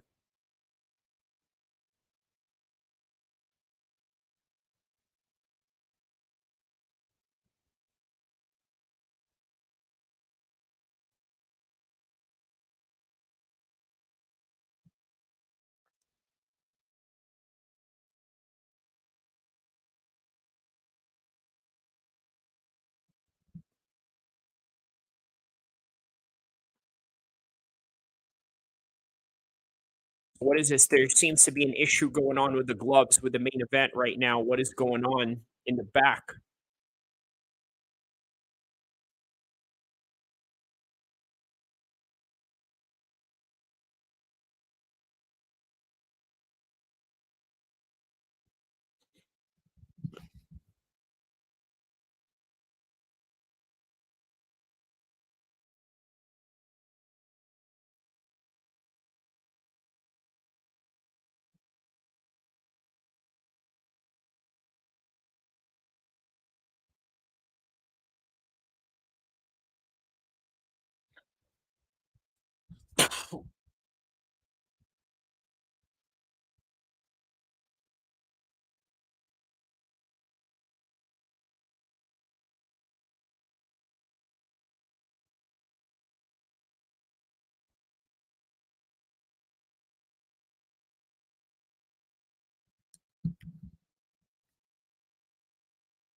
Wow. So yeah, there seems to be some controversy going on with the gloves, but Terrence Crawford is still warming up in the back, looking really ready to go.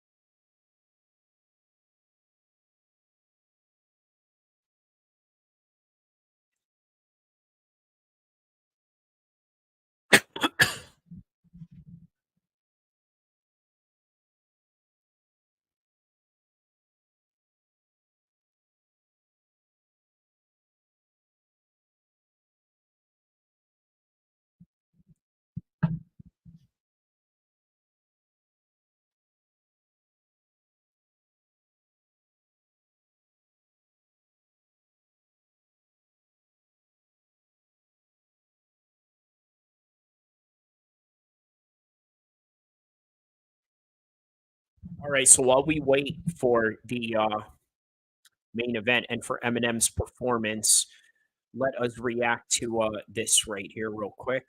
Hold on a second.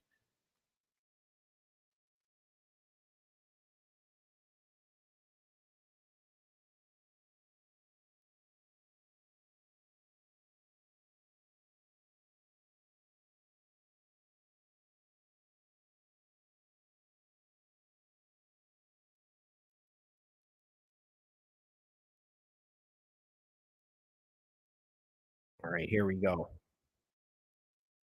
8 hours and 41-minute mark. Check this out right here.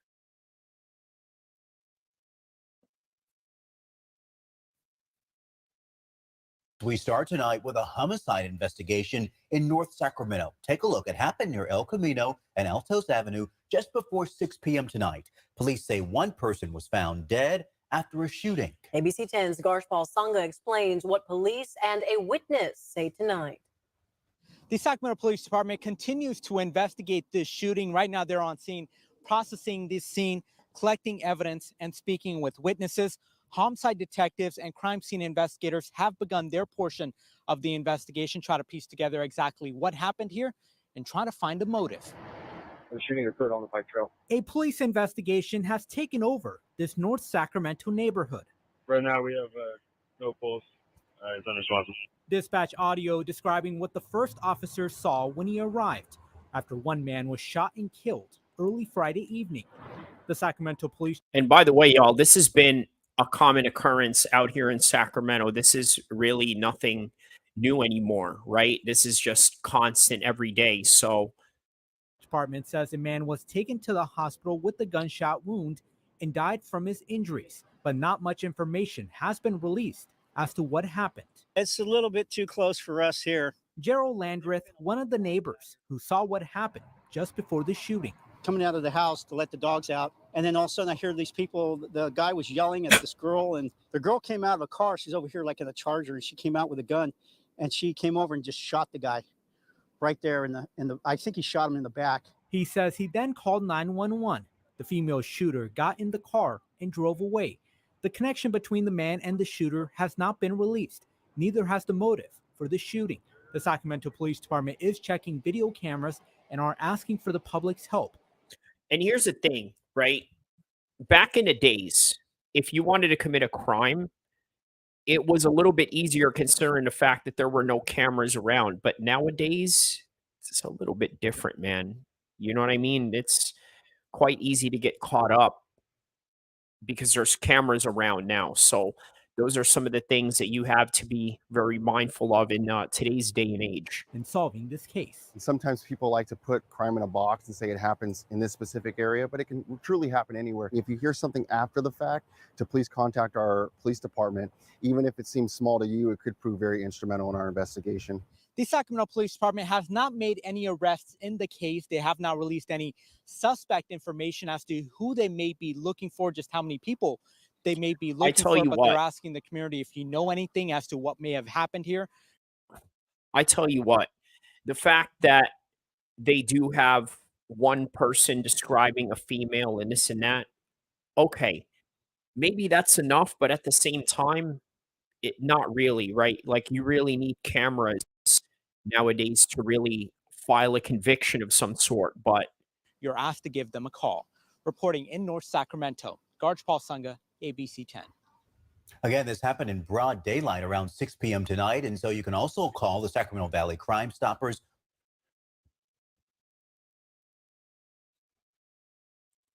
So that right there happened literally last night here in Sacramento. But yeah, just a little news clip I wanted to share with you guys before we check out Eminem's performance and Terrence Crawford's main event tonight. His highly anticipated return since his Errol Spence fight. And obviously this is a new weight class that he is moving up to. So there's Eddie Hearn right now talking to the zone people.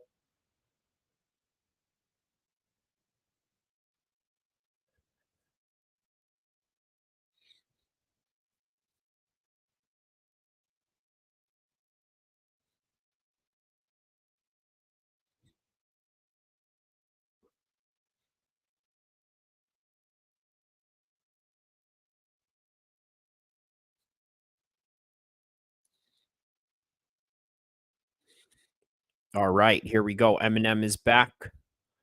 Eminem is about to perform. Let's react to this Eminem performance right now.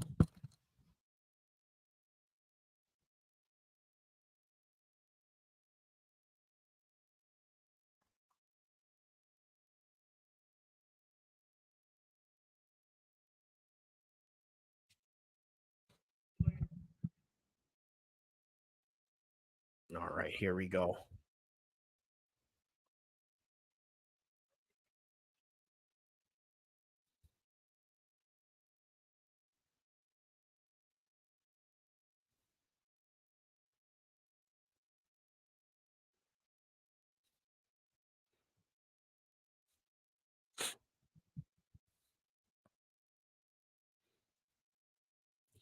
All right, here we go. Eminem is on. Chicka Chicka Slim Shady.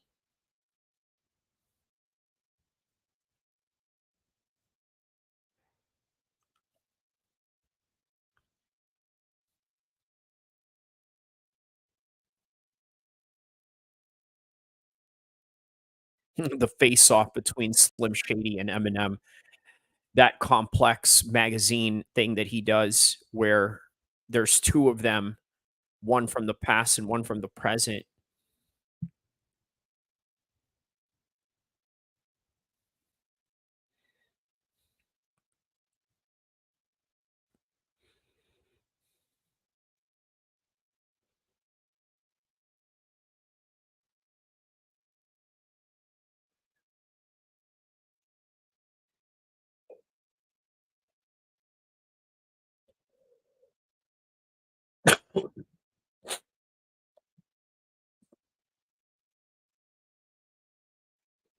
Back again. Shady's back. Back again. He's doing his Houdini song.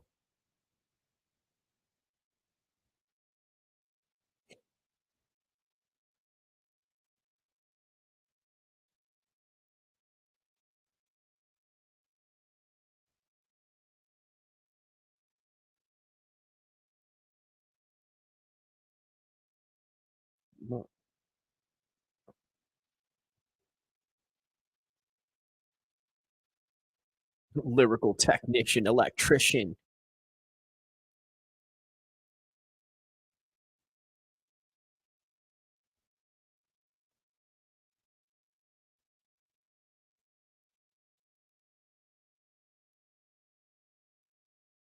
Abracadabra.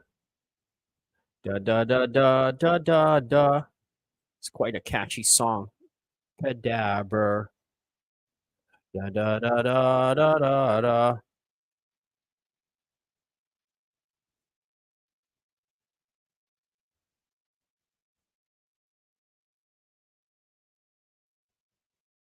Semi face emoji. Slimy face emoji.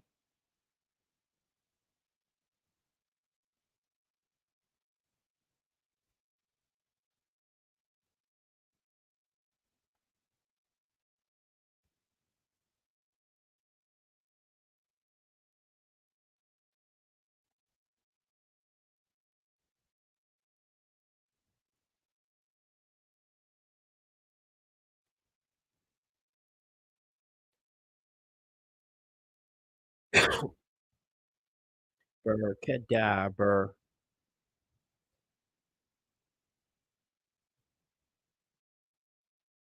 Cadabra.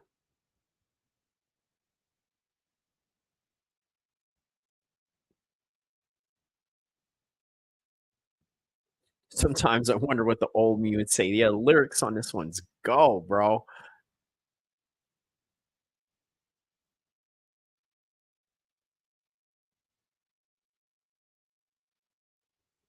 I wonder if he's going to do another song or if that's it. Oh, he's doing Rap God. Okay.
There he goes with his signature shady lyrical spit right here.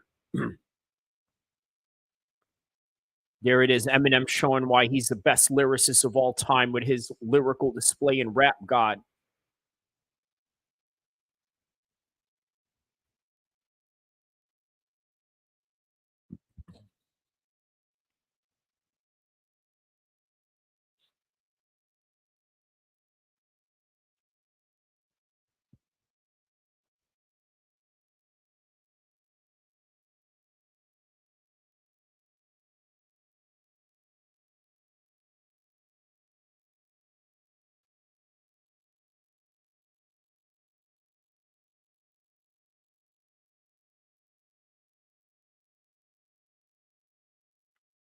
Killing it in this song right now in this performance. Eminem's killing it.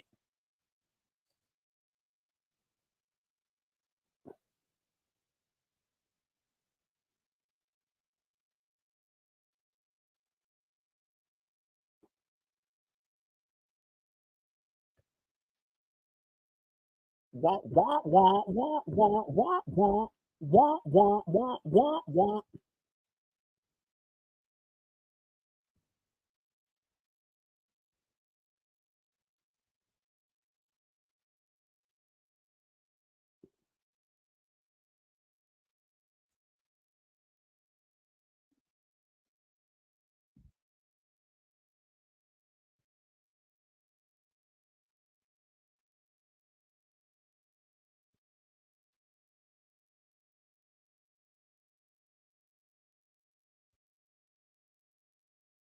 Oh man, this is a great transition. So I just realized that Terrence Crawford is the blue side, right? Because he's the challenger. So he has to walk out first. So this is a perfect transition right here.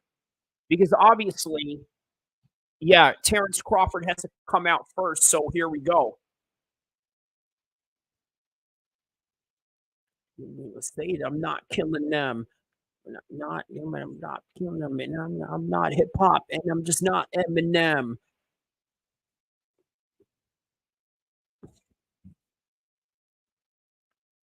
It could not get me Ellen to stop. It was not real enough. Stop killing me, not listeners.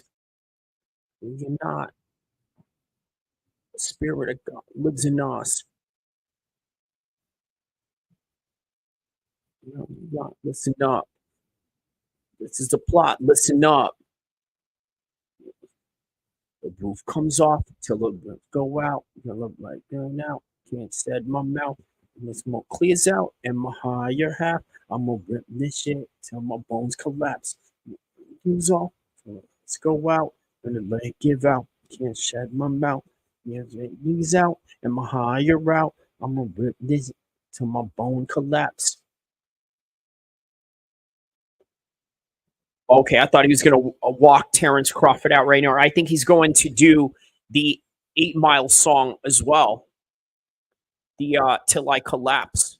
Oh, look at this. He's doing the We Will Rock You Queens tribute right here.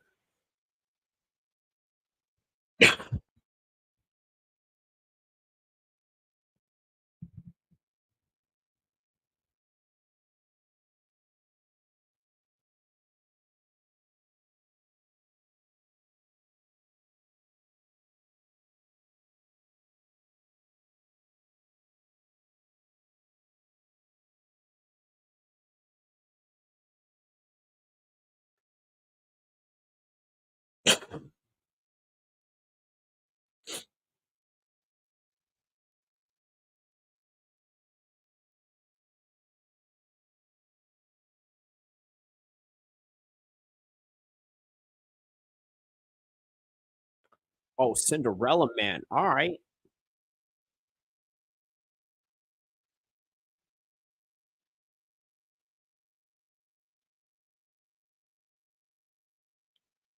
Doing a Cinderella Man song.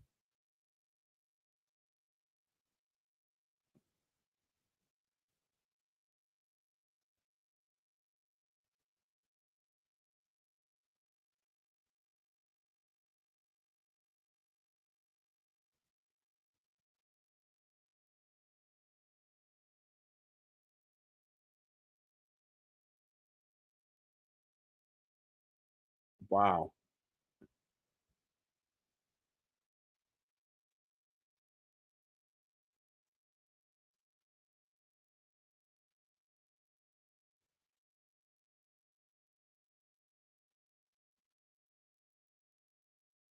Wow. There we go.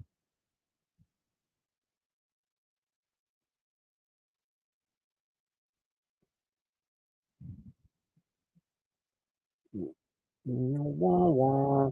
Wah, wah, wah, wah, wah, wah.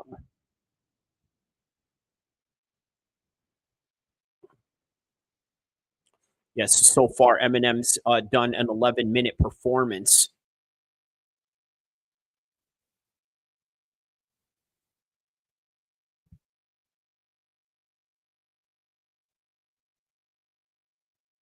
The song said, "If I had a time machine, I'd disappear."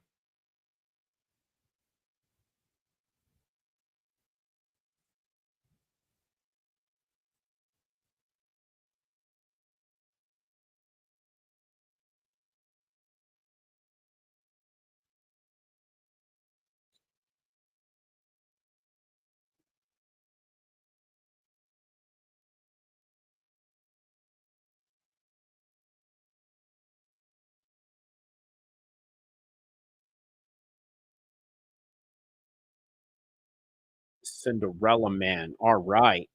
So what's the next song that okay, so Terrence Crawford hasn't came out yet. I'm assuming this is supposed to transition him into walking out, but let's see.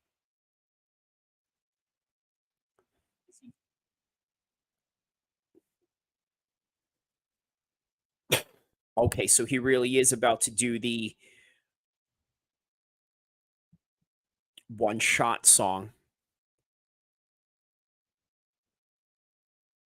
It's got the little piano, the distinctive piano sound. That's the intro to that song.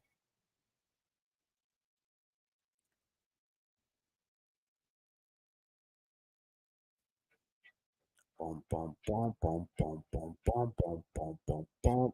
Bum bum bum bum bum bum bum bum bum bum bum bum bum bum.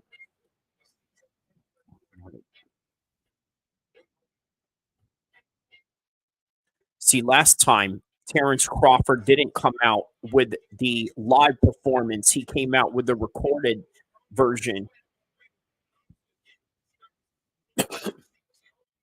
Let's see if he walks out to this one.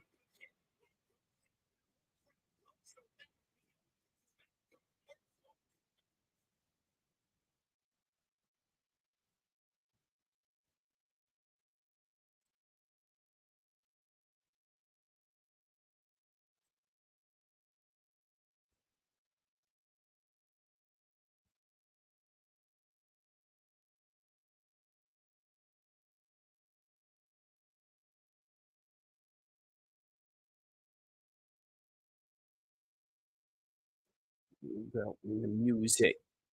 You gotta never let it go.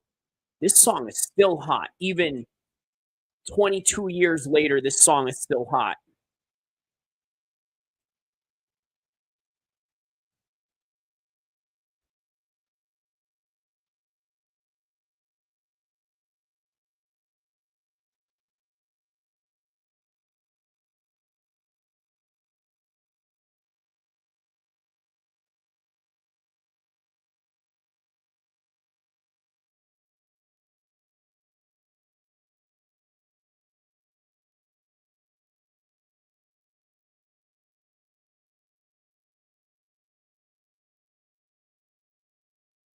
All right. What a performance by Eminem.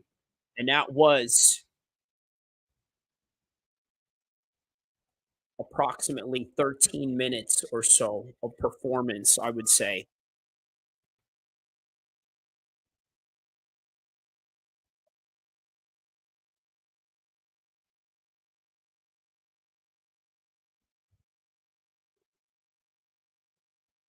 All right.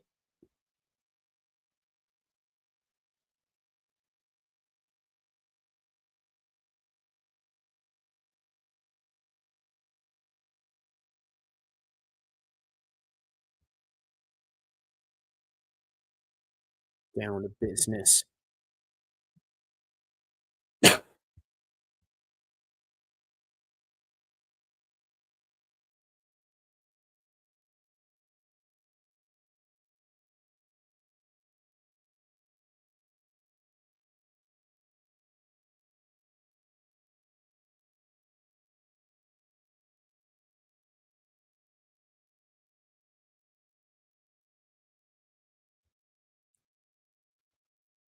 All right, here's Bruce Buffer now.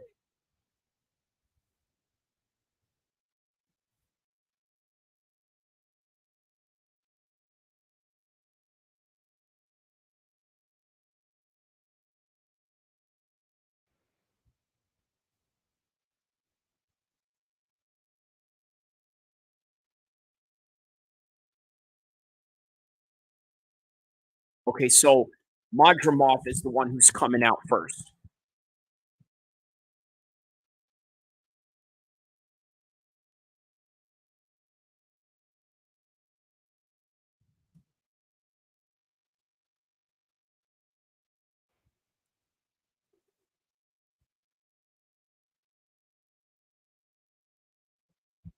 Walks out to Red Hot Chili Peppers.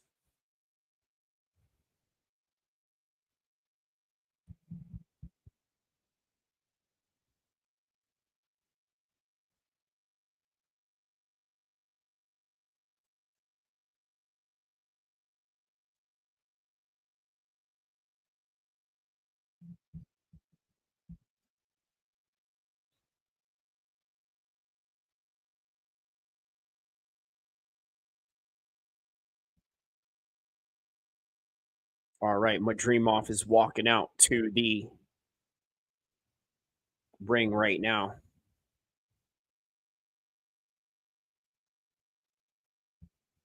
Starts out with a Red Hot Chili Pepper song, but has a second song.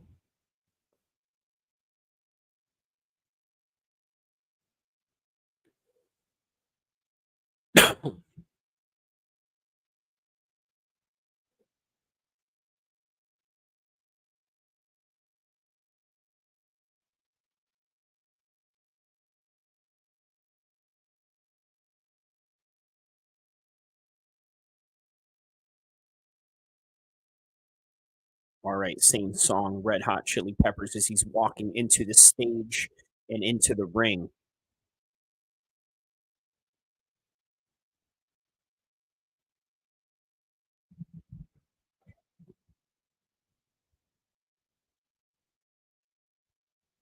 Wow. So in Uzbekistan, they're saying that this is their version of the Super Bowl.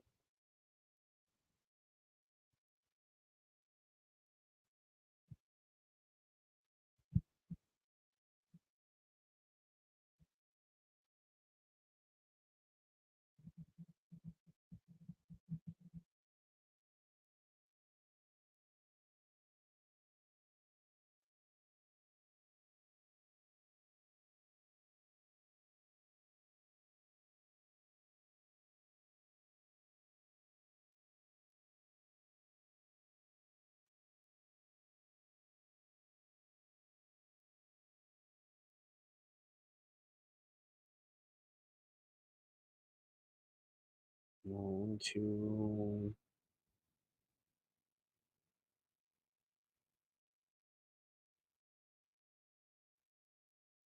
And here we go. Some fireworks in the air right now. Some beautiful fireworks going off right now. Everybody, like and subscribe as we are about to witness this main event live in Los Angeles, California.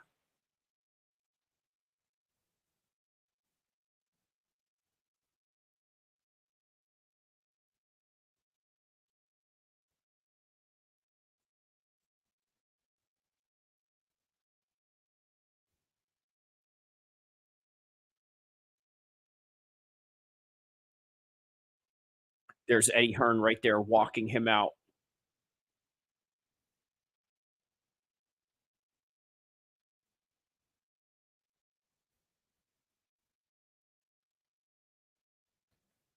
Can you imagine what would happen if he was to upset Terrence Crawford here tonight?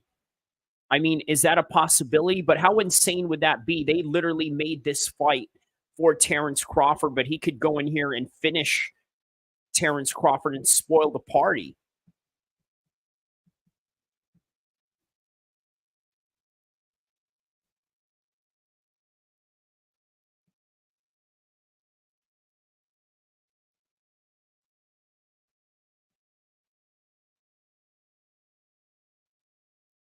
You.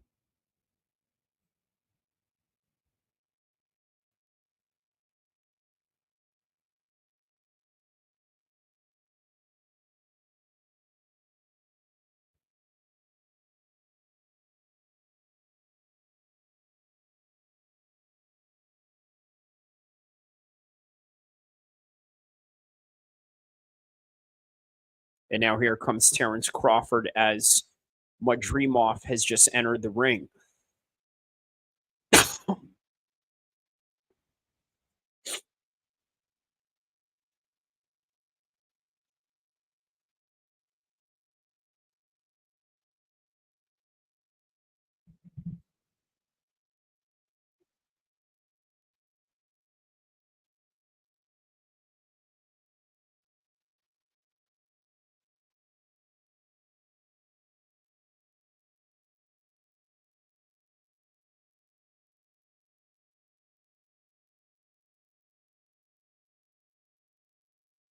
And here we go. Crawford is about to walk out.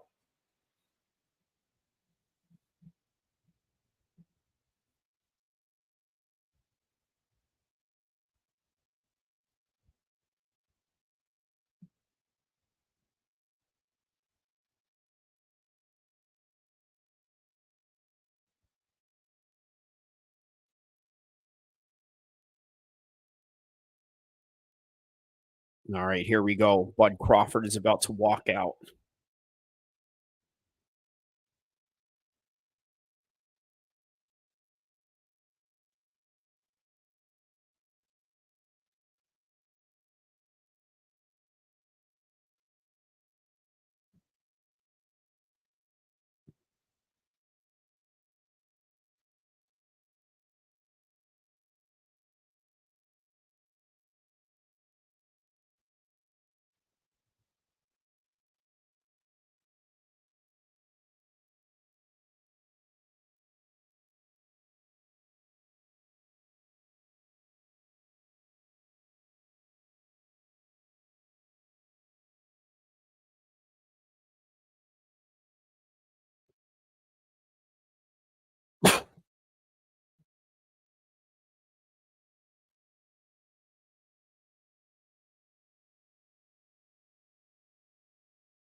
Here we go. Terrence Crawford now on his way to walk towards the ring.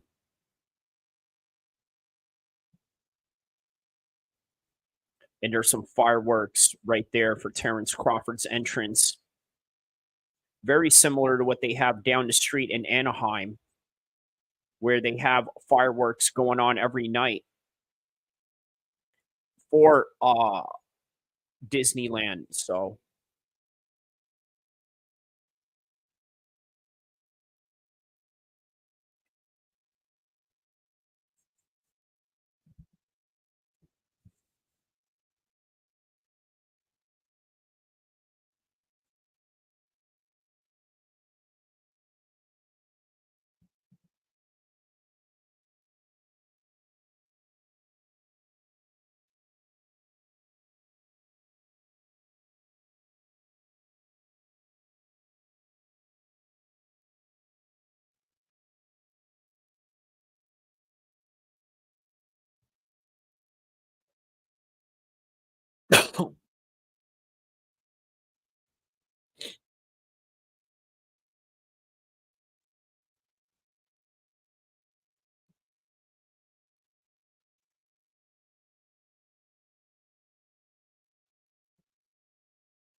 Are they? I don't think they're going to have a national anthem. I highly doubt it, but we'll see.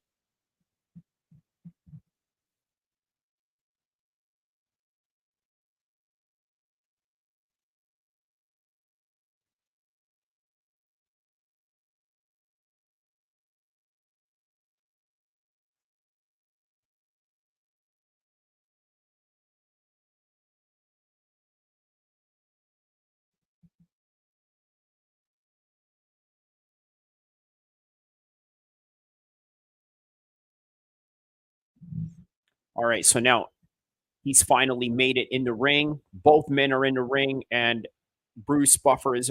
Or I'm sorry.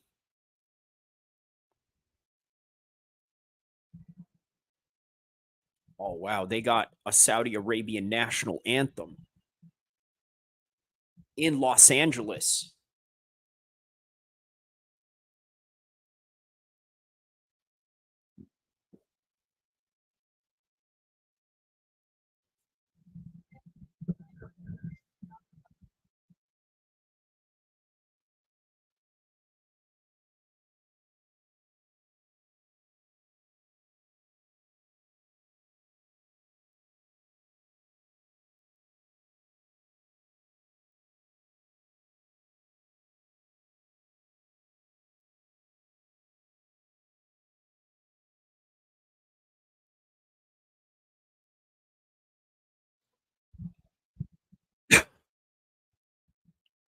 All right, the Uzbekistani national anthem.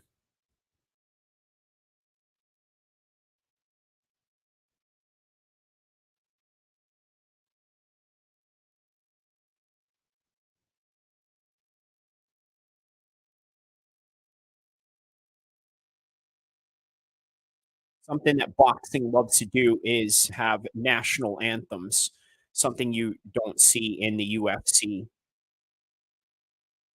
But I guess boxing is unique in that, or actually not as unique, right? Considering that they do that in all the sports. I mean, they really do. If you think about it, they really do go out and, yeah.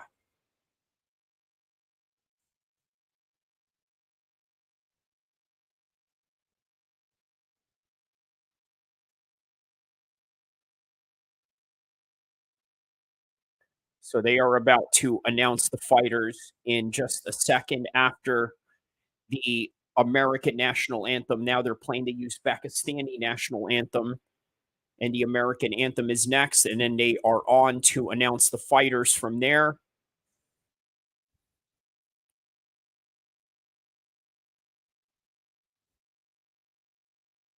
All the Uzbekistani people are up in the crowds right now.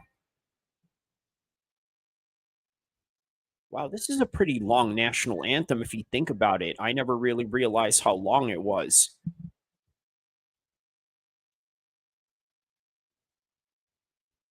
And it's still going.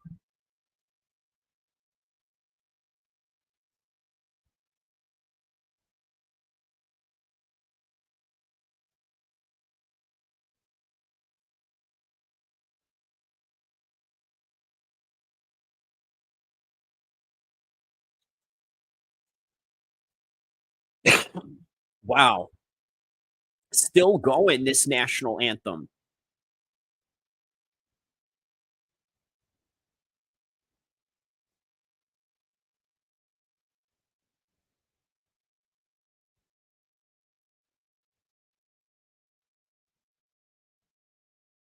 Oh man, that was a long one. All right, now on to the American national anthem. They got to bring out a recording artist to do the national anthem for the US.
more fireworks as the part of the national anthem where they go where the bombs burst in the air, simultaneously going with the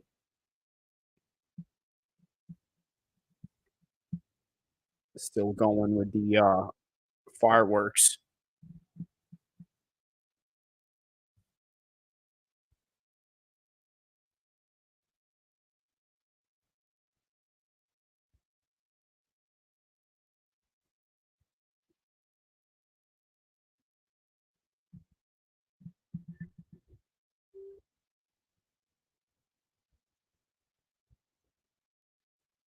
There's James Harden, NBA star right there. Everybody up on their feet. There's the baby, the rapper.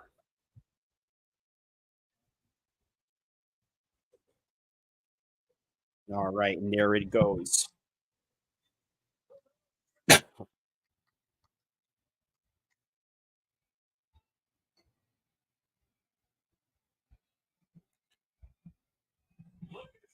Now the national anthems are over. Now the fighters are about to be announced.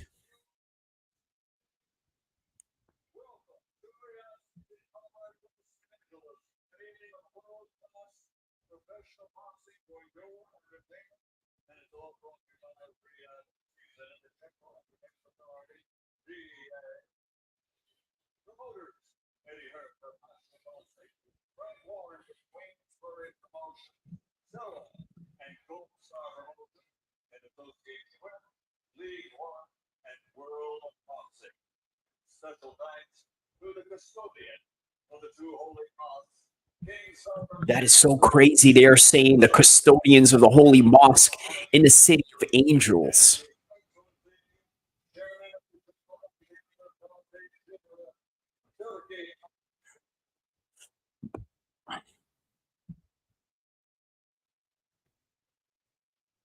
The main event of the evening.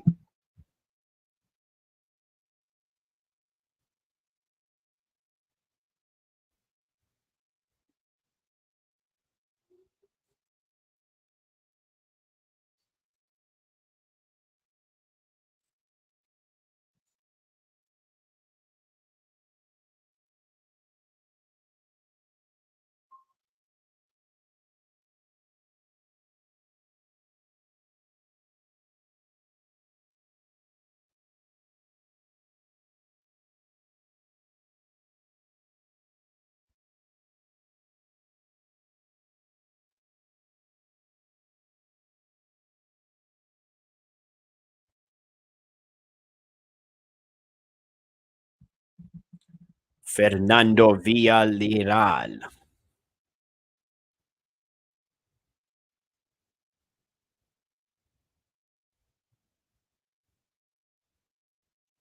Oh, yeah, this Jack Reese referee has been in some real big fights. They picked a good referee for this fight for sure. All right, here we go. Thousands in attendance and millions watching around the world.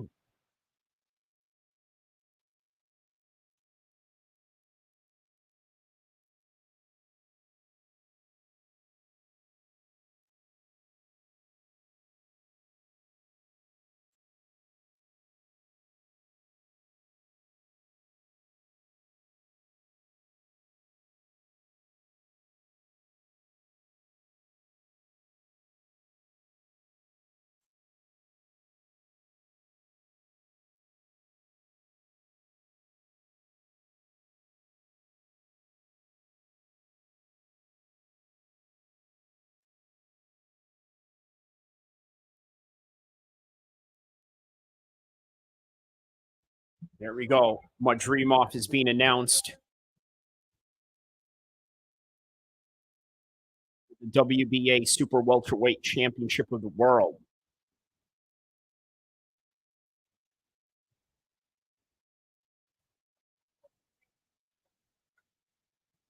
Israel Madrimov. I don't know why for a while, I thought he was Muslim, right? I don't think he is. I don't think he's Muslim. I don't know. But I assume all Eastern European fighters are Muslim now, so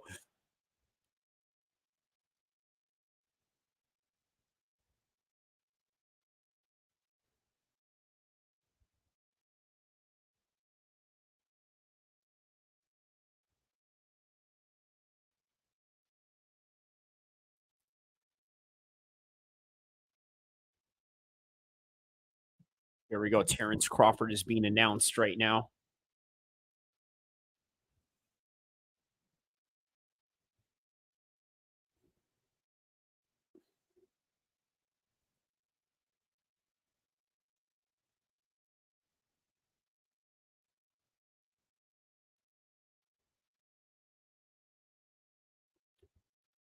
Terrence with the gold gloves.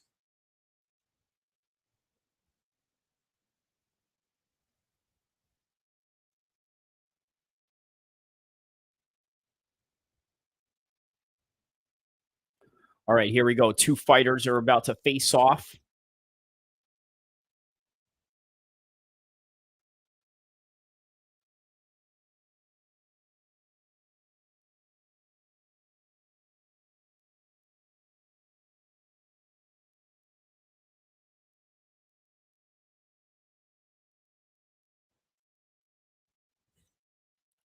All right, here we go. Seconds out.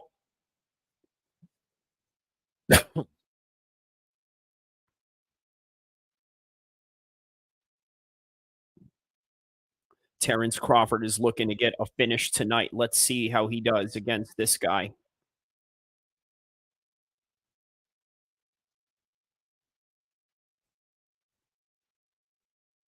Here we go. 12 rounds. Round one commences right here.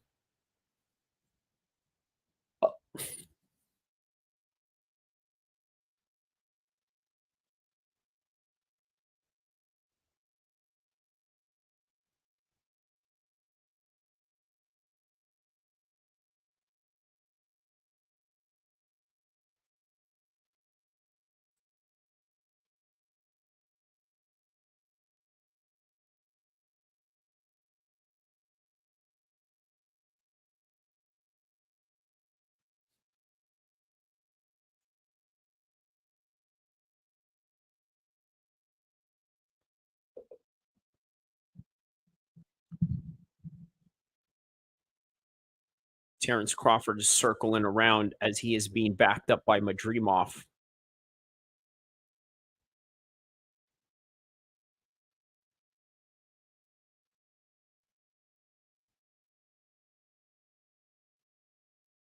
Yeah, so don't be fooled by the slow start of Terrence Crawford, right? Obviously, his whole entire deal here is to try and download your data. And once he tries and figures you out, looks at your habits, looks at what you like to do, he's going to use that to counter you. And then he's going to use that to up his energy as the fight goes on, which is what most high level boxers do at the highest level of the championship levels.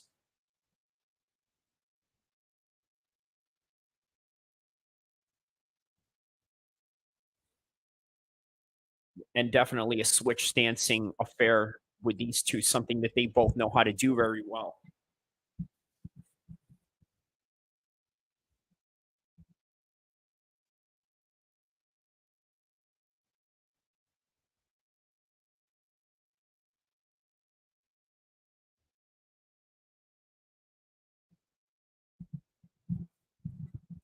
Yeah, Madrimov does have the size advantage here, but not so much in comparison how Terrence Crawford really bulked up for this weight class. I would imagine he's probably even stronger at this weight class.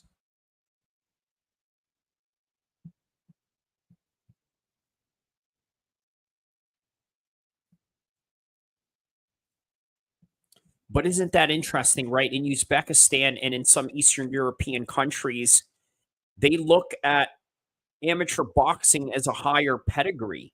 And I could see that because In amateur boxing, you don't really know who you're facing. There is round one. Round one has already commenced. Who won that one? I give that one to Terrence Crawford. There's Eminem. Next is Shake. And there's Paul Rosenberg. That's Paul Rosenberg next to him.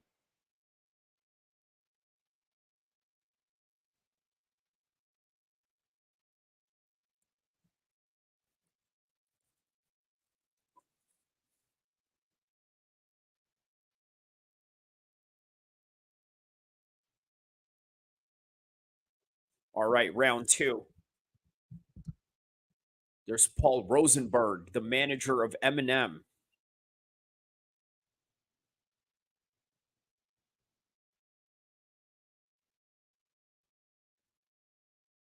All right, round number two. Here we go.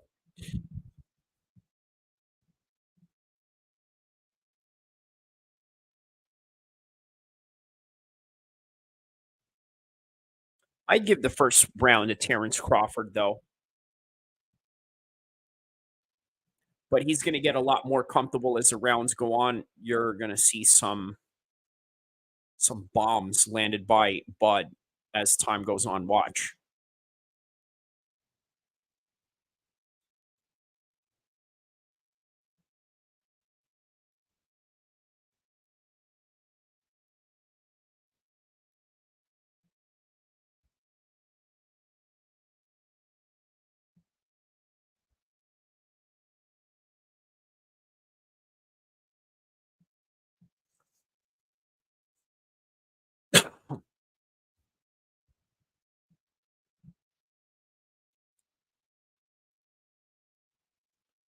Terrence Crawford still backing away as he is throwing the jab out.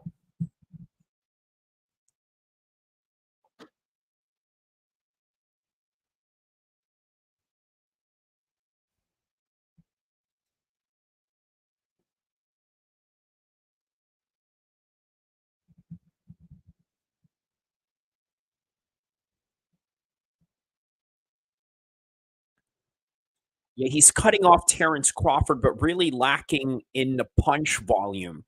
Whereas with every time he comes in, notice how Terrence Crawford is pawing him away and always has that jab out there.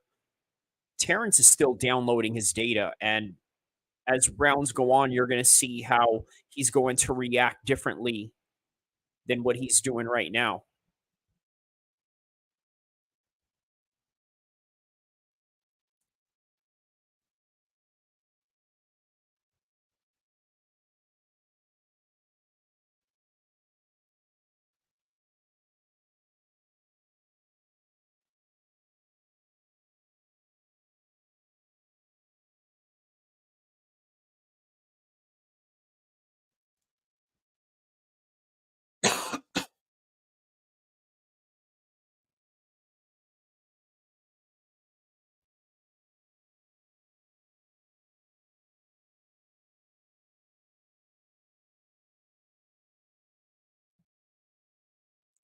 I'm going to have a feeling that, yeah, Terrence Crawford may have a harder time figuring out the data of Madrimov here.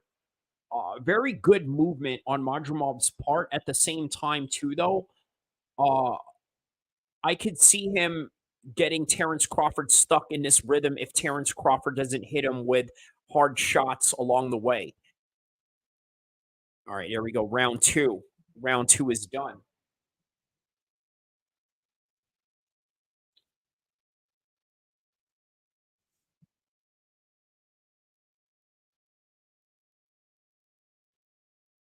Oh, Virgil Ortiz, huh? One of the names being thrown out there as a possible opponent for Terrence Crawford.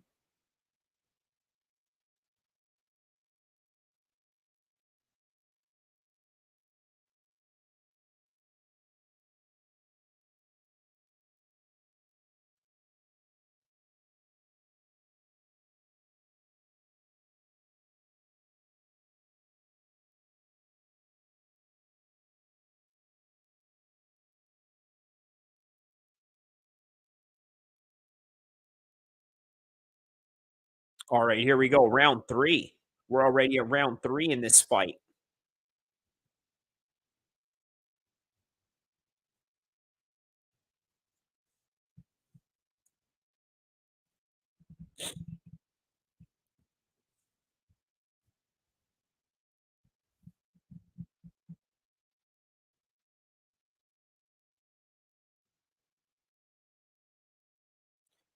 Yeah, so what Terrence Crawford's trying to do is he wants to get Madrimov to react here. Right? That's why he engages straight away in the beginning of the round, starts throwing the jabs just to really provoke him, just so that he can build up more data.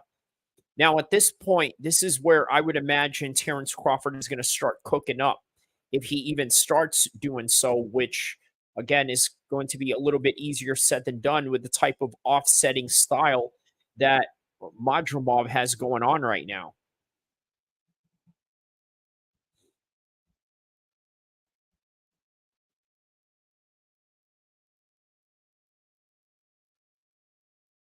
Just constant feinting by Madrimov here. It's quite a good style, honestly.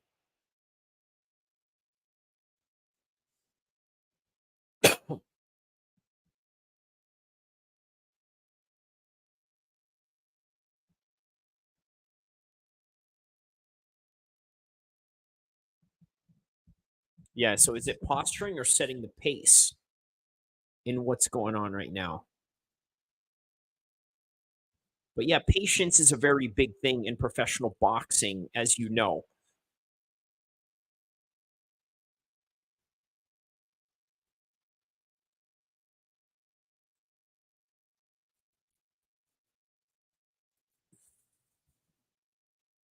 Oh, wow. Did he just hit Terrence Crawford? Oh, wow. That's a good one. He hit Terrence Crawford again.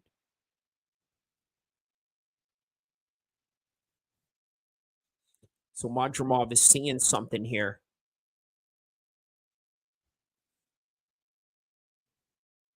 Block that punch right there. High guard.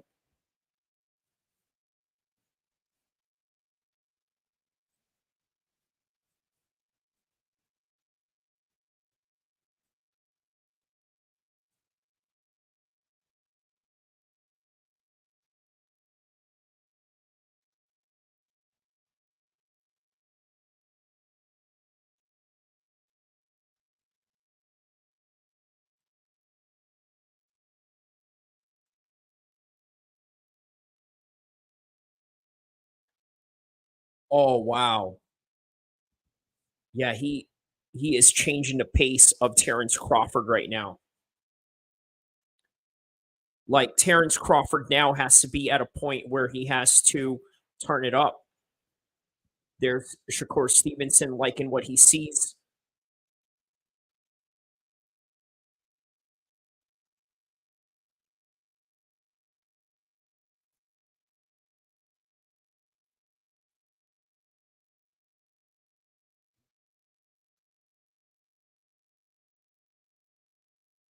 Ooh, that was a good shot.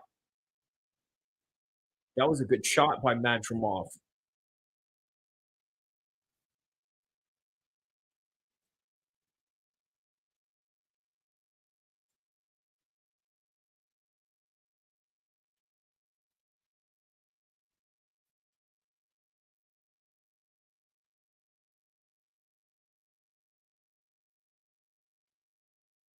All right, here we go. Round 4. We're already in round 4.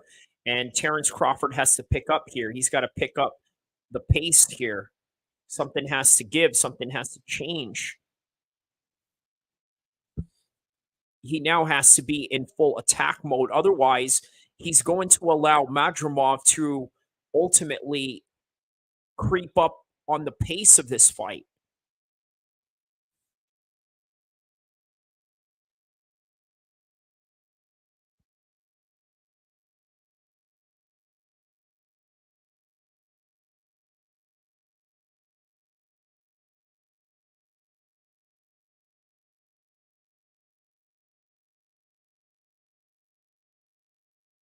There goes Terrence Crawford firing back with some shots.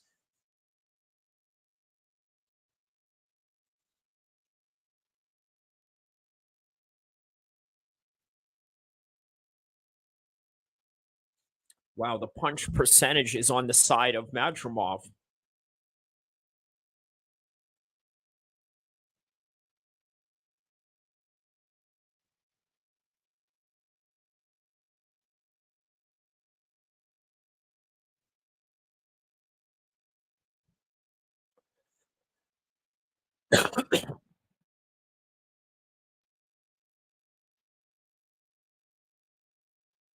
Yeah, good body shot by Crawford there.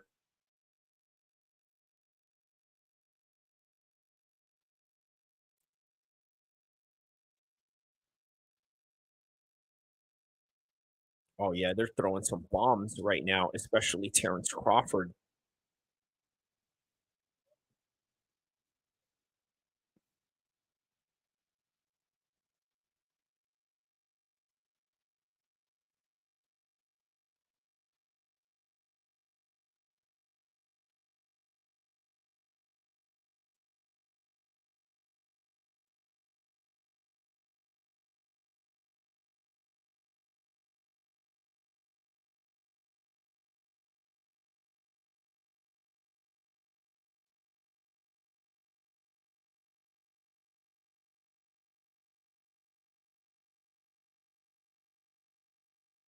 Ooh, right hand. Now the shots are getting harder now. They're throwing a whole lot harder.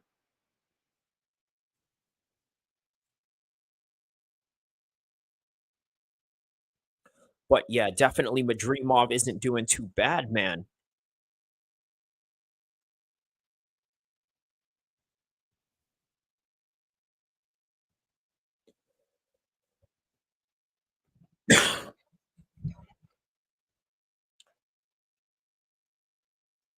On me, blood in my eye, dog, and I can't see.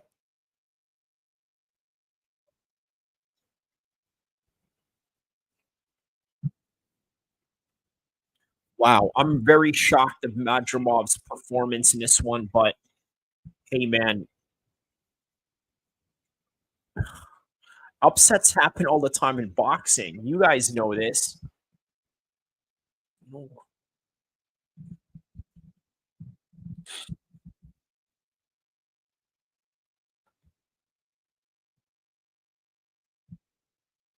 Boom, got that right hand in there.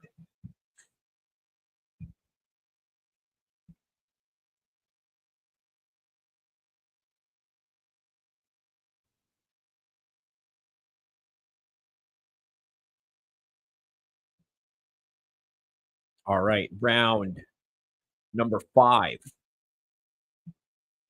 And here comes Madrimov. Oh, man, Madrimov's doing really good in this fight. Perhaps Terrence Crawford may have underestimated Madrimov here.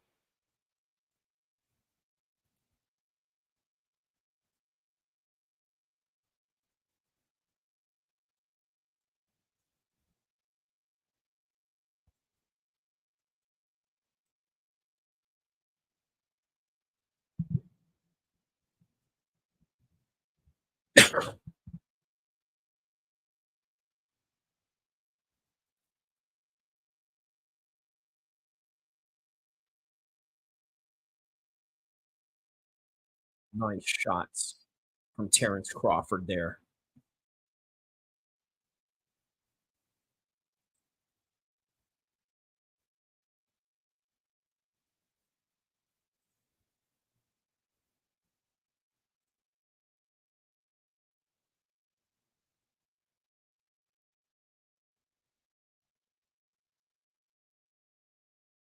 There's some people in the crowd yelling Crawford.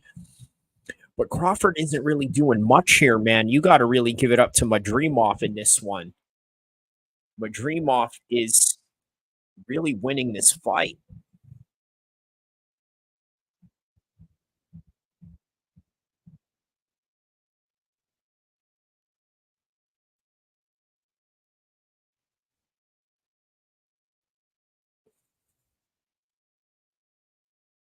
Yeah, the movement, the upper body movement of Madrimov is very difficult to deal with.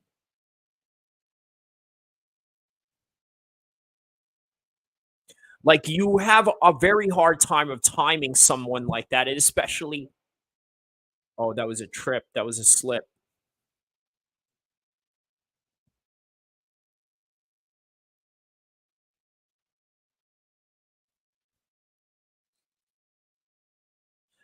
Yeah, if you start off slow the way that Terrence Crawford does, you're gonna have a hard time dealing with somebody that has head movement like this.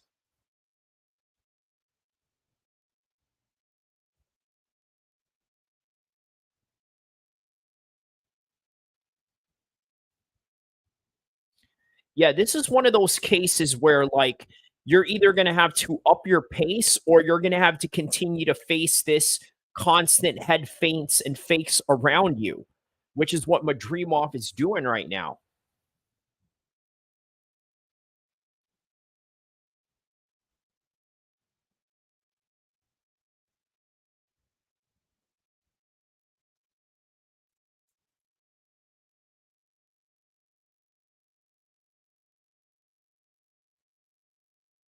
Eddie Hearn sort of walked by and signaled something.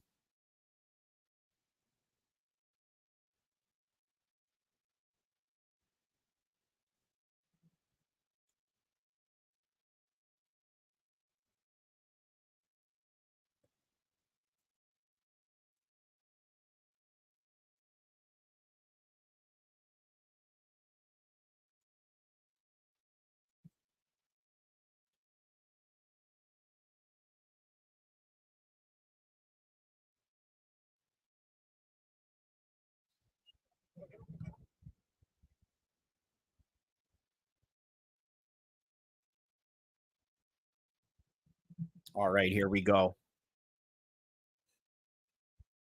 Round 6 now. Like, we're literally halfway into this fight now. And still the same thing, constant head movements, constant head feints from Madrimov, and Terrence Crawford is gonna have a hard time really connecting towards someone like that because he's not gonna sit there like a stationary target. Look at Chris Mannix's scorecards. He's got it 48, 46, 48, 47. Madrimov got these rounds. I mean, like, really half. I would probably say he's way higher in the scorecards of that. This is one of those things where Terrence Crawford really has to do something different. Otherwise, he's going to lose this fight. Terrence Crawford could very well lose this fight right here. I mean, really, there's a great chance that he could lose this fight.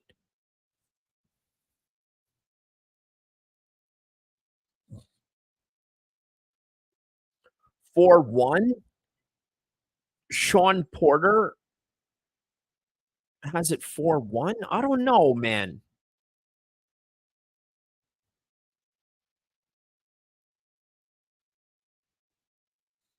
Yeah. Sergio Mora is saying the opposite. I think I think he's a little bit biased because he fought him, and whenever you fight somebody, you always want to see them do good so that it makes you look good in whatever loss that you had with them or whatever type of successes you had with them. It makes you look good. So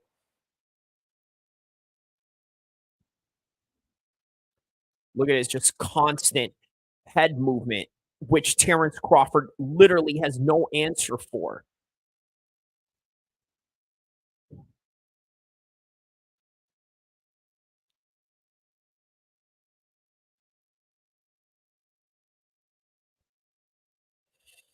Yeah, Bud Crawford is very patient, but it comes to a point where, you know what? Sometimes patience is just not the virtue here. I mean, look at this, just constant movement of Terrence Crawford. Man, let me tell you, if this pulls into an upset, this is going to do good for my channel because I just know that whenever an upset like this comes, everybody hops on the internet and types in, and your algorithm gets pushed up because you're covering something that is worth significance to whatever is going on here. So,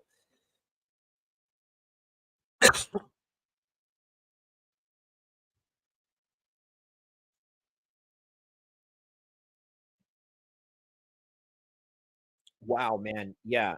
Terrence Crawford is losing this fight.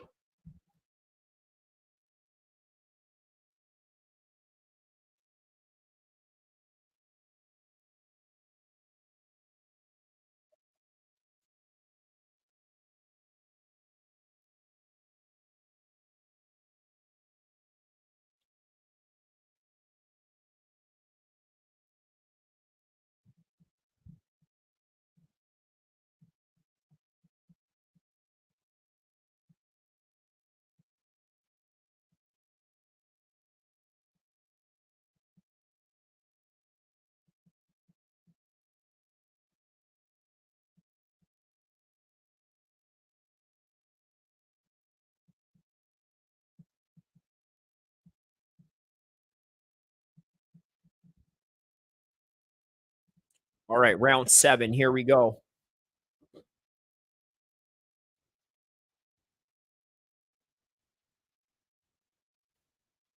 Already in round 7, and not a lot of change from Terrence Crawford.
So they're referencing in a commentary booth about how Terrence Crawford just turned it up out of nowhere with Sean Porter when Sean Porter was winning.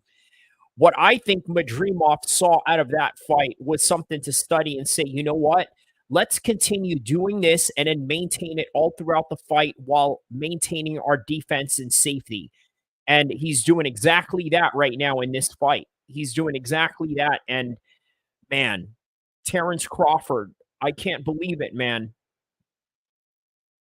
Like, I don't think people understand he could lose this fight right now. Many people don't think that he can lose this fight because Eminem came here for him. Eminem was the guy that walked him out in his last big fight with Errol Spence.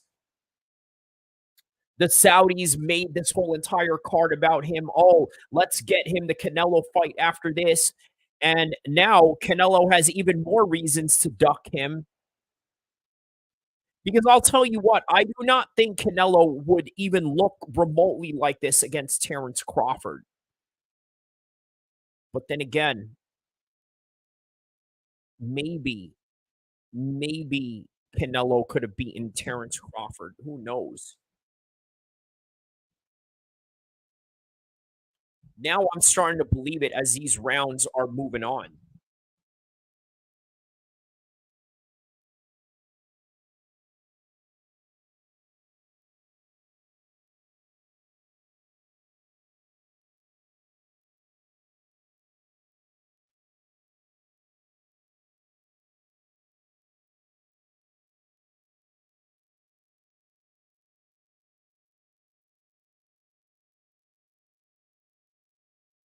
Jerron Boots Ennis is right there. Okay.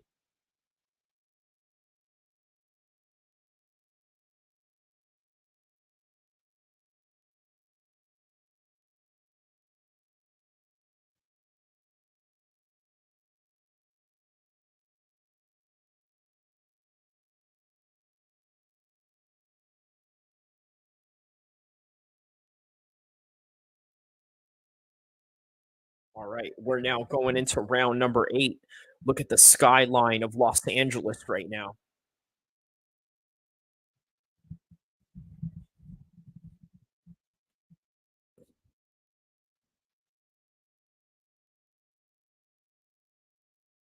This is 6-1 Crawford. What is Sean Porter watching?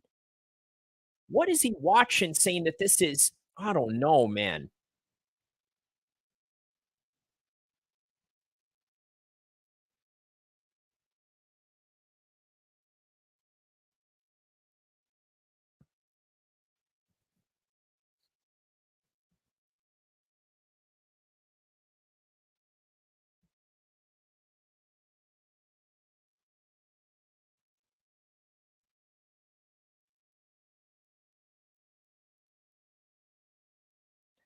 Yeah, I don't know if I agree with that assessment on Sean Porter gaslighting us, saying that he's losing this fight.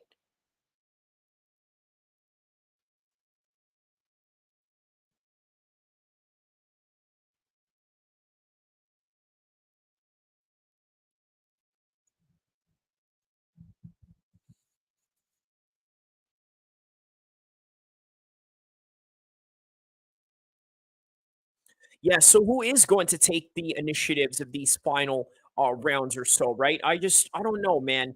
I don't know what Sean Porter is seeing, saying that he thinks that Terrence Crawford is winning this fight. Look, man, I love Terrence Crawford, but I'm just being real, bro. Madrimov is winning this fight.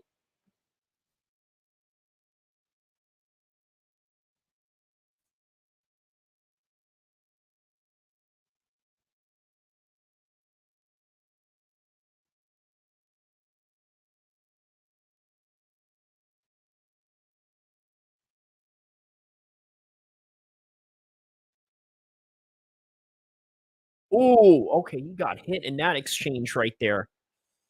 Terrence Crawford is shaking his head, but I think okay, he was trying to go off on some flurries right there, but then he reversed back on Terrence Crawford.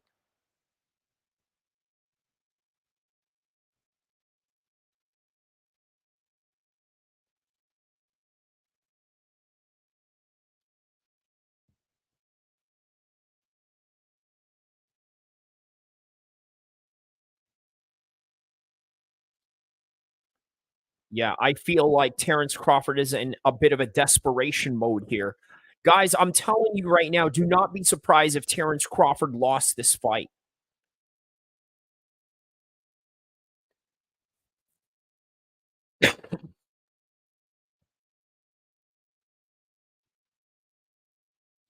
And that is the end of the 8th round.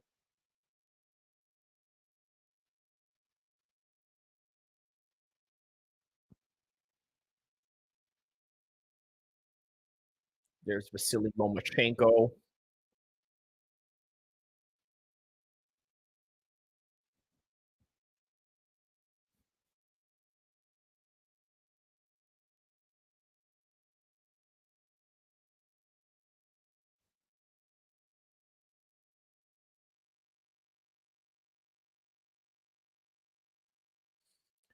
There's Radio Raheem in the background.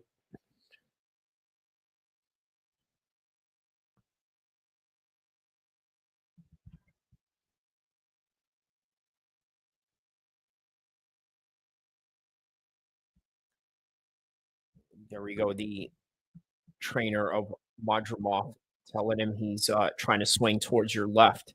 All right, here we go. Round number 9.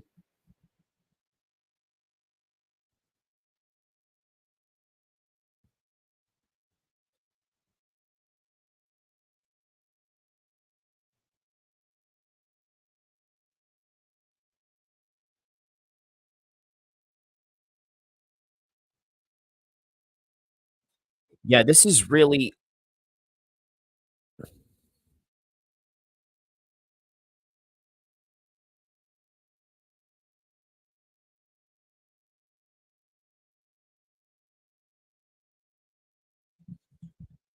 yeah, this is a very competitive fight, but I think the head movement of Madrimov is really offsetting Terrence Crawford.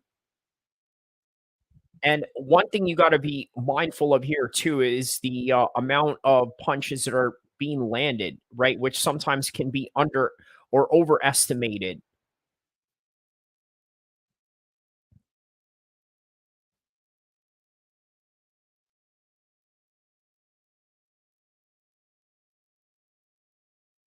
Yeah, Madrimov definitely needs to use his size in this particular instance right here. And great conditioning on his part. Round 9, still looking great, still looking fresh, still using that upper body movement in order to try to offset Terrence Crawford here.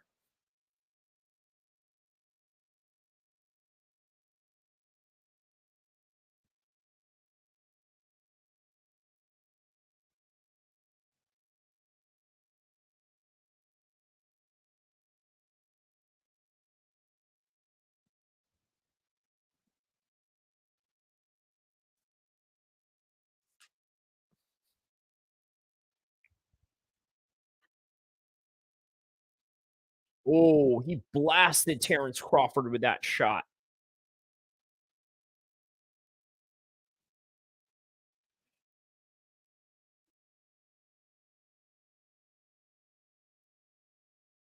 Yeah, he's definitely figuring Crawford out right here.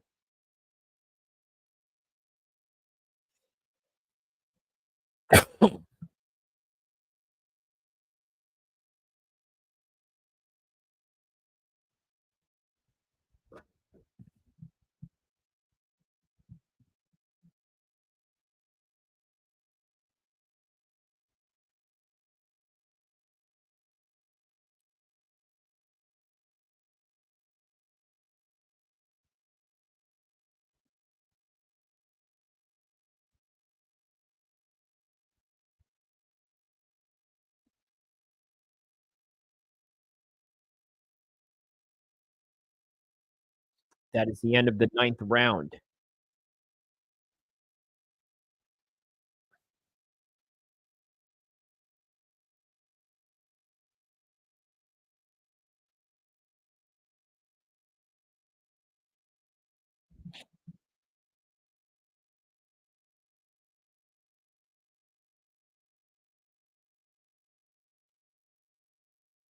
Boom. That right hand that went into Terrence Crawford's head.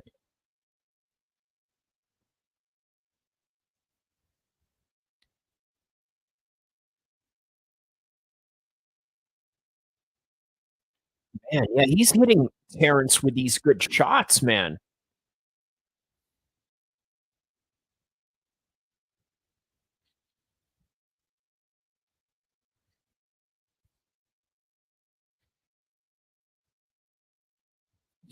All right, round number 10. Here we go.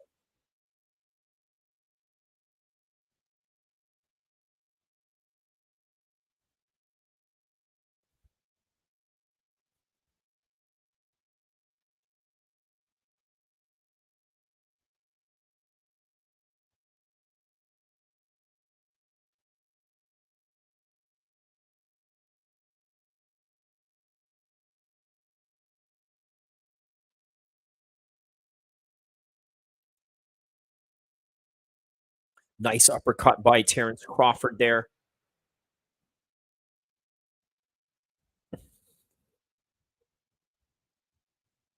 Now the intensity has turned up on this fight right here.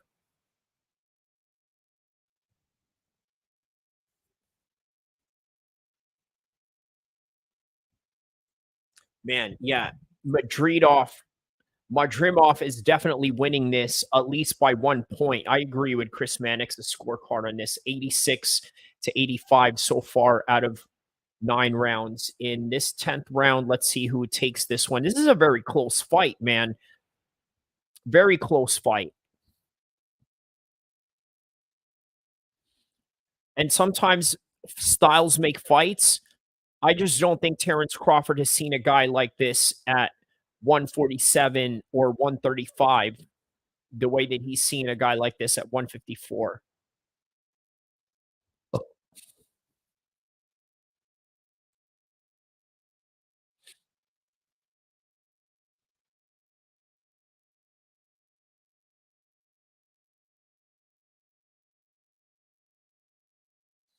So yeah, Terrence Crawford, according to Sean Porter, may have figured out Madrimov here, but is it a little too late, being that it's in the 10th round?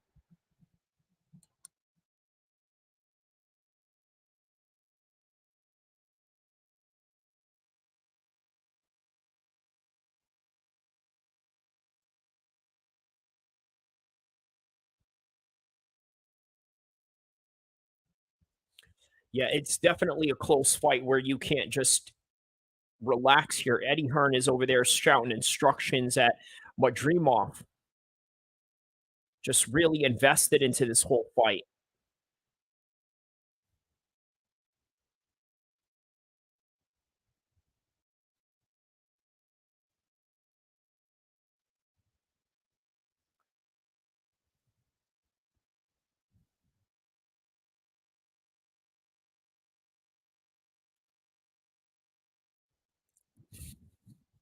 Yeah, Crawford needs a strong knockdown to really solidify this fight, or at least solidify one of these rounds. He needs like a 10-8 round to really separate himself from Madrimov here.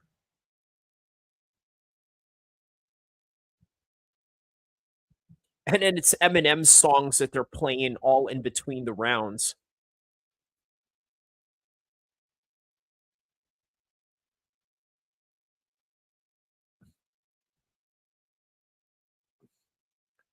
There's Mario Lopez right there.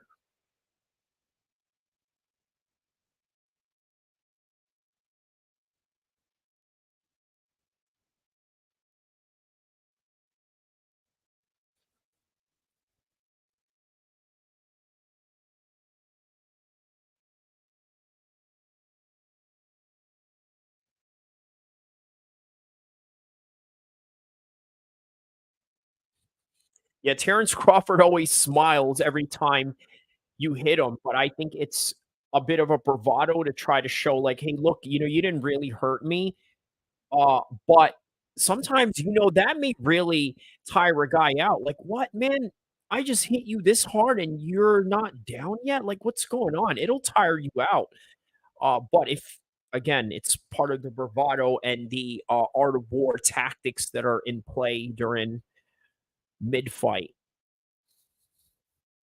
So here we go, the 11th round. Madrimov and Crawford. Wow, since 2016, Terrence Crawford has not gone the distance. Put that in perspective.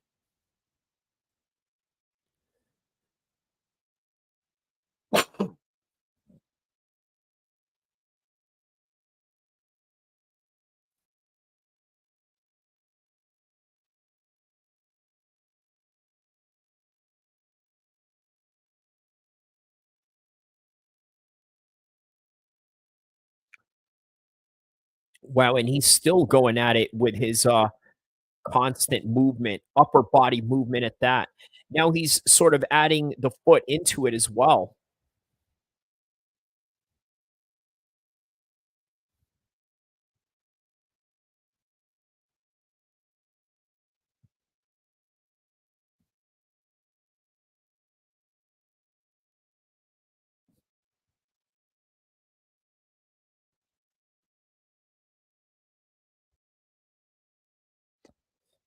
What are the total punches landed? Wow, Crawford 73, Madrimov 67, 32% though for Madrimov. This is a hard fight to score if that is the real stats that's in front of us right now. I mean, wow. We're in for an upset, guys.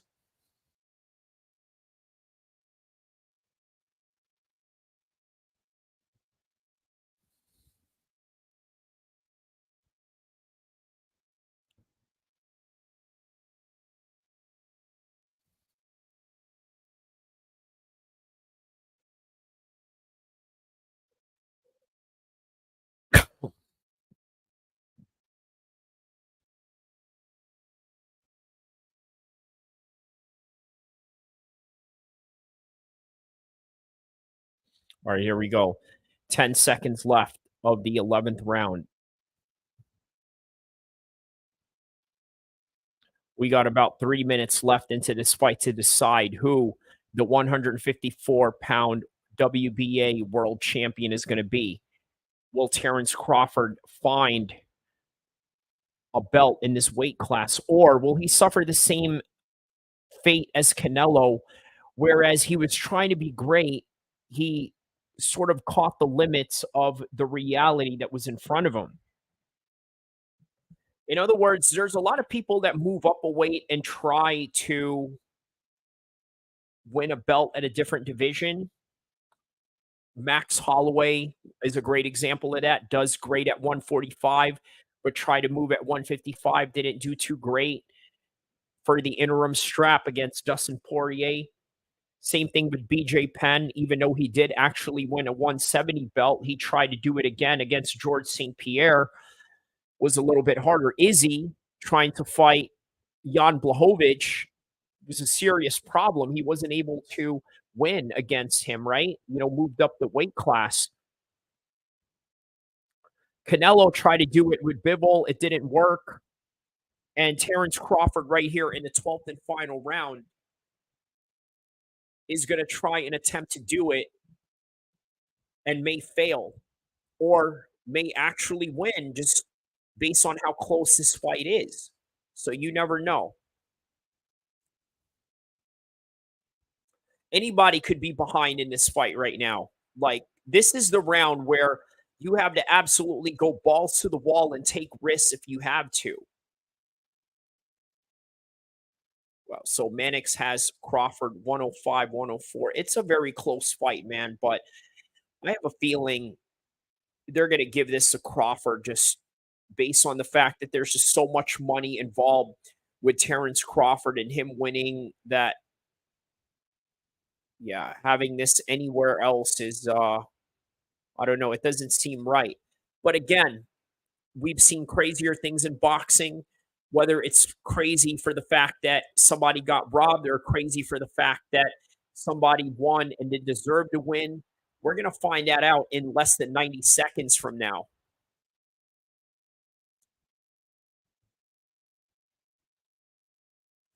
But people definitely wanted to see Bud Crawford get tested, and I think it's safe to say this fight was a lot harder than what Errol Spence would have ever given Madrimov.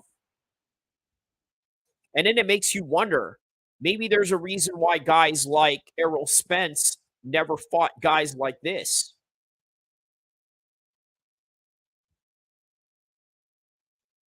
Yeah, so Madrimov is trying to get the best of Terrence Crawford right here.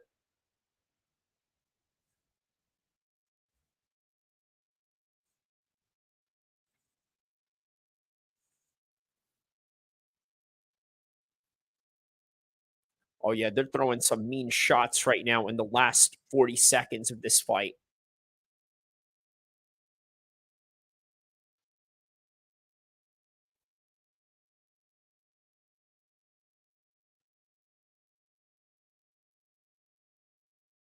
(10-0) versus 40-0. Wow.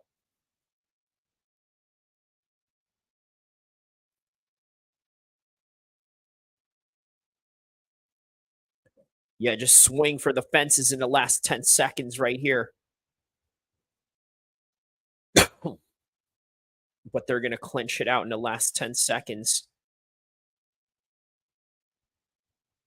Terrence Crawford is going to try to get out of the way.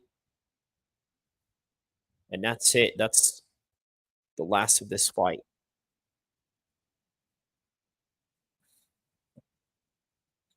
First time in 8 years, and Terrence Crawford has taken the distance.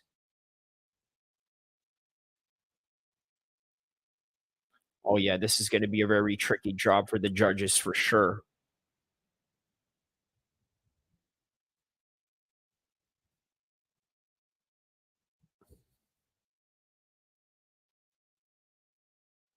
How about that John Gotti III versus Floyd Mayweather?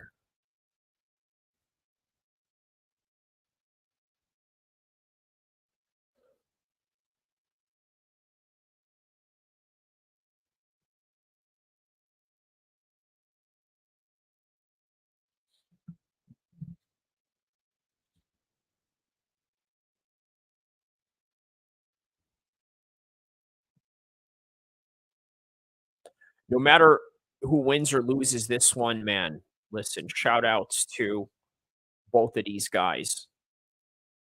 But especially to Madrimov, a guy who's not known and now for sure you have to know his name. He's got a big name on him now. He's going to be a very difficult fight for anybody that he fights ahead of him.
All right, we now await the decision of this verdict. Let's find out.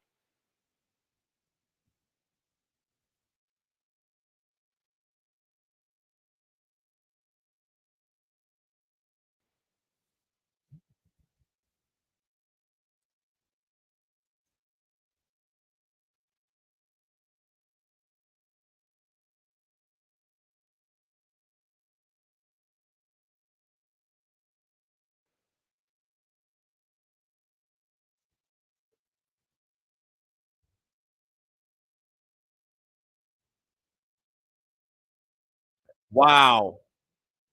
Terrence Crawford wins it by unanimous decision.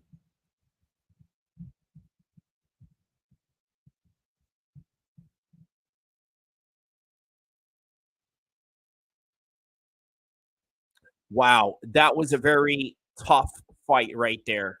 That was a very tough fight. So we now have a final decision, and that is Terrence Crawford now in his fourth weight class that he has won a championship.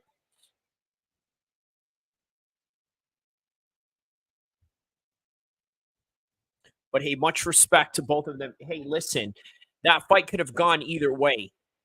No doubt about it, right? This is one of those situations where Madrimov deserves some kind of silver medal for this type of fight. Now, I know there's none of that in boxing, but man, this is one of those cases where he definitely deserves some sort of medal for this one. So, shout out to Terrence Bud Crawford for winning this one. It was a very hard fought fight nonetheless, but understand that it could have gone either way. But Terrence Crawford is a guy to have been able to do it. So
All right, let's find out. Is Canelo Alvarez the guy that he wants to fight next?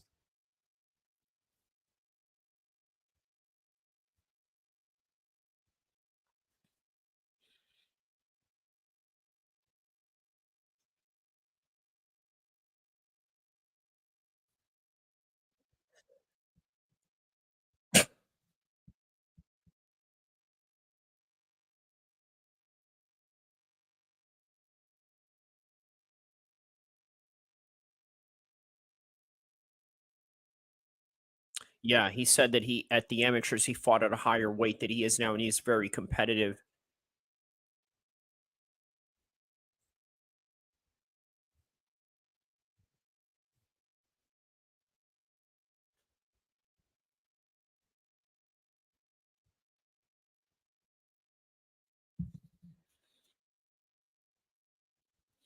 Said it's another milestone of greatness, and of course the financial incentives about it. So, guys, I will be right back. I'm going to play an old video, by the way, regarding the trans boxer fake news that I had talked about during this week. I'm going to play this video, and I will be right back, and we will react to all the stories that are going on tonight.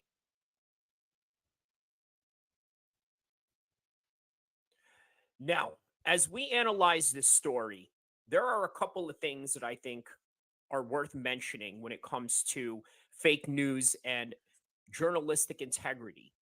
Number one, it is important to understand that it is absolutely okay to admit when you are wrong. And in fact, I'll give you one example of mine. Obviously, like everyone else, I thought this was a very innocent case in terms of it was a transgender woman fighting a real female, but that's not the case. So, what do I do on my social media page?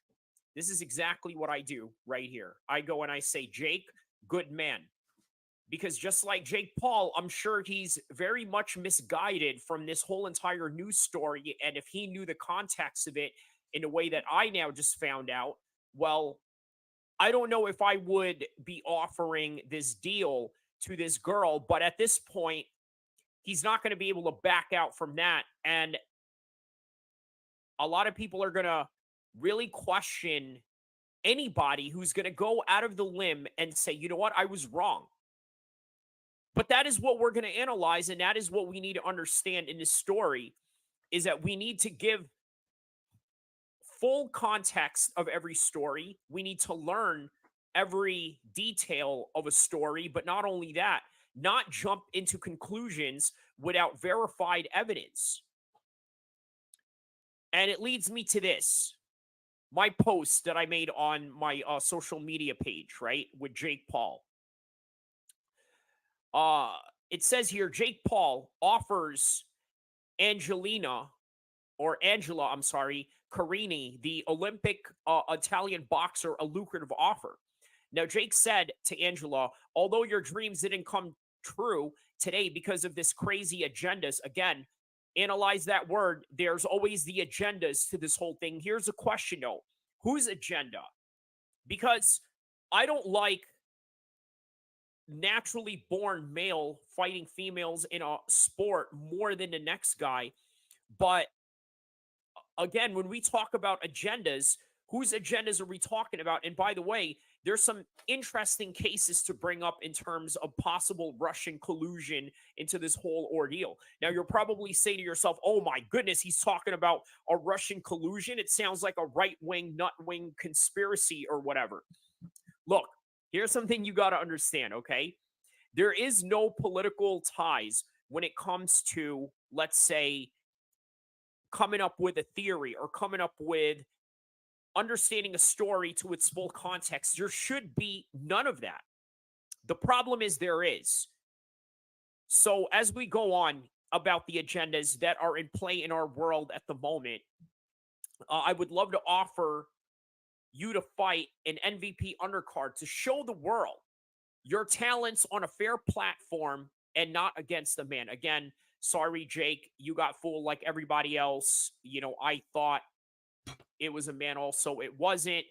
And it leads me to this post. So right here, I have Eric Trilogy a Facebook friend of mine, also a longtime jiu-jitsu training partner of mine when he was out here in Sacramento helping Misha Tate.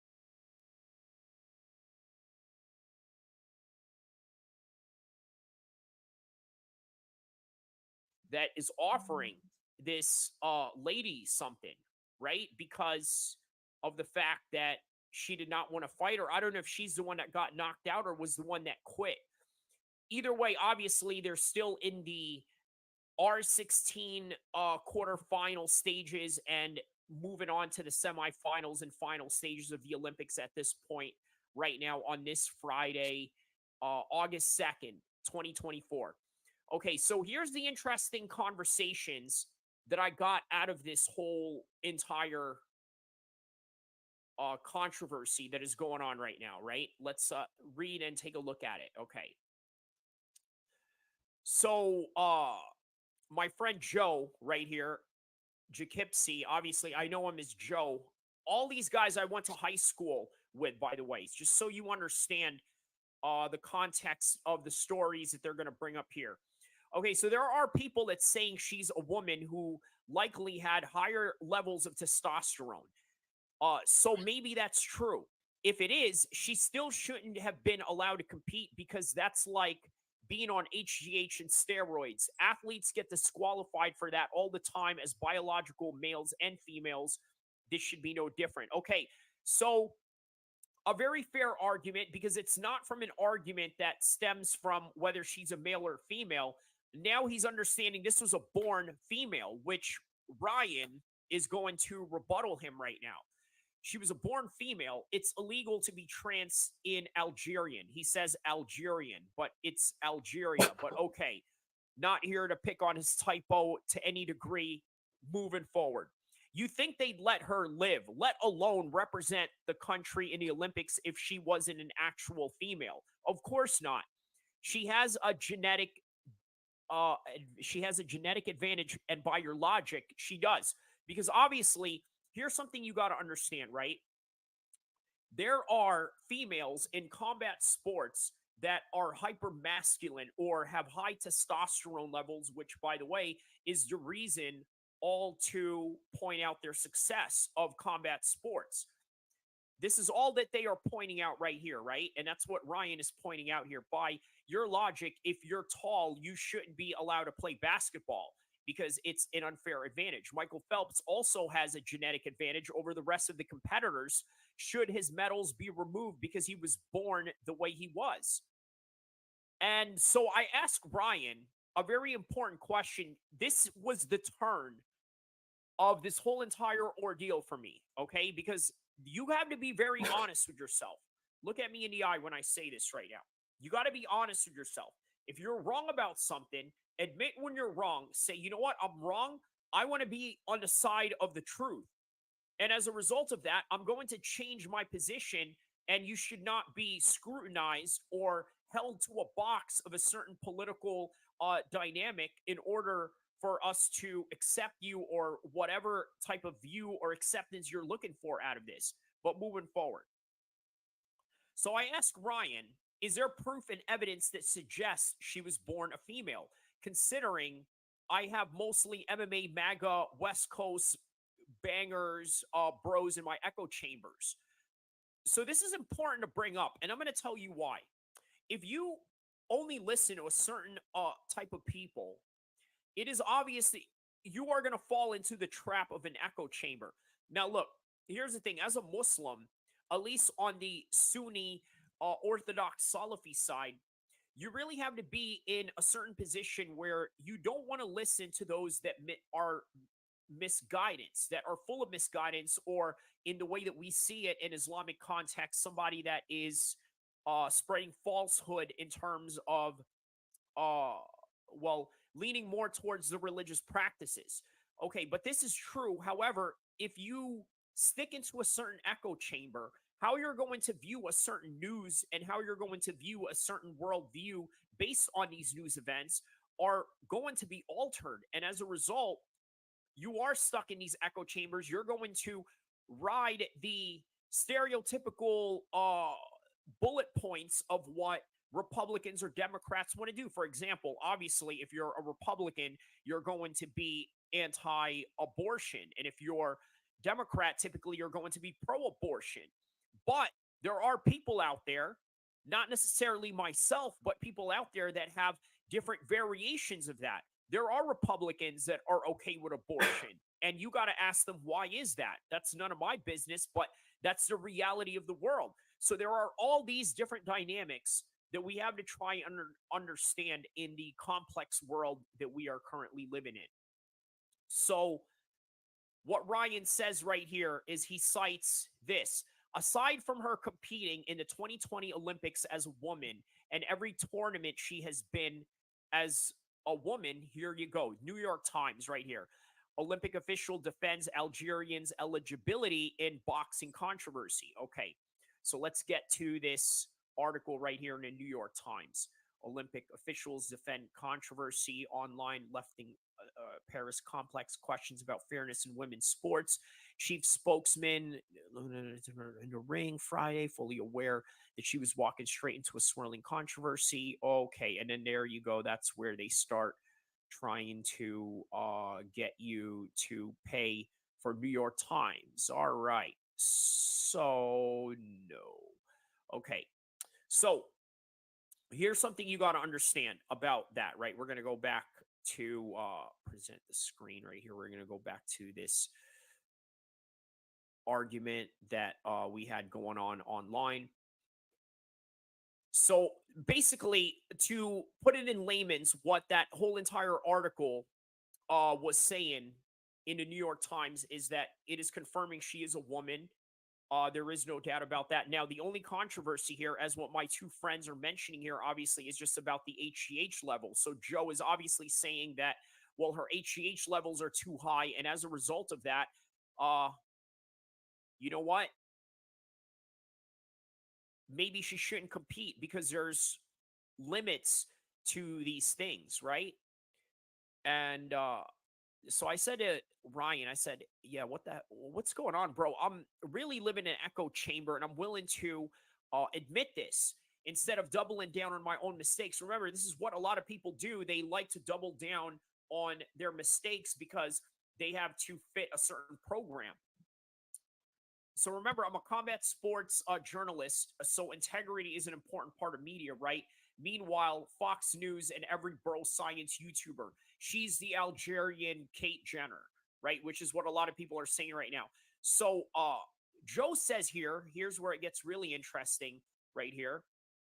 He says, I don't know why you're coming at me when I merely ceded she has higher testosterone levels. Why don't you just have that same energy and conversation in person when you live two doors from me? And then I said, well, at least I know that if you two fought, there would be no mistake of who you both are. Obviously, just trying to, throw a little joke into it. So I asked Joe, do you not think this changes things with what Ryan is presenting us here? A question, is she born a woman? The answer is yes. So the other controversy, did she have high testosterone levels? The answer is yes. And does she have the same type of testosterone levels that maybe Amanda Nunes, Prime Rousey, and Chris Cyborg? Yes. The unknown. Let's talk about the unknown here, right? Is she transitioning into a man and therefore perhaps testosterone levels became a manipulative factor into this argument? Well, so far there has been no evidence to show that she was trying to alter herself into a man. She's been a woman her whole entire life, just a very hyper-masculine woman in a very hyper-masculine sport. So universally college education actually helped me become more objective in investigative matters. So I don't know what happened to these liberals and MAGA bro boys because, hey, that's the reality of how a lot of people are looking at this. So Ryan says to Joe, not an attack, just replying, sorry if it came across that way, bud. Haha. I do not know. I didn't know that. Okay. So Ryan also says she's from Algeria where being trans is punishable by prison time. I highly doubt she's transitioning and probably didn't know that this was a thing until recently. She lost last few times she was in the Olympics also, and no one said anything. But this time, okay, this is where it gets interesting. Okay, this is literally the main event of the whole entire content right here, right? This is what got my attention from Ryan, okay?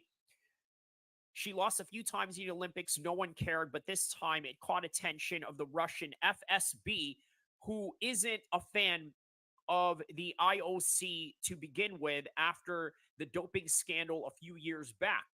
Russian propaganda working as intended to muddy the waters and make people outraged over a nothing story. I feel bad for her. I do too as well, Ryan. Now imagine spending your whole life training to compete in the Olympics and you make it to represent your country. You win, then the internet goes, she must be a man.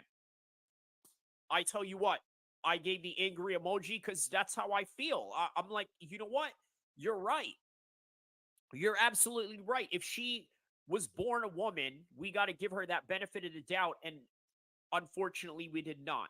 Okay, so moving forward. Joe says, seriously, yeah, man. Okay, that's all right. So that one is let's leave that one because there's some little bit of some private information there. Okay, also this pisses me off. Why aren't we discussing this? I'm sure everyone here can agree this child effing is disgusting. Okay, so child rapist Stephen Van, oh yes, I've heard about this news. Volleyball player got booed every time he tried to serve. Good. Now, here's the thing, right? That's a different discussion to be had, but again, very interesting to bring up to this argument at hand. How do they vet people into the Olympics?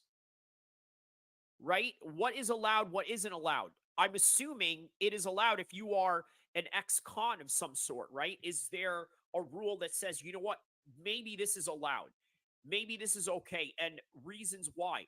Now, if you hurt children, well, you got to understand, right? The world doesn't operate like America. Now, here, you can't operate or even go anywhere, let alone probably get a second chance in life with a job, let alone live a normal life of safety if you were that type of person. But other countries, I got to be honest with you, they don't look at it that way as what the rest of the world does. And it's sad to say, but that's the truth. So moving on with that. Yeah, I did not know that. Right on, man. I agree. This is gross as hell. Yeah, I'll talk about it on my next YouTube upload. I'm reading everyone's comments in here, so please be on your least desirable behavior. Obviously, joking on that. So, Matt Rodriguez, also another high school buddy of mine. I don't know. Looks like she just quit to me. Hate to say that that's what it is. The hormone levels were checked prior to the competition and deemed to be within a normal range. I'm going to love this right now. So, shout out to Matt Rodriguez on that. It's all the years people said Cyborg was juicing. Then she went up against someone who wasn't scared to fight in Nunes and got her butt whooped. To give up without falling on your shield gets no sympathy from me. Women get beat the S out of men all the time in combat sports. Dude, did you look at her? Even if she's a female, she looked like she altered her testosterone levels. The IBF banned her for the same factor. There's many women, Matt says, that look similar in boxing today. The IBF incident was because at the time, her tests... hold on. Because at the time here, test levels were too high. It wasn't upright ban for competing in the IBF just in a particular tournament. Her levels were suitable levels to compete in these events. And after testing, she shouldn't be denied of the opportunity to compete. It's a double standard that happens all the time to athletes. Simon Biles having rules made to stifle her skills. Richardson not being able to compete because of weed, and even other athletes have admitted to using weed and many more. And in my opinion, you go out there to compete and win against the best within the rules. You don't complain about the rules after you get there and have signed up, especially when it comes to combat sports. So Joe says, are you considered suitable? So what are considered suitable levels? That's the point. An athlete was disqualified from receiving her medal because she had methamphetamine in her system that was in the cough medicine she took the night before. Also, Formula F1 Limited in output in certain vehicles. Otherwise, Ferrari would win all the time. They went with it. No complaints. This is a reference to unfair advantages, albeit natural or not. She had an unfair advantage. By the way, shout outs to Joe for bringing that up in terms of the information with F1 Formula Racing. Obviously, it's a very niche sport. So, yeah, that's a very useful information right there, Joe. Shout outs to him on that one. Give him a care on that one. All right, so I have to disagree. Caliph has taken losses before. It's not as if she's unbeatable because of her test levels. This is very true. Sometimes styles make fights. It's not as if she was the only one being tested prior to fighting. In combat sports, you go in knowing full well what the risk you're taking. To just give up and claim an unfair advantage seems like she took the easy way out. Warriors find a way. That's what I'm talking about, Matt Rodriguez. So let me make a comment on that right here, on that particular subject what Matt was talking about. You're absolutely right, Matt. I think she knew and understood that the tests were as legit as they come. And maybe there was the propaganda that sort of muddied the waters and making everybody think so much in a paranoid manner, right? Like, oh, now we can't trust it or this and that. So big ups to Matt on that one. That was a very good point. It's a very good point on that one. So moving back to that one.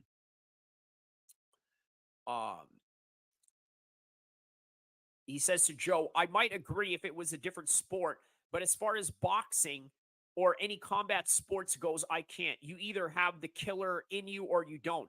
Like I've said, many women fought actual men all the time. They've taken their L's with grace. I'd respect it more if she went out there and actually fought and took the L. I'll even respect it if she quit, shook her hand, and said, I ain't got it in me to beat her. But to just not even try on the biggest stage of the world where people would give up anything to be on, nah. And Joe says, I understand, but you know how often I was accused of steroids and HGH when I would F dudes up 2 weight classes higher on my weight. But in that case, it was a legitimate case. If she was slightly below the acceptable level, she still has a lot higher than her. And that's true. He has a good point in that. There are people out there, right, that get accused of steroids all the time. And again, we don't know. We never really know. But then there are people that really don't take them, and other people are just looking for excuses as to why they weren't able to beat the dude. But Matt also says, the way that I see this, she knew the results of the testing, knew the conditions of the fight before entering into it. And as soon as she stepped into that ring, she accepted the contract. So to just quit and cry foul doesn't cut it for me. Everyone competing has to agree to those terms. Either you're there to compete or not. And if you're not, don't blame anyone else but yourself. Would you ever have made that excuse that you lost because they were 2 weight classes up? And if you lost to someone 2 weight classes up, did you still shake their hand before you knew they were the better wrestler that day? You didn't have to go into matches against bigger guys, right? So as soon as you hit that mat, you knew you were up against, you knew what you were up against. This is giving Garcia versus Haney energy, and she's looking hella Devin right now. Wow, okay. So there's some good points there. Matt says, another thing that's bothering me about this, if you go back and watch 46 seconds, she barely gets hit. I've hit girls at boxing gym sparring harder than that. Hell, I've been hit by girls in my boxing gym harder than I've talked to female pro boxers. And the first thing she said for me was for a medal that would have had to kill. Oh, wow. Okay. And so what does Matt here have? Okay. Boxer who abandoned 46 apologizes to rival. Okay. So there it is. She apologizes to the rival, and shout outs to Matt on that one. So she admits that she was wrong, and then there you have it. And Jake Paul, I don't know what's going to come out of this. That's obviously going to be a video for another time. And yeah, right here. The best comment of them all right here. There it is. Yeah, but that's really what it is in the first place, right? It's just a woman that looks different than other women, and that's really all there is to say about that. So, what did we learn from this particular story right here that I think is worth mentioning as I close out the last few minutes of this video? What we learned was that we can't run with our emotions. We have to learn to be stoic. We can't run off to conclusions without verifying the evidence. We also have to learn to admit when we are wrong and to say sorry. I want to be on the side of the truth. And as a result of that, I relinquish my former take on this matter at hand. I was wrong. I didn't have the evidence. I didn't have the full story. And I didn't have the proper backing or the proper citing of this particular evidence or the lack of. You never want to put a jacket on anyone that is not who they are, because not only is it dangerous, it can ruin their careers, but ultimately it could also ruin their lives in ways that we couldn't even imagine. Well, that is all that I have for this content. I hope you guys enjoyed it. Don't forget to like and subscribe, and I will see you guys on the next content to come, inshallah.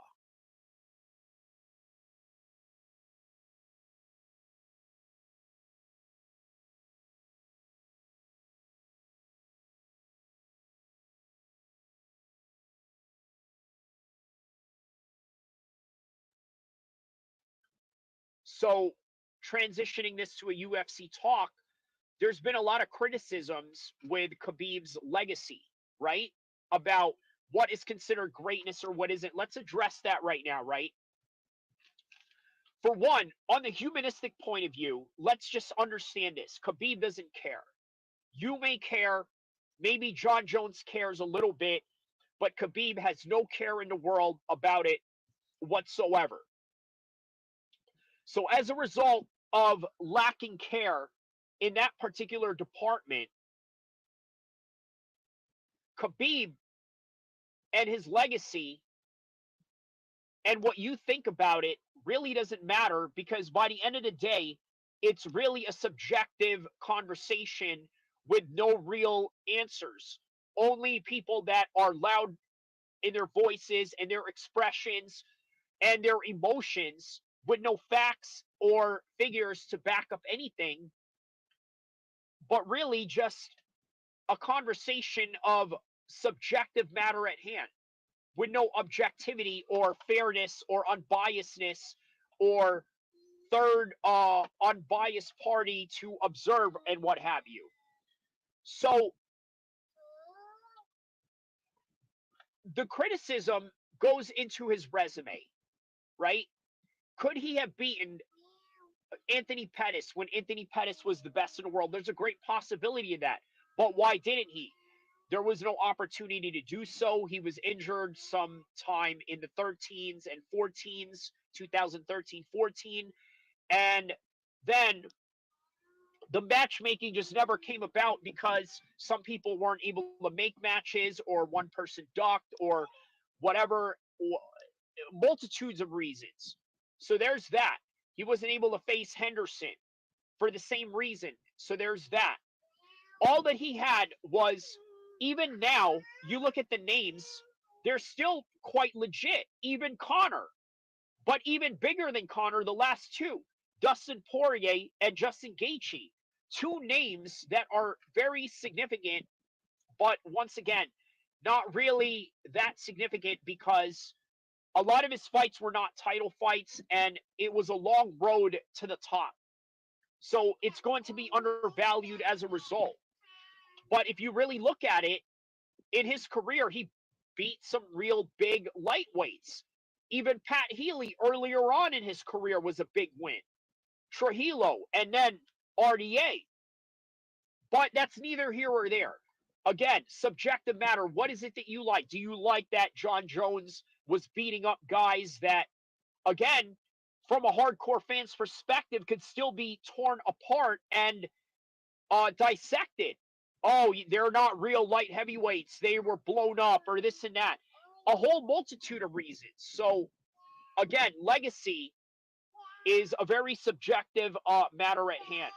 So, going back to Terrence Crawford and Madrimov, a great weekend that it's going to be.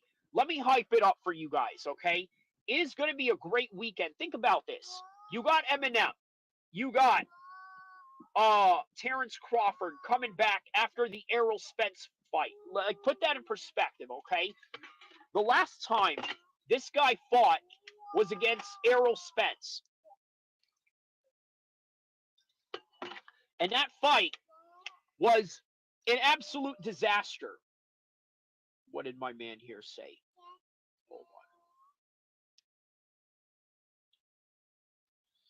on. EMINEM in the UFC, their Undertaker walking out of Saudi football field, riding the wave, right place, right time. All right. And then what else did Matt K also say here? Here in England, dude, gonna be hit the hay bin. Good listening. We'll catch up tomorrow. A shout out to Matt K right there. And then Al-Wadi, he says, all right. So shout outs to Matt. Shout outs to all the followers and listeners from England. By the way, let's react to some of the UK crowds that they had going on. Speaking of my man Matt K from England, right? When you were watching UFC 304, there were some fans that were falling asleep. And I got to tell you, man, I'm not going to make any judgments on that. I think, obviously, if you're going to watch an event like that, you'd have to plan it out. And not only plan it out, but also understand that you need stimulants in order to keep you up, especially if it's not within your own circadian rhythm to be up during that time. But I felt bad for the fans of UFC 304 that fell asleep. And that is why the UK, my man, I got to be honest with you, is the most hardcore fight fan base ever. Now, I think as a Californian, Manchester crowd was wild. Yeah, Matt K, they were absolutely wild, man. Me, as an American Californian, right, I'm very privileged to be a combat sports fan. Let me tell you why. If I watch a British or an overseas card in the UAE and Saudi Arabia, I get to watch it in the morning, and then prime time, I get to watch UFC at night. And by the end of the day, that's a 10-hour span of watching fights from morning to nighttime, and nowhere will it interfere with my sleep. In fact, I get a good night's sleep on Friday. I wake up, I do the Fajr prayer in the morning, and then I get a workout in. Next thing you know, it's 9 o'clock prelims. I get to watch a British boxing card or a British UK UFC card, and then a boxing card at night or somewhere in that. So it's a privilege to be a West Coast fight fan. And if you're in the United States, the most that you'll complain is if you're an East Coast fan, watching the main cards at 10 o'clock, as opposed to here, when we watch the main cards, the sun is still up, right? So that's the type of experience we got going on here in California, being able to watch these fights. So the fans of the UK have to be applauded, because they are true hardcores. And not only are they hardcores, some of them will really stay up. Look, the crowd was popping in the time frames where clubs are shutting down here in the West Coast at 2 a.m., right? That's what time a lot of these places of gatherings are shut down, is 2 a.m. 3 a.m. is the main card of UFC Manchester, to really put that in perspective.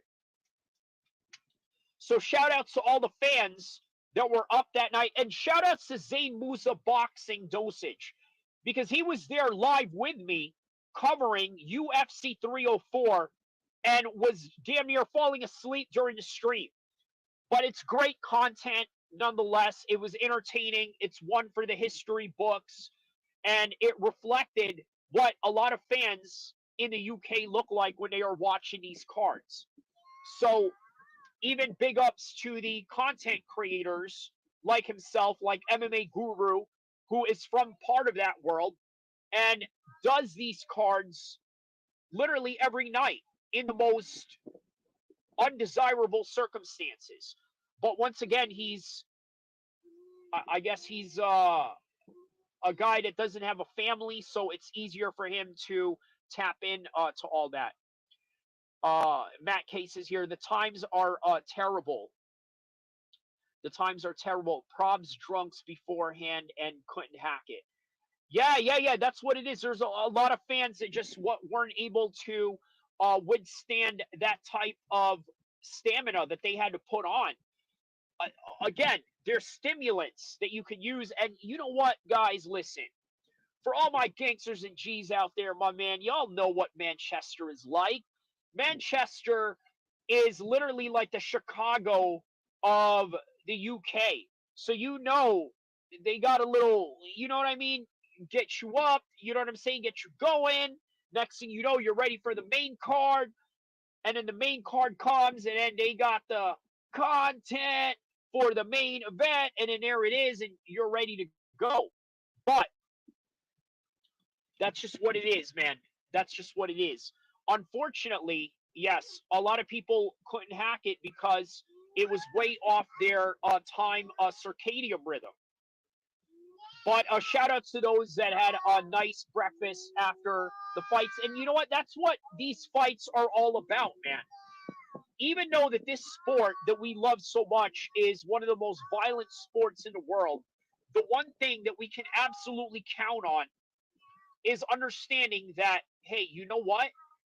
Amongst the violence of this sport, there's a lot of positivity that comes with, let's say, building bonds with communities from around the world, people that share the same interests, talking about it, going to these events, spending time in hotels in these events, and going to the actual events, meeting the fighters, meeting the people that are in the corners, meeting the people that are in production, and everything in between, right? That is one of the greatest positivities that you can get out of the sport. And then Matt K says, you know the hustle. Yeah, that's right. Well, I don't know what he's referring to with the hustle, but if I'm talking about the proper stimulants to keep you up during these fights in Manchester, it could have been done. Look, you're spending thousands of dollars to sit front row only for you to fall asleep. Now, MMA Guru said something very interesting about UK MMA seats, right? I think a lot of the lads that go to the MMA fights in the UK, many of them, and again, this is no disrespect to the hardcores, but many of them are rich guys that can spare a few change, and as a result, it's sort of a status for them to be seen front row cage side, even though they're not avid MMA fans or MMA practitioners of any kind or martial arts practitioners of any kind, right? They are just in it for the status. And to a certain argument, you could say that, hey, you know what? MMA is a sport where the poor try and reach the top, whereas it is funded and endorsed and also encouraged by rich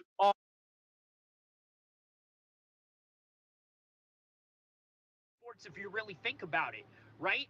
A lot of from its inception were tied to organized crimes. We can get into Daniel Kinahan. How about this? Since we're in a topic of both matters at hand, Terrence Crawford and Daniel Kinahan were partners at one point, if you guys remember this. I think it's quite it's quite interesting to bring that up, right? Obviously, fair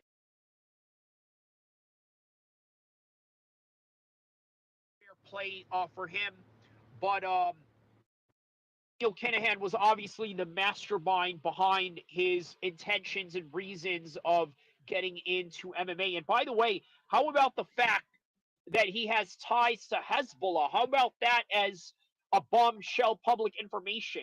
Let's read what Matt K says here. Matt K says, have you got the UFC brand gyms in the USA? Yes, we do. Matt K says, we got them in England and they are terrible.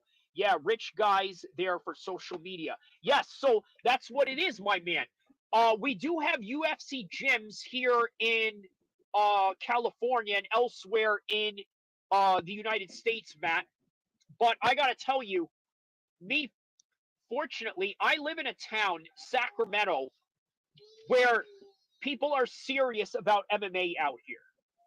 And I'm very fortunate to live in a town like that, like all the Muay Thai gyms. How about this? Even the Uplift Taekwondo gyms that my son goes to, where I try to, help him build a base and whatnot and things of that nature, right? So, I live in a town that has a lot of boxing, has a lot of Muay Thai, has a lot of great wrestlers, has a great history in Taekwondo and karate. A lot of jiu-jitsu gyms, right? Ranging from Dustin Akbari all the way to Sia Paulista, and then all the way down to the Cesar Gracie gyms out here. But it is because we have that history in California as a martial arts town to have legitimate gyms. In England, I will say, yes, it's really a social status, but at the same time, you got to understand that there were guys like Tom Aspinall's dad, who was a jiu-jitsu ace and the first black belt in all of England. And how about this? Conor McGregor's coach, Kavanaugh, is the first black belt in Ireland. So a little fun fact there, right? Two of the first black belts in Ireland and England and Ireland, and we're talking about John Kavanaugh and Tom Aspinall's dad, okay? So there are guys like that in England.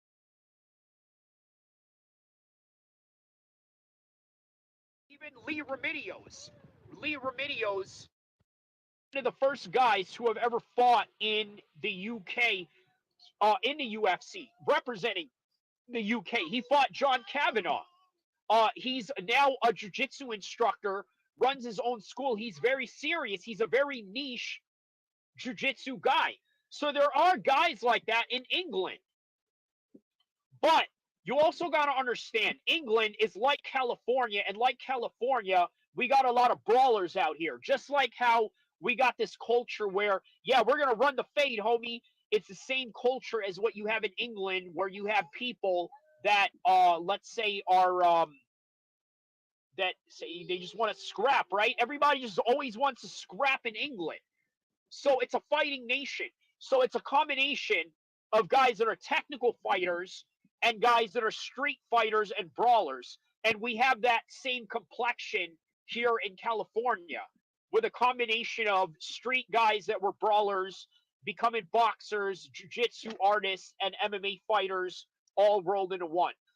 So that's the type of culture that we offer in California in terms of martial arts and whatnot. So we have a real serious culture. But when you're talking about big cities in England, and then you got a bunch of rich guys that have never thrown a punch in their life, you best believe that once they get in that UFC gym, they're going to take all the selfies that they can in order to make themselves look like a tough guy. But maybe some of them become tough guys. And here's something you got to understand, right?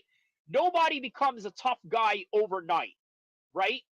There was a certain point in time where most martial artists, including myself and most fighters like myself, at one point have been bullied. And as a result, they decided, hey, you know what? I'm not going to take it anymore. I'm going to go out and train harder than the next guy. And as a result of that, hey, now you have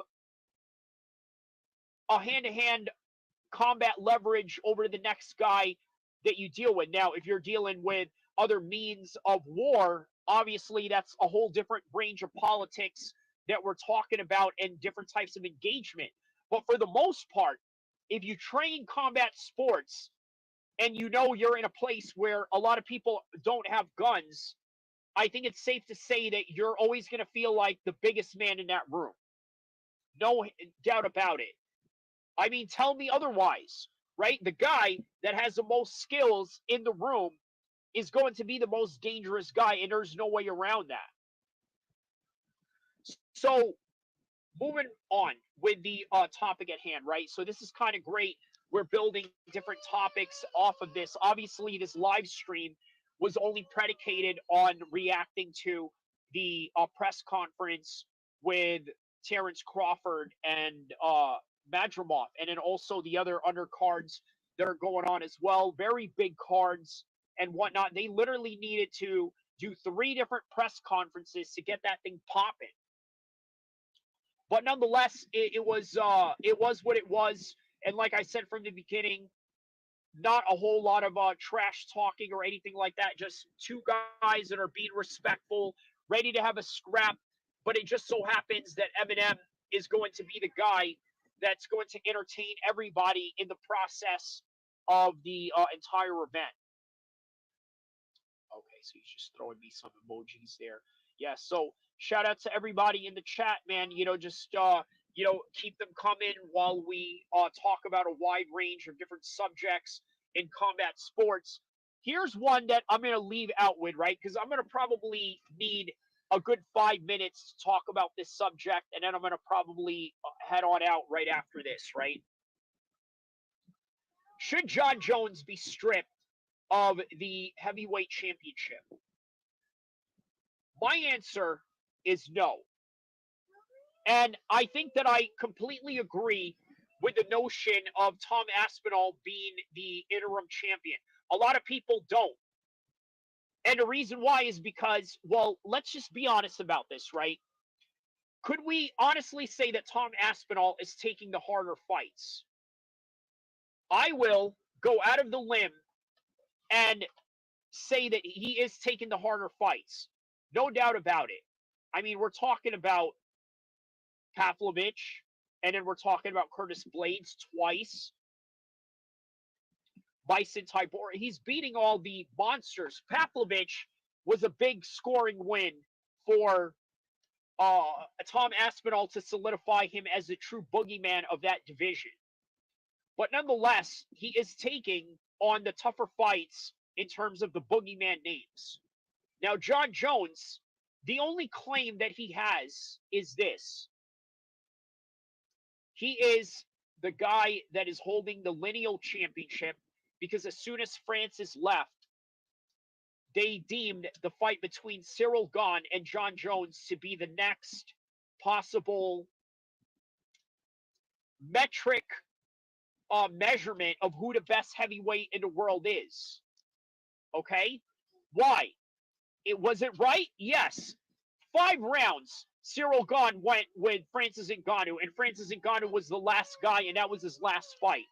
John Jones, great resume at light heavyweight, undoubtedly deserves that shot. So he wins. So therefore, John is the true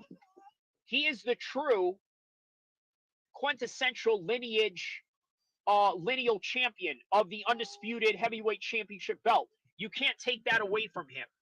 Now, with Tom Aspinall, I will tell you, and if I were the commissioner or the responsibility of Dana White, I would just say this.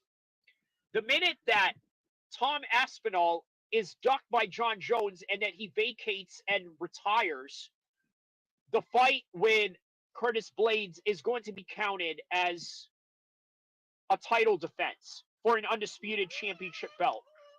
And I think that it's only fair that you operate in that particular matter. But for now, I also think that it's fair to say that John Jones is the rightful heavyweight champion until otherwise. But all this other talk of Tom Aspinall saying that he should be the rightful champion, there's a difference between being the better fighter and being the rightful champion. Right now, you could argue and say that Tom Aspinall is a rightful fighter. Why? Think about it like this. His last 2 fights are literally a Stockton slap to the whole heavyweight division. Why? 209 was the total for his last 2 fights. 1 minute and 9 seconds for Pavlovich and 1 minute for Curtis Blades. 209. A Stockton slap to the heavyweight division by Tom Aspinall. Okay? So he's the better fighter. But don't let the emotions of knowing the fact that he's the better fighter dictate the competitive architecture of the UFC. Now, is it right that John Jones has been out, that he's been injured? Yes. But you got to understand this. Injuries are part of the sport, and as such, should be given some sort of excuse as to, you know what? It's part of the sport. You are injured. We're going to freeze your accomplishments at this particular time and keep you in the rankings until otherwise, until an extreme situation has to come up out of it. So that's what you got going on with John Jones. Is he the rightful champion? Yes. Is he the better fighter? That is debatable between you and the other observers of the sport. So tell me, is that the most fair and objective take that you can present in that matter? Yes. I got to be honest with you too. What do we have here with this comment? My man here says, hold on. So the comment here is by Wisconsin. Okay, Stipe shouldn't fight Jones coming off a loss 4 years ago. I agree. Alex Pereira wasn't even in the UFC when that happened. You're right. But funny how fortunes turn in the blink of an eye, considering the fact that Alex Pereira came off of a loss from Izzy, moved up, got a belt in a different weight class, and can still hold the moral high ground of knowing that he has more wins over Izzy than Izzy has on him on 2 sports. But he now has a chance for greatness of 3 belts. I mean, I tell you what, the UFC should absolutely champion ideas like that. They absolutely should. You want to know why? Because this is how you build your brand. This is how you build the legacy of the UFC. Never mind the legacy of these fighters. Because the truth of the matter is, here's something you got to understand. A lot of you don't care about the legacy of these fighters. That's the God honest truth. What you care about is the preservation of the sport. You want to know why? Because if the UFC tanks, guess what?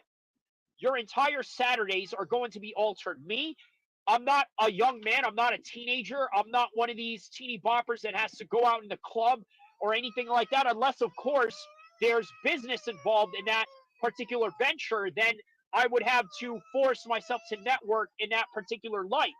Nonetheless, here's something you got to understand, right? Your Saturdays can be altered if the UFC doesn't do well. And in recent times and in a recent news, guess what I've heard?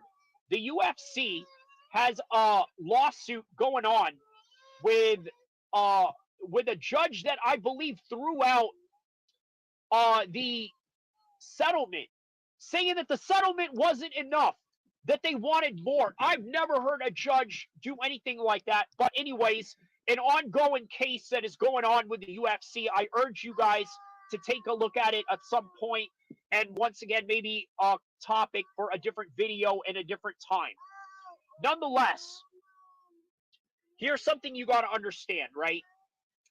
I think I'm going to leave it off with this because we got a couple more minutes before we get on out of here, okay? So the Saudis are now changing the face of combat sports. And that is for the better and that is for the worse. Well, the worse is the less of all things, right? It is going to be better because you're going to see all the fights that you want to see, and they've proven to do exactly that. The worst part about it is that I think you will lose a certain level of nostalgia Why? Because look, understand this: the Saudis are going to have a lot of their fights in their backyard. They're going to have it done in Riyadh, right? So as a result of doing it in Riyadh, they're going to lose out on at some point lose out big cities like LA, like New York, things of that nature, right? They're going to lose out on those cities. So that is the worst of it. Or so you think.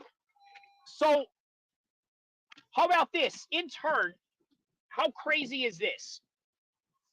As a result of this shocking turn of events, the Saudis are not just keeping these fights in Saudi Arabia. They are also planning on putting these fights, just like what you see right now, in LA. Okay? This weekend.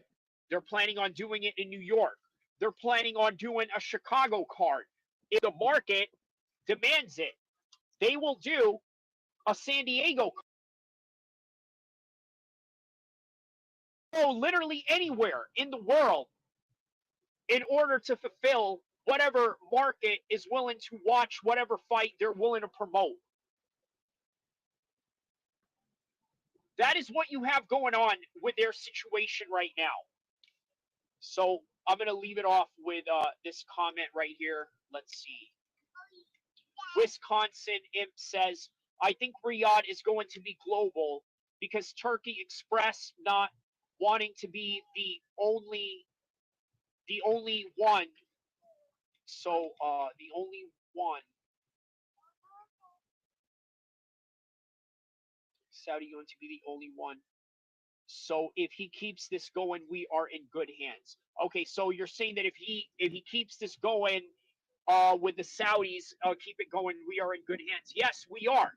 Because the fact that they are motivated in making these fights, and by the way, I'll go into why they're really motivated into this, right? It's a resource matter, right? So obviously, Saudi Arabia is trying to maintain a different staple of economic prosperity. And what is the option? It is tourism. You can build tourism through fights because these people are fight fans. They want to build packages for you to come and watch these fights there. But they also want to expand their business and put a foothold in different parts of the world. And this is why we have LA this weekend with Terrence Crawford and Madrimov. Now, they're doing a Vegas card for UFC's Noche. You see, they are literally putting their footprint in everything that you watch fighting related Saturday. Whether it's UFC's Noche in September, or whether it's the Madrimov and the Crawford card that's coming up this weekend. They are trying to fill up that space and that particular demand. So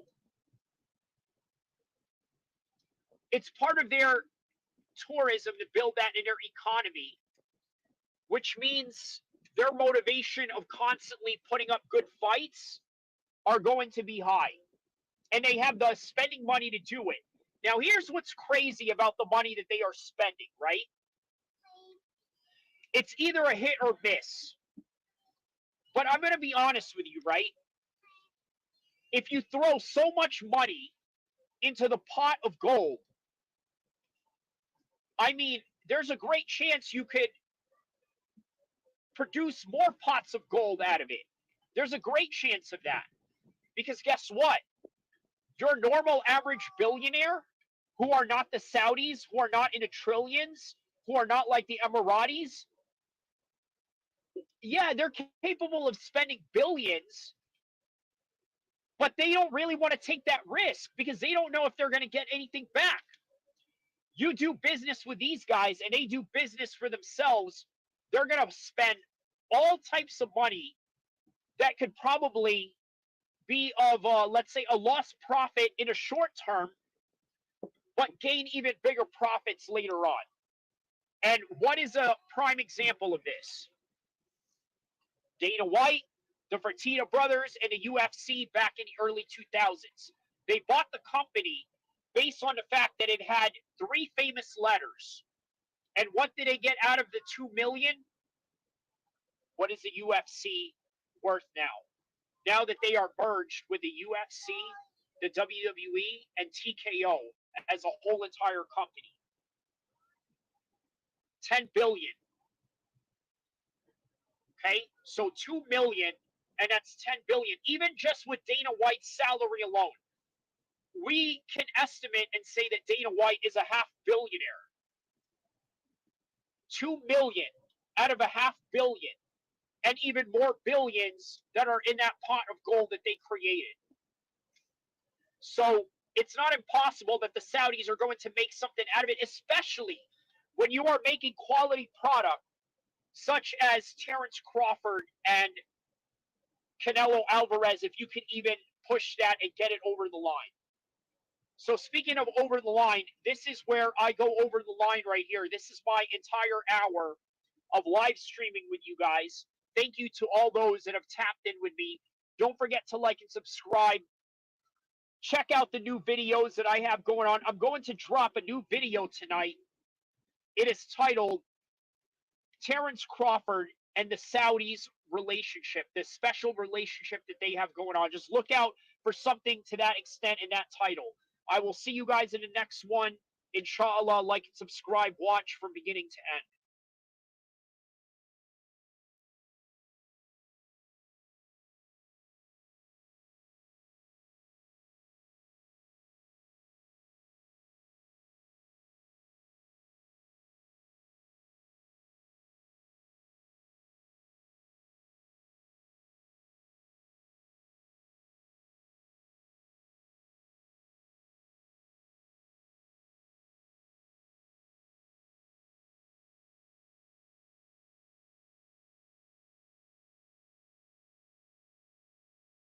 Post UFC 290, and I figured I'd just go do a prediction right now, an early prediction for Dricuss versus Israel Adesanya. What exactly do I see here? Well, right now I'm currently listening to the press conference of Dricuss and what he thinks about his matchup with Israel Adesanya, and he says something to the effect that, well, take a look at my latest performance with Robert Whittaker as opposed to the latest performance of Israel Adesanya against Robert Whittaker. Now, here's the thing, is that Joe Rogan said something very interesting tonight, something to the effect where, you know what, if you're rematching a guy, you're going to be a little bit more reluctant in how you're going to throw your shots because of the fact that you know exactly what had gone on in the last fight with that guy, and you know how powerful he is or how strong he is or something to that effect.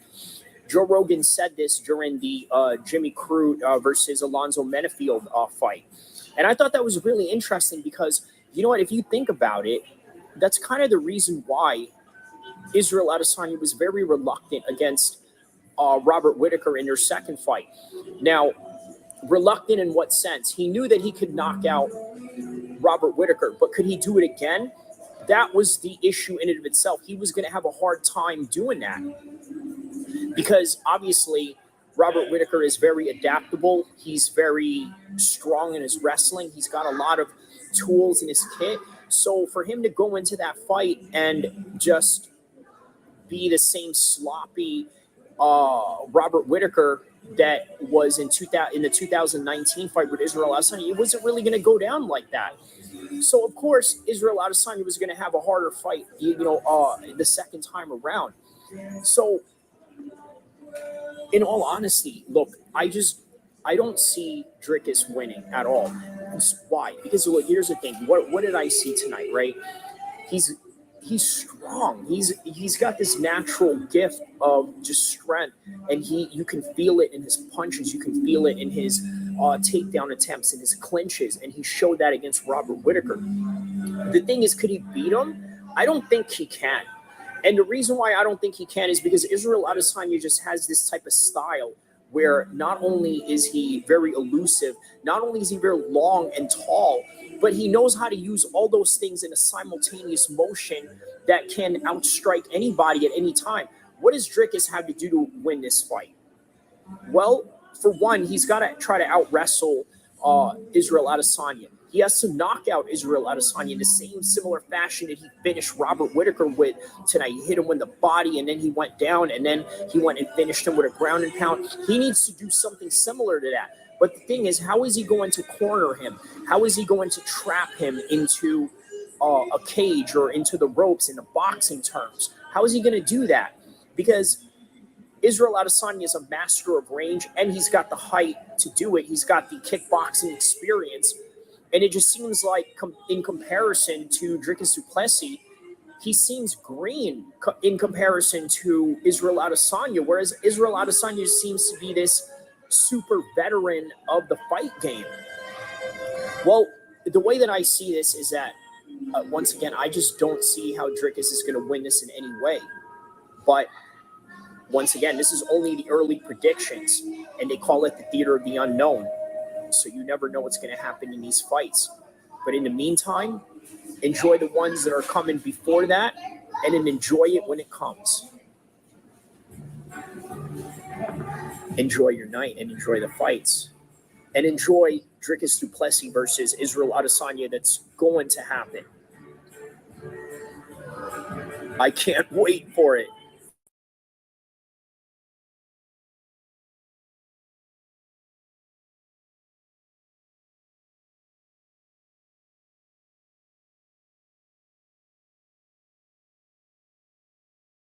Does Israel Adesanya really mean to be the way that he is in terms of his hatred towards Dricuss du Plessis?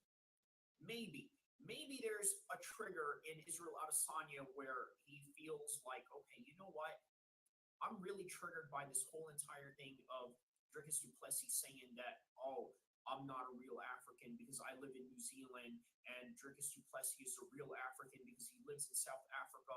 But then there's an apartheid, race card built into the whole promotion that I think even Nelson Mandela would be interested in to watch a fight like this, right? I mean, let's understand something. I always said, and I will stand by this, when it comes to combat sports, right, it's an extremely tribal matter. More so with the fans than with the actual fighters. Now, why is that? Well, for the fighters, you have to understand something.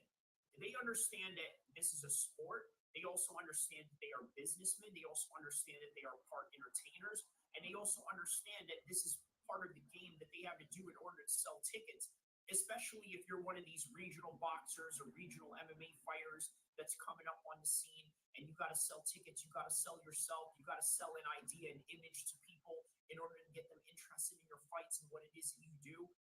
But for the fans, everything is about a tribal effect. And let's say if you're a Mexican fighter like Yair Rodriguez, Cesar Chavez Jr. and Sr., Canelo, then you have the likes of GSP with the Canadians. Then you have Michael Bisping for the English fighters. Then you have,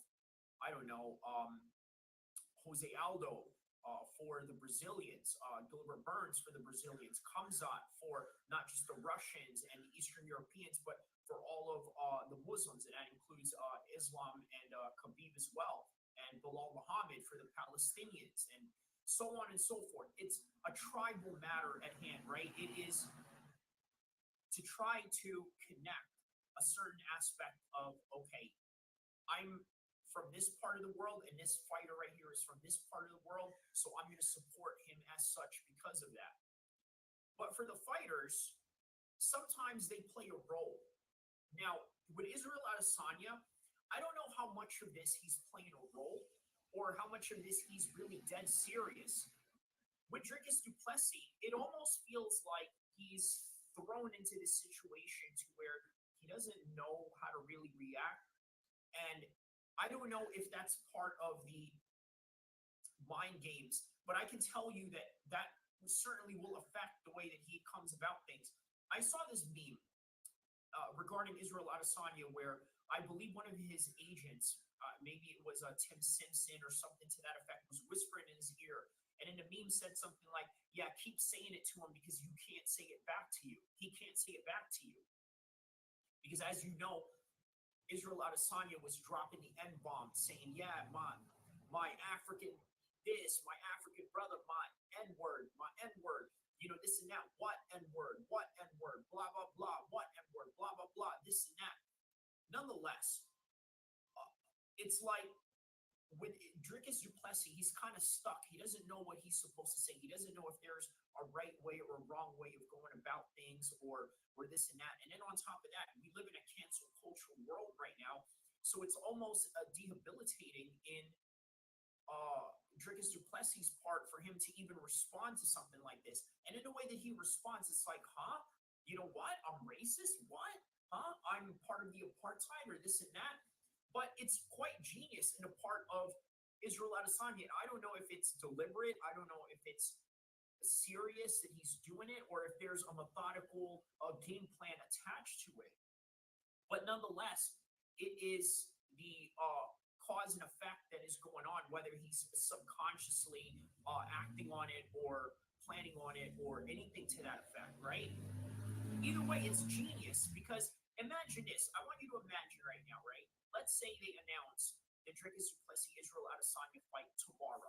And let's say they were going to do a press conference. So right now, as I'm filming this, this is probably on a Tuesday of July 11th. Tomorrow is July 12th. So let's say maybe tomorrow on a Wednesday, they have a press conference. I'm not saying that they do, but let's say that, yes, that's the case, right? It would be a massive. And I can tell you that Israel Adesanya would get up on the mic. He would start calling him all these racial implications or talk about the apartheid or talk about the fact that he's a real African and talk about the ancestry of Dricuss Duplessis. And then Dricuss Duplessis would fire back at something to the effect of, well, what have you ever done for Africa? Or you've never lived here, or say something to that effect, right? I think that would blow over with a lot of people. Now, how about Donald Trump shaking the hand of Dricuss Duplessis? You don't think that the media will somehow eat that up and say, hey, look, right here, he shook hands with Donald Trump. And little do they know, months prior, during the fight of Israel Adesanya and El-Kheer, guess what? He even shook the hands of Donald Trump after he won the title back from El-Kheer, right? But the media probably won't show you that. And again, I'm only trying to show you all these different hypothetical scenarios that's going to happen and come about with Israel Adesanya and Dricuss Duplessis in their upcoming press conference, whether that would be tomorrow or whether that would be next week or whether that would be months from now or maybe even the next following year after December of 2023 and into January of 2024.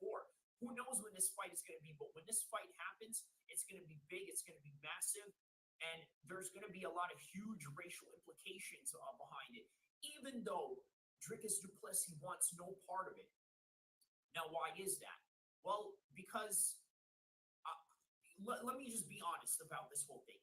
Do I find Dricuss Duplessis to be a racist guy to any degree? No. But here's the thing. There's a lot of white Americans out there that are not racist, but guess what? There's a lot of them that get called on for being this way or being that way, or because they support Donald Trump, they are somehow deemed, a certain type of category, and they can't do anything about it. Right? Like look at what happens with the BLM riots, right? Let's say you try to stop them from trying to riot in your streets or trying to riot your store. Guess what's going to happen? You're going to look like a racist, right? Nothing you can do, you can win in this type of narrative. Suppose you're a cop, right? In LA or in Wisconsin or wherever the George Floyd situation happened, right? You're just trying to somehow mitigate a dangerous situation because you're a cop and you're called to do these things and this and that. And guess what's going to happen? You're going to look like a racist. That's just the bottom line. How about the Marine that choked out that guy at the NYC subway, right? He choked him to death. Now, there's a lot of controversies that go into that, right? If you're a jiu-jitsu practitioner, you know that you shouldn't be holding a chokehold for no more than 1 minute, right? He held that for God knows how long. right? And then obviously it led to the guy's death, unfortunately. But at the same time, there's also the aspect of the guy was yelling out he was going to kill everybody in the train. So what do? There's nothing that you can do. Guess what? This is literally where Dricuss du Plessis is at in his moment of time right now when he's going to fight Israel Adesanya. So if he's going to go in there and he wants to have a great fight and implement his game plan and do what he needs to do, he has to leave all of that out of his head, all the guilt, all of this. You know what? Here's the thing with Dricuss du Plessis. He needs to go and embrace this. You know what? You think I'm a racist? So what? So be it. Because look at Israel Adesanya right now. He is loose as a goose. Has no care in the world. Doesn't care about what anybody thinks or anything to that effect. But guess what? It's going to help him in this fight. Because whether he believes it or not in his head that Dricuss du Plessis is a colonizer, that he's a racist, that he's this and that, whether he truly believes that or not, it's obviously enough for him to be so hyper motivated that, I mean, what can you really say, right? You know what I mean? Like, he's really playing into it. And what I'm trying to say is that Dricuss du Plessis is not. He's trying to deviate away from it. He's trying to make this into something else. He's trying to make this about fighting. He's trying to make this about just mixed martial arts in and of itself. But for Israel Adesanya, he's trying to make it more than just mixed martial arts. And maybe sometimes that's really what you need in order for you to succeed in a fight game like this. You need to go out there and make believe that this is more than just a fight. You need to make believe that this is more than just a contest, that it's more than just that. It is the absolute life and death situation of whatever it is that you're motivated by. And if that helps you, that helps you. But for some other people, it just doesn't help them. They're just nonchalant about everything, like Alex Pereira. Everything to him is just like, whatever. I'm in a roller coaster ride. Whatever. I'm just going to keep my face straight. I won the championship. Great. I'm just going to act the way that I do.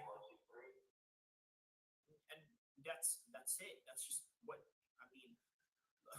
Bottom line, I think you guys have to understand that this is more than just a fight, and I think that a lot of people outside of the mixed martial arts world is definitely going to eat this whole fight up, because guess what? This is just what casuals are attracted to. They're attracted to fights like this.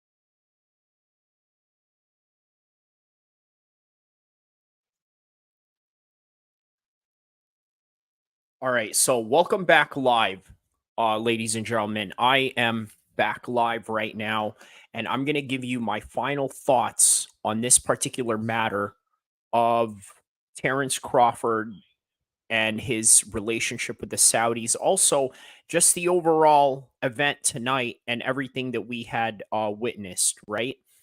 So I'm going to do a video right now.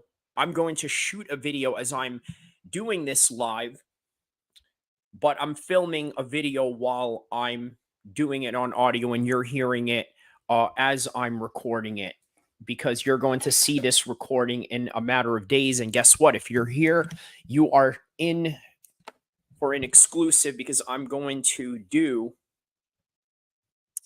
a video while filming it with you guys right now. So I'm going to do it in 5, 4, 3, 2, 1, and I'm going to show you how I do this with just one take. So here we go. Right now, the event of Terrence Crawford versus Madrimov has ended. And once again, there is a controversy that came with this particular fight. And what exactly is that? once again, the conversation of robbery, which is a constant narrative. Every time there is a fighter that everybody loves or has fell in love with or somehow loves the fact that they made a good account of himself in a rocky storyline of some sort, we often want to shun the real winner, which is Terrence Crawford tonight, and yell out robbery. Now, is this appropriate to say that there is a robbery going on here? In my humble opinion, no. The stats of the fight as it was going on tonight, yes, was there a lot of great head movement by Madrimov? 100%. There was a lot of great head movement on his part. Was it frustrating for Terrence Crawford? Yes. It was something that Terrence Crawford rarely ever dealt with in his whole entire career. And as a result, it gave him a very tough fight. But in the end, he pulled through and did exactly what Terrence Crawford does as a consummate professional.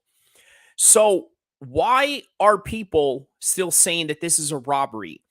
Well, you have to understand something. If you watch combat sports long enough, whether it's MMA, boxing, or even kickboxing or everything in between, this is just a common argument that many people are going to make because you're going against their feelings and emotions. I don't necessarily want to say that it's because Madrimov is your favorite fighter, or at some point, maybe he will. He will be a fan favorite, especially with this performance. And prior to this fight, he was a relatively unknown fighter. And sometimes the most relatively unknown fighters are the ones that are most dangerous to fight. And Andy Ruiz against Anthony Joshua is a great example of that. And by the way, shout out to Andy Ruiz tonight. He scored a draw, which, by the way, a lot of people are going to say that that is a robbery as well. Tonight, I'm going to tell you, the judges got everything right. They got the draw correct for the Miller versus Ruiz fight. They got the decision correct for the Jose Venezuela versus Pitbull CRUZ fight. And tonight, they had a split decision right down the middle for Crawford and Madrimov. It's very hard to score a fight like that. But ultimately, Terrence Crawford came out on top. Scathed right through, barely made it, but still made it nonetheless. And you have to be very fair and objective about that reality. Because if you're not, well, you just want to look at the world in your own worldview and your own narrative without really looking at the facts. So robberies are always going to be a complaint for many of the casual fans, also many of the hardcore fan base as well. But the reality is this: there can only be 3 judges, and what they see that night is more important than what you see. But here's something that's also important. What they see and what you see may be very similar, but it just so happens that they happen to be the judge and you're not. And therefore, somebody has to make the decision when the fight goes into the scorecards. So don't forget to like and subscribe as I just explained to you why there are no such things as a robbery in combat sports, at least not for the most part. I'll see you guys in the next content to come. And for all those that are watching right now, I'm not going anywhere. I just literally recorded a video right now while I was doing this live audio with you guys. So what I'm going to do as this time goes on, I think I'm going to end this stream right here, but I'm going to end it in a little bit of a unique way. So what is the next major UFC event that is coming up right now? It's going to be Dricuss du Plessis versus Israel Adesanya. Well, guess what? I made this live stream a few months ago. It's called Izzy versus Dricuss, UFC's most racist fight that has been signed. And it is going to be for Perth, Australia, UFC 305, taking place on August 17th. So I hope you guys enjoy this content. I will see you guys in the next content to come, inshallah. Watch this till the end.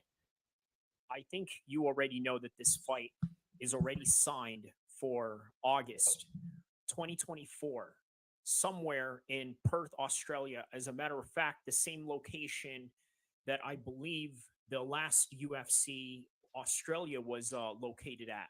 So I got to tell you, the history of this particular fight, it is going to be massive. And I'm going to tell you why.